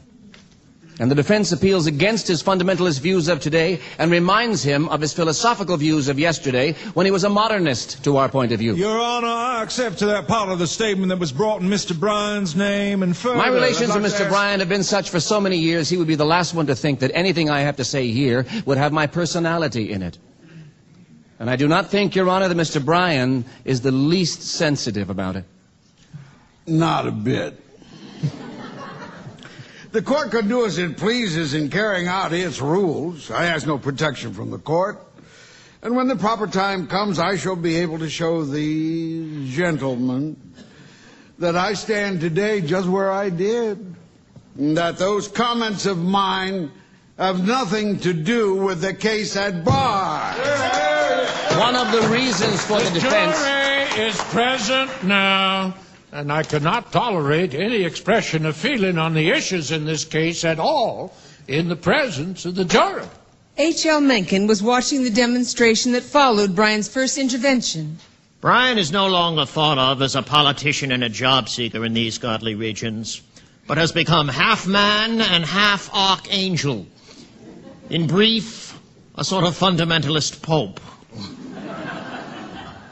Can I continue? Proceed, yes, Colonel Malone. Thank you, Your Honor.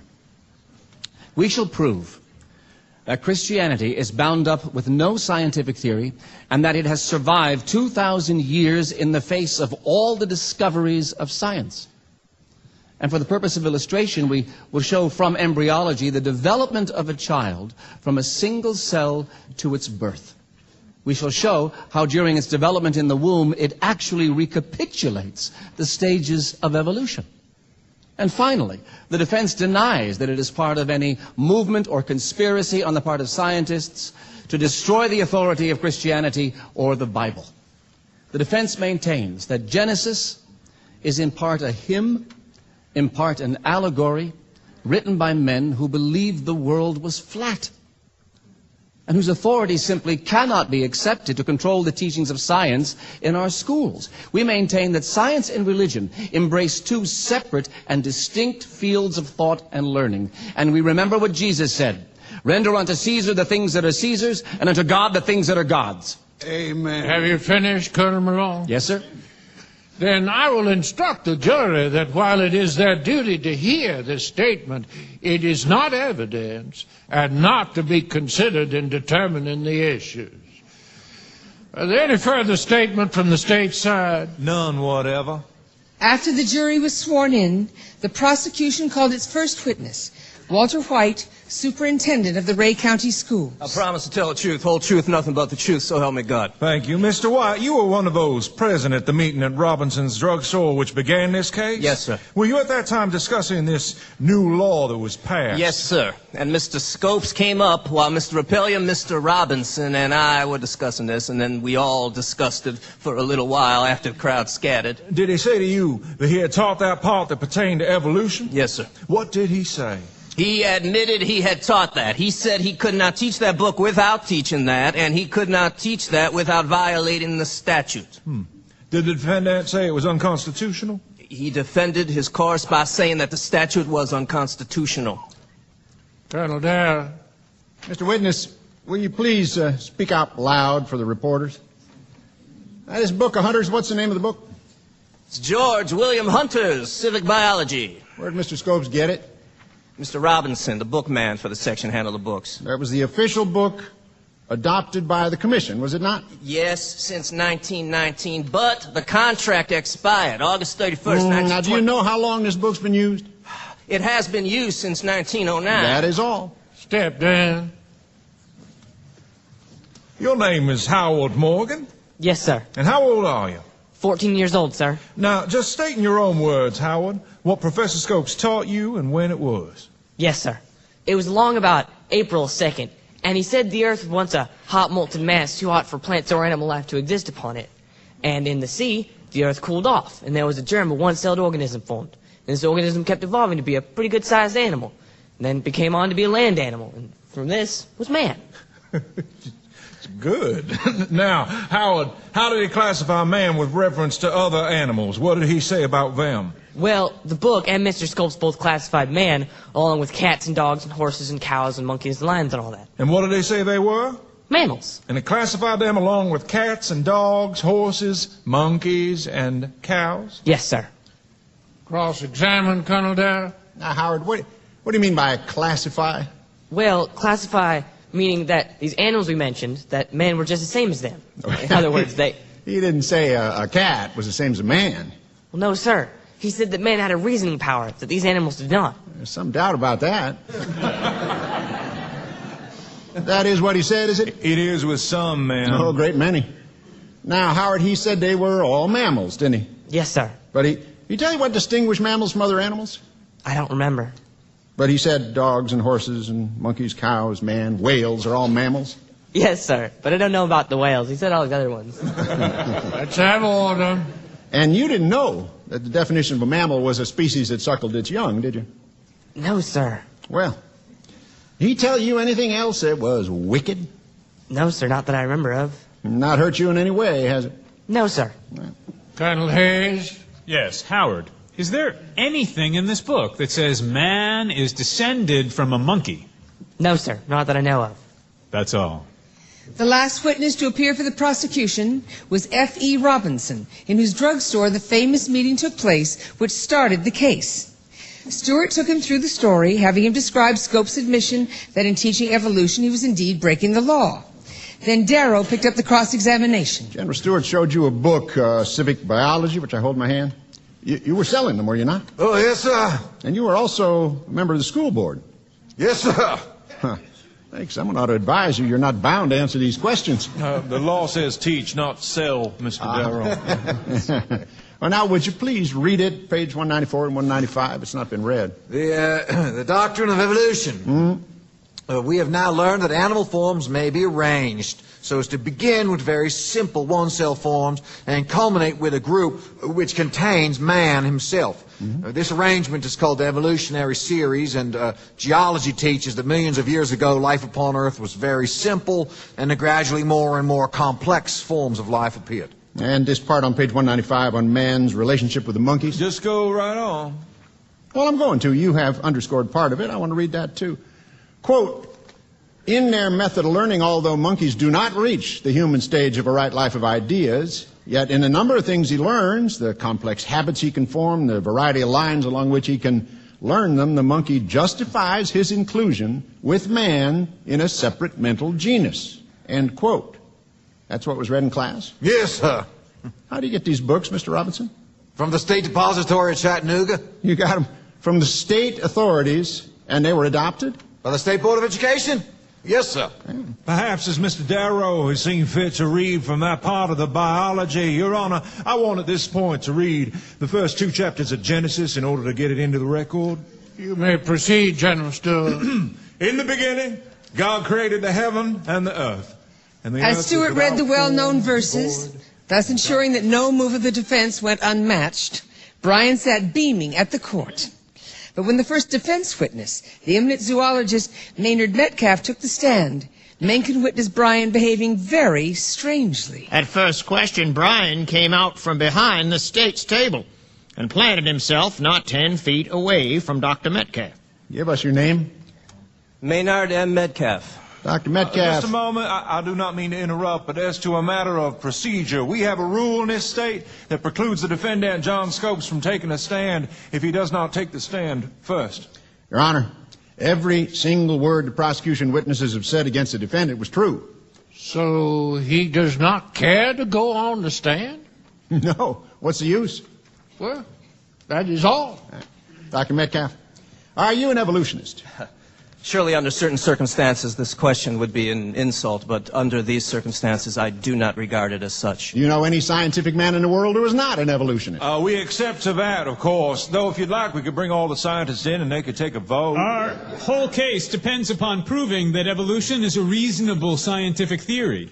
I do not know how you can prove it reasonable by proving what some other person believes. That would be hearsay testimony. Yes, but we expect to prove what all science says. Then bring them here and offer them. I will hear you. Exception sustained. Professor Metcalf, what would you say? That theoretically all science... Your Honor, as we do not yet know if his evidence will be admissible, I suggest the court reporter and counsel go close to the witness so that they can hear, but the jury cannot. As you say, Mr. Stewart.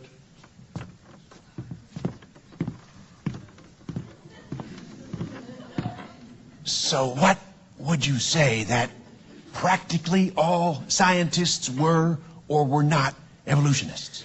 I am absolutely convinced from personal knowledge that any one of these men feel evolution is a fact. I doubt if any two of them agree as to the exact method by which evolution came about. Will you state then what evolution is with regard to the origin of man? We accept to that. How is that? We are accepting, Your Honor, to everything here that mentions evolution or refers to the conflict between the story of divine creation and evolution on the grounds that the jury should be... Is the jury, only one of whom has ever read about evolution, expected to pass on the question without even knowing what it is? Your Honor, we want the jury excluded now. We do not want them to hear any more questions along this line. And so the jury, much to their annoyance, again left the court to wait the judge's ruling on whether they could hear the expert evidence.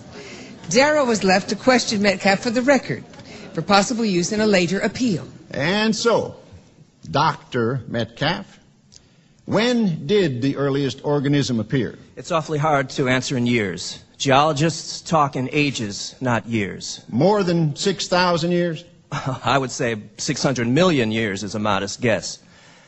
And during this time, this whole great fundamental evolutionary series seen throughout the whole realm of organic life has continued, making it extremely probable that man has evolved in the same fashion.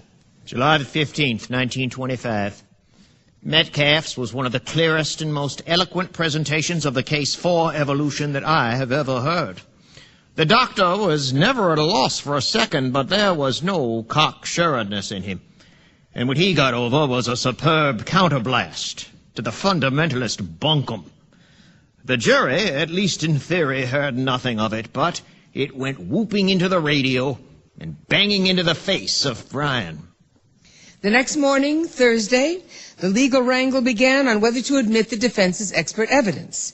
Ben McKenzie, the former Attorney General, famed in Dayton as a joker and a raconteur, made the prosecution case. May it please Your Honor, I do not want to be heard but for a very few moments. Now, I want to say this. Since the beginning of this lawsuit, since I began to meet these distinguished gentlemen, I have begun to love them. Everyone. It's a very easy task. I love the great man. But to the issue of controversy in this case, I honestly believe this act construes itself. There's not one thing that is ambiguous about it. We have done crossed the Rubicon. Your Honor has held the act was reasonable.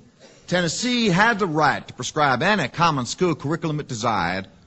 That never left anything on the face of the earth to determine, except as to the guilt or innocence of the defendant in violating that act. But the defense are trying to reconcile the divine story with the theory of evolution. Oh, they are, Your Honor, they are. Yeah.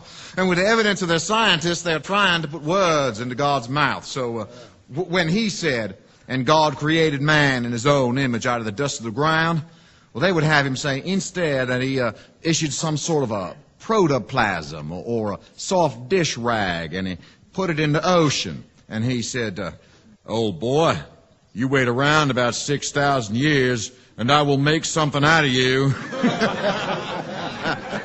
No, the divine story is a much more reasonable story to me than that. The next to speak for the prosecution against the use of expert witnesses was to be William Jennings Bryan himself. Word that the great Bryan was to speak made the courthouse a magnet. And long before the afternoon session, the courtroom was filled. Outside, under the cool of the cottonwood trees, even greater crowds gathered to hear the stories from the brazen mouths of the loudspeakers, and the whole town was one great sounding board of oratory. So, here we have this book, Mr. Hunter's Civic Biology, the book Mr. Scopes was teaching. Has the court seen this diagram? No, sir, I have not. Well, you must see it. On page 194, it purports to give someone's family tree. Man, I think. Not only his ancestors, but his collateral relatives as well. 518,900 of them. Yes. And in this diagram, beginning with the protozoa, we have the animals classified and different increasingly highly developed groups branching off. There are 8,000 protozoans, 3,500 sponges. From some I have seen, I would say there must be 35,000 sponges. And now we get to the insects, 360,000 of them. And in the hot weather, we feel we become intimately acquainted with every one of them.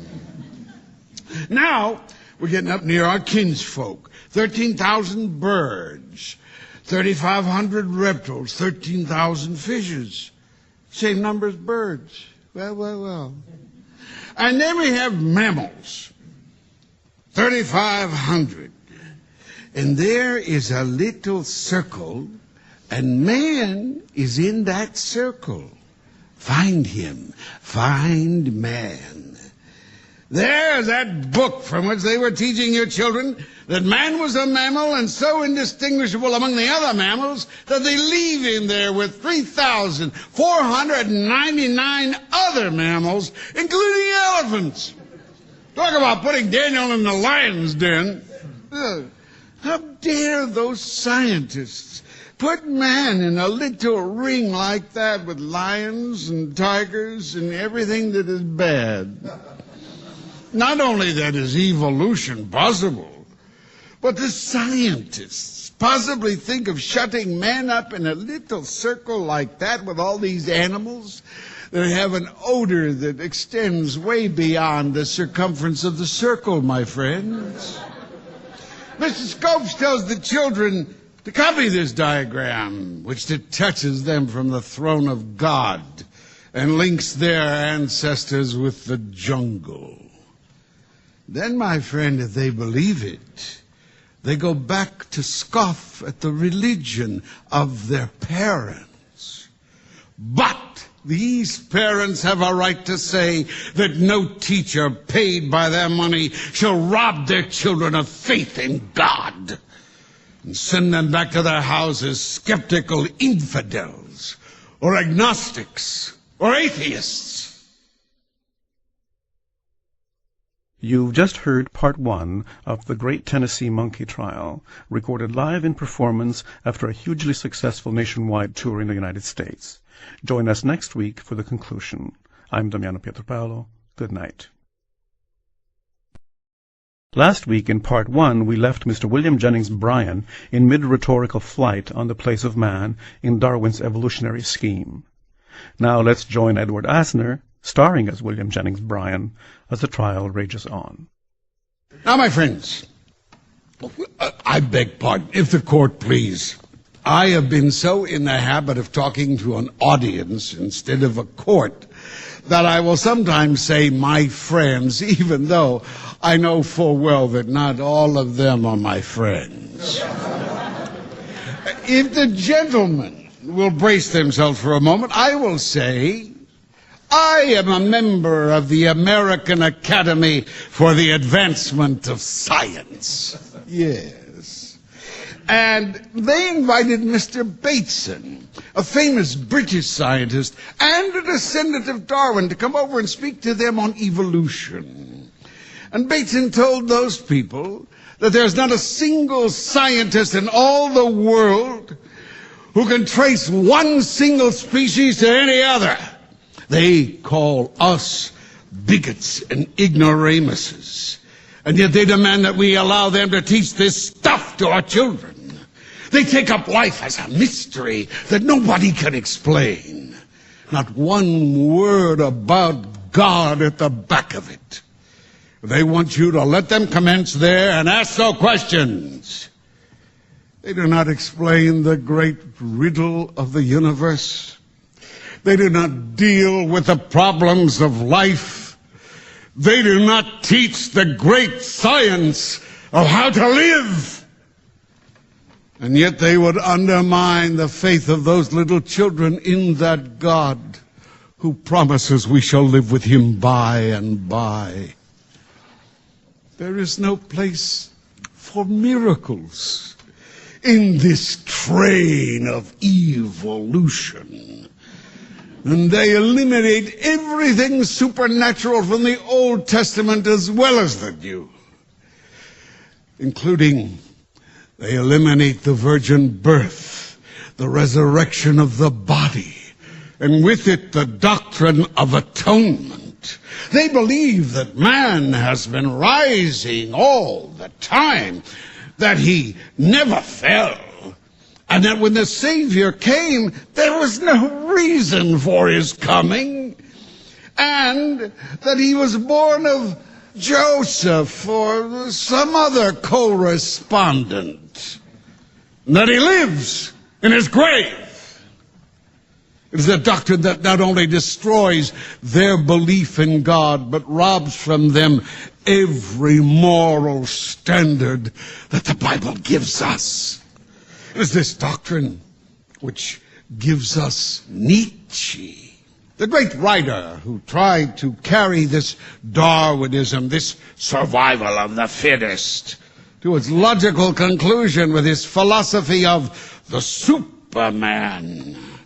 The supreme being who is unaffected by suffering, who has no pity or tolerance for the weak. And we have the testimony of my distinguished friend from Chicago in the Leopold and Loeb murder case that Lee calls Leopold read Nietzsche. The boy was not responsible for his premeditated murder of a weaker fellow student. There's not a word of truth in this, Your Honor. Nietzsche never taught that. I will read you what you said in that speech here. If you will read it all. I will read that part I want. You can read the rest. The book is for sale. There it is, page 84. Is there any blame attached because somebody took Nietzsche's philosophy seriously and fashioned his life on it? The university would be more to blame than he is. Now, my friends, Mr. Darrow asked young Howard Morgan, did it hurt you? Did it cause you any harm? Why did he not ask the boy's mother? She did not testify. No, but why did you not bring her here to testify? You, sir. Your Honor, here we have our greatest criminal lawyer stating that it is the universities, the teachers, who are poisoning the minds of our children. I object to an injection of the Leopold and Loeb case into this one. This issue between believer and unbeliever is bigger than any court, and we are not going to settle that issue here with however many experts. The Bible is the Word of God. The Bible is the only expression of man's hope of salvation.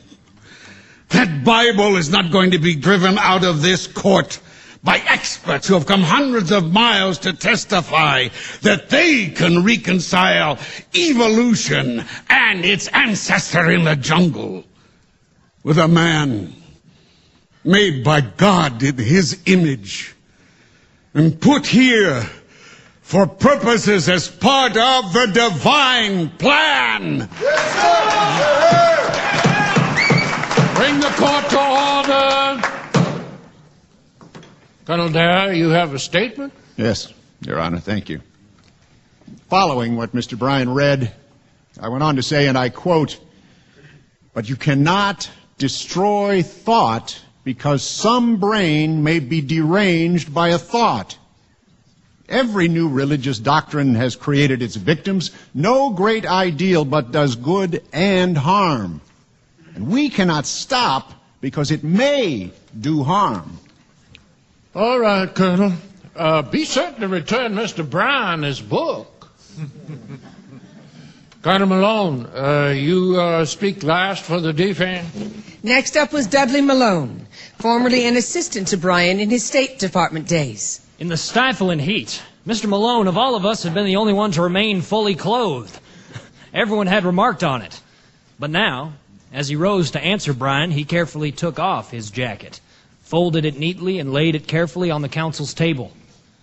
Every eye was on him before he said a single word. If the court please, it does seem to me that we have gone far afield in this discussion. The heart of this matter, Your Honor, is whether there is liability under this law.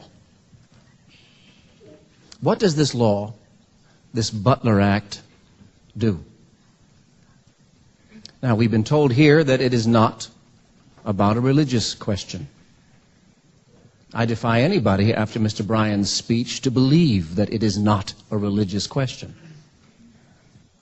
Moreover, the prosecution has to prove its case. The defense doesn't have to prove it for them. And we maintain our right to present our own defense, our own theory, because we maintain that even if everything the state has said in his testimony be true, and we admit that it is true, then the defendant, Scopes, still has not violated this statute. To explain, let us for a moment take this law, which says, quote, "It shall be unlawful to teach any theory that denies the story of divine creation of man as taught in the Bible, and to teach that man is descended from a lower order of animals," end quote. It doesn't say or, it says and. So the prosecution has to prove not only that Scopes taught evolutionary theory, but that he taught the theory that denies the theory of divine creation in the Bible. So we believe we have a right to introduce evidence from witnesses to show that Scopes' evolutionary theory is not in conflict with the theory of creation in the Bible. But these gentlemen say the Bible contains the truth. If the world of science can produce any truth or facts not in the Bible as we understand it, then destroy science and keep our Bible. But we say, keep your Bible. Keep it as your consolation. Keep it as your guide, but keep it where it belongs, in the world of your conscience, in the world of theology. And do not try to tell an intelligent world that this book, written by men who knew none of the accepted fundamental facts of science, can be put into a course of science. Because what's it doing there? Colonel Malone, is it your opinion that the theory of evolution is reconcilable with the divine story as told in the Bible? Yes, sir. And that out of that one single life cell, God created man by process of growth or development? Is that your theory? Yes, sir, but that's just one way, Your Honor. It could happen in many ways, but what we ask for is the right to testify in support of our view that the Bible is not to be taken literally. But that is your opinion. Yes. Yes, the issue is as broad as Mr. Bryan has published it. And why? Why this fear of meeting the issue? My old chief, Mr. Bryan, I never saw him back away from a great issue before. And I would like to ask the court if there's any evidence in the witnesses produced by the prosecution of any moral deterioration due to the course of biology which Professor Scopes taught these children. The young man who said he had not been hurt by it. Do they have us believe that the teachers and scientists of this country are in a combination to destroy the morals of the children to whom they have dedicated their lives? Are preachers the only ones who care about our youth? We have no fears about the young people of America. They're a pretty smart generation. And we've just had a war with 20 million dead. Civilization need not be so proud of what the grown-ups have done. For God's sake, let the children have their minds kept open. Close no doors to their knowledge. Let them have both theology and science. Let them both be taught. We want everything we have to say on science and religion told. And we are ready to submit our theories to the direct and cross-examination by the prosecution. We have come here ready for battle, for a duel. Is our only weapon the witnesses who shall testify to the accuracy of our theory to be taken from us? That's not my idea of a duel. But there isn't going to be a duel. There is never a duel with the truth. The truth always wins, and we are not afraid of it. The truth is no coward. The truth does not need the law or Mr. Bryan. The truth is imperishable, eternal, and immortal, and needs no human agency to support it. We are ready to tell the truth as we understand it. We feel we stand with progress, with intelligence, with science. Where is the fear? We defy it. We ask Your Honor to admit the evidence as a matter of correct law, as a matter of sound procedure, and as a matter of justice to the defense in this case. The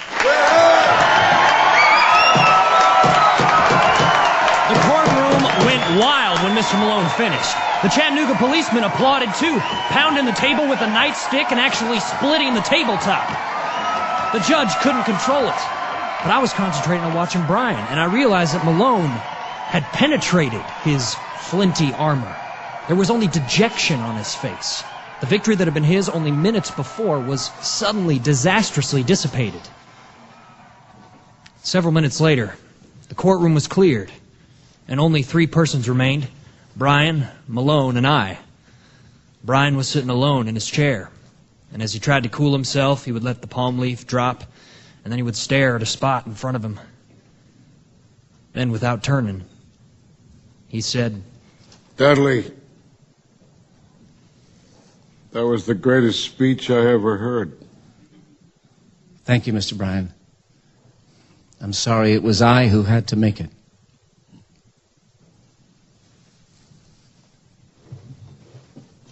I shall never forget that moment.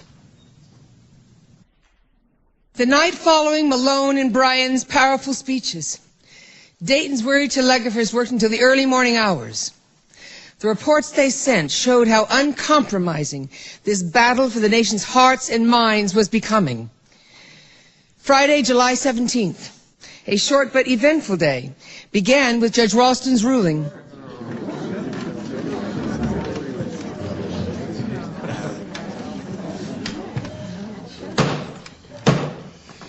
In Tennessee, an act should be construed to carry out the purpose for which it is intended.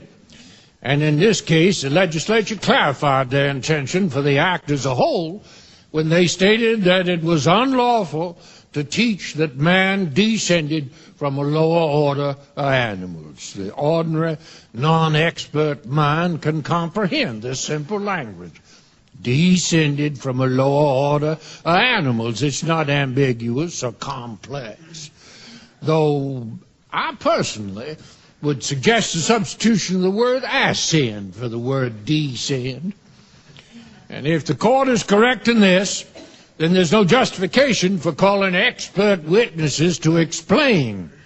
Therefore, the court is content to sustain the notices of the Attorney General, General Stewart, to exclude the expert testimony, the purpose of which is to explain the origin of man and life in this world. Your Honor will permit me to take an exception? We say it is a denial of justice not to permit the defense to make its case on its own theory. And I also accept, because for the court to make its determination without hearing evidence assumes it has full knowledge on a subject which has been under study for generations. Let the exception be entered on the record. I desire to accept to the exceptions of the court's ruling. I think it is a reflection on the court. May I respectfully move that the court hear evidence in order to inform itself in the presence of the court only and in the absence of the jury? Your Honor, they are entitled to have sufficient testimony in the record to enable the Supreme Court to pass upon the proposition, but they have no right to conduct a long, drawn-out examination and make a farce of Your Honor's opinion. Your Honor, we have no intention May I ask if these witnesses are allowed to testify as experts for the information of the judge? I presume they will be subject to cross-examination. They will if they go on the stand. We have a right to present our case to another court. That's what we're after. They have no rights whatsoever to cross-examine any witness when we're offering simply what we expect to prove. The purpose of cross-examination is to be used on the trial, never on the placing of evidence on the record. Well, I would say this. If the defense wants to put their proof in the record in the form of affidavits, of course, they can do that. If they put the witness on the stand and the state decides to cross-examine them, I shall expect them to do so. We accept to it and take an exception. Yes, sir. We always expect this court to rule correctly. No, sir, we do not. I suppose you anticipated it? Otherwise, we would not be taking exceptions here, Your Honor. We expect to protect our rights in some other court. That's plain enough, isn't it? And we will make statements of what we expect to prove. Can we have the rest of the day to draft I would them? not say that this court... If Your Honor takes half a day to write I've an not opinion, taken half a day. We expect to make statements here of what we expect to prove. I do not understand why every request of the state and every suggestion of the prosecution should meet with an endless waste of time, and a bare suggestion of anything that is perfectly competent on our part should be immediately overruled. I hope that you do not mean to reflect upon this court. Well, Your Honor has the right to hope. I have the right to do something else, perhaps. All right. May it please the court, I understand that the defense has decided to put on no witnesses, but simply to present affidavits. That is it, to present statements. That Friday morning, as the court adjourned until after the weekend to allow the defense experts to complete their affidavits, it seemed to observers like H.L. Mencken that the case was over. Effectively over. But Monday promised excitements none of the departing journalists had expected. On last Friday, contempt and insult were expressed in this court by Mr. Clarence Darrow for the court and its orders and decrees. And therefore, I order that the instance of citation for contempt be served upon said Clarence Darrow, requiring him to appear here on Tuesday, July 21st, to make answer. He will be required to execute a bond for $5,000 and not depart this court without leave. What is the bond, Your Honor? $5,000. I'm expected to put up this money? Yes, sir, when the papers are served. I don't know whether I could find Pardon any. me. Excuse me. Sorry, Your Honor, forgive me. My name is Frank Spurlock, Your Honor. If Mr. Darrow is willing, I can provide the bond. Well, thank you, sir. All right, Mr. Spurlock. Let the day's proceedings commence. After the initial shock of Ralston's citation, the day settled to its predicted course. 8 scientists provided written statements, and Arthur Hayes was allowed to read from some of them.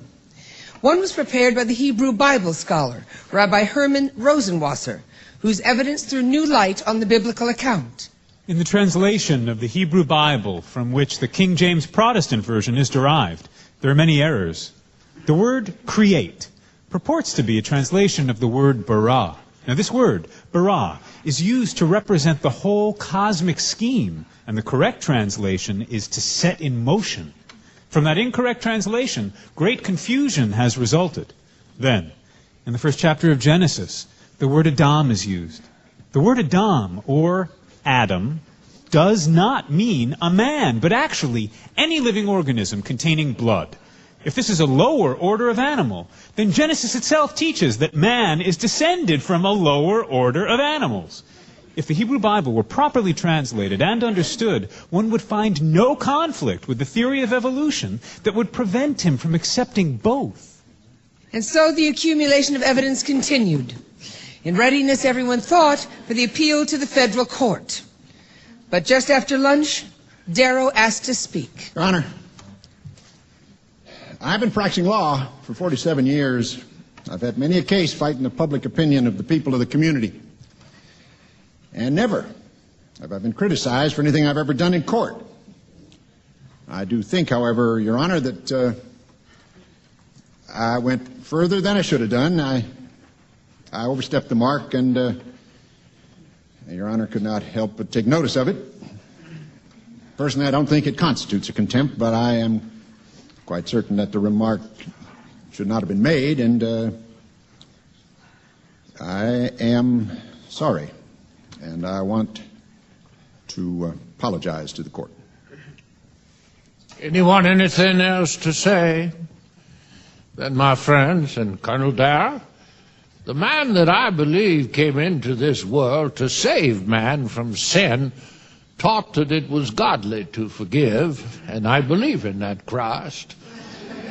And I believe in those principles, and I accept Colonel Darrow's apology. Not for the first time, the defense was reminded that in this court, Christianity represented so much more than just civil ritual. Immediately after Darrow's apology, the judge had to contend with another problem: the state of the courtroom floor. There were rumors of cracks in the ceiling downstairs, creating fears of an imminent collapse. However, instead of reducing the numbers in court, the judge, believing that the wider audience outside would welcome hearing the closing speeches, moved the entire proceedings to the speaker's platform on the courthouse lawn. Shortly after arriving outside, Darrow attempted to, and succeeded in having, yet another Read Your Bible banner some 10 feet long removed from in front of the jury. Then, the defense made their surprise move. The defense desires to call Mr. Bryan as a witness. And of course, if the only question here is whether Mr. Scopes taught what these children said he taught, we recognize what Mr. Bryan says as a witness could not be very valuable.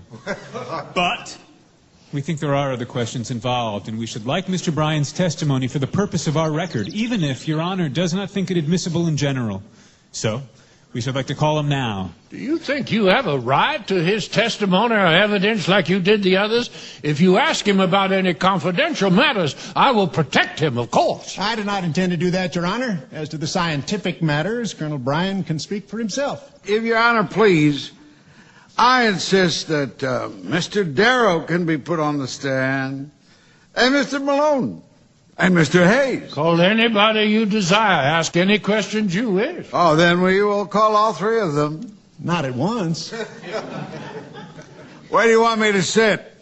Mr. Bryan, you're not objecting to going on the stand? Oh, no, not at all. Well, these are extraordinary circumstances. You want Mr. Bryan sworn? Oh, no, I expect you'll tell the truth, Mr. Bryan. Mm-hmm. The news that Darrow was to question Bryan spread rapidly throughout the town. And in a short while, the 500 who had left the courthouse swelled to over 3,000 spread out across the lawn. 2 years earlier, Darrow had challenged Bryan in the press with a series of questions on the literal truth of the Bible. Bryan had refused to respond, largely because, as he had already explained in court, his main concerns with Darwinism were what he saw as its corrosive moral and social effects. However, in accepting this new challenge, Bryan had given Darrow the whip hand to ask him whatever it was he wanted. You've given considerable study to the Bible, haven't you, Mr. Bryan? Yes, sir, I've tried to. Well, we all know you have. Mm-hmm. Not going to dispute that at all, but good. You have written and published articles almost weekly, and sometimes have made interpretations of various things. I would not say interpretations, Mr. Darrow, but comments on the lesson. But you have made a general study of it? Yes, I have. I've studied the Bible for about 50 years, or sometime more than that. I have studied it more as I have grown older than when I was but a boy. And do you claim that everything in the Bible must be literally interpreted? I believe everything in the Bible should be accepted as it is given there. Mm-hmm. Some of the Bible is given illustratively. For instance, ye are the salt of the earth. I would not insist that man is actually salt or that he has flesh of salt. Yeah. Mm-hmm.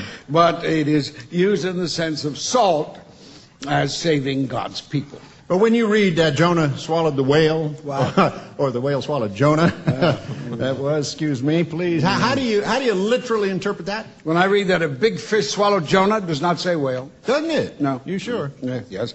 That is my recollection of it, a big fish. And I believe it.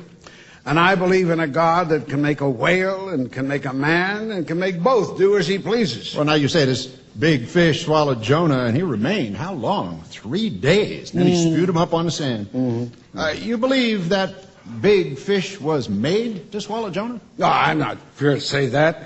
The Bible merely says it was done. You don't know whether it was an ordinary line of fish or made for that purpose? You may guess. You evolutionists guess. Yeah, well, when we do guess, we have the sense to guess right. But you do not do it often. Let me add one miracle just as easy to believe as another miracle. It's for me. Yes, for me. Just as hard? Oh, it's hard to believe for you, but easy for me. A miracle is a thing performed beyond what man can perform. When you get beyond what man can do, you get within the realm of miracles. And it's just as easy to believe in the miracle of Jonah as any other miracle in the Bible. Perfectly easy to believe that Jonah swallowed the whale. If the Bible said so. But the Bible doesn't make as extreme statements as evolutionists do. It may be a question, Mr. Bryan, about some of those you've known. Well, the only thing is you use a definition of fact that includes imagination. You have a definition of fact which is nothing but imagination. I object to that as argumentative. The witness must not argue with me either. Now, the Bible says Joshua commanded the sun to stand still for the purpose of lengthening the day, doesn't it? Mm-hmm. You believe it? I do. You believe the men who wrote it thought the day could be lengthened or the sun could be stopped? I want to object, Your Honor. It has gone beyond the pale of any issue that could possibly be injected into this lawsuit except by imagination. I will hear Mr. Brown. It seems to me it would be too exacting to confine the defense to the facts. If they're not allowed to get away from the facts, what are they to deal with? Mm-hmm. Mr. Brown is willing to be examined. Mm-hmm. Go ahead. Have you an opinion as to whether whoever wrote the book, book of Joshua, thought the sun went around the earth or not? I believe he was inspired. Can you answer my question? When you let me finish the statement. It's a simple question, but finish it. You cannot measure the length of my answers by the length of your question. No, except the answer will be longer.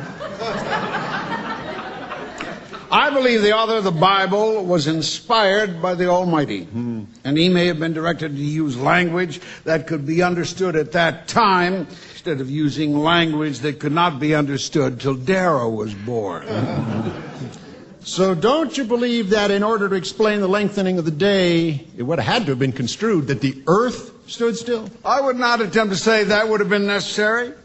But if my puny hand can lift up a glass of water and overcome the all-powerful law of gravitation, I would not set limit to the power of the hand of the Almighty God that made the universe. Oh, I read that years ago. Now, can you answer my question directly? If the day was lengthened by stopping either the earth or the sun, it must have been the earth. Well, I would say so, yes. But saying it was the sun that was made to stand still, that was the understanding at the time. Yes, but we now know that the sun stood still as it was with the earth. We now know also the sun does stand still? Well, it does relatively so to the earth, as Mr. Einstein would say. I ask you if it does stand still. You know as well as I know. Better. And the earth moves around it. Yes. But in saying the sun stood still, the author of the Bible was using language at that time that the people understood. Now, Mr. Bryan, you ever pondered what would have naturally happened to the earth if it had stood still? No. You've not? No. The God I believe in would have taken care of that, Darrow. Don't you know that it would have been converted into a molten mass of matter? You testify to that when you get on the stand. I'll give you a chance. Don't you believe it? I would want to hear expert testimony on that. Ever thought of it? I've been too busy on things that I thought were of more importance than that. Mr. Bryan, you believe the story of the flood to be a literal interpretation? Yes. When was that flood? I wouldn't attempt to fix the date. Well, about 2350 BC. That estimate's printed in the Bible. That was the estimate given. I would not say it's accurate. Don't you know how it's arrived at? Never made a calculation. A calculation? From what? I could not say. From the generations of man described in the Bible? I would not want to say that. What do you think? I do not think about things I don't think about.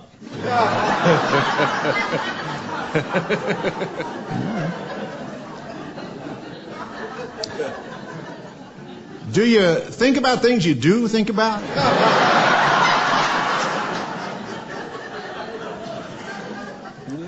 Well, sometimes.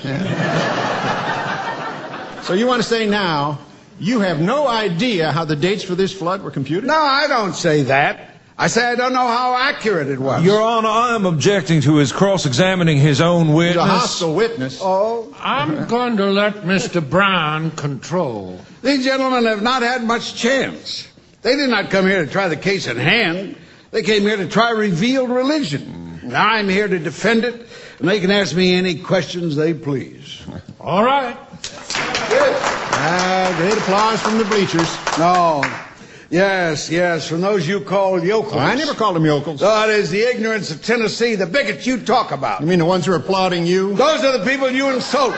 You insult every man of science and learning in the world because he does not believe in your fool religion. I will not stand for that. My religion fool. I'm talking to both of you. This is going beyond the pale of a lawsuit, Your Honor. I have a public duty to perform under my oath, and I ask the court to stop it. Mr. Darrow is making an effort to insult the gentleman on the witness stand, and I ask that this be stopped. To stop it now would not be just to Mr. Brown. He wants to ask the other gentleman questions along this same line. It will all be incompetent. The jury is not here. I do not want to be strictly technical. And Your Honor rules, and I accept. How long ago was that flood, Mr. Bryan? Let me see Archbishop Usher's calculation about it. There are the dates in the margin. Surely. Yes, here it is. Given here is 2,348 years BC. And you believe that all living things that were not contained in the ark were destroyed? I think the fish may have lived. The fish? Mm-hmm. Outside of the fish? I cannot say. You cannot say. No, I accept that just as it is. I have no proof to the contrary. And you believe that every nation, every organization of men, every animal in the world, outside of the fish, were wiped out by the flood? At that time. At that time. Mm-hmm. And then whatever human beings, including all the tribes that inhabited the world and who run their pedigree straight back, and all the animals have come on the earth since the flood. Yes. Within 2,300 plus 1920, within 4,200 years. You know a scientific man on earth who believes any such thing? I cannot say. But I know some scientific men that dispute entirely the antiquity of man as testified to by other scientific men. Well, that does not answer the question. Let me ask it again. I don't think I've even asked a scientific man that question. It's quite important, isn't it? Well, I don't know that it is. Are you the only human being on earth who knows what the Bible means? I object. Sustain. I want to take an exception. Well, let me just ask you, if you know, if it was interesting enough or important enough for you to try to find out, how old these ancient civilizations are. No, I've not made a study of it. Don't you know that the ancient civilizations of China are 6,000 or 7,000 years old at the very least? No, but they would not run back beyond the creation, according to the Bible, 6,000 years. You don't know how old they are, is that right? I don't know how old they are, but possibly you do. I think you would give preference to anybody who opposes the Bible. Do you have any idea how old the Egyptian civilization is? No. You know of any record in the world, outside the story of the Bible, which conforms to any statement that it was 4,300 years ago or thereabouts that all life was wiped off the face of the earth? I think that they have found records. You know of any? Outside the Bible? Yes. Records reciting the flood exist in other religions. But the Christian religion has satisfied me, and I have never felt it necessary to look up some competing religion. Like the religions of Confucius or the Buddha? I can tell you something about that if you want to know. Did you ever investigate them? Somewhat. You regard them as competitive? No. I think they are very inferior.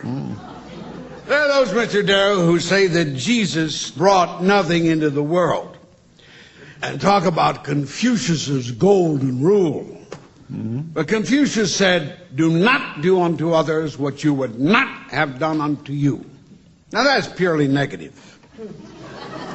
While Jesus taught, do unto others what you would have done unto you.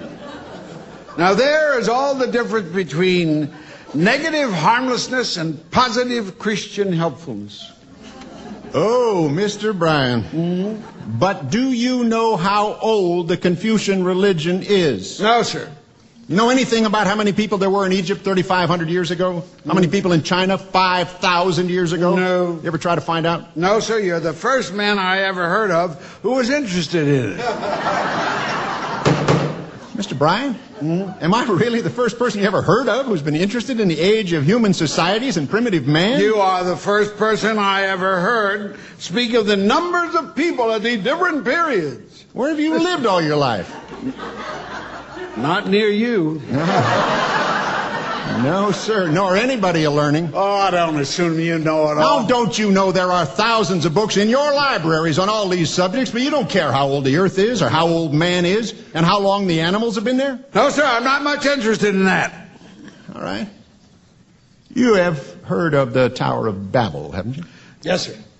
That tower was built up under the ambition they could build a tower to heaven, wasn't it? And God saw what they were at, and to prevent them from getting into heaven, he confused their tongues. Something like that. I wouldn't say to prevent them getting into heaven. Now, when was that? Give us the Bible. Oh, sure. Yeah, we'll have strict authority on it. Scientific authority.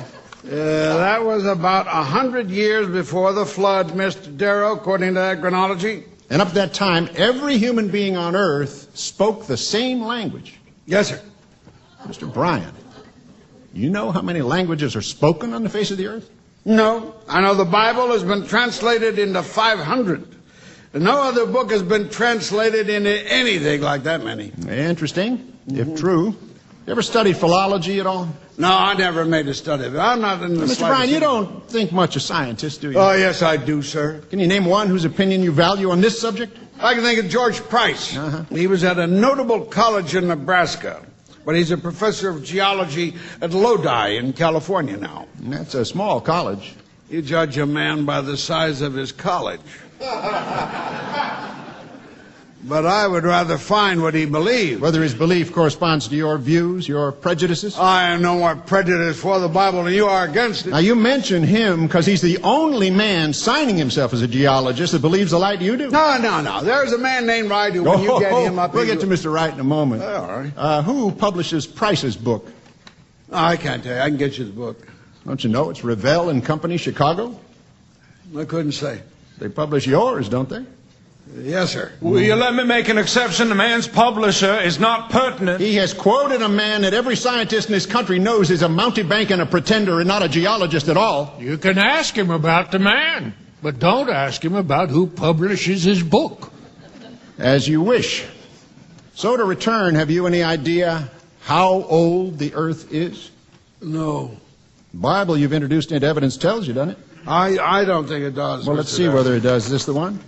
That's the one, I think. It says BC 4004. That is Bishop Ussher's calculation. So, would you agree that the earth was created 4004 years BC? Oh, no, I think it is much older than that. How much? I couldn't say. Your Honor, what is the purpose of this examination? The purpose is to cast ridicule on everybody who believes in the Bible. And I am perfectly willing that the world shall know that these gentlemen have no other purpose than ridiculing every person who believes in the Bible. We have the purpose of preventing bigots and ignoramuses from controlling the education of the United States, and that is all, and you know it. Oh, so now we have it. From Mr. Darrow's purpose, from his own mouth. Yes, and I am trying simply to protect the Word of God against him, the greatest atheist and agnostic in the United States. I wish I could get a picture of those clackers. I'm not afraid of Mr. Bryan being perfectly able to take care of himself, but this examination cannot be legal examination. And so, Your Honor, I respectfully accept to it, and I ask in the name of all that is legal to stop this examination and to stop it here. I rather sympathize with the general, but Mr. Bryan is produced as a witness because he is one of the foremost students of the Bible in the United States. And we hope to show by Mr. Bryan what the Bible really means in connection with evolution. Now, Mr. Bryan has already stated that the world is not merely 6,000 years old. That is very helpful to us. And Mr. Bryan, where is your evidence coming from? This Bible. No, I don't concede that. It's absolutely worthless to them, Your Honor, even for the record in the Supreme Court. Not worth anything when Mr. Bryan, as Bible student, states you cannot take the Bible as literally true. The Bible speaks for itself. Oh, so you mean to say, General Stewart, that the Bible itself states whether these are parables? Does it? Your Honor, we have lost all sense of procedure. None of this is pertinent. This is just a harangue between Colonel Darrow and his witness. Your Honor, the reason I'm answering is to keep these gentlemen from saying I was afraid to meet them and let them question me. Continue, Mr. Darrow. Mr. Bryan, you believe the first woman was Eve? Yes. You believe she was literally made out of Adam's rib? I do. Did you ever discover where Cain, Adam and Eve's son, got his wife?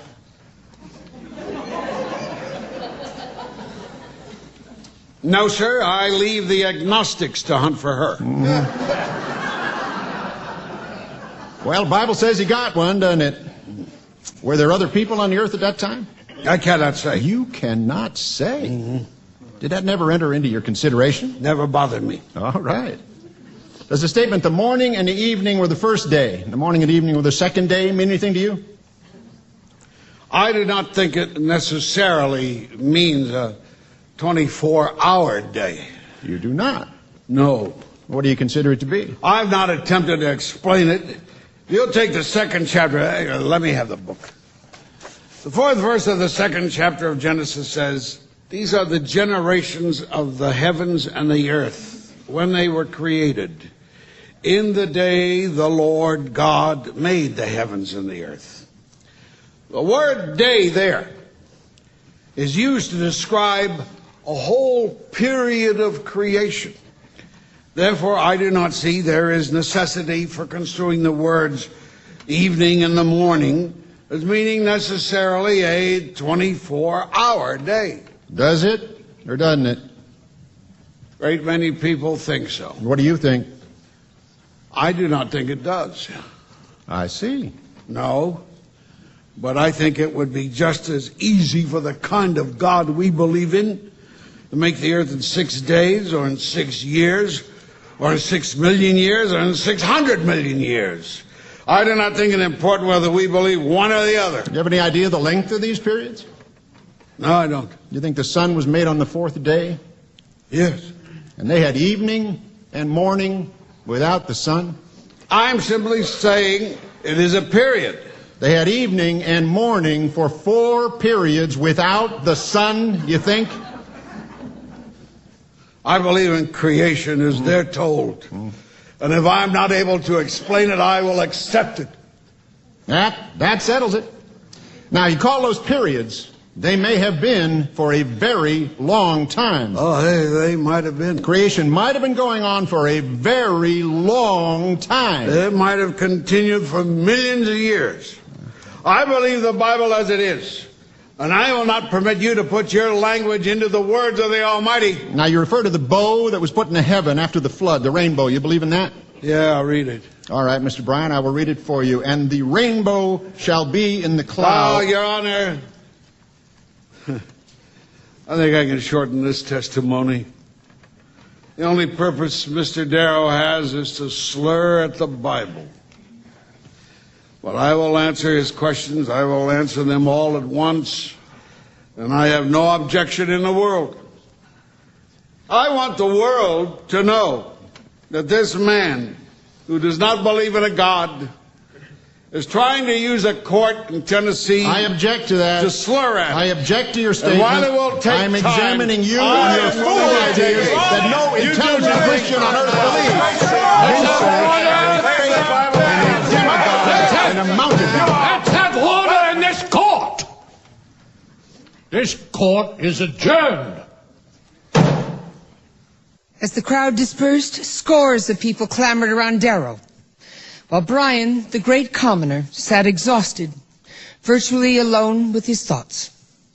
I remember I was truly sorry for Mr. Bryan, but I consoled myself by thinking of the years through which he had busied himself tormenting intelligent professors with impudent questions about their faith and seeking to arouse the ignoramuses and bigots to drive them out of their positions.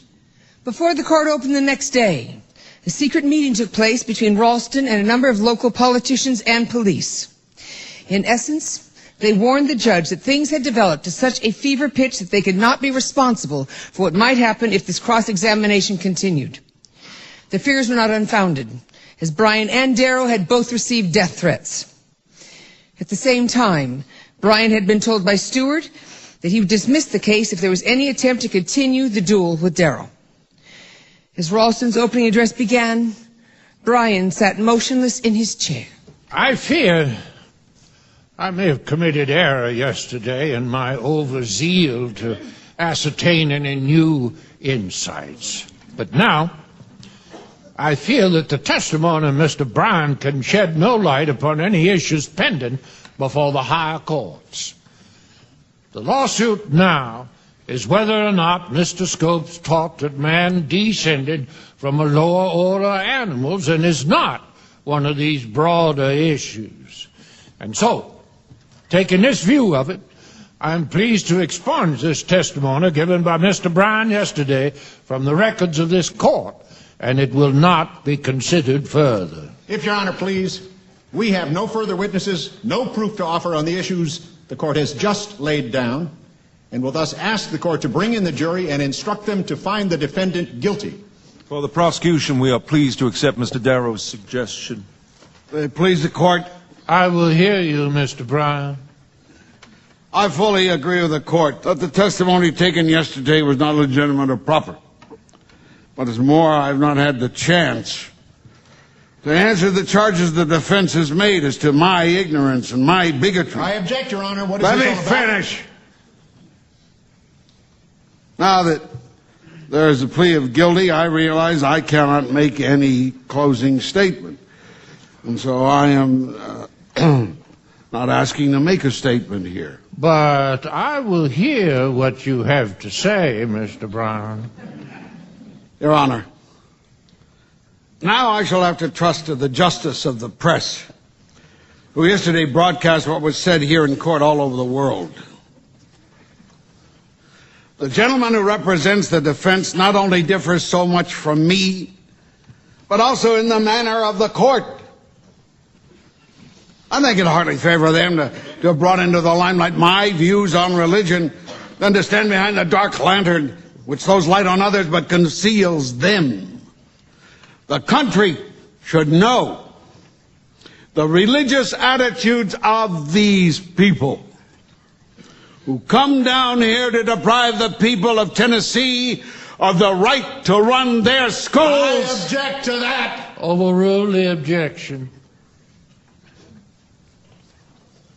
That is all. After that, the case moved swiftly to its inevitable conclusion. The jury did not even bother to retire, but stood huddled in one of the corridors before returning 9 minutes later. Mr. Foreman, will you tell us whether you've agreed on a verdict? Yes, sir. What do you find? We have found for the state, we find the defendant guilty. Did you fix the fine? No, sir. You leave it to the court. We leave it to the court. Mr. Scopes, would you come around here, please, sir? Mr. Scopes, the jury has found you guilty under the law. Have you anything to say as to why the court should not impose punishment upon you? Your Honor, I feel I have been convicted of violating an unjust statute. I will continue in the future, as I have in the past, to oppose this law in any way that I can. Any other action would be in violation of my ideal of academic freedom. That is, to teach the truth, as guaranteed in our Constitution of personal and religious freedom. I think the fine is unjust. So then, the court now imposes on you a fine of $100 and costs, which you will arrange with the clerk. After a series of effusive final speeches, the trial of John Thomas Scopes ended, and the court was adjourned just after midday on July 21st, 1925. The defense now expected the case to go to the Tennessee Supreme Court. However, with the case causing the state's leaders increasing embarrassment, playing as it did to their hayseed image, the state Supreme Court used a legal nicety to relieve that embarrassment. There was a requirement that fines greater than $50 had to be set by the jury. But Ralston, with everyone's agreement, had set the fine himself. On the basis of that procedural slip-up, Scopes' conviction was overturned, leaving the defense with no conviction to appeal. They were thus denied the full airing of the issues they had hoped for in a higher court. This was a serious blow, but the defense's cause had already been overshadowed by a setback they had experienced only days after the trial ended. Brian had been deeply wounded by his experiences at the trial, but he was a fighter. By the end of that week, he was at work reshaping his campaign and polishing a rebuttal to Darrow's charges. That Sunday, July 26th, he spent the morning discussing plans to take a party of 500 to the Holy Land. He lunched well. He had a reputation as a trencherman. And he then retired to bed for a nap. He died in his sleep. In Washington, thousands filed past his coffin lying in state, while across the nation flags flew at half-mast. In the immediate aftermath, such an upwelling of popular feeling overwhelmed any critical response to the trial, and Brian's cause bloomed. Anti-evolution bills were passed in Arkansas and Mississippi, while in Texas and elsewhere across the country, school textbooks were rewritten. And there it rested. Until the 1950s, when the arrival of Sputnik kindled serious concerns about the nation's science teaching. There was a determined effort to protect scientific independence and to keep science and religion apart. But the deep-seated appeal of creationist thinking never went away. New, more sophisticated concepts have emerged, such as intelligent design. But in a recent case in Dover, Pennsylvania, where parents contested the local school board's decision to teach intelligent design in science class alongside Darwinism, the judge ruled in favor of the parents. He found intelligent design to be, quote, a religious view, a mere relabeling of creationism, and not a scientific theory, end quote. So, how much do we still live in the shadow of Dayton? Was Brian, as Macon described him, a once great figure who was seeking consolation, leading a hopeless crusade? Or was he one of the few who saw the dangers in a world increasingly deprived of spiritual foundation? Did his crusade die with him? Or does it continue now?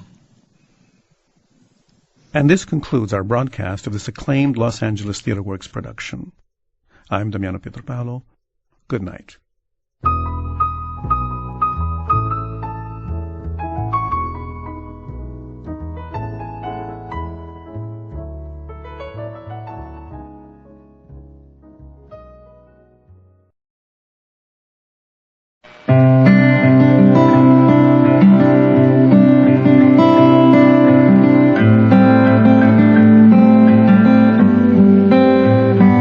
Good evening and welcome to Sunday Showcase. I'm Damiano Pietropalo, and it is my pleasure to welcome Daniel Arnold and Medina Hahn, who've been touring around the country and the world, it seems, with their hit play, Tuesdays and Sundays. Welcome to you both. Thank you. Hello. Hi. Now, Tuesdays and Sundays. There's an intriguing title. What happens on Tuesdays and Sundays?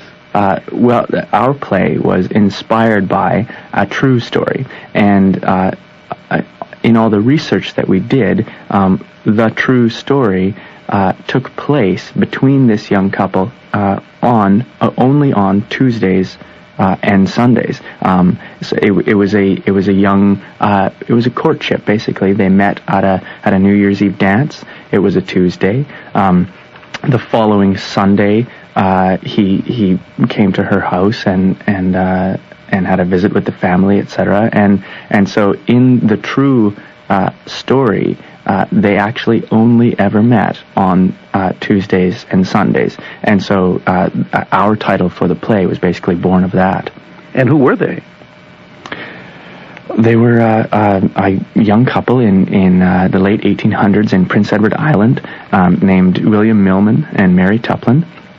And they were a teenage couple that, and their real story is, there's only sketches of what is known about them through some of the papers, etc. So for our play, we had to create the fictional characters. Yeah, I believe you once said, Daniel, the emotional truth between the actual couple was never really known, but Right. we wrote one possibility. Mm-hmm.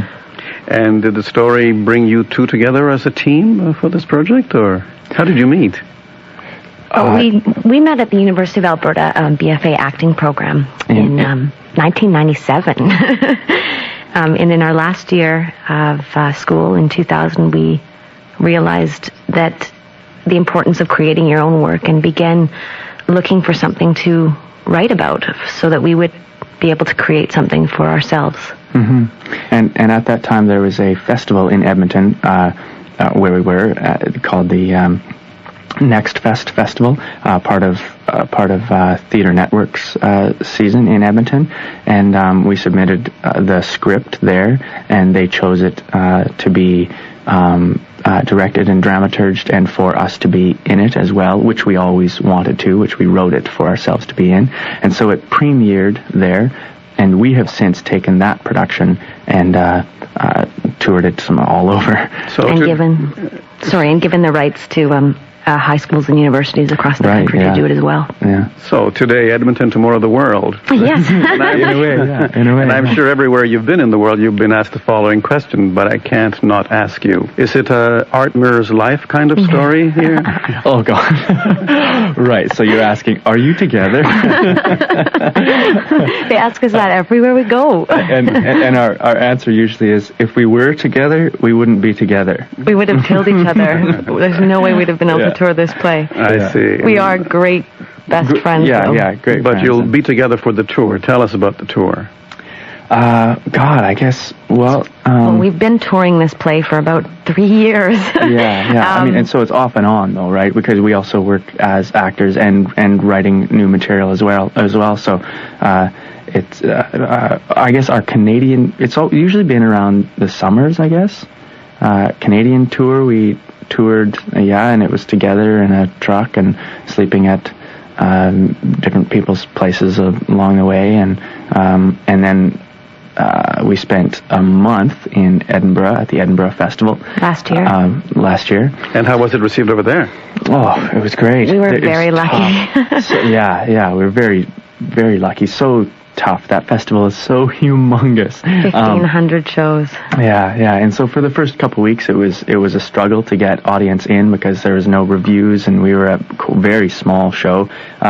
We were up against, Susan Sarandon and Tim Robbins and their show down the street. God.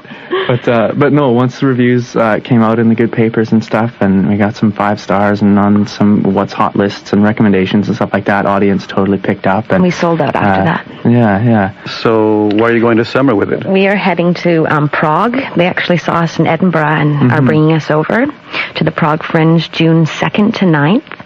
And then we are coming back to Canada and going to Festival Annie Ganesh in Nova Scotia, July 17th to 27th.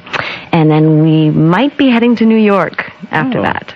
Well, good luck with all of that. Break a leg, as they say. Thank you. And now, from coast to coast, our listeners will be able to listen to Tuesdays and Sundays as recorded in Vancouver before it goes to Prague. So thank you for coming in. Thank you very much.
are we? Earth. Margate. A rural community called Margate. It's gorgeous. Beautiful winding roads. Can't go straight. Tranquil flowing rivers. Field after field of potatoes. A rural community. Like any other rural community. None like this one. Peaceful. Heaven.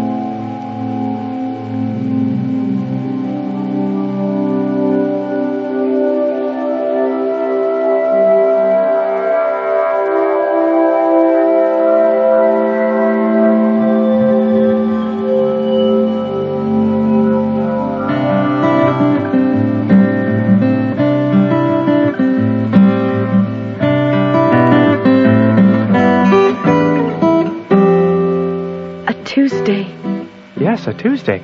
That's where? New Year's Eve. Going to the Bryantons. Yes. New Year's Eve. Going to the Bryantons. Yes. A Tuesday. Farm boys scrub the rich red dirt from their bodies. Daughters of the farmers don their very best frocks. Slick down their hair. Fresh face bundle up for the cold. Say goodnight to their parents with a promise to behave. And leave in time to arrive before the sun goes down. My friend Francis at the gate with a bottle of rum. With my older brother Jacob, we walk up Mud Road. Sipping on the way. Nervous and giddy. The sun's setting. And the moon. Francis, look. The sun and the moon. We walk by the light of the sun and the moon. A New Year's Eve dance at Mr. and Mrs. Bryantons. Admission 25 cents. Parents and grandparents, widows and pets. Admission 25 cents? Bachelors and maids and infants and lovers. Everyone welcome.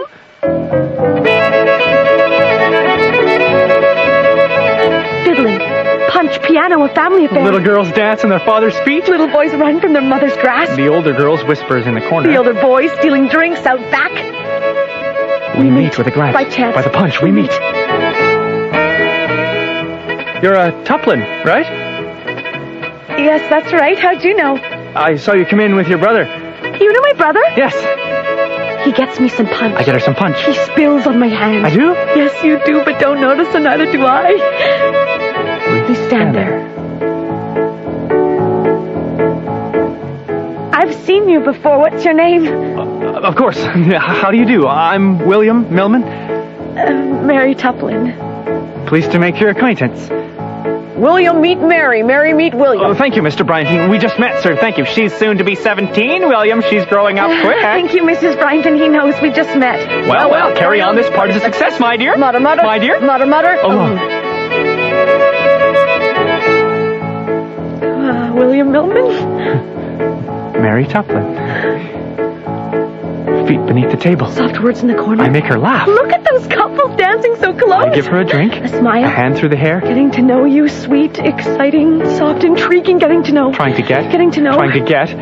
Flirting. Francis, my friend, just stands in the doorway. Francis's friend just stands in the doorway and stares at the girl playing fiddle. My older brother Jacob finds a girl of his own. Jacob, her brother, is not a good chaperone. Just before midnight. All of us standing? Music stopped, lights low. Mrs. Bryantton standing on a chair? Mr. Bryantton beside, holding up his watch. Just before midnight. 10, 9. William takes my hand 8, in his. 7, 6. I look at him, looking 5, at me. We smile, 4, we count. 3. No 2, one's looking. 1. He kisses me. Happy New Year!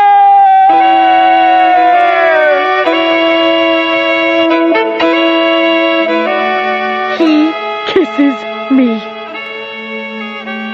Happy New Year.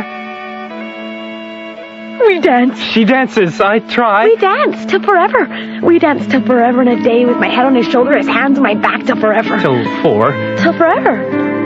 And our eyes closed. We kiss till forever.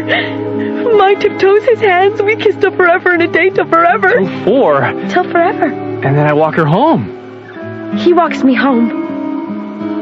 I am 16, going on 17. I'm 18, going on 19. He's handsome. She's giddy. He's handsome. She's William Millman. Mary Tuplin.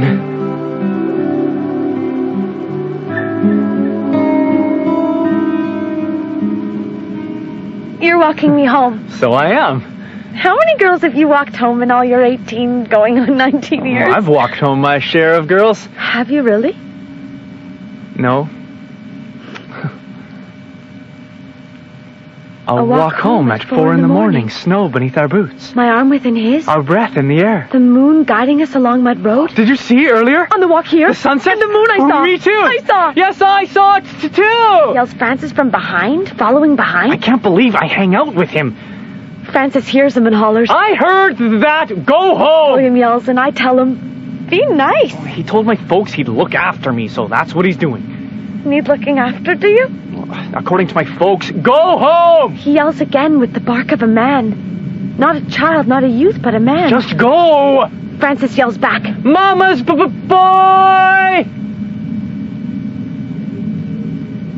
On the bridge to cross the river. That bridge to cross the river. We kick snow from the deck.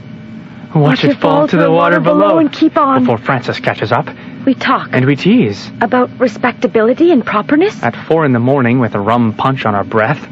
We talk seriously a while. About the meaning of life. So who are you, Mary? Just a girl, I think. Don't think too much or you won't be. Just a girl. He confuses me. We don't talk at all. He talks of his passion. I play piano at service. Oh, that's where I seen you. Mr. Bryanton teaches me, and I'm getting quite good. I don't play every Sunday, but pretty soon I will. Yes, I knew that I'd seen you before. Yes, you play quite well. I remember you play quite well indeed. Oh, thank you, Mary Tuplin. You're welcome, William Millman. I find this quite funny, so I laugh, and Your laugh is funny. She makes fun of my laugh. Your laugh is funny. Oh, come now, Mary, don't tease. I'm not teasing, William. I'm telling the truth. The truth? And you call yourself a respectable girl? I am. Don't you know the respectable never tell the truth? Yes, they do. No, it's what makes them respectable. Never tell the truth. You know nothing. My, we've grown up on different sides of the river, that's for sure. That's for sure indeed. You talk nonsense. I may be a little drunk. And I give him a smile. And I try to wink, but it's 4 in the morning and I'm quite tired, so both eyes go blink instead of a wink. And we smile.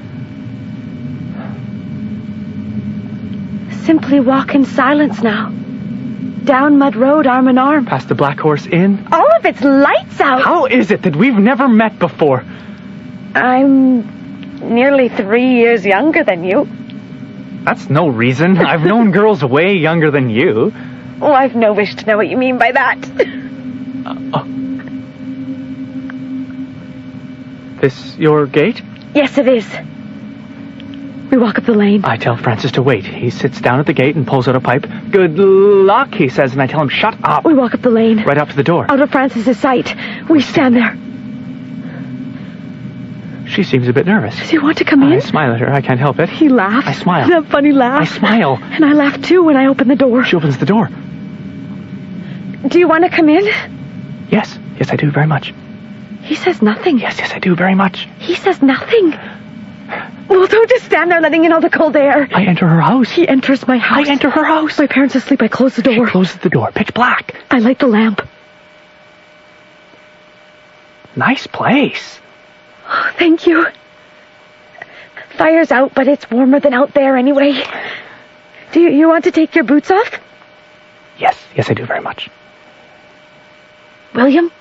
Your boots. Do you want to take them off? I'd like to, Mary, thanks. But I shouldn't stay for long. I don't want Francis to freeze to death. All right. And my folks would be worried as well. I should be getting home. It must be past 4 o'clock. All right. I just thought you might like to warm up your feet. Oh, they're fine. Thank you. How long have you to walk? Well, we're up past Warren's Mill, so from here it's probably a good hour and a bit. Oh, dear, I'm sorry you needn't have taken me. Oh, no, it was no trouble. I rather liked it. You're some pretty, Mary Tuplin. Please, you mustn't compliment me. Why not? One shouldn't be paid a compliment if one is undeserving. And you're undeserving? You're not. You're beautiful. Mary, you are. Can we talk about something else? Like what? I don't know anything. Actually, I should get going. Oh, but you just got in. You can't be warm yet. No, I really should. My mother won't go to bed till I'm home. Really? Yes. Oh, how awful. My parents usually retire before any of us. They're very sound sleepers as well. Nothing can wake them. Not my parents.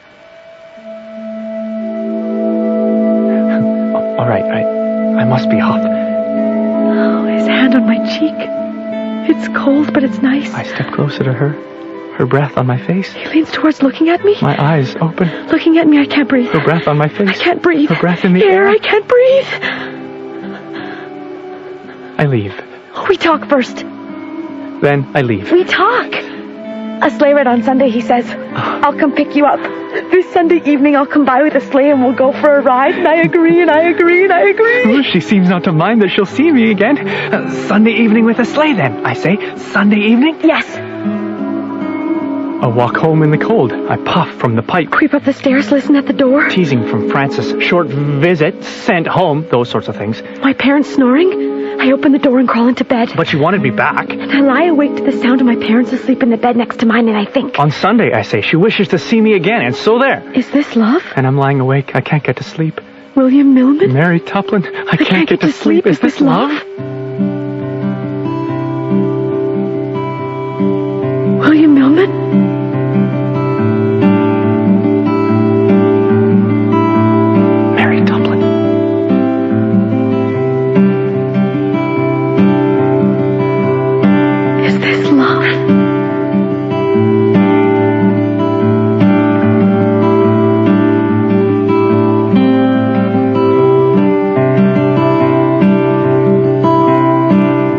Gentleman caller on a Sunday evening. A gentleman caller on a Sunday evening. Without a sleigh. He never brought a sleigh. I came, though. I came. Late Sunday, the family. He never brought a sleigh. I'm sorry. So we sit at home with my family and talk.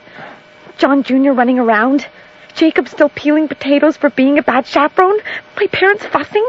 My older sister Christy making eyes. My God. I'm sorry. I came, though, didn't I? Yes, he came. A gentleman caller on a Sunday evening. Good night, Papa. Well, that was exciting. It was. I'm so sorry. I do apologize. My family's not used to seeing boys around the house. No bother. Nerve-wracking. Are you cold? Father puts the fire out well before he goes to bed. Can't imagine why. Says it saves firewood. Stingy old man. I'm sorry it's so cold. I'm fine. Probably does it to force you to retire early, don't you think? Well, it's not going to work tonight. I can stay for a while, if that's what you're getting at. My folks think I'm with John Prophet tonight. John Prophet? Yes, a friend of mine. He's my teacher. Oh, yes, I guess he would be now. Just started teaching. Yes, just this year. He's handsome, William. He's a friend of yours. We talk about John and my friends and the folks we both know. How is it possible? We've never met before. I'm going to not be respectable here and tell you the truth. All right. I tell her the truth. All right. I tell her I've seen her. I've seen her before. I know. No, I've seen her before. I'd stare quite a lot. Cut it out. You did not. I did, too, I tell her. And when I saw her walk into the Bryantons that evening, that Tuesday evening, that New Year's Eve, I thought, this is my chance. I thought I must speak to her. I may never get to again. Do stop it. Did you really? Yes. I thought I may never get this chance again. And that's when I gathered enough courage to approach her. Plus, you were quite drunk. Well, a little, perhaps. Courage, you know. But I tell her the truth. A little embarrassing, but it is the truth. My father doesn't approve of drinking. Well, I'm not courting your father, am I? Oh, so now you're courting me, are you? Well, it's my mother who wouldn't approve of that. They like to, though, I think. Mother and father. Your father hardly said a word to me. That's a good sign, though. And when I told Christy about you, she immediately spread it like wildfire to the rest of my brothers and sisters that you were my boyfriend.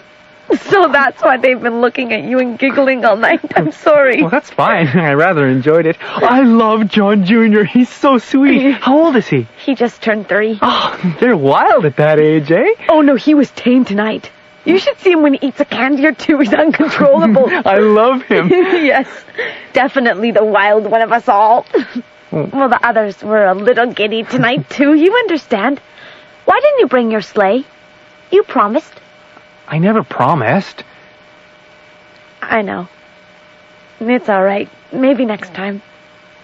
Oh, so there will be a next time, will there? I never said that. Oh. I said maybe, if you're good. Meaning you still have a chance to redeem yourself tonight. All right. So the family seems not to mind me, eh? It appears that way. Can't imagine why. Oh, I like the way you smile. You're always complimenting me. You must stop it. Why? I like it. It is getting quite chilly in here, actually. Well, it might be warmer in the parlor. The fire's probably still kind of warm. And there's blankets if you'd like. Sounds lovely.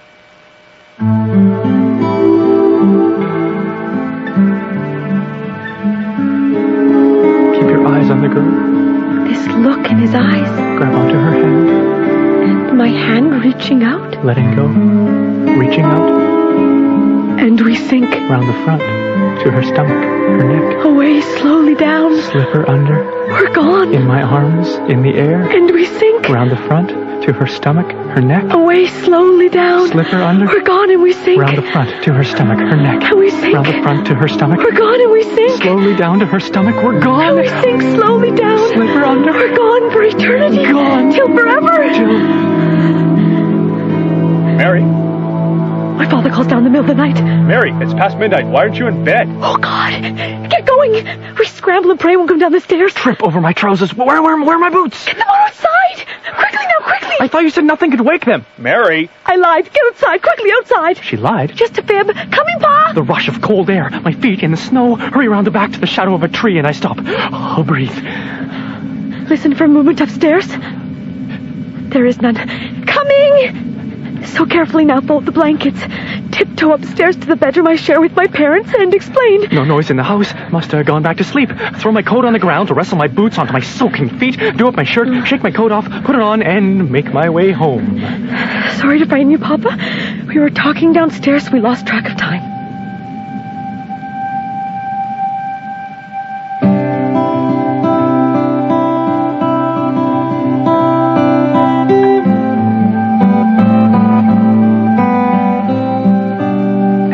That Tuesday, I walked down Mud Road towards Mary's. Sorry to frighten you, Papa. We lost track of time. And I stop at the bridge. That same bridge we kicked snow from. At the end of the bridge and look back. Is this love? And I carve it on the wood under the deck on Tuesday. That Tuesday, I go out and I carve it under the bridge with my knife. Is this love? Mary Tuplin. William Milner. January 5th, 1887. On Tuesday. I carve it. That Tuesday, I tell my sister Christy. On Tuesday...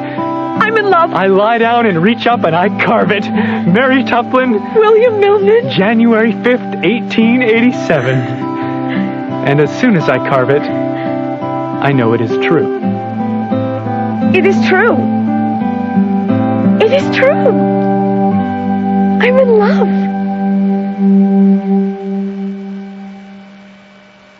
Francis, where's William? Why hasn't he come by? Next Sunday, the Bryantons take me aside. I saw him at church and he turned the other way. They ask how things are with the young Tuplin girl. Oh, I visited her, met her family and all. My family liked him. They wonder where he is. I cared for her family, though her father quite scared me. Oh, he needn't be scared of my father. He's fine. And I quite cared for Mary. Does he not care for me? Yes, I cared quite a lot, but she did not feel the same towards me. Oh, poor boy. That's too bad. But more time for your practice. Mr. Bryanton chuckles, and I chuckle too and sit down to the piano and play.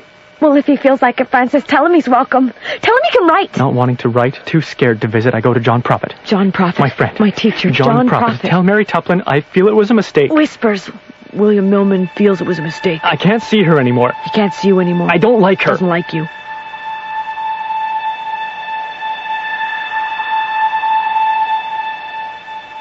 Francis brags. I've become pretty good friends with that Mary Tuplin. Christy, what does this mean? She jokes about you with her sisters and friends, William. Oh, my God, Christy, are you sure? Oh, my God. She giggles about you behind the church on Sundays. Yes, I've become quite close friends with Mary. Oh, my God. Christy, please don't tell. Please don't tell, you sure? But I try to forget about her. William, please, William. And I try to not think about her. Francis, where's William? And I try to not dream about her. Mr. Prophet, where's William? I'm trying to forget about her. Mr. Bryanton, it is imperative that I speak with William Milman. William, it is imperative that Mary Tuplin speak with you. But I don't tell the reason. She would not tell the reason. Please, I'm trying to forget about her. He's trying to forget about you, Mary. It seems you may have broken his heart. My advice would be to send him a letter, mutter, a letter. Don't send me a letter.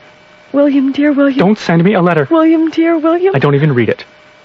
I lean out my window and by the light of the moon strike a match and the flame... Dear William. I don't even read it. I help out my father on the farm. Tansy, quinine, pennyroyal, rue, ergot of rye, cotton root 7. Take care of my mother. William, I'm fine. Now go learn your theory. Some field or swamp or grove contains the needful poison, and forthwith it is swallowed. And I practice piano. If medicines fail, bleedings, hot baths, violent exercises, consumptions of large quantities of gin. Save money for college. If these don't prevail, attempt a dilation of the cervix with slippery elm, a sponge tent, or catheter. And time just goes by. You're still not beyond the 16th week. And time just goes by. Too much time has gone by, Christy says. It's too late now to try anything else.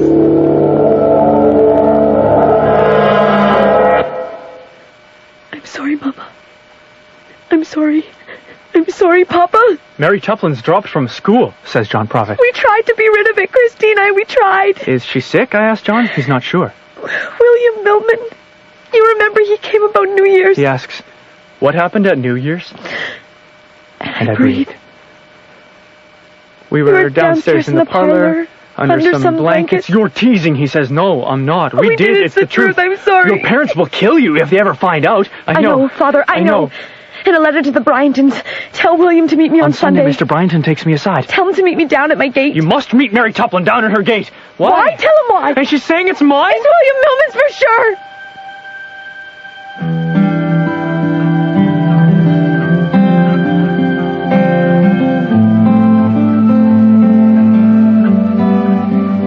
A gentleman caller on a Sunday evening. Waiting for William. I walked down Mud Road. 6 months since that night. 6 months. Half a year since I walked down this road. We kicked snow from this bridge. I crept under this bridge with my knife. 6 months. Half a year. And you find it goes by with the blink of an eye. I spoke not one word to Mary in that whole half a year. Not one word. A gentleman caller on a Sunday evening. A gentleman caller on a Sunday evening. Thank you for meeting. Thank you for coming. How are you? Fine. You? I've been better. You been busy? Yes. On the piano a lot more these days. 3 times a week. Hoping to be accepted to college this autumn. You're feeling all right? Under the circumstances. How's your family? My little brother John is sick. You remember him? John Jr.? Of course I do. Is he bad? Yes, very bad. Oh no, I'm sorry. Give him my love, and my regards to the family as well. How's your family? Doing all right? Yes, they're doing all right. You look healthy. Do I? Yes. Oh, thank you. I don't feel it. And it's questions upon talk about blame. William! No, that's what Mr. Bryanton said is all, that the blame is on me. It's funny, the Bryantons think it's partly their fault. They still believe they introduced us. And it's answers upon questions upon talk about truth. And you're saying it's mine? Yes, that's the truth. Oh, truth? Yes. Not just teasing? No. You're sure? Yes. And does anyone know that you're saying it was me? The Bryantons know. And my family, of course.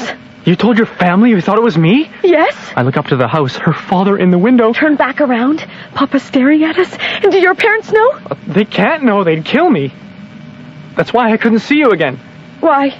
My folks. Yes? They want me to go to college. They say a social life gets in the way. Truth? Yes. The only reason you couldn't see me again, your folks? Yes. Truth? Yes. Well, not only that. I felt bad. Bad? It was a sin, Mary.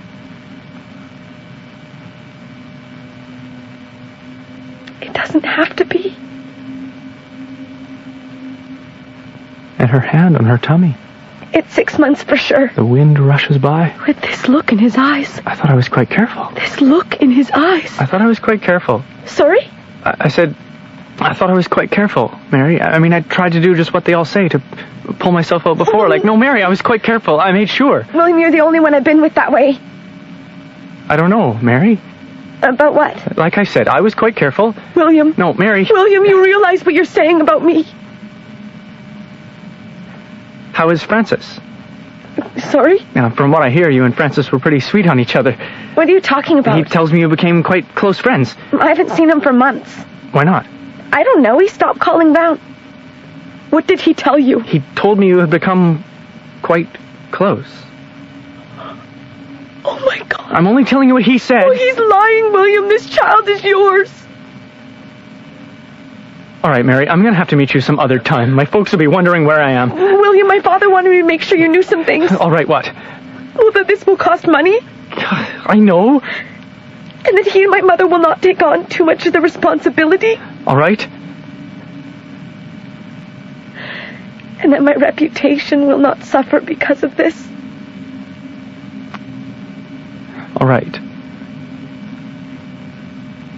So they wonder how you feel about me.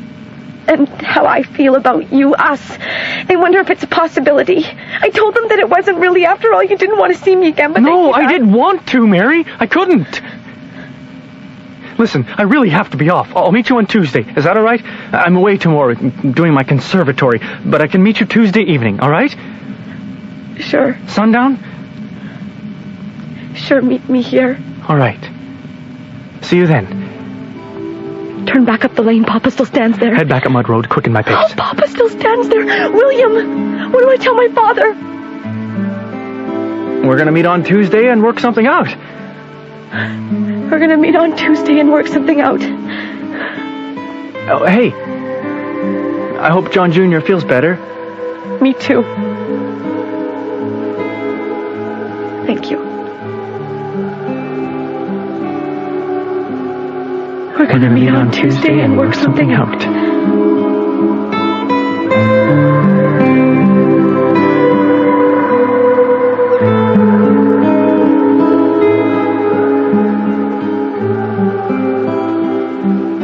And on Tuesday. At sunset. That Tuesday. I make my way towards Mary's.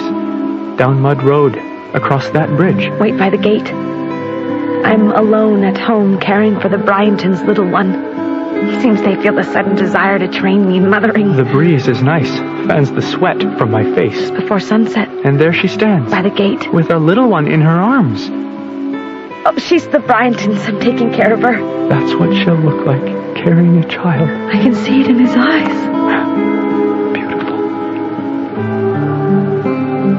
And she blushes. She almost blushes, but... My family will be home any minute. So? You don't want to be here, trust me. What's wrong? Go hide in the bushes and I'll meet you there. And the moment she says it, she turns back to the house. So I run across the road to the trees, duck down, and I wait at the window for my folks to arrive. Down to the river. She whispers. I do? Yes, you do. Down to the river. Why? What's the hurry? My father just arrived.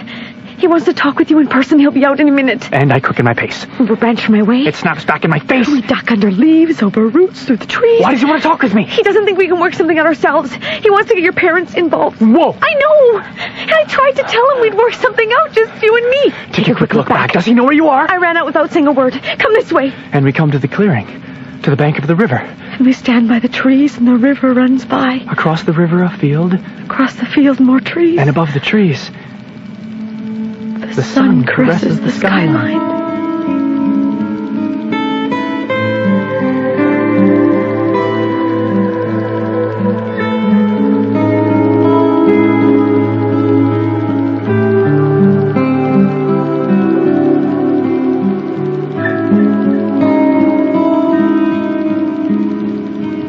So, he's pretty serious, eh? Well, I think he's got a right to be, William. Mary! My father calls down from the road. Mary, where are you? You come back to the house this instant, Mary! William Millman! I know you're out there! William. I know that you're out there! William, listen to me. He won't come down here. And even if he did, we'd hear him through the trees, so calm down. Sit beside me and let's talk, or we'll never get back up there. And she smiles. And he laughs. I smile. That funny laugh. Francis, what about him? we had a good talk. You still believe that? No, I don't know what to believe. No? No, I don't know who or what to believe. And it's talk of the letter. Did you send me a letter? A letter? Around March, I think? Yes. It wasn't from Francis? No. Truth. Yes, you thought it was Francis? No, I didn't know. I didn't even read it. What? I didn't even read it. I burned it. You didn't even read it? No. So you never knew? What? That you were to meet me at the Bryanton's cream social? No. That I was expecting a child you never even knew? Not till Mr. Bryanton told me on Sunday. Truth? Yes. Well, why did you burn it? I was trying to forget about you, Mary. I thought it might bring me some peace. Some peace? I had a suspicion it was from Francis anyway. My letter from Francis? Yes, it could have been Francis taking one of his pokes at me. How? He'd always rub it in that he was calling on you and that you and he would laugh about me. Laugh? Yes, he told me you'd poke fun at the time we spent together. Poke fun? You'd giggle behind the church with your sisters and friends. No, William, no, not at all. I cared for you. My family cared for you. That man up there actually cared for me? Believe it or not. I cared for you too, Mary. And the breeze through her hair. My reflection in his eyes. I have to look away. Needing a touch. Wanting to reach. Trying to stay. May I? His hand on my tummy. And here I thought you meant by not meeting me, by not seeing me. I thought you meant I should get rid of it. No. I didn't even know. I had no idea. Why didn't you? What do you mean? Get rid of it. It wasn't for lack of trying. Noise by the road. Up near the road, voices of men walking through trees. They're coming down here. My father with others? He must really be angry. Oh, God. Let's go. Let's go, Mary, now. Where? Away, down the river, along the bank to the bridge. No, my father will kill me. We should really head back. What? And say what? We're sorry. We've worked something out. He'll understand. You mean lie? No! We've worked something out.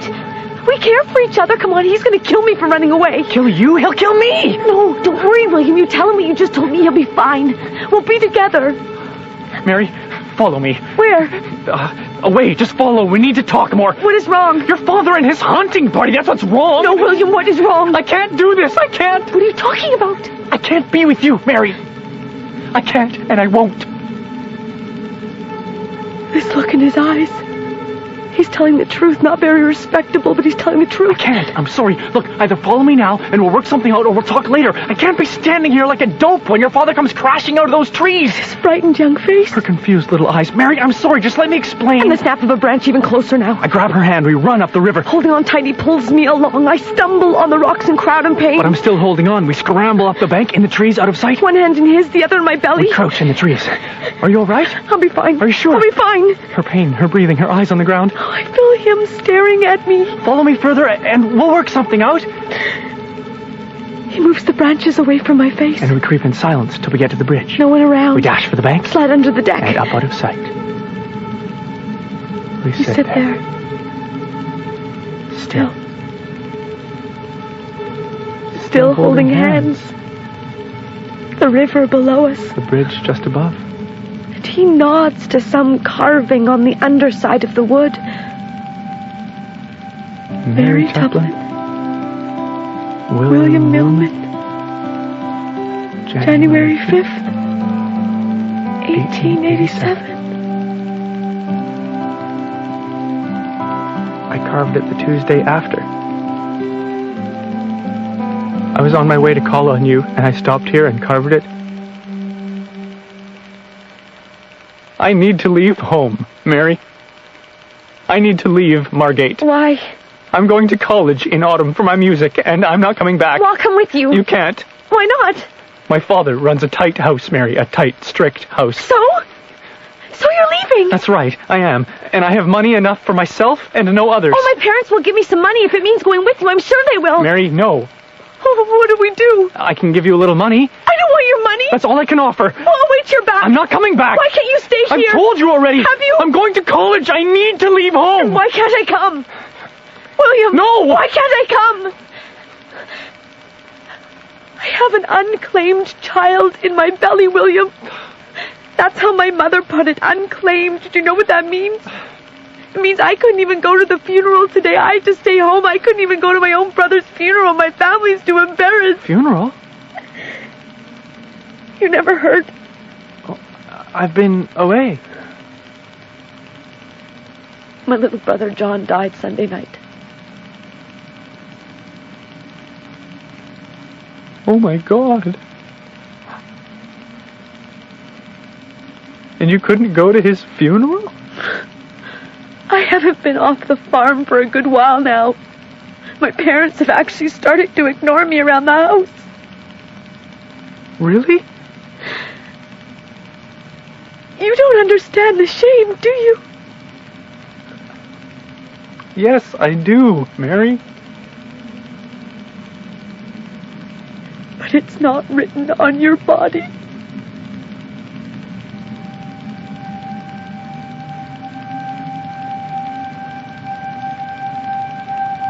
And the wind whistles lightly across the bridge, picking up dust. Carrying it along across the river. The tiniest of ripples on the water. The sun sinks into the earth. I want to run away with you. I want to just take you by the hand and walk up this river and never look back. And do it. Footsteps on the road. Pounding the earth, running above us right on the deck. Dirt trickles down from between the boards. Sand in the light of the sun. Voices of men. Two, I think. One Mr. Bryant. The other my father. They mumble together. More voices and mutters. Please stop. Oh, God. Silence. Dear God. William! Mary! They don't know we're here. Thank God. They keep on. Cross the bridge. And keep on.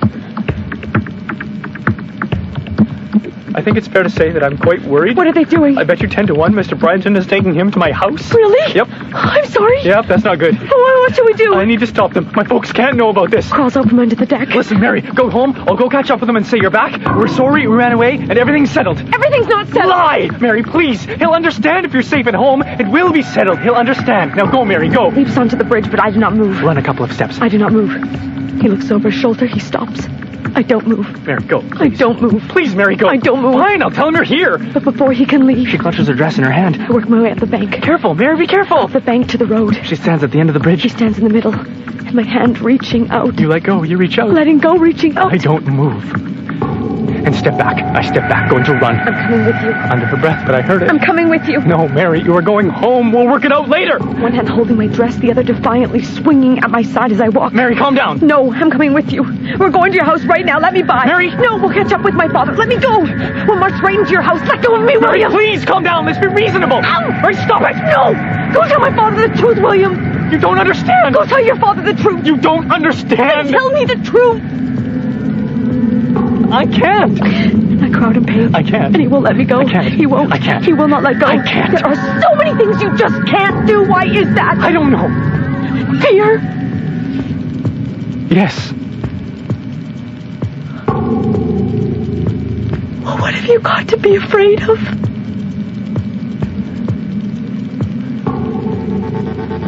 And this look in his eyes. She won't let me go. William? She won't let me go. William? She sees. My God. She runs. I run down the bridge to the road along the bank. I follow. She's silent. I'm screaming inside. I fly like the wind. I follow. I stumble on the rocks, then run on. Don't look back. Keep your eyes on the girl. Don't look back. Keep your eyes on the girl. Hand on my shoulder. I scream. I've got her. Round the front to her stomach, her neck. And we sink. Round the front to her stomach, her neck, to the water, the edge of the river, and...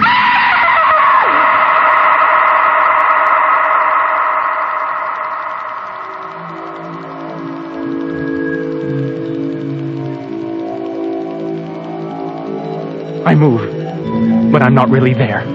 Ringing and gripping. You're screaming inside. I can see my hands, but they're so far away. Underwater, around her, and under. I'm screaming inside. And it's loud. Louder than anything. Drowning out everything. And that's what you're doing. You breathe in the water. Where am I? You're there, but your body...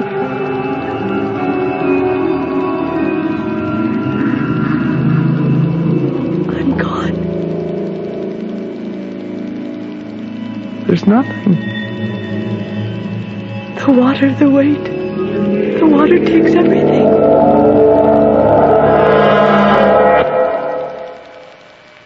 And for a few breaths, our child has a few breaths. After your heart has stopped, our child for a few breaths lives beyond its mother.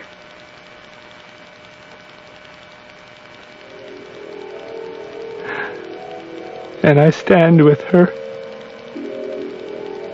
I stand and I walk. With Mary, with child in a blanket in your arms. I walk till forever. For just a few steps. Till forever. Out into the water. And slip her under.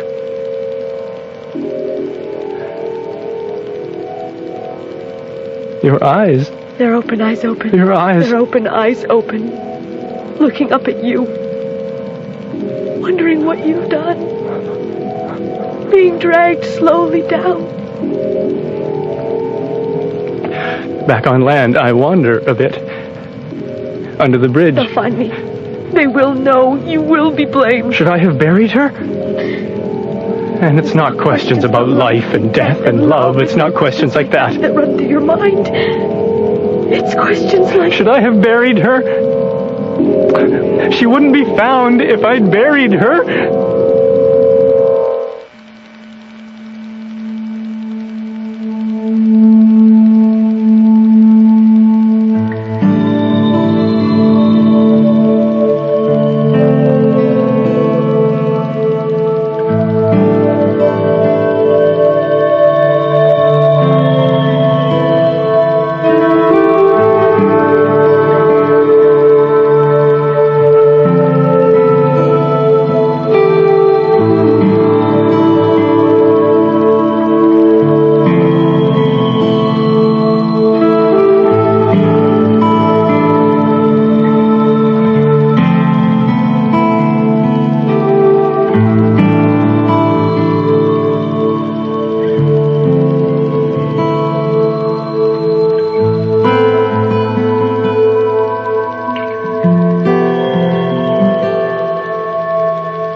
You just heard Tuesdays and Sundays, written and performed by Daniel Arnold and Medina Hun, and produced in Vancouver by Barbara Worthy. The music was composed and performed by Jeff Riches, recording engineer was Chris Cuttress, and the associate producer was Dagmar Kafanke Nunn.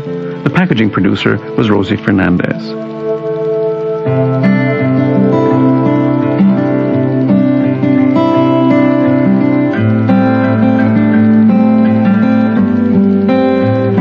Most of the plays you hear on Sunday Showcase are available on CD. To place your order, just go to our website, www.cbc.ca/radiodrama, and click on Merchandise.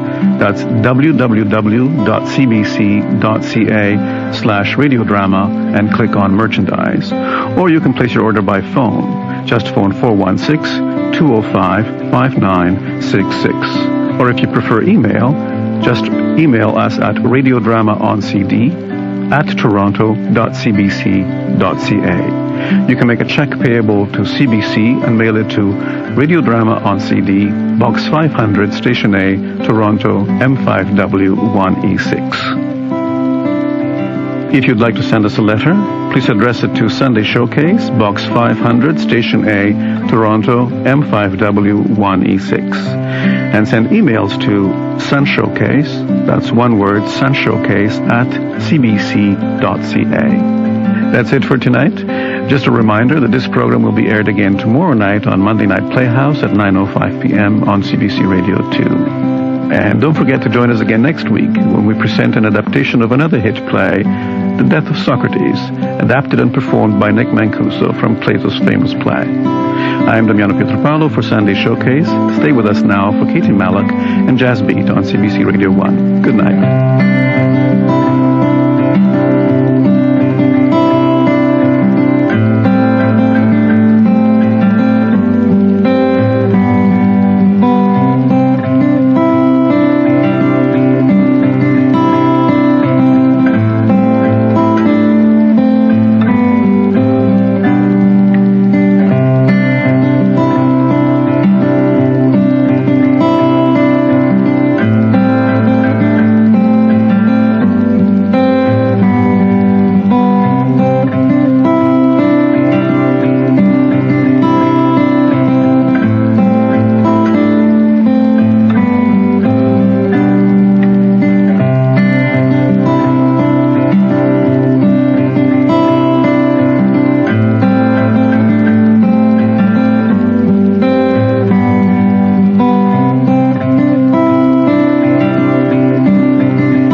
And welcome to Sunday Showcase on CBC Radio 1. I'm Linda Grierson.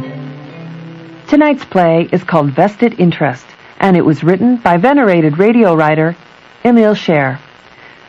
The story takes place in Toronto and on a small island in Southeast Asia.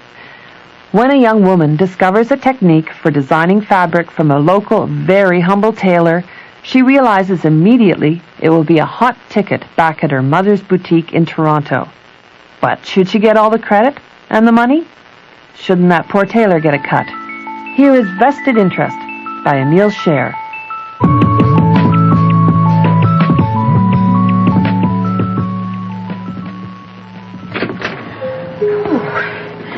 Well, they didn't have your Ethiopian blend today. Yeah. I figured you'd settle for something from Guatemala. Guatemala's great. Thanks.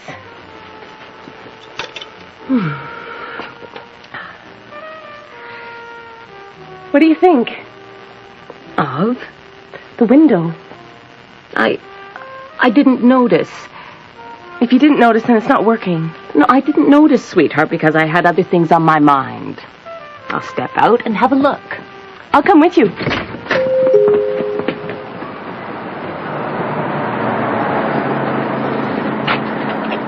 You don't like it? I didn't say that. You're not saying anything. I'm worried people will get the wrong idea. What do gas masks have to do with our dresses? Gas masks are all the rage. Army surplus stores can't keep them on the shelves. But we're not selling gas masks. I just wanted to get people's attention. I thought gas masks would work. I was wrong. You're not wrong. You never know what will draw people into a store. Maybe gas masks will do the trick. Maybe. Enough gabbing, ladies. Time to get back to work. Christopher, I wasn't... Oh, my God. We're supposed to meet. Today. In 10 minutes. I completely forgot. You're forgiven. But I won't be if I don't meet Wednesday's deadline. So either you come along or I make it all up. Make it all up. But be nice. He's always been nice to me. What's wrong? The masks. They were Liza's idea. I'm not sure yet. I say do whatever it takes. Thank you, Christopher. But don't take my word for it. She's taking your word for it. That's the trouble. Too many people hang on your every word. And at $1 a word, I don't come cheap. Then you get to pay for coffee. But I'm writing about you. I'll be back in an hour, Liza.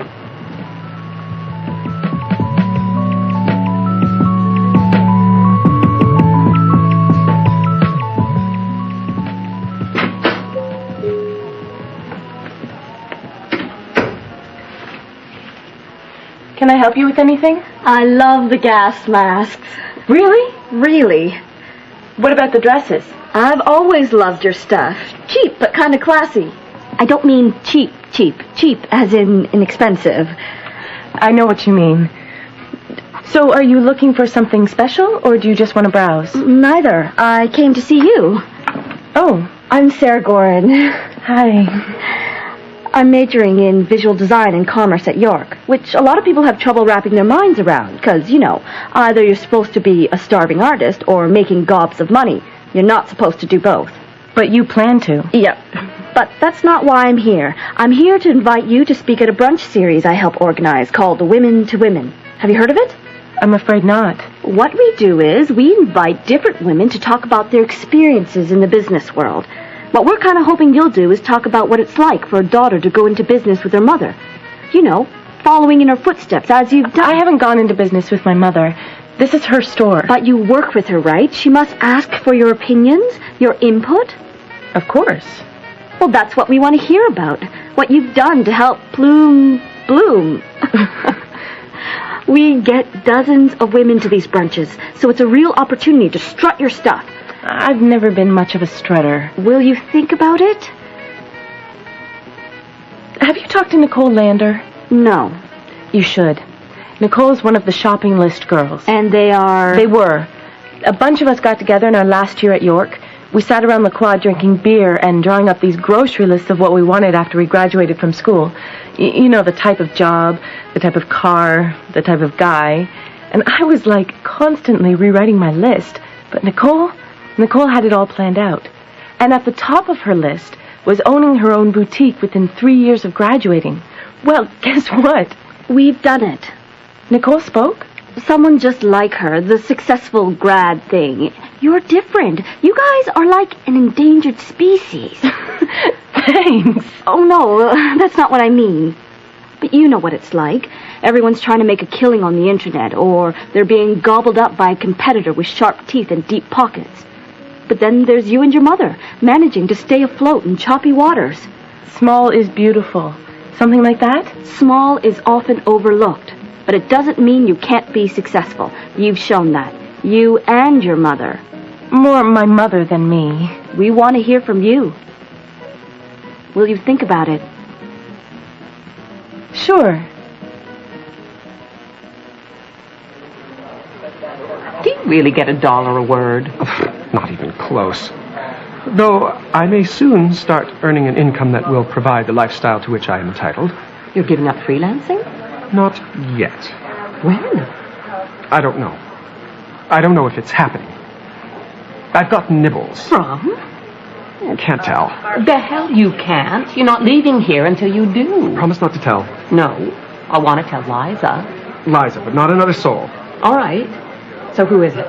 A magazine. Which magazine? Lavender. You're not serious. Perfectly. Well, Lavender is huge. Huge circulation. Huge salary. My lips are sealed. But your eyes tell all. So do yours. You don't approve. Don't be ridiculous. I'm thrilled for you. You think I've sold out. Sold my soul to the highest bidder. I never said that. You're thinking it. I think you should follow your heart. My heart tells me I'll lose the freedom I've enjoyed as a freelancer. And your head? I could use the money. And the higher profile. Why say no to more money? For the same reasons you left Derringer's. I'd have to play by someone else's rules. If you have to leave your values at home, Christopher, it's not worth the commute.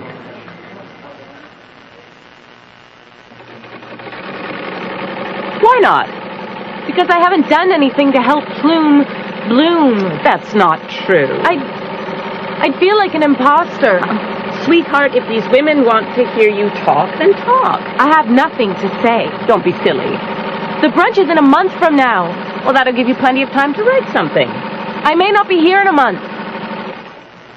What are you talking about? I may be in Asia. Is this to do with your lunch with Carolyn? She said Tunisia was very sexist but incredibly cheap. Tunisia was number 6 on Caroline's shopping list. So that's what this is all about. Those silly lists you and your girlfriends keep writing. We aren't silly. I didn't say you were silly. I'm saying that you all of you, get carried away with those lists like they were some... I want to take a break. To get away. Get away. Europe, maybe. Asia, actually. I've always wanted to go to Asia. I don't remember seeing Asia on any of your lists. It's there now. We don't have that kind of money. I can get a cheap flight. I'll stay in no-name hotels. I'll make my own meals. I need you here. You can give Shelley more hours, until I come back. And when exactly would you plan on coming back? I don't know. Oh, what's in Asia that can't wait? I can't explain it. It doesn't have to be Asia. It could be anywhere. This sounds very last minute, sweetheart. It's not. I have a plan. What do you say we go to New York for the weekend? We'll go to that funky furniture shop you told me about, the one in the village. What's it called? I don't want to go to New York. And I don't want you running off to Asia or anywhere else like some hippie in torn jeans and sandals. You were the hippie, Ma. What's so funny? Nobody says hippie anymore. I do. Occasionally. What are you afraid of? I'm not afraid of anything. Then let me go. You're free to do what you like, Liza. I don't own you. The store is yours. Is that what this is all about? You want to own part of Plume? I want to travel. By myself. Well, I can't stop you.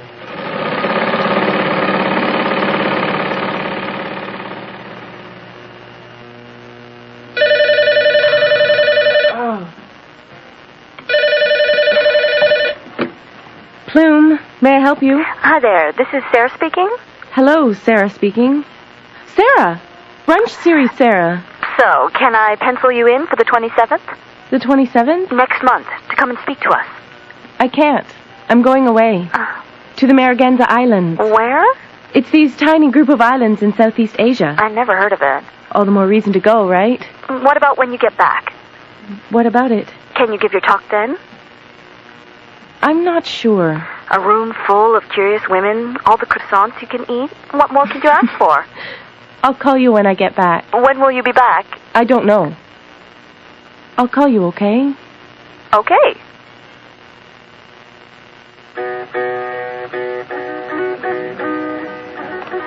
I've met a lot of recycled hippies, so you'd feel right at home here. I don't mean you have that recycled look.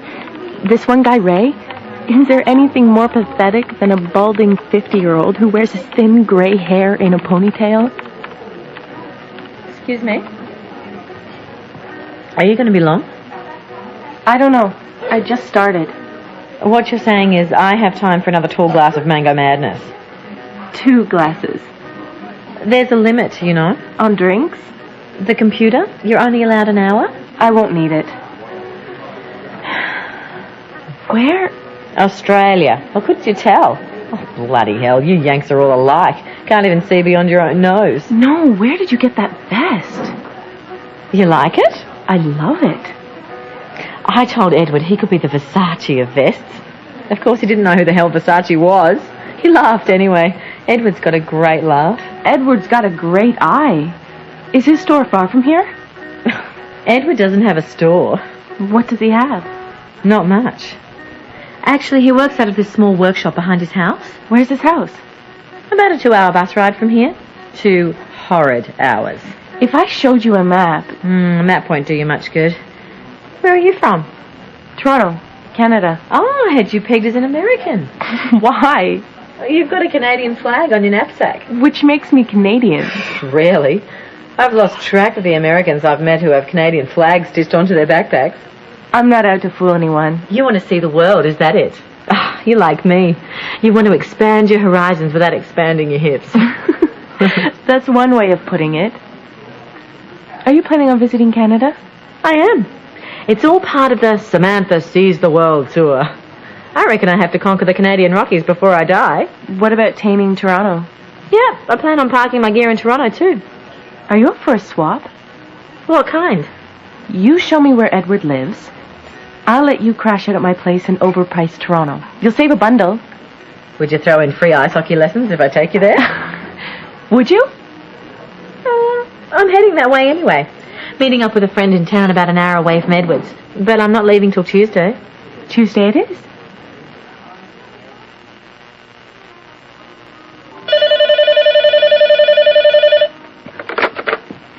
Plume, may I help you? Say congratulations. Congratulations. You're taking the job. Say it's the right move. It's the right move. You always know what to say.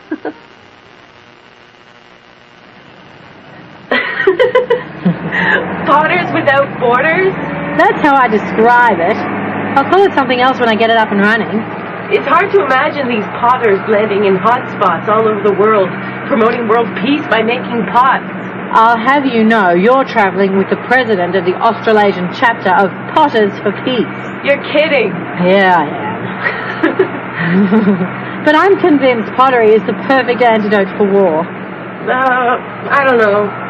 At the end of the day, you're left with something functional. A cup, a plate, a saucer. It's a wonderful marriage of function and design.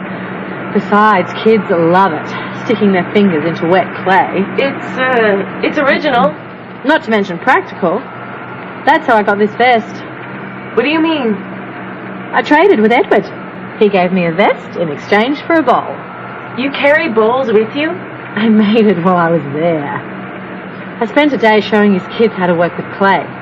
That's the great thing about clay, right? There's nothing to buy because the clay is right beneath your feet. Well, this mate of mine designed a potter's wheel you can make out of a bicycle rim. It's brilliant. You're prepared. I'm a planner. When I think about where I'd like to be 5 years from now, making pots in some war-torn village suits me just fine. What about you? What about me? Where do you want to be 5 years from now? It's where I don't want to be. Which is where? Working for my mother. Thought you were okay about working with her. Well, that's just it. I want to work with her, not for her.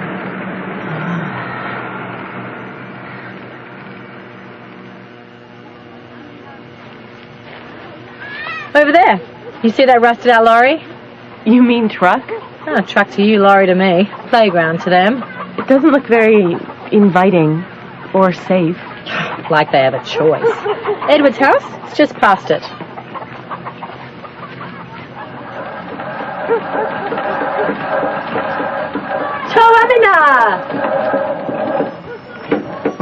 Samantha! I reckon you didn't expect to see me so soon. Oh. When Rashia comes back from school, she has a big surprise to show you. She finished her jug? It's beautiful. Oh. A little crooked, but very beautiful. Rashia made this water jug when I was here. Oh, sorry. Edward, I haven't... This is my friend, Liza. Hello, Miss Liza. Hello. I brought Liza to see your vests. They're worth the bruising bus journey, wouldn't you say? They're stunning. Go, Nahi. Say you're welcome. You're welcome. She'll love them. Who? My mother. She'll absolutely love them. Oh, you are not from Australia? Canada. Ah, Canada. They're marvelous. You will take one home to Canada. Definitely. Not just one. All of them. You can't take them all. Why not? There aren't that many. Well, that's just it. There aren't that many. We can make more, can't you? When I have time. You don't want all these vests. I don't? What do you want? A fishing lessons? I am not a fishing teacher, Miss Samantha. I'm not a fishing student. What do you want about? You know the saying. Give a person a fish, they eat for a day. Teach a person to fish, they eat for a lifetime. What you want is for Edward to teach you how to make these vests. Would you, Edward? Can you teach me? Teach you? How to make your vests. They look part batik, part Edward. Part Edward. I fix clothing, Miss Liza. I am a tailor. But you made these vests. When I have time. I'll pay you. For your time. It will take some days, Miss Liza. Many days. I don't mind. Where would you stay? Here. The children will live with their aunt. I'll pay you for room and board. If you like. Wearing the same t-shirt for a week would be a fashion faux pas. I'll go back to town and get my stuff. When's the next bus? There is a bus later. First, we must all eat together. I will tell Fabra to prepare a meal. Come with me. Fabra is Edward's wife. Wait till you taste her rice. Rice is rice. Oh, not in Fabra's hands. Are you coming or are you going to stand there staring at them all day? They really are beautiful. Don't get all misty-eyed over some colourful cloth. Thanks, by the way. For what? For showing me the way here. You owe me.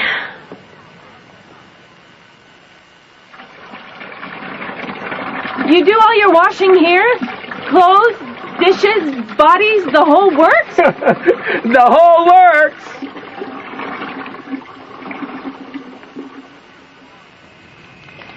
More tea? No, thank you.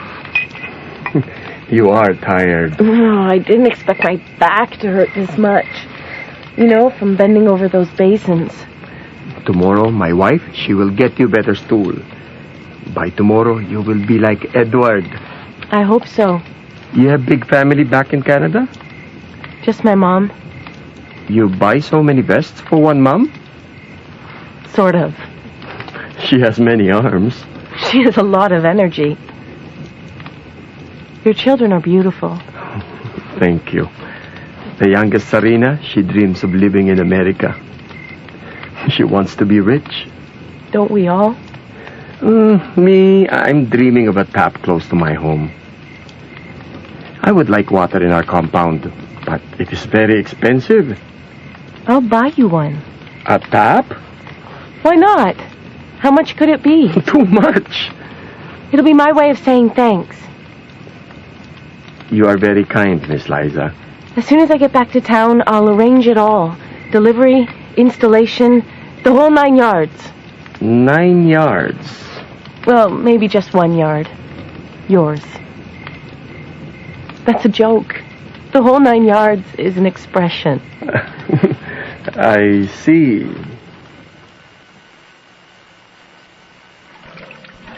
You must squeeze very hard, Miss Liza. I'm squeezing. After the squeezing, you tie the rope. Tighter. Tighter? Tighter. I can't tie it any tighter. When it is tight, you dip it into the dye. If I don't die first. My hand. It's blue. Beautiful hands. Beautiful blue.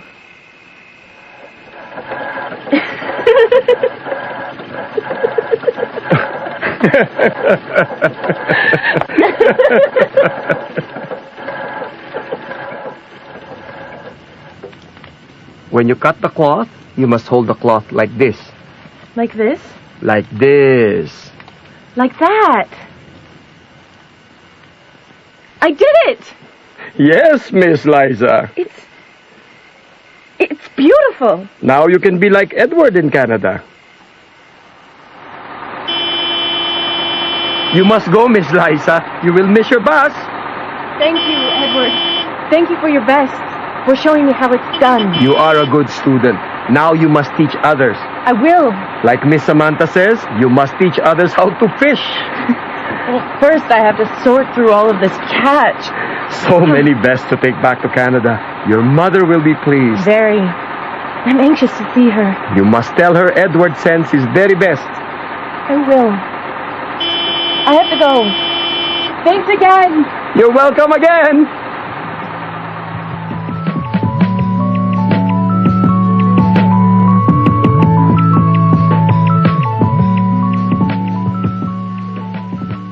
Six weeks in the Mariganza Islands, and you come back with one sketch pad?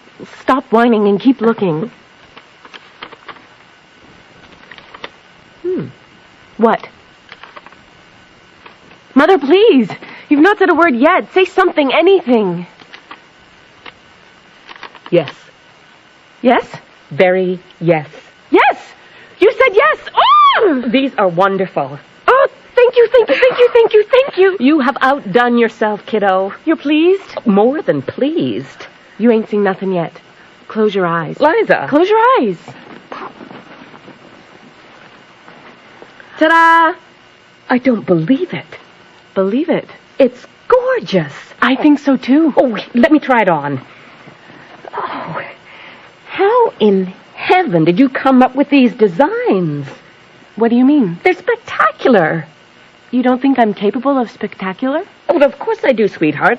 Look, I always knew you had it in you. I just didn't expect it to surface so soon. Well, it did. Look. Oh, I can't stop looking. They're fabulous. I love how you've dyed them. You have to show me how you did it. You must squeeze very hard, Miss Liza. I'm squeezing. Will you? What?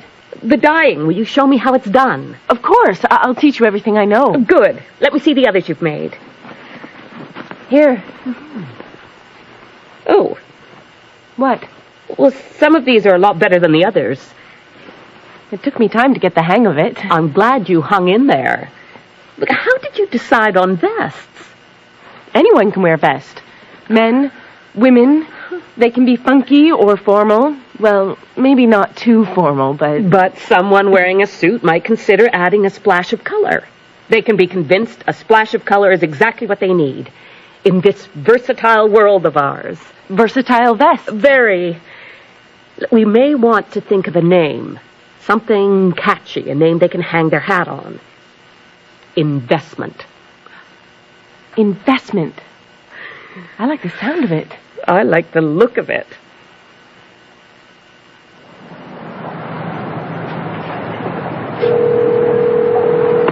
Peace Project International, how can I help you? I'd like to make a donation. Terrific. I'd like to get a tap installed in a village called Morala in the Mariganza Islands. It's not easy to find, but I can draw you guys a map. I'm afraid that's not how it works. You must have your own maps. We determine where the need is greatest for a freshwater supply, and then we... I know where there's a great need. That's what I'm trying to tell you. I can tell you exactly where this tap is needed, and the very yard where I want it installed. How much would it cost to set one up? What I'm trying to explain is that we don't walk into a village and set up a tap. To begin with, we consult local community leaders. This isn't for a village. Just one family.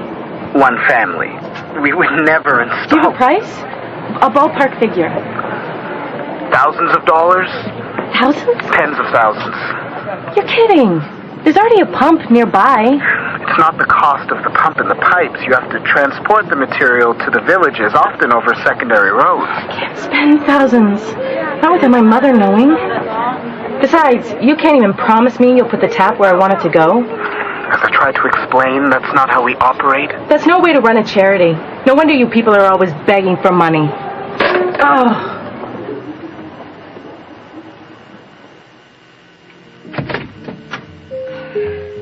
Good morning. Good morning. Your coffee, madame, and a chocolate croissant. I didn't ask for one. I want to give you one. I want to celebrate. What are we celebrating? Let me guess. We've sold 100 vests. At least. And we're about to sell many more. Cheers. Cheers. Why are we about to sell more? We're farming out the work. What do you mean? I mean, we need help. I had breakfast with Denise Hamparian this morning. She's used home-based workers for years now. There's no reason we can't sign on 5 or 6 women to help meet demand. You'll teach them, of course. We can't do that. Why not? We'll pay them while they're being trained, if that's what you're worried about. We're going to keep it local and fair, which makes it all legit. That's not it. What is it then? I don't like the smell of it. Well, what are you accusing me of, Liza? Nothing. I should hope not. It's not what you think. Then what is it? It's too premature. These vests were meant for you and me, Plume. I don't want to train any women. I don't want to take on the world. We're not taking on the world. We're having a go at it in Toronto. This isn't what I expected. Look, I wasn't expecting any of this either. But look at the sales we've had just on word of mouth. The thing is, these vests... What? They're not mine. What I mean is, they aren't me. Not completely. Not anymore. And that's what I'm trying to say, Liza. This is beyond you and me. It's too much for us to handle. It doesn't have to be. We can put a lid on things. This doesn't sound like you. Where's the shopping list girl with the list as long as my arm? I'm not who you think I am. You're right. I underestimated you. I thought you'd come back from the Mariganza Islands with tattoos in all the wrong places. Instead, you dropped these gorgeous vests in my lap. I sent Christopher some samples. Why? Well, if Christopher likes them, he'll write about us. About you. Look, about all this. I don't want Christopher involved. Too late. I've already booked a lunch meeting with him. Have one of these rolls. They're nice and warm. No, thanks. You have to start eating, Liza. I eat. You pick at your plate. What's wrong? I feel like a fraud. Like I shouldn't be here. Why not? It's hard to explain. Try me. Remember that volcano project I did in grade 5? For the science fair? I stayed up all night making that damn volcano. Making it work. It was a great volcano. I used cornstarch for the lava. I got a ribbon. First prize. I didn't deserve it. You should have been given the ribbon. You're the one who made the volcano. I didn't make it, sweetheart. I helped you. It's what a parent does. We savor our children's triumphs as if they were our own. I don't want you to savor my triumphs. I want to tell you the truth. Oh, here he comes. Remember to congratulate him. Working at Lavender is a huge feather in his cap. And gold for us. Did anyone ever tell you two you can pass for sisters? Not nearly enough. Congratulations, Christopher. Well, thank you, my dear. I'm getting very used to expense accounts that are double my mortgage payments. Oh, don't forget the little people, Christopher. That's why I'm here. To make sure you don't stay little for much longer. A man with power. Don't you just love it? What I love are Liza's vests. I think they're remarkable. You're not just saying that. I'm saying it, and I'll back it up with a feature article and 3 pages of dazzling photographs. You're a prince. What I love, what Liza has to tell me is where you got the fashion sense to dream up these gorgeous things. Well, excuse me. The apple doesn't fall far from the tree, Christopher. Well, I've never seen anything like this in Plume, Audrey. What have you been putting in your daughter's water? I'll buy you one. A tap? Why not? How much could it be? Too much. It'll be my way of saying thanks. You are very kind, Miss Liza. Set the man straight, Liza. Liza, tell Christopher how you came up with your designs. Now, I know you were inspired by what you saw. The colors at an outdoor market, the colors splashed onto a bus. What I want to know is, how did Liza Keswick see things no one else can see? I watched. I spent a lot of time watching. Watching who? Watching what? Tighter. I can't tie it any tighter. When it is tight, you dip it into the dye. If I don't die first. What? Who did you watch? Locals. I watched Locals. What were they doing? I can't remember. I can't remember the specifics. It all happened so fast. We're here to celebrate Liza's gifts, not dissect them. Is it fair to say you found something in the Mariganza Islands you would never have found here? Liza? Yes, that would be fair. What the hell was that all about back there? I kind of froze. You certainly did. It's like you were somewhere else. But I need you here, Liza. In the here and now. I'm here. You better be. More and more, you're going to be the public face of investment. When people speak about our vests, they'll think about you. That's how it should be. You better start preparing yourself for more time in the spotlight, darling. That means no more performances like the one with Christopher. That wasn't a performance. It should have been. Maybe not a performance, but you really have to start playing the part of a woman inseparable from her product. Agreed? Agreed. Oh, I love the smell of coriander. Coriander, ginger, and a pinch of cardamom. Well, not to mention 3 hours slaving over a hot stove. But you're worth it, Christopher. Oh, flattery will get you everywhere. And that's exactly where our vests are going. Everywhere.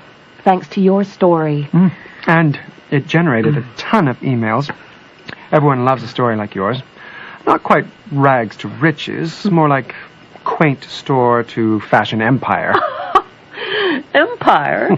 Hardly. Well, in my books, employing 24 women... And a handful of men. Having 24 women and a handful of men under one roof constitutes an empire.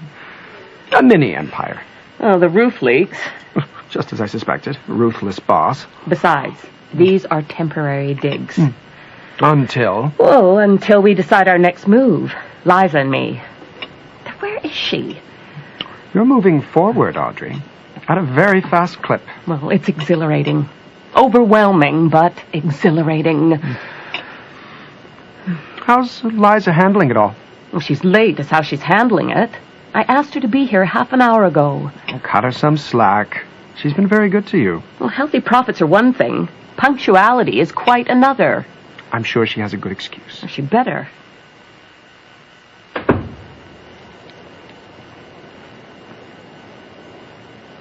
What are you doing up? Do you know what time it is?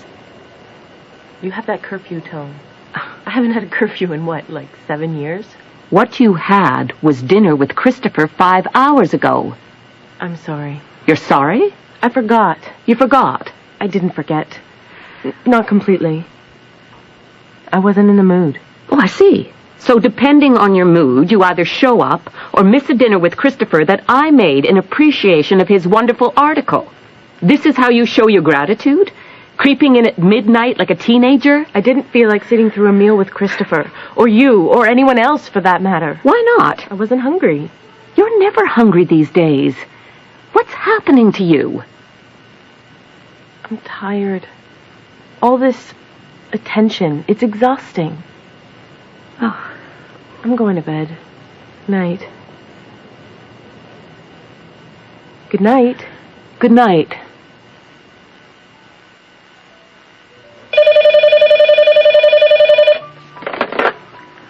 Plume, may I help you? Hello, dearest. Hi, Christopher. Listen, I'm sorry about last night. I'm sorry, too. I enjoy your company. Thank you. My mother just stepped out, but I know she'll be back in like... I called to speak to you. Oh. London's calling. Pardon? London called. Part of my arrangement with Lavender is I'll continue to write the occasional freelance piece when the opportunity presents itself. Opportunity has come knocking in a big way, Liza. What do you mean? Isosceles, a London-based quarterly. Very glossy, small circulation, but very influential. They've asked me to do a profile on you. You've already done a profile on me. One's enough. No, they want something new, something fresh, and they want it soon. They can't have it. Why not? We're super busy these days, Christopher. You know what it's been like. Well, I'll take full responsibility for your good fortune. Well, all right, partial responsibility. I know the Lavender was a big boost. Who knows what could happen if Isosceles runs with it? I don't want to know. What I mean is, I don't have time. I really don't. Make the time. You don't understand. I don't want to... No, you don't understand. An article in Isosceles would help establish my name in Europe. At least, it's a start. An important start. I will not let this one slip by. You understand? Yes. I thought you would. It's not like there's nothing in it for you. Why would you possibly want to turn your back on Europe? You wouldn't. No. Good. I didn't think so. Let's choose a time and place, shall we? Thank you for shopping at Plume. Thanks for shopping at Plume. Who's Sam? What? You got a postcard from Sam. He says he's looking forward to seeing you again. Who is he?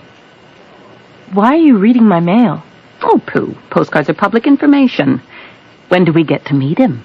Miss Liza? Miss Liza? Miss Liza?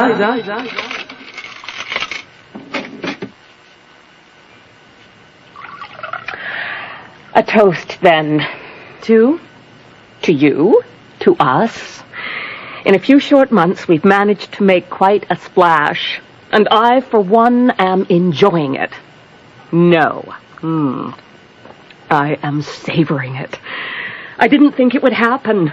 Mind you, Christopher deserves full credit. He called today. He's been hearing things. About us. Good things or bad things? Good things. A thing? Mother, will you stop talking in riddles and tell me what Christopher heard? The Randolph Group want to buy the rights to our vests. You're kidding. It hasn't been confirmed. Christopher is just telling me what he heard, but I can believe it. It's very exciting. Scary, but exciting. Why the long face? You know what these companies are like. They swear they'll follow certain guidelines and codes, and the next thing you know, they're hiring 10-year-olds in the Philippines to make our vests. That's just it, isn't it? They wouldn't be our vests anymore, would they? We'll still have some kind of role. I'd insist on it. Yeah, as consultants. Have you ever heard a murkier word? Consultant. We'd still have the store. Look, think of the opportunities the money will buy. I can't believe this is you speaking. What about all those cherished principles you're always on about? Staying small so we can stay in control. Principles are not always practical. The vests are more than we can handle right now. We're going to need someone with a lot more resources than we have to sustain the momentum. I'm not selling my soul, sweetheart. Just one line of clothing that we'll still oversee. They're not going to ask any questions? About what?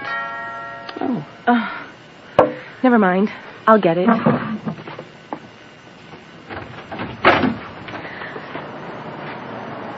I don't believe it. Believe it! I wasn't expecting you. Oh, we had a deal. We did. Liza, who is it? Are you going to invite me in, or do you reckon I should just pitch my tent on your lawn? Oh, come in, of course. Sorry. I was just... It's good to see you. Oh, it's good to see you too.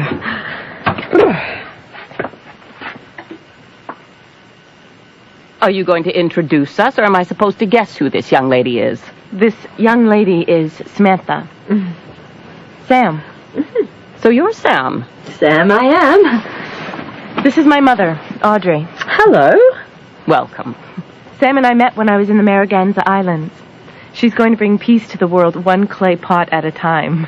Well, how about a glass of wine first? I'd love one. Why don't you settle in first? I wouldn't mind a quick glass of plonk.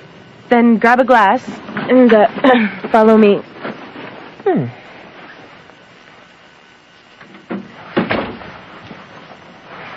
It's small, but it's comfy. Oh, brilliant. I'm used to warped floors and damp pensions. Listen, there's something we have to talk about. Edward.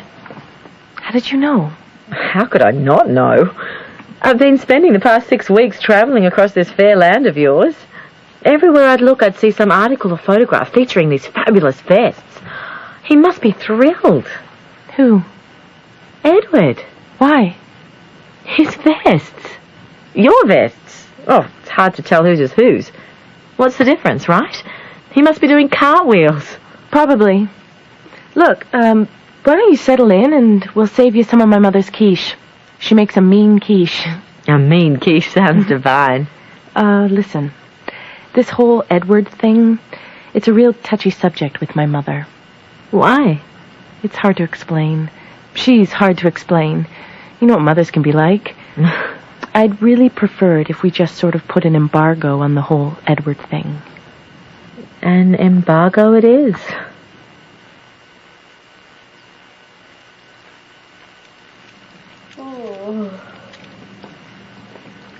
You must have slept well. Can I make you an egg? Your mum's quiche should keep me going for a few days. Coffee will do fine for now. Is she home, your mum? She's at the store. So I can mention Edward? I guess. One quick question, and I'll never ask again. How does it work? How does what work? You and Edward, how much does he get? A flat fee, a percentage? I'm curious. I'm still working it out. It can get really complicated. You must have sent him something by now. Some kind of advance. Like I said, there are all these legal hoops to jump through. My mother's lawyers are working things out, but it takes time. It's not like I can just cut a check for Edward and stick it in the mail. It doesn't work that way. But he must know he's a bit of a fashion celebrity on this side of the world. Not yet. I've been super busy. You know what my gran used to say? What? She used to say our faces are like maps. The look in your eyes, the shape of your mouth. She'd say they all pointed to the place where we happened to be at that moment.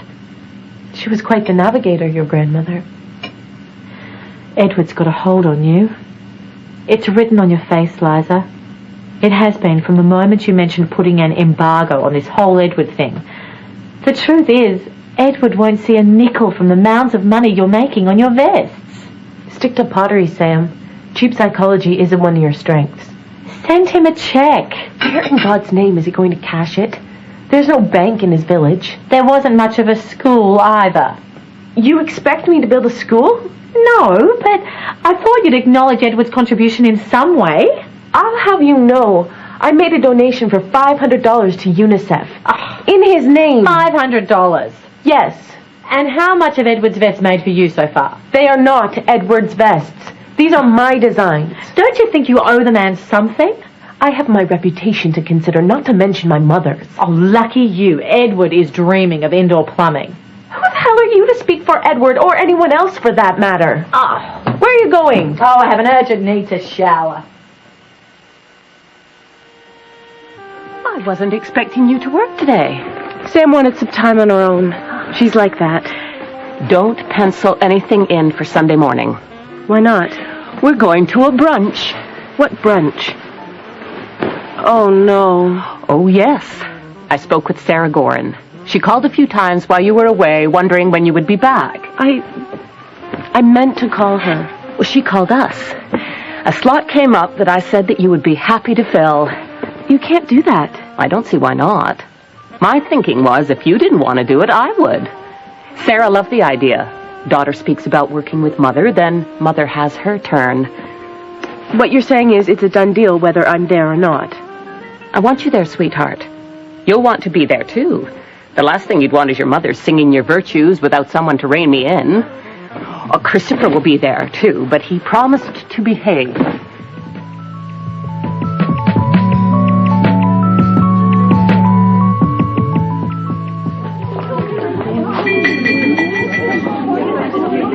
Good morning, ladies and one gentleman. Welcome to Women to Women. I'm Sarah Gorin. It wasn't that long ago when Liza Keswick was walking in her mother's footsteps, but now she has a lot of us wondering if her mother Audrey is struggling to keep up. Please join me in giving a warm welcome to Liza Keswick.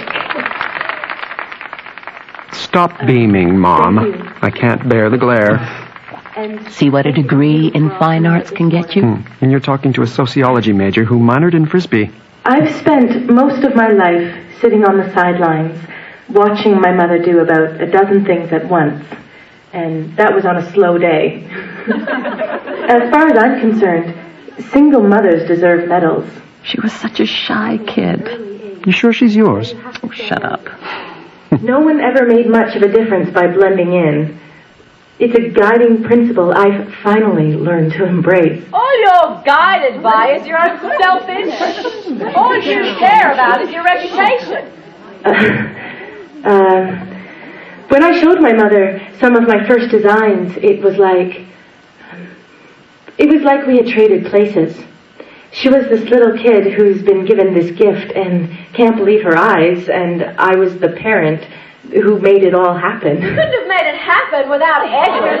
Give him the credit he deserves. Who is that monstrous woman? Samantha.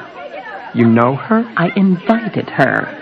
I wanted to surprise Liza. Who the hell is that woman? Do you know her? No. I'm really sorry about this. I just called security. I should go. Don't even think about it. She'll be taken away in a minute. Where are you going?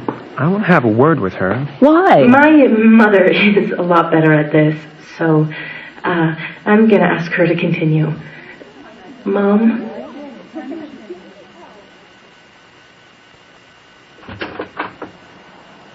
Oh, it's you. Sorry to disappoint, but I guess we're even. I wasn't expecting to see you. Well, I wanted to see you. Which is more than you can say about my mother. Do you blame her? If you came here to dump on me, Christopher, I am not interested. Your friend Samantha gave me an earful. She's not my friend. The feeling's mutual. So you think she's perfect? I don't know what she's like. She seems Unconventional, which isn't a bad thing.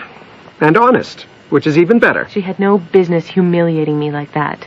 This is what it's all about, right? The cost of doing business. Sometimes a well-timed lie is in everyone's interest. But what you've done, Liza, is managed to scatter mud every which way. I'm covered with mud, and I don't much like it. I helped you get to the top, mud and all. A lot of what has happened is because of you. Me. You and that damned article, all that hype. All the distortions. I was pressured. I signed my name to those articles, Liza, and I'll look like a fool if the truth ever comes out. I will not be made to look like a fool. What do you want me to do, Christopher? Nothing. Don't do a damn thing. We all have too much riding on these vests to do anything but go on as if Edward was the figment of someone's imagination. Credibility. Reputation. It would all be punctured if word gets out. So we'll all continue as if nothing was different. You think she'll come back? She's leaving for Montreal tomorrow. She's had her say. She wants nothing to do with you or your vests. I meant my mother. I haven't seen her since the brunch. Well, I'm sure she needed some time alone. You think she'll be back? Of course she'll be back. And what will you tell her then? She wouldn't understand. Neither would you. Try me. It's too complicated. Lies are often like that. Messy, tangled, sticky. Tell me when to stop. I didn't lie. What would you call it then? I didn't tell the whole truth. Not right away. You began with a half-lie. Things just kind of grew. Quickly. Once the vest took off, there was nothing I could do. You get used to it. The lies? Not telling the whole truth. What about in the restaurant? When I asked you what inspired you, you didn't breathe a word about Edward. That's what I'm trying to say. By then, the word of mouth, the momentum, my mother's big plans, everything kind of smothered the truth. Christopher. Oh. I was just leaving. I am sorry about all this. Why are you apologizing? A mother's prerogative. We'll talk. Yes.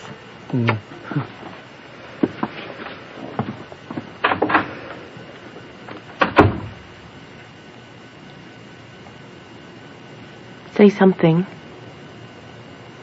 Please. I tried telling you what happened. You never let me. Don't you dare blame me for this.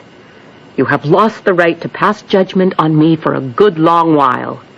If I could, I'd drag you back to his God-forsaken village and have you apologize. He'd prefer a tap. He deserves better. We all do. We can send him some money. No one will ever know. The damage is done, no matter who knows what. As far as I'm concerned, we're damaged goods. We've been peddling lies. Not completely.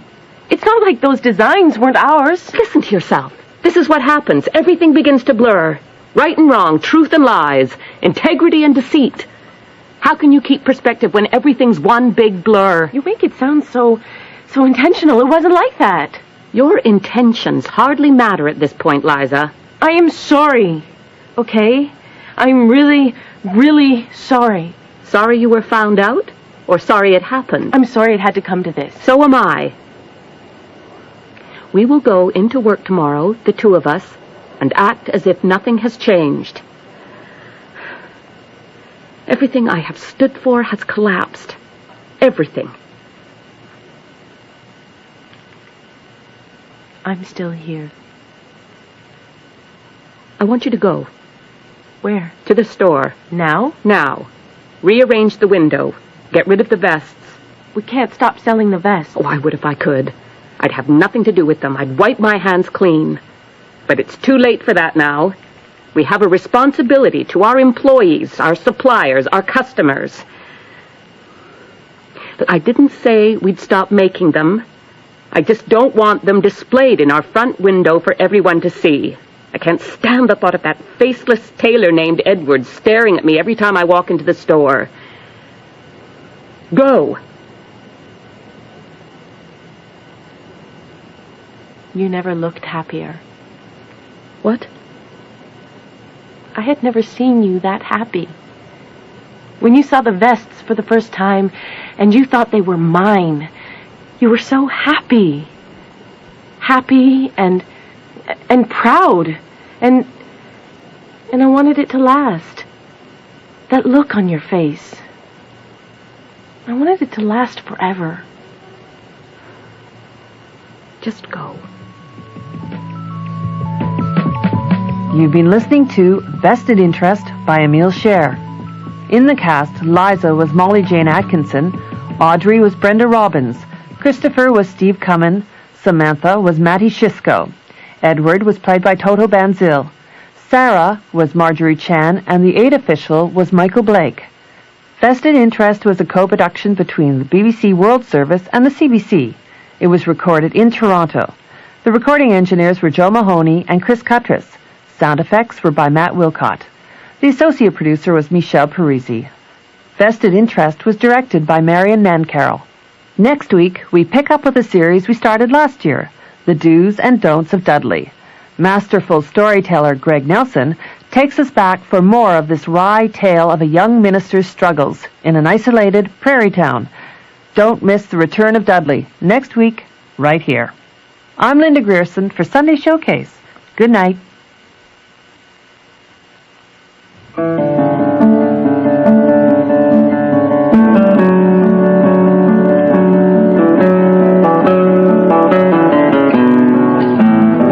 Add a little sparkle to your night with Northern Lights. I'm Andrea Ratuski. I hope you'll tune in for some fine classical music recordings, along with a smattering of world music and jazz. Join me weeknights on CBC Radio 1, starting at 11 p.m., and on Radio 2 at 4 a.m.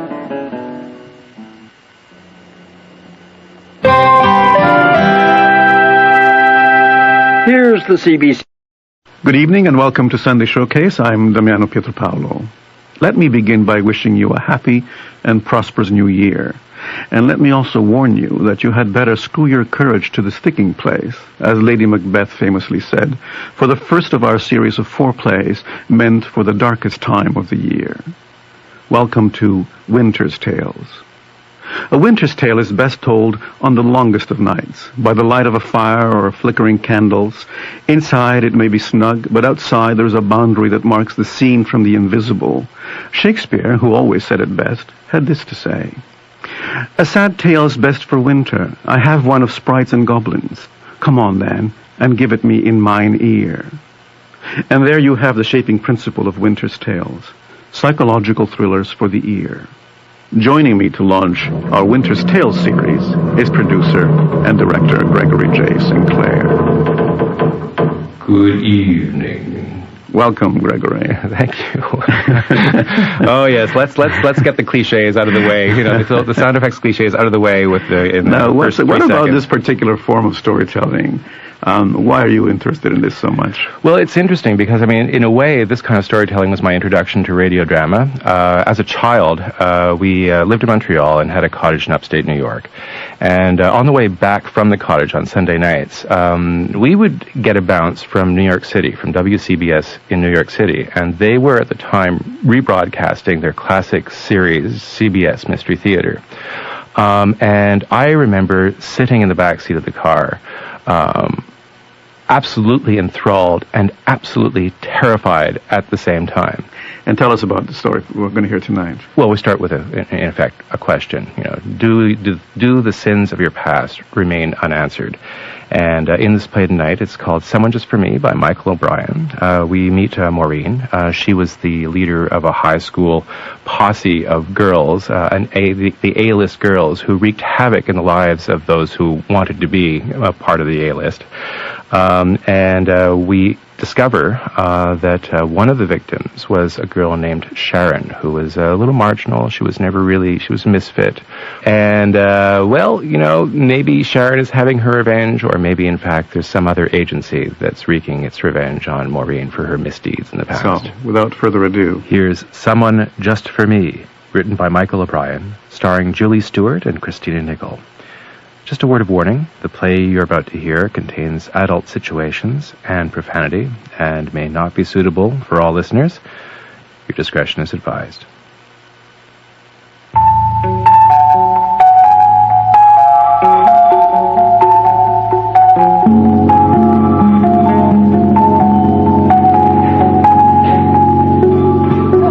That's his version of events. Let him try it.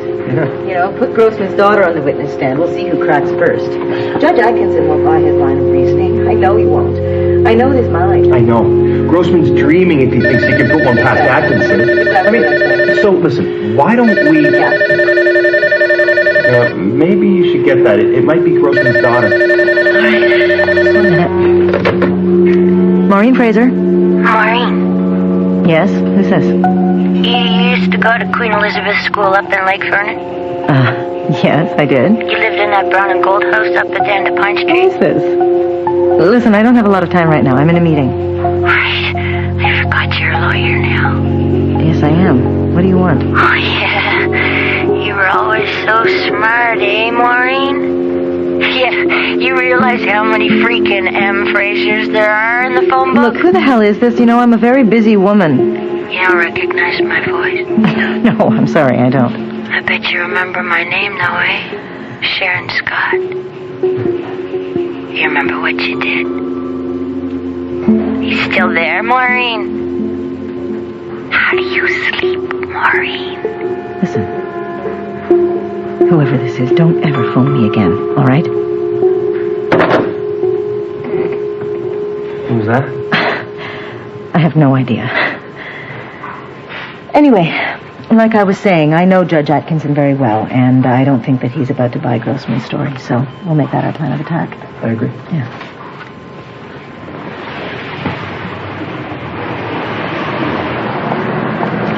So we'll just pick up from there tomorrow at 11 o'clock? Yeah, that sounds good. Thanks for your help. No problem. You know what I'll do? I'll call Grossman's daughter myself and bring her up to speed. Oh, good. Yeah, good idea. I'm taking a cab up to Yonge and St. Clair. You want to share? Yeah, sure, okay. All right. Let's see if we can find one. Taxi? You didn't answer my question. My God. Why'd you hang up on me, Maureen? Get away from me. You and I have something that we need to talk about. I don't think we have anything right to talk now. Excuse me.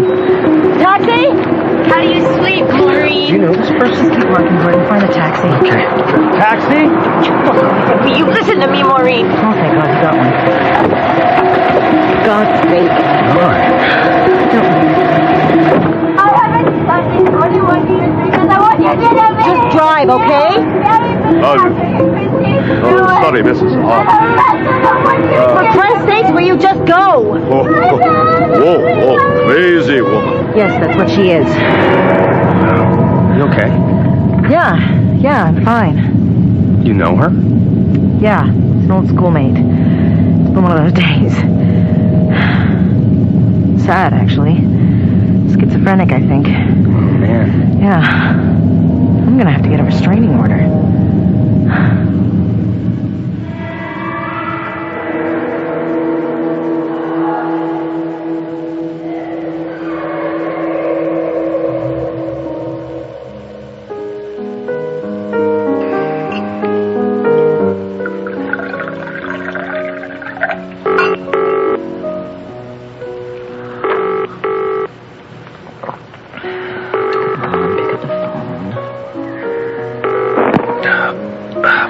Hello? Honey, Richard? Maureen. Hi, honey. What's that outside? Well, I'm just getting up. What time is it over there? I don't know. How's... England? England is fine. Yes, very rainy. Thank you. You sound a bit stressed out. Is something wrong? I don't know. Come on. Something is wrong. Someone I used to know has contacted me, that's all. Right. Oh. Old boyfriend. Great. Good for you. Thanks for calling. No, Richard, nothing like that. No, listen. If someone that you hurt as a child came looking for you, what would you do? What do you mean? I mean, everyone did bad stuff when they were kids, didn't you? Yes, I suppose I did, For Christ's sakes, I was 12 years old. If she can't get over that, it's her problem. What did you do to her? Nothing. Ordinary stuff. Kid stuff. It was nothing at all. You should have seen her. It's not my fault. You can't make someone crazy. God. What? Honey? Someone's out there. Kids playing. All right, look. Why don't you tell me the whole story when I get back next week? Shut up. Pardon? Oh, sorry. There are these kids outside. You know, they should be in bed. You're right. They should. And now, I have a suggestion for you. Finish that glass of wine I hear you drinking, take an aspirin, and you go to bed. I love you. I love you too. Now, go on. It's late. Come on, get some sleep, all right? All right. Bye-bye. Bye. Come back soon. How do you sleep, Maureen? It's just kids. Just kids. You can't get away from me. I won't let you. Shut up out there.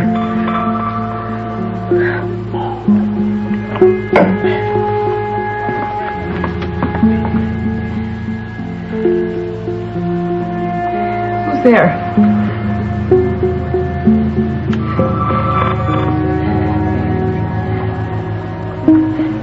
Who's there?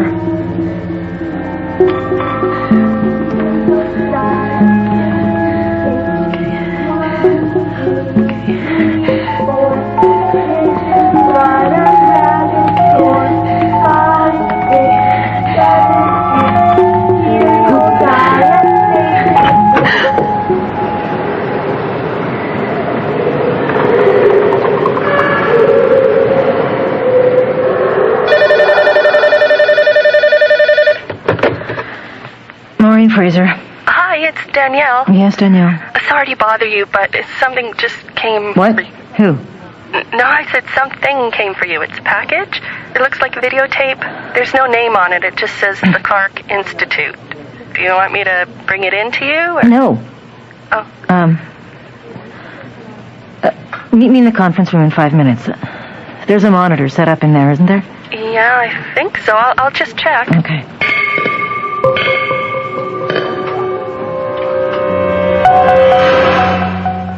Thanks, Danielle. That'll be all. You can shut the door behind you. Clark Institute.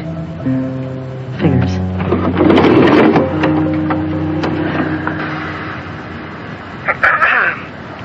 Patient is Sharon Scott, female, 31 years old, paranoid post-traumatic stress disorder, tape 7. Patient is asleep. Patient complains of a strangling sensation, night terrors. Patient is unable to sleep for more than 30 minutes at a time. Observing sleep patterns under prescribed medication are Dr. M. Ramsey, Dr. H. Bergman, and myself, Dr. J. Singh.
What the hell's going on in here?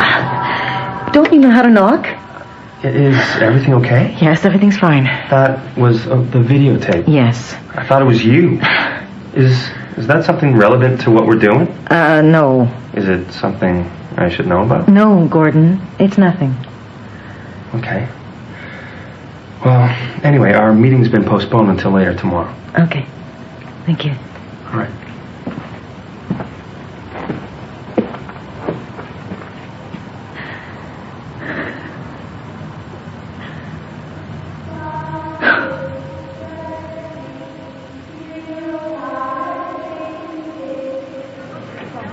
Hello? Hello. This is Dr. Singh? Yes, speaking. This is Maureen Fraser. I'm a lawyer at Nicholson and Barrera. Uh-huh. A package was sent to me this morning from your office. Could you please explain to me why you sent it? A package? Yes, a videotape. No, I never sent anything to you. Wait a minute. What did you say your name was? Maureen Fraser. Are you acquainted with Miss Sharon Scott, one of my patients? Could you actually look at the tape?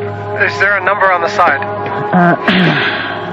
Yes, there is. 187253. Okay, so she stole it and sent it to you. Mm-hmm. Maureen Fraser. Yeah. Your name keeps coming up. How well do you know my patient? Not very well at all. We grew up on the same street in Lake Vernon, Ontario. Beyond that, I don't know anything about... Well, she speaks a great deal about you. Miss Fraser, I've been treating Miss Scott for 2 years with medication and cognitive therapy. Time and again, we keep coming back to your name. This is all confidential, you understand, Miss Fraser, but I think you might be a great deal of help to me and to her. Hello? Yeah, I'm still here. I think you and her are deeply connected somewhere in her mind. Do you think you could attend one of our sessions? We meet at 11 o'clock this Saturday. I mean, you don't have to if you don't want to, but I think it would be a great help. Wait, yeah, okay, fine. Great. I'm really glad you called. Mm-hmm.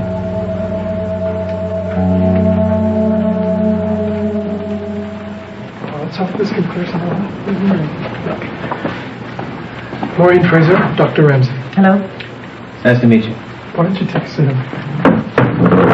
Thank you for coming out, especially on such a rainy day. Well, at least it isn't snowing. No, but I prefer snow to rain at this time of the year. Anyway, thanks for coming. Should we begin?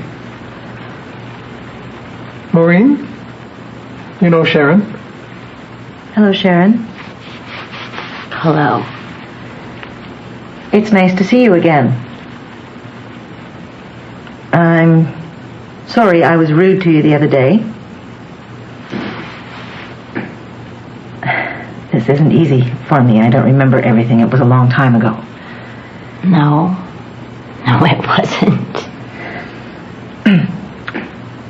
Sharon, without becoming angry, can you tell Miss Fraser what you remember? Okay. I was 10. You were 12 and you used to have that gang. There was you, Debbie Fitzpatrick, Christine Stewart, 5 or 6 others. You thought you were so cool. You all thought you were so cool. You hated me. All of you did. I don't know why. I was never the prettiest or the smartest or anything. I know that. And you stayed away from me mostly, except when you wanted to do something mean. That's very good, Sharon. You don't remember that night? What you and those other girls did? It was 9 o'clock. After dinner, you knocked on my door. I know you remember. I know you do. Hi. Is Sharon there? Just a minute. Sharon! She's such a cow. That bitch gets fatter every day. Here she comes. Sharon! What do you guys want? Hi, Sharon. We've decided you can be in our gang. We're going to our hideout to smoke some dope. Want to come? Okay. There's something really cool in those woods you've got to see. I'll go get my shoes. Hurry up, and don't tell your mom, Sharon. Okay.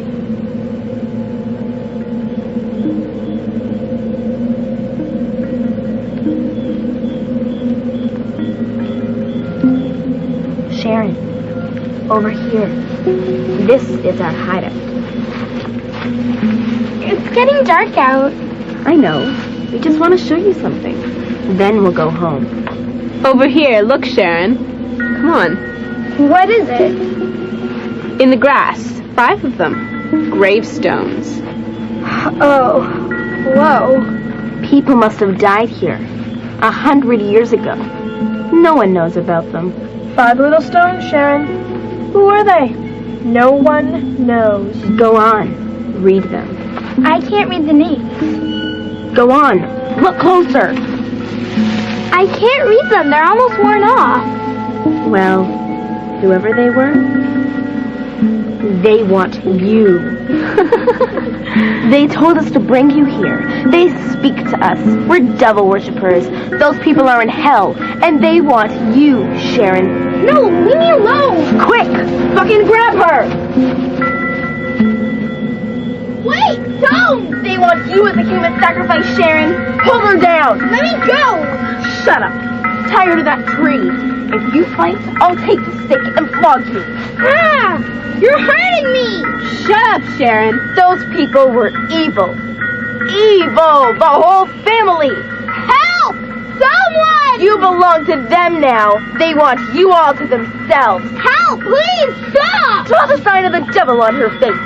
Yeah, the devil. Stick this dead bird in the front of her shirt. Eat it, Sharon. No! Shut her up! Put this fucking tape over her mouth!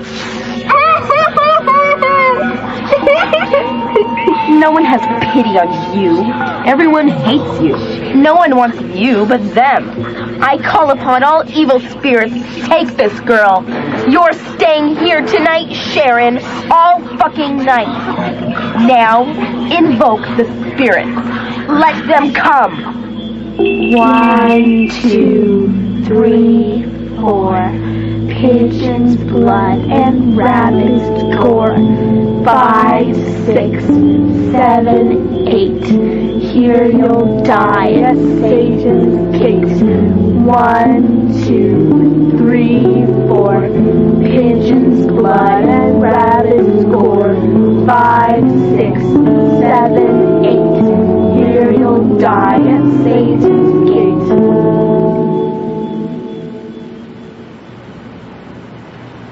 Well, what can I say? That was a long time ago, Sharon. I'm sorry.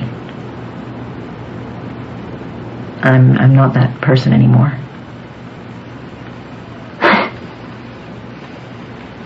You don't get it. I stayed there tied to that tree for 17 hours.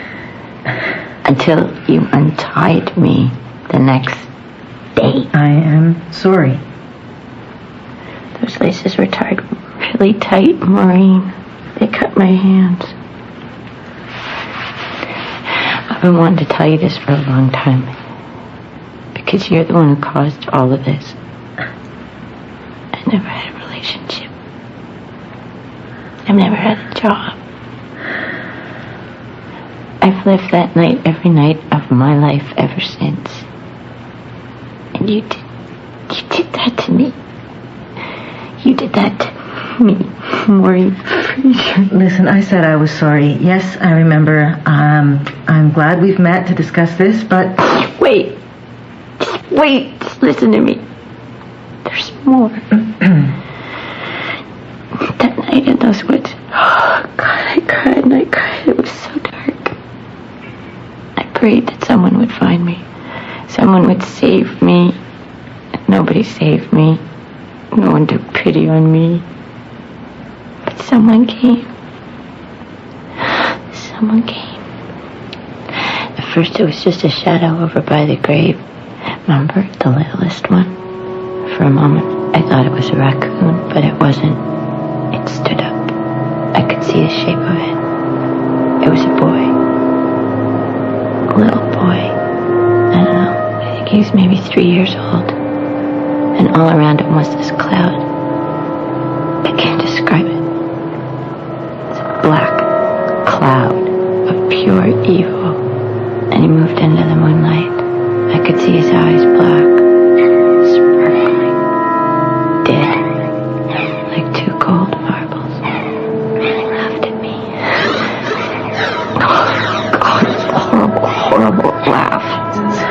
And he came up to me, and even though that he was small, somehow his hands could reach up to my throat. And this horrible smell of death closed in on me, and he began choking me. Choking me all night long. And at one point, I heard him whisper, "Someone just for me."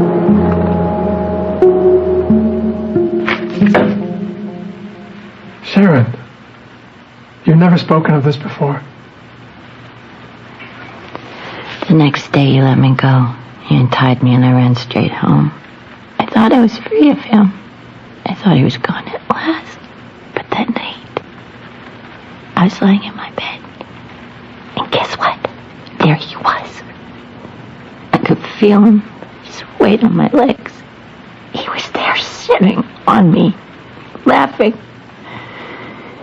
And he was there the next night. And the next night. Laughing at me, strangling me. And that's how it's been every single night. Every night for 21 years. All right, Sharon. Now I want you to stop. I want you to look Miss Fraser in the face. Don't say anything. Just think the word forgive.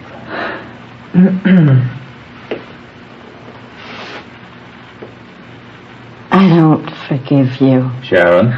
Oh, fuck you and the fucking self-help fucking book you wrote in on. I do not forgive you. It is not fucking good enough for me to say that you are sorry, okay? I need you. Listen to me. Listen to me. I need you to free me. Please, please, please free me from him. Sharon, breathe. Look, I'm not crazy. I am not crazy, Maureen. Look, put that tape on if you don't believe me. Just play the tape. Play the tape. Play the tape. Bring the tape. Just go home and listen to it, please, Maureen, please.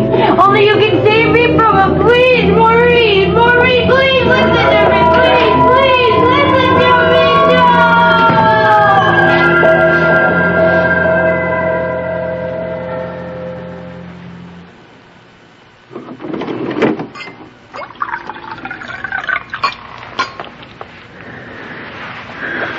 Bullshit. There's nothing on this tape. I played it already.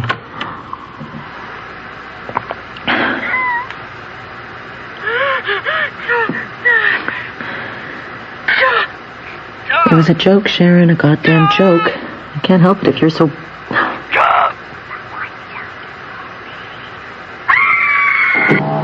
Get out of here. Oh, God.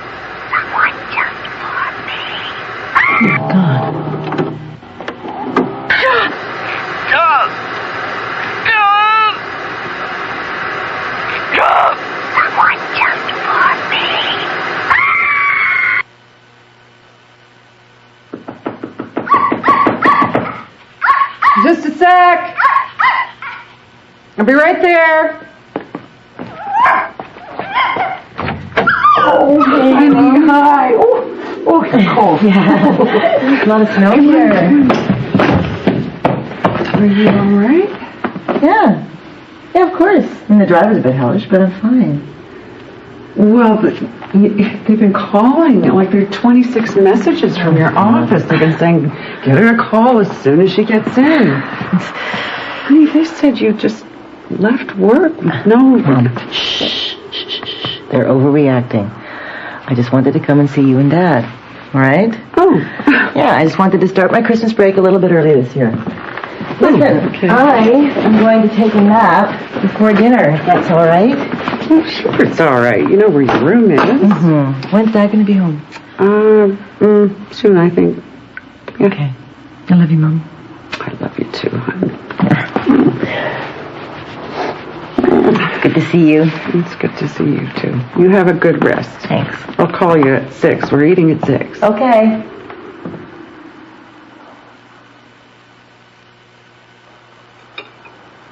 Tastes good, Mom.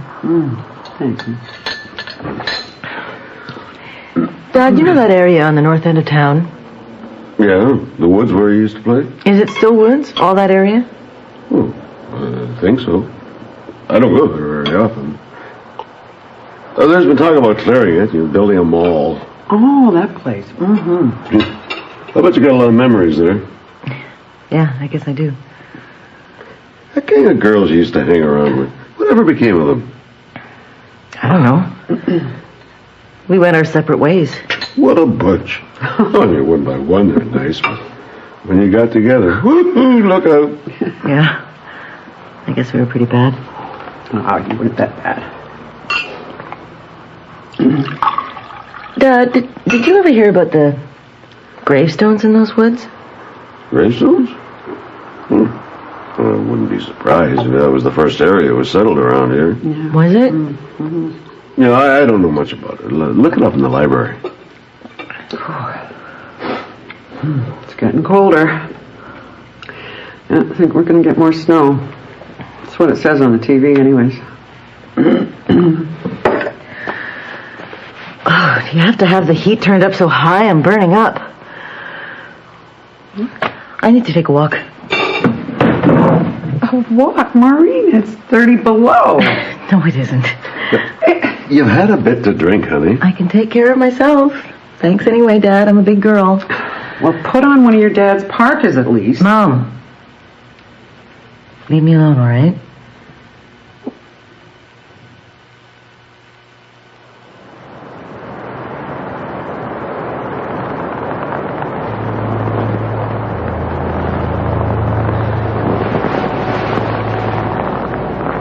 Little stones, Sharon. Who are they? Were we the only ones who knew about them? I remember one stone. Tiny one. Nathaniel. Jesus, that's scary. Nathaniel carved on a little stone. Why didn't you call the others, Sharon? Why did you have to call me? Christine Stewart. You could have called her. I think she became a pediatrician. She's the one who whipped you. Put tape on your mouth. She was as bad as me. Little retard. And Debbie. She teaches high school now. She was as bad as me. And that chanting stuff, that was her idea, for Christ's sake. She used to carry a knife. Kill her, let's cut her throat right now. You could have called Jennifer, or Linda, or Denise, or Joanne. You could have called and blamed any of those girls. Why, Sharon? Why did you call me?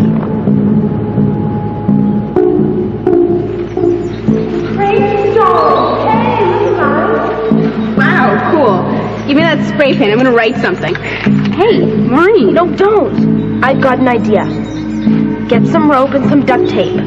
I'm going to get Sharon scotch. Sharon scotch? Yes. Yes. That's such a good idea. Bring her out here. We'll tie her to this tree all night.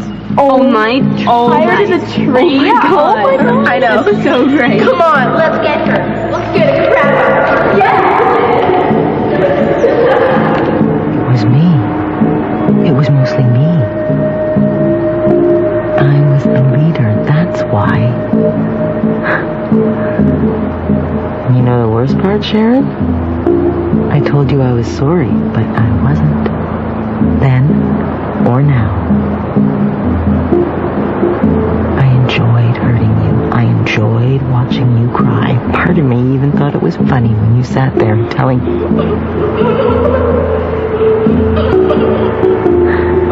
What do you want from me? There's the woods. I'm going out there. I have to do something.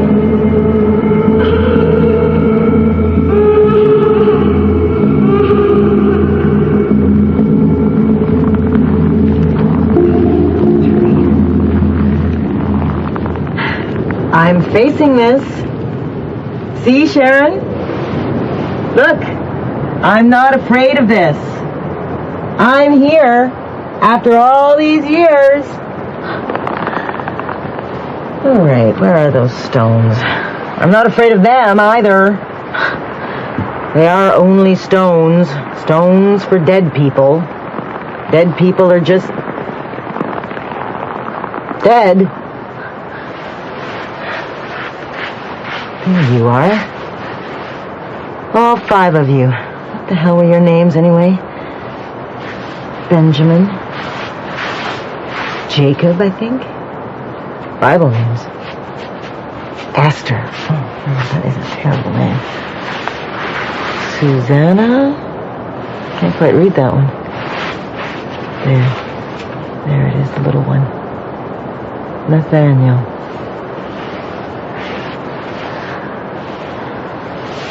Hi, Nathaniel. How did you die?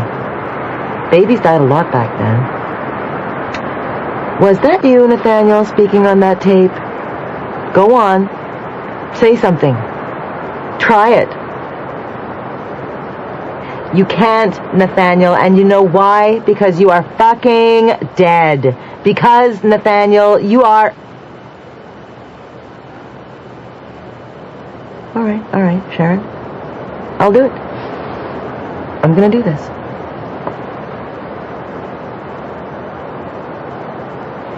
Stop following her. Stop it. Stop it right now. She's afraid of you, but I'm not, so stop it.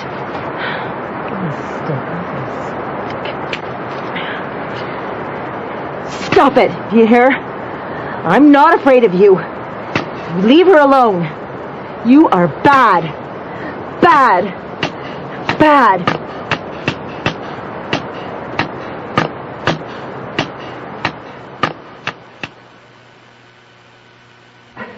No, I don't know where she is. Well, she went out a few hours ago.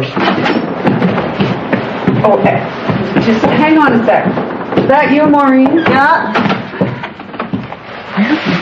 Someone's on the phone. Who? I don't know who it is. Yeah, she's here right now. She just walked in the door. Yep, okay. Give me that. Hello? Thank you. How did you get this number? Look, I know what you did. I could feel it. God, all of a sudden he's gone. He's gone. Well, good. I'm glad. Goodbye. Maureen. Wait. I'm so afraid for you. I'm really worried about you. You don't know what it's like. His hands on you every night. And if you need someone to talk to, I'll be there. I can help you. Listen. Never, ever call me again. What was that all about? It's okay. I'm going to bed. Good night.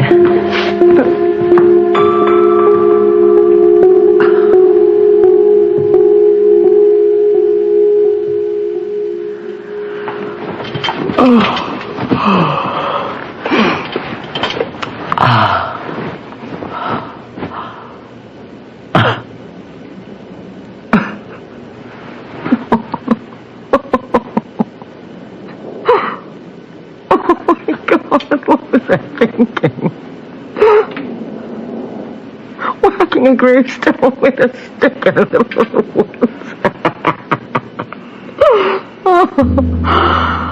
Oh, that must have been quite a picture. Ridiculous.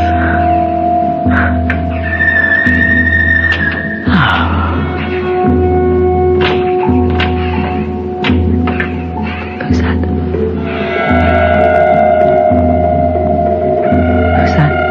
Someone's in the room. Who's that? Who is it? Nathaniel. Get out. Get out. Get the hell out. Where's the news?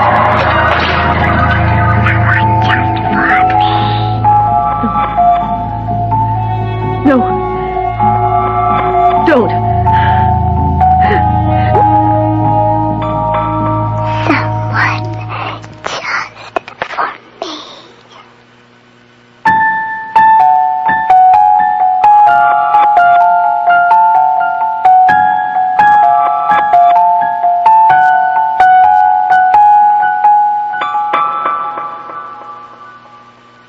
You've just heard Someone Just For Me by Michael O'Brien, with original music by Michael White. In the cast, you heard Julie Stewart as Maureen, Christina Nickel played Sharon, and Catherine Fitch was Debbie, Danielle, and Mrs. Scott. Dara Perlmutter played young Maureen, Alex Lai was young Sharon, Katie Lai was young Christine, Imogen Howarth played young Debbie, Anand Rajaran was Dr. Singh, Jonathan Higgins played Dr. Ramsey Richard, Jeremy Harris was Gordon, Lynn Darragon was Mom, and Bob Naismith played Dad and a cab driver. The recording engineer was Greg DeClute with sound effects by Matt Wilcott. The script editor was Dave Carley and casting was by Linda Grierson. The associate producer was Colleen Woods. The associate producer for Sunday Showcase Monday Night Playhouse is Rosie Fernandez. Someone Just For Me was produced and directed by Gregory J. Sinclair, who's with me here again to tell us about Trading Hearts at Half Calf Cafe. It's written by Charles DeLint. Charles is an Ottawa-based writer. When I started looking at proposals for the series, I said, no, we're not going to do any werewolf stories. Anyway, I came across this story, which is, in fact, takes the whole idea of the lycanthrope, the werewolf, and adds some very interesting twists. In fact, I would characterize this as there's almost a screwball comedy aspect to the story, which I found quite delightful. And you'd not normally think of a werewolf story as being an appropriate starting point for a comedy of manners, but this is what Charles DeLint has very cleverly done in the story. Well, you've certainly piqued my curiosity. Here is Trading Hearts at the Half Calf Cafe. It is read by Joanne Vanacola and Conrad Coates.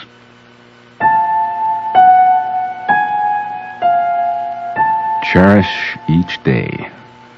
Single male, professional, 30-ish, wants more out of life, likes the outdoors, animals, seeking single female with similar attributes and aspirations. Seeking single female with similar attributes and aspirations. Ad number 6592.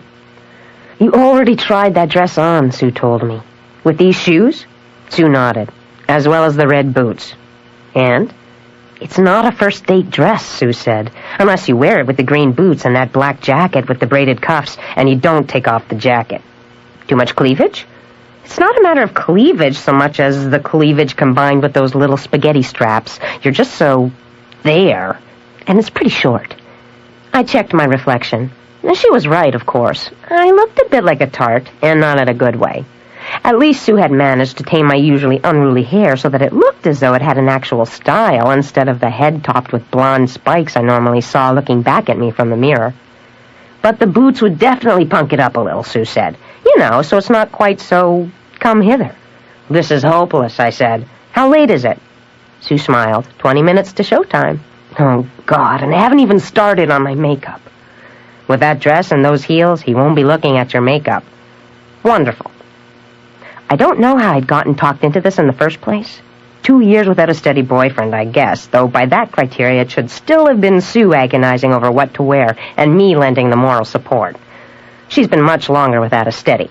Mind you, after Pete moved in, the longest relationship I'd been in was with that grotty little troll of a dwarf, and you had to lose points for that. Well, not that Nicky Wilde had been boyfriend material, but he had moved in on me for a few weeks. I think you should wear your lucky dress, Sue said. I met Pete in that dress. Well, true, but only the ending was bad. He had a lot of good times together, too. I suppose. Sue grinned at me. 18 minutes and counting. Will you stop with the Cape Canaveral bit already? Just don't do the teeth thing, and you'll be all right, Tyrone said. Teeth thing? What teeth thing? You know, how when you get nervous, your teeth start to protrude like your muscles pushing out and you're about to shift your skin? It's not so pretty. Thanks for adding to the tension, I told him. Now I've got that to worry about as well. I stepped closer to the mirror and ran a finger across my teeth. Were they already pushing out? I don't even know why you're going through all of this, Tyrone said. I want to meet someone normal. You mean not like us? I mean someone who isn't as jaded as we are. Someone with a conventional lifespan for whom each day is important. And I know I'm not going to meet her when the clans get together or in some bar. Tyrone shook his head. I still think it's like dating barnyard animals or getting a pet. Whatever made you so bitter? But Tyrone only grinned. Just remember what Mama said. Don't eat a girl on the first date. Now don't forget, Sue said. Build yourself up a little. You mean lie? Of course not. Well, not a lot. It might help if you don't seem quite so bohemian right off the bat. Pete liked it. Sue nodded. And see where that got you. The bohemian artist type has this mysterious allure, especially to straight guys, but it wears off. So you have to show you have the corporate chops as well. I had to laugh. I'm being serious here, Sue said. So who am I supposed to be, I asked. Sue started to tick the items off her finger. Okay, to start with, you can't go wrong just getting him to talk about himself. You know, act sort of shy and listen a lot. I am shy. When it does come to what you do, don't bring up the fact that you write and draw a comic book for a living. Make it more like art's a hobby. Focus on the fact that you're involved in the publishing field. Editing, proofing, book design. Everybody says they like bold and mysterious women, but the truth is, most of them like them from a distance. They like to dream about them. Actually having them sitting at a table with them is way too scary. Sue had been reading a book on dating called The Rules recently, and she was full of all sorts of advice on how to make a relationship work. In other words, lie, I repeated, and turned back to the mirror to finish applying my mascara. So what are you going to tell her you do for a living? Tyrone asked as we walked to the cafe. The old hunter-gatherer line, which worked real well in Cro-Magnon times. Hey, some things never change. Like you. Tyrone shrugged. What can I say? If it works, don't fix it. We stopped in front of the half-calf. It was 5 minutes to. I'm of half a mind to sit in a corner, Tyrone said, just to see how things work out. You got the half a mind part right. Tyrone shook his head with mock sadness. Sometimes I find it hard to believe we came from the same litter, he said, then grinned. When he reached over to straighten my tie, I gave him a little push to move him on his way. Give him hell, he told me. I'll be holding a single rose, He'd told me. That is so romantic, Sue had said. Even with him sitting down, I knew he was tall. He had the shock of blue-black hair brushed back from his forehead and skin the color of espresso. He was wearing a suit that reminded me of the sky just as the dusk is fading, and the single red rose lay on the table in front of him. He looked up when I came in. If it had been me, I'd have looked up every time the door opened, too. And I could have gone swimming in those dark, dark eyes of his. I took a steadying breath, walked over to his table, and I put out my hand. You must be Lyle, I said. I'm Mona. She was cute as a button. Here's my prediction, Tyrone had said. She'll be 300 pounds on a 5-foot frame, or ugly as sin. Hell, maybe both.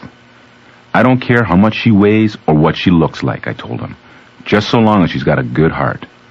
Tyrone smiled. You're so pathetic, he said. And naturally, I made a mess of trying to stand up, shake her hand and give her the rose all at the same time. My chair fell down behind me. The sound of it startled me, and I almost pulled her off her feet, but we managed to get it all straightened out without anybody getting hurt. I wanted to check my teeth and force myself not to run my tongue over them.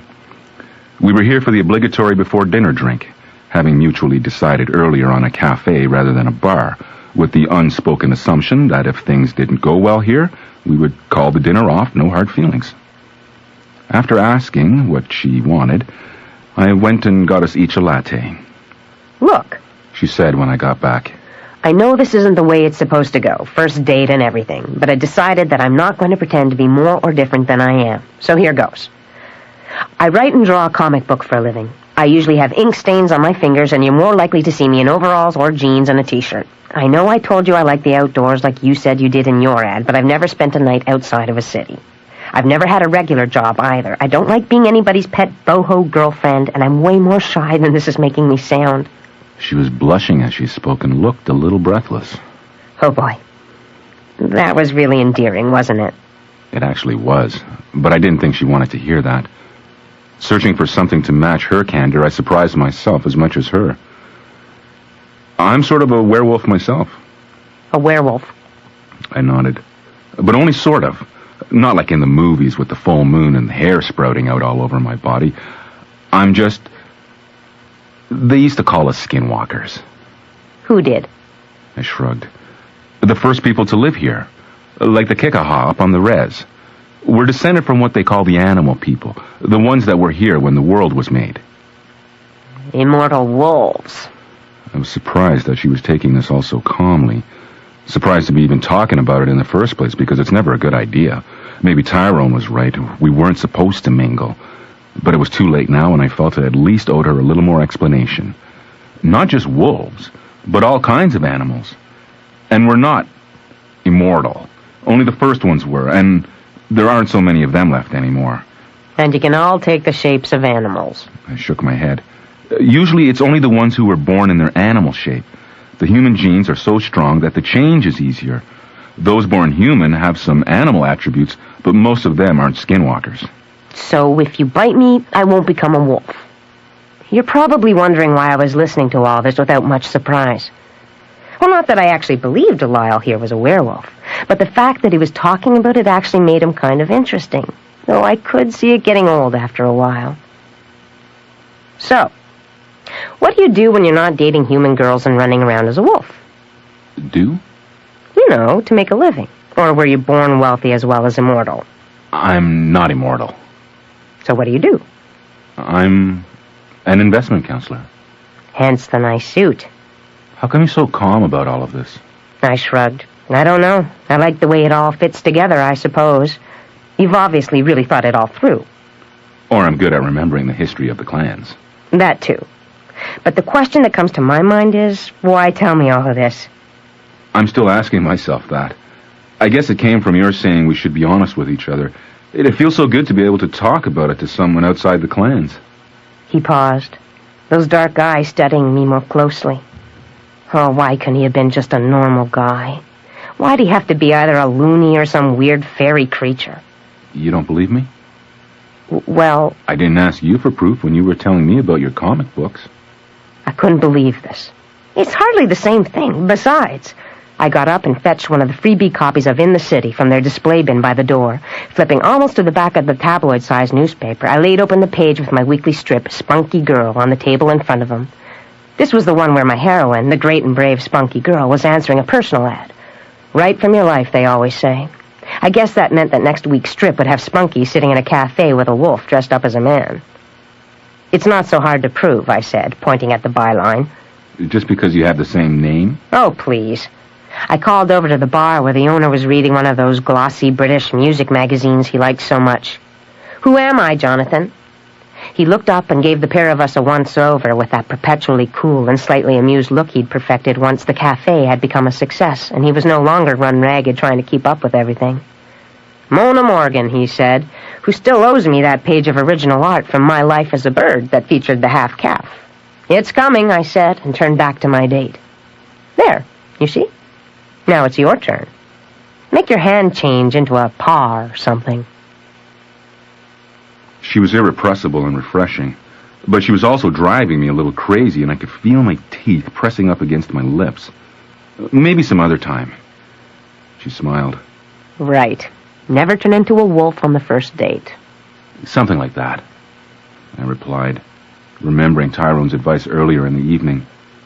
I wondered what she'd make of that, but decided not to find out. Instead, I looked down at her comic strip. It was one of those underground ones, not clean like a regular newspaper strip, but with lots of scratchy lines and odd perspectives. There wasn't a joke either, just this wild-looking girl answering a personal ad. I looked up at my date. So I'm research. She shrugged. Well, everything that happens to me ends up in one strip or another. I pointed at the character in the strip. And is this you? Kind of an alter ego. I could see myself appearing in an upcoming installment, turning into a wolf in the middle of the date. The idea bothered me. I mean, think about it. If you were a skinwalker, would you want the whole world to know it?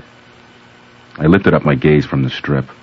The smart-looking woman bore no resemblance to her scruffy pen and ink alter ego. So who cleaned you up? The hurt in her eyes was quickly replaced with anger. A human being, she said, and stood up. I started to stand as well. Look, I'm sorry. I began, but I was already talking to her back. I could have tracked her. The scent was still strong. But I went home instead to the apartment Tyrone and I were sharing. He wasn't back yet from wherever he'd gone tonight, which was just as well. I wasn't looking forward to telling him about how the evening had gone.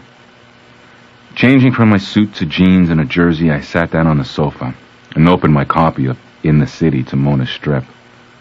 I was still staring at the scruffy little blonde cartoon girl when the phone rang.